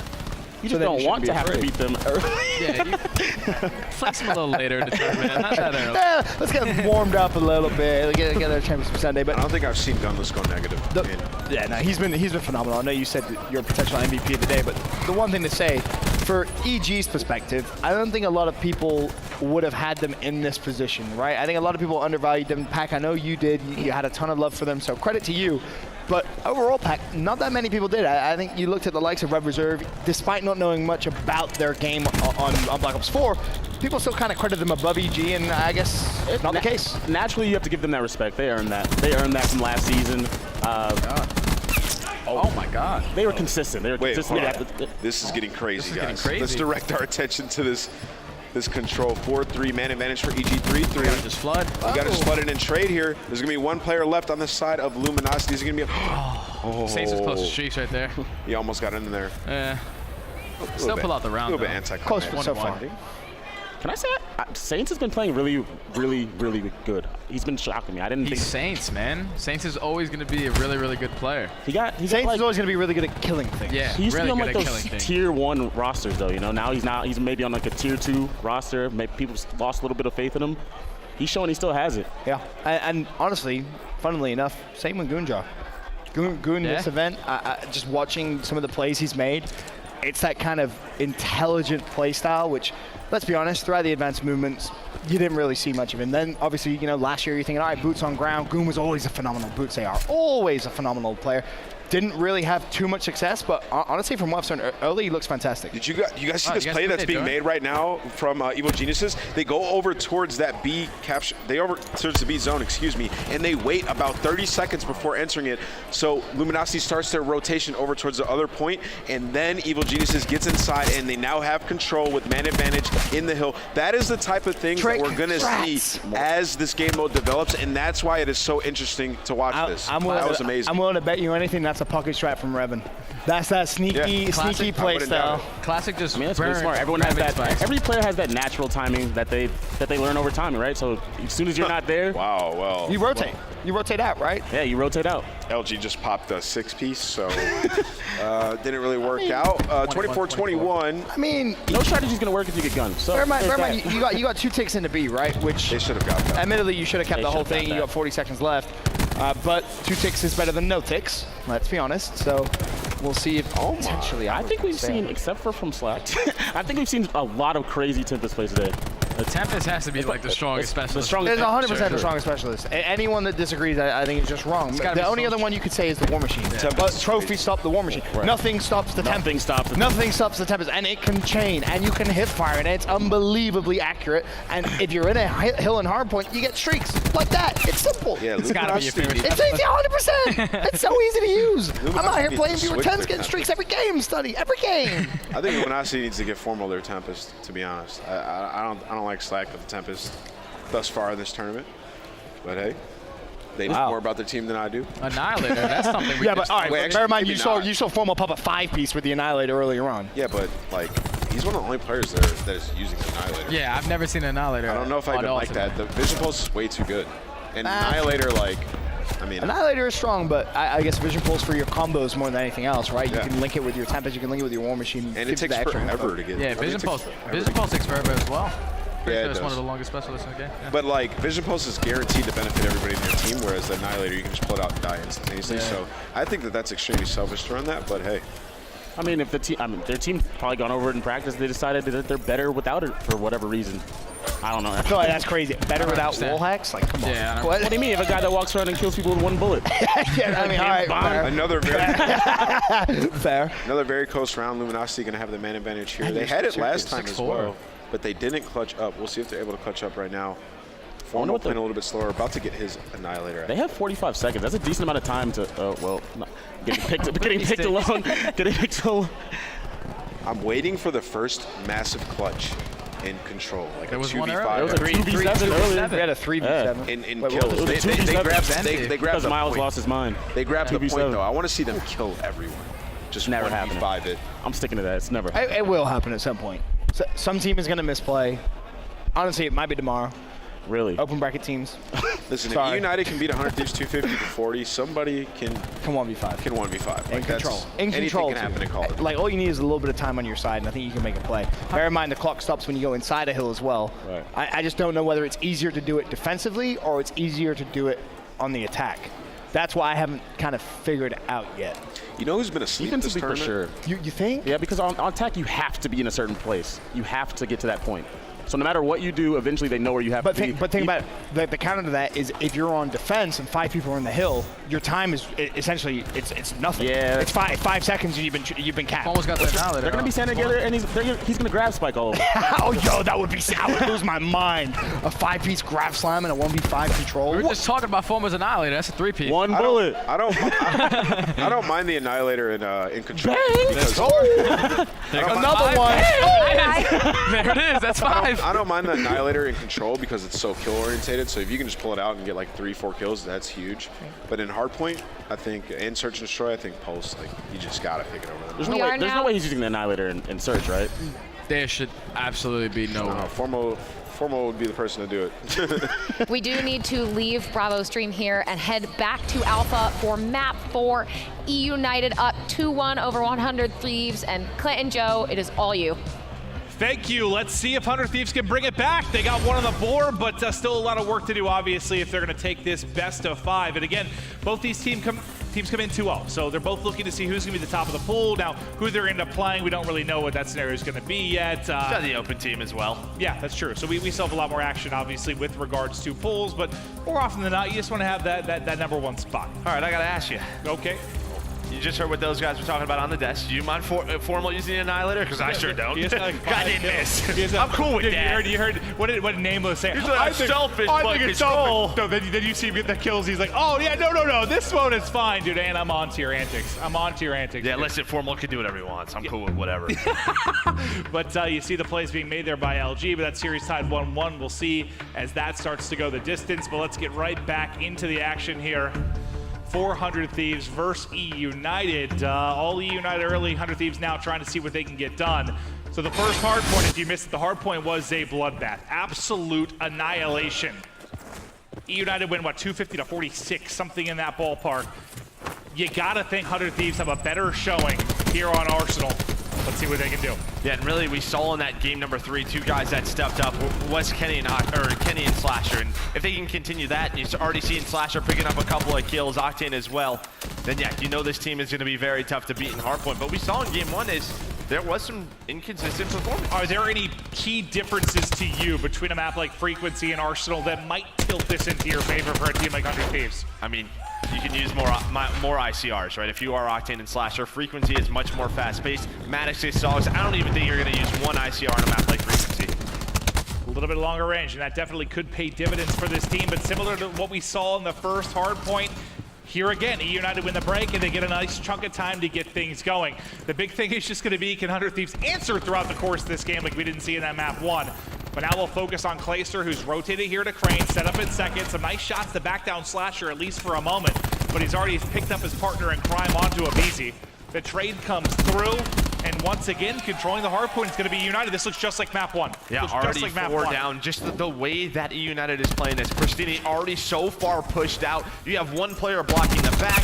This is typically stuff we see a couple months into the game. Instead, eUnited are flourishing right now. Is it the tempo or the pace that eUnited is playing at that you think is the biggest problem for 100 Thieves? No, I think it's just the decisions. It feels like every single time they're winning those rotation battles, and then they set up those easy reads where they get pushed out, and it allows players like Pristini, Abizi to get in the positions that they want.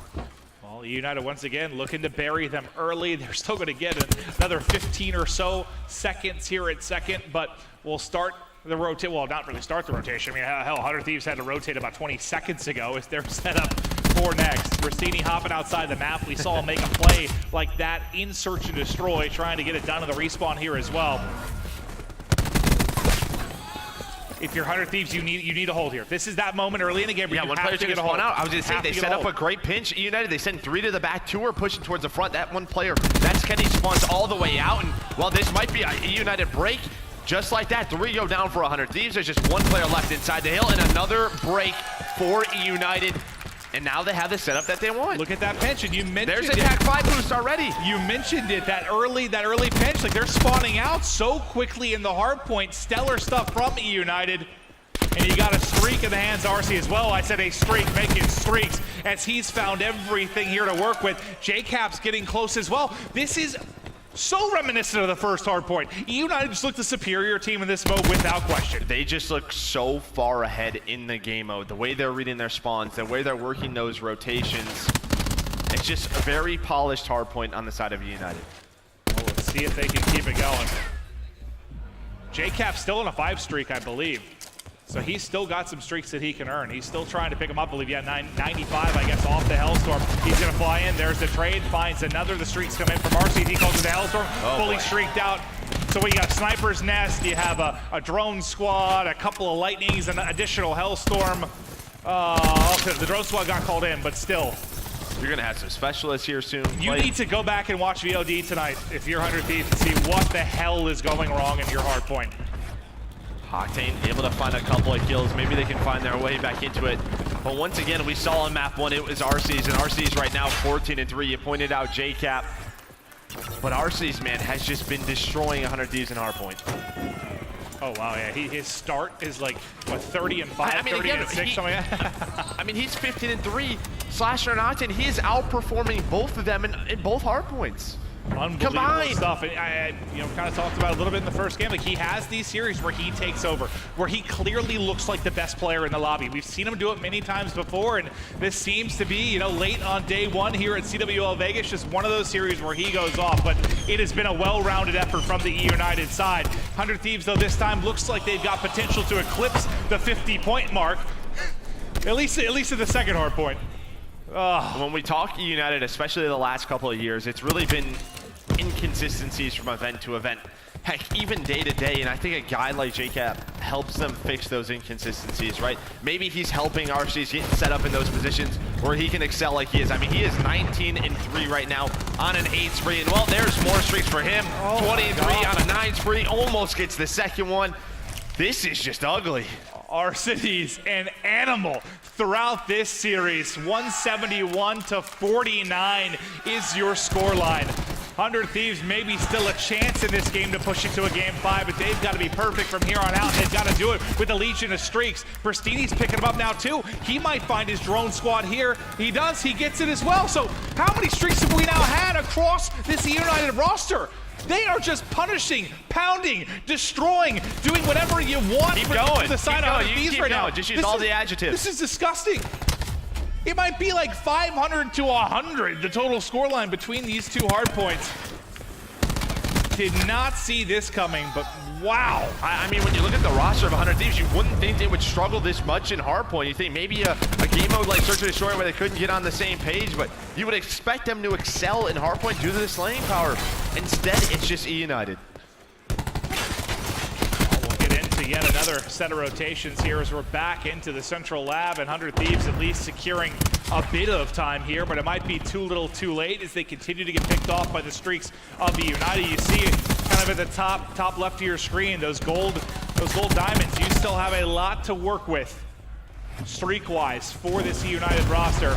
There it comes in. I know RC's picks off himself, but also finds Slasher and Octane in the process. Going up high is Pristini trying to find an angle at back gun to make a play, but another streak comes in. JCap with a team kill, but finds 2. You get those 2-for-1s trades behind the streaks. I guess you'll take that. Yeah, and you have the spawns if you are eUnited, and there's another lightning strike. eUnited, they're trying to basically close it out right here as 4 go down, make it all 5, but 100 Thieves do spawn in the back. Are eUnited going to be ready for this? And they are. Slasher, he's going to find the first kill on the play.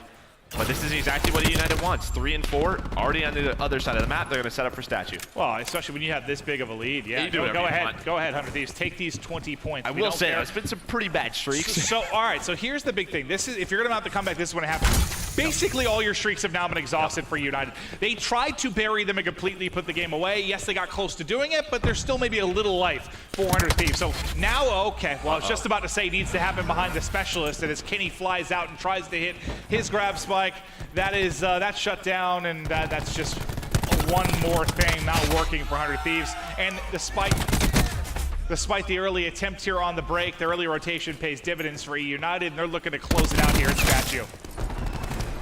Yep, there is that lightning strike. RC's going to find a couple of kills. That's 4 dead. Only 1 player left for 100 Thieves. They're all spawning out front.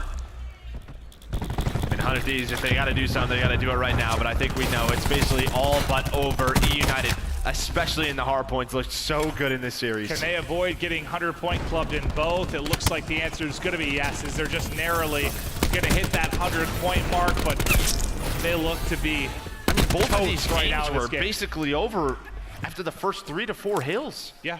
Yeah, right. It looked control. at the beginning of this game again. I know I said it 5 times, but it looked identical to what we saw in map 1. Just blown off the board from the opening break. From eUnited, they win that. They pick up a healthy 40 or so seconds in the first hard point and run away from it from there. I mean, hell, the streaks were even more influential in this game. You got a couple sets in the game 1, but here you have 4 sets of full streaks. Maybe 5 players everyone got streaks at some point. It seemed like. 100 Thieves still fighting on back, starting to get some time. But eUnited only need 10 more seconds as JCap finds 1 kill on Octane. Pristini, 1 on to enable. But man, I did not expect this. Not at all. They're still fighting. No, they're able to contest and now break in for a moment. Farrell finds 3. Highlight reel from him, but it's not going to matter in the scheme of things unless they can somehow bring this back. Only 7 more points needed for eUnited. They're trying to get set up in rotation. RC's has another War Machine, by the way, at 34 and 13. So you imagine you're going to see that here soon. Jeez, well, by soon you mean right now. He's got it out. See what damage you can do. Enable, welcome to the danger zone as the grenade's coming in. A second one goes to connect. Farrell's going to fall as well. They're spawning in the back as he's just shooting them in every doorway. The hard points, dominant for eUnited. I wasn't sure if Clayster was talking trash to the other side of the stage or hyping up his teammate, but regardless, what a series victory. What a day 1 performance from eUnited. I mean, maybe if that game 2, round 11 goes a little bit differently, we're headed to a game 5, but in terms of the hard points, 100 Thieves were just completely outplayed. They look great in control, and that's what we saw online prior to this event. That's great, but you play it once. Like they're gonna have to, they got to figure something out in hard point. I think that's true. You think you'd be happy at least, if they got blown out in 1, but let's say the second was really close. Like the second you play it really, really tight, maybe you feel a little bit better, but they just get smoked in both those hard points. 100 Thieves, Slasher and company have some work to do there, but eUnited, they are sitting pretty atop their pool. Let's get right back over to the desk. Katie, take it away. Thank you very much.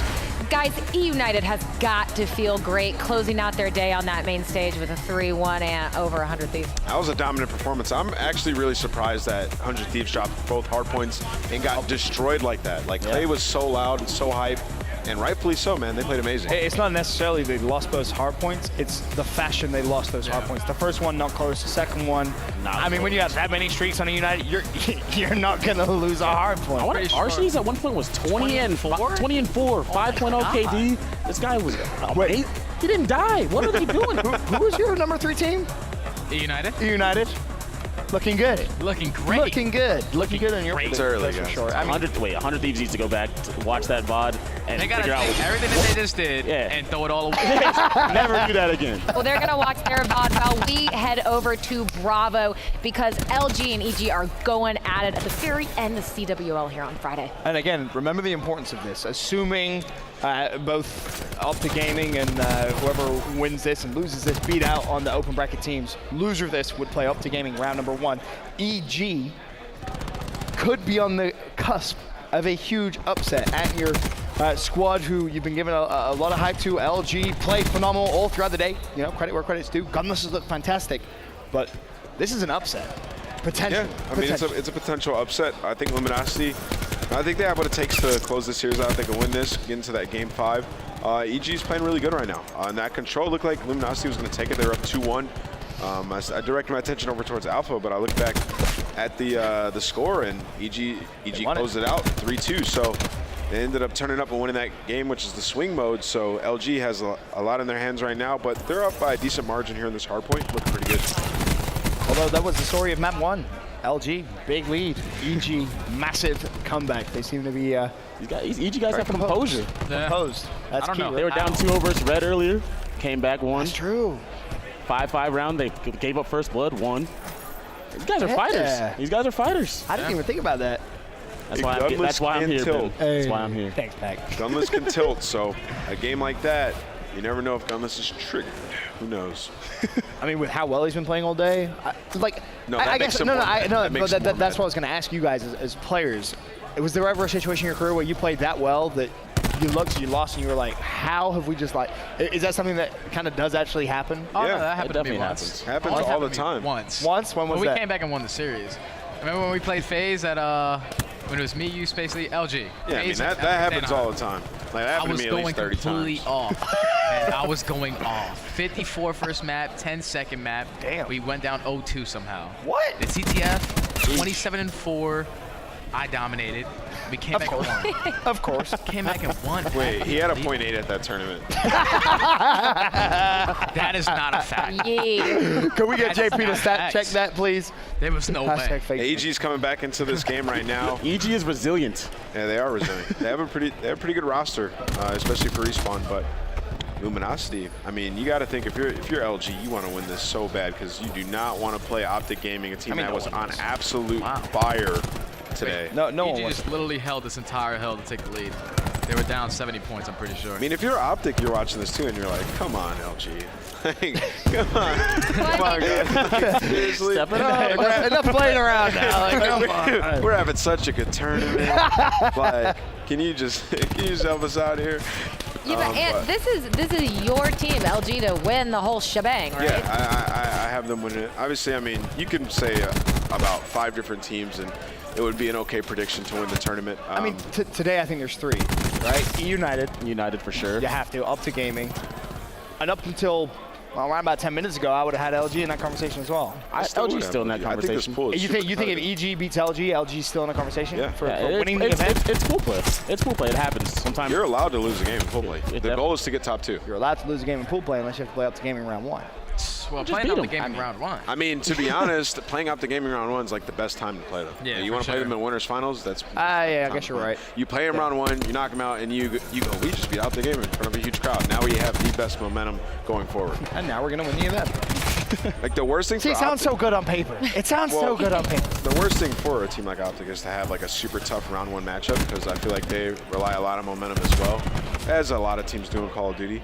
But EG right here, they can create a death bracket if they win this series. They really can. And we have that top 4 placings automatically qualify for the league, so no one is trying to have their bracket be hard. Absolutely, Pac. You want a cakewalk, bro. You want the easiest, bro. You trying to get you don't want to be one of those 28 going to the Pro League qualifier. Well, You want that top 4. Well, as long as you finish top. I mean, it's better than top. It's better than nothing, but you're in pool play, so you're automatically qualified for that event. But top 4 is where it's at. And this game is really close. I don't think I've ever had more fun ever watching Call of Duty than I have today.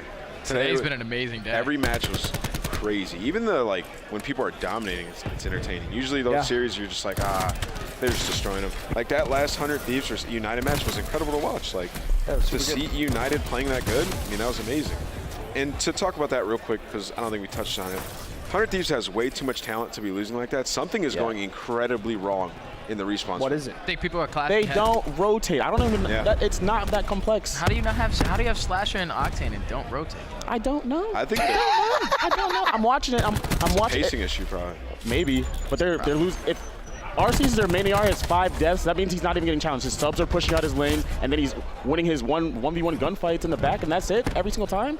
Every single time against a team like 100 Thieves with all that talent. Shouldn't happen. No, should not happen. It can't happen. It's a chemistry thing, a pacing issue, and a rotation specifically in hardpoints. But we're gonna need to see a brand new 100 Thieves tomorrow. But this is a really close game. Fella's gonna pop that vision pulse. Yeah, they've gone back and forth here. I think 3 or 4 times now. Yep, there's been like 3-4 lead changes thus far in this map. This is what Pac was talking about, though. Composure from EG. Every time LG pull away, EG claw themselves right back into it, and a potential for another full 60 on this hill. This is where they had a ton of success in the first rotation, if you remember. Second rotation could be similar. Look at the bait and switches out of EG. It's great teamwork. John just comes in though. Oh my! Bye-bye. He just finished getting a 3-piece. It's okay. You say so, Chief. With a sub. Goonjar is nasty. What I say? Do it all. Goon's back. He's having a good first day of the first event of the year, but I mean, still, this is unbelievably close. Still, as Saints tries to heal his way through it, but EG still in the hard point. They're about to take the lead again. Yeah. This one's going down to the wire, Ben, for sure. Absolutely. I'm calling it 250, 230. So wait, let's take a look at Specialist, right? Because Specialist in this situation is essentially what's going to win you the game. LG Classic has himself a War Machine. In terms of Tempest, how close are they? About 50%. On the flip side, close to a War Machine from Royalty and Attack 5 boost for Saints. Attack 5 boost for Saints. Same thing on the flip side as John. How close is John? Not that close. Not about that 2/3. So right here is the hill where you have to, right here you have to use your grab spikes if you're classic. At this time right now, this is the perfect hill. You grapple right over and you just slam down, get like a 3-piece. I've seen 4 pieces on mine right here. It's not, he's not gonna like to use it. They're picking up the time anyway, so no need. LG's doing a really good job of holding this, getting good time on this mid hill. On this mid hill, it's hard to get. It's hard to get a lot of good time. Really on hard. hill. But no one on EG for some reason is pinching. They're all just flooding. They don't want to give up. They don't want to. They don't want to give up that side. What was that? Formal lightning They don't want strike. to. They don't want to pinch and flip. Were we the only ones that saw that? Yeah, that was mind-blowing. Formal called in a lightning strike, and I don't know if he pinged it. Like he was just so focused, he just pinged it at the next hill, but it did not hit in the hill at all. Killed nobody. I don't know. I wish I could see that from business. Now it's rotations. Spikes. Now it's rotations, right?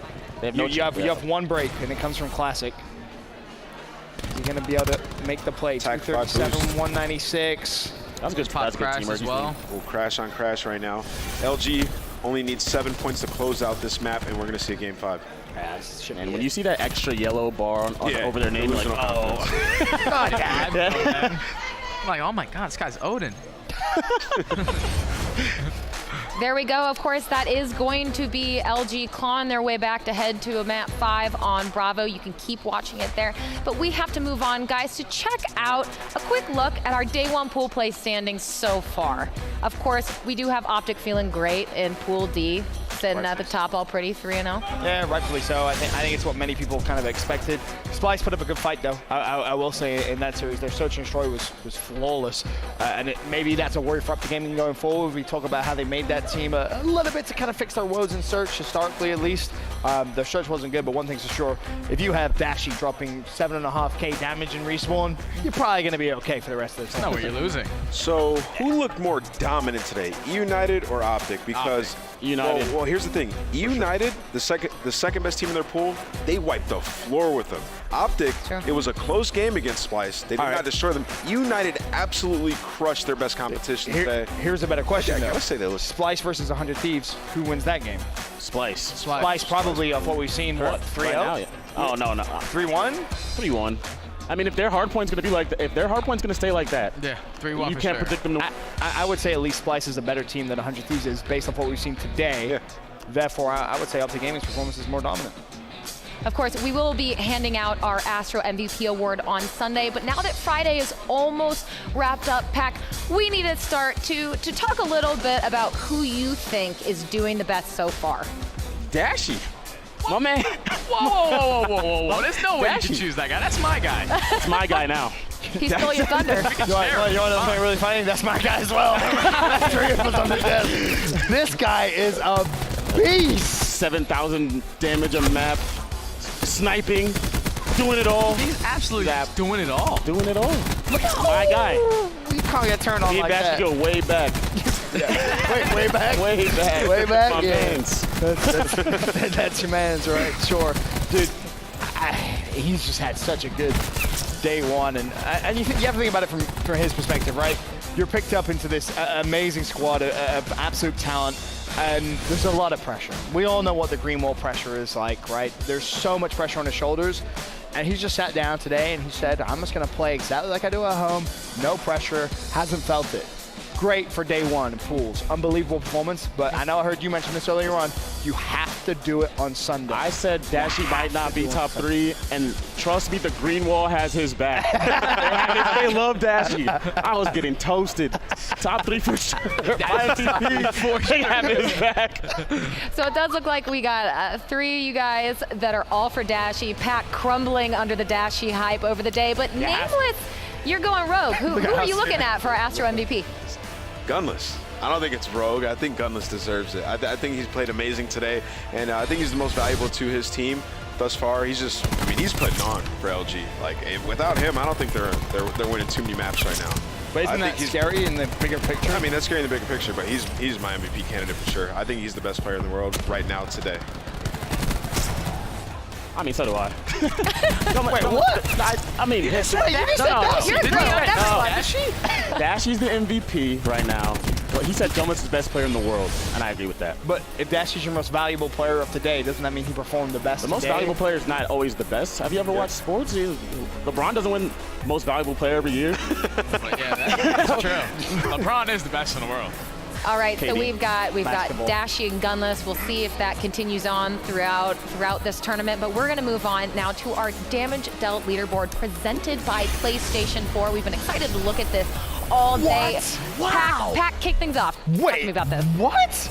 This cannot be right. That's a lot. Red Reserve have 4 of the top 5, and they are 0 and what? 3. What are they doing? There's no way. First of all, shout out to Temp. First of all, because he played a lights out. Hold on, I'm on. But wait, hold no. Hold wait, on. Dashi is 10? He's been averaging 7K in hardpoint, and he's 10? It's not an average, to be fair. They played less PO'd map. everybody, yeah. Played less Some ain't right. They're just 3-0 people. Red play extra matches? Even so. I mean, if you're red and you have every 4, series. right? But you dropping that much damage and losing? I mean, I'm not going to take too much away from this leaderboard at the moment. Just being honest.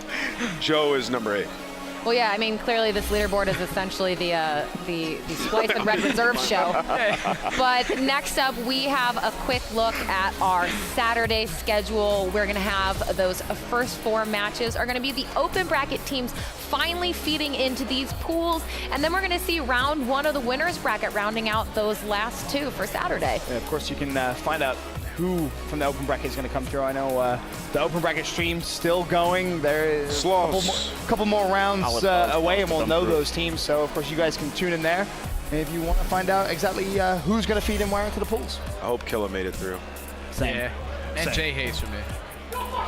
Yeah, I mean, this has definitely been a slog. It's been a very long day, but Friday is almost at its end here at CWL Las Vegas. We are a third of the way done with our first open event of the competitive Black Ops season. The energy at the sold-out Hard Rock has been incredible, with big names like Optic coming out 3-0 in their pools. Same with eUnited. We've seen some surprises from Lightning Pandas and Straight Rippin', but we're going to kick off tomorrow. It's going to be great. See you tomorrow.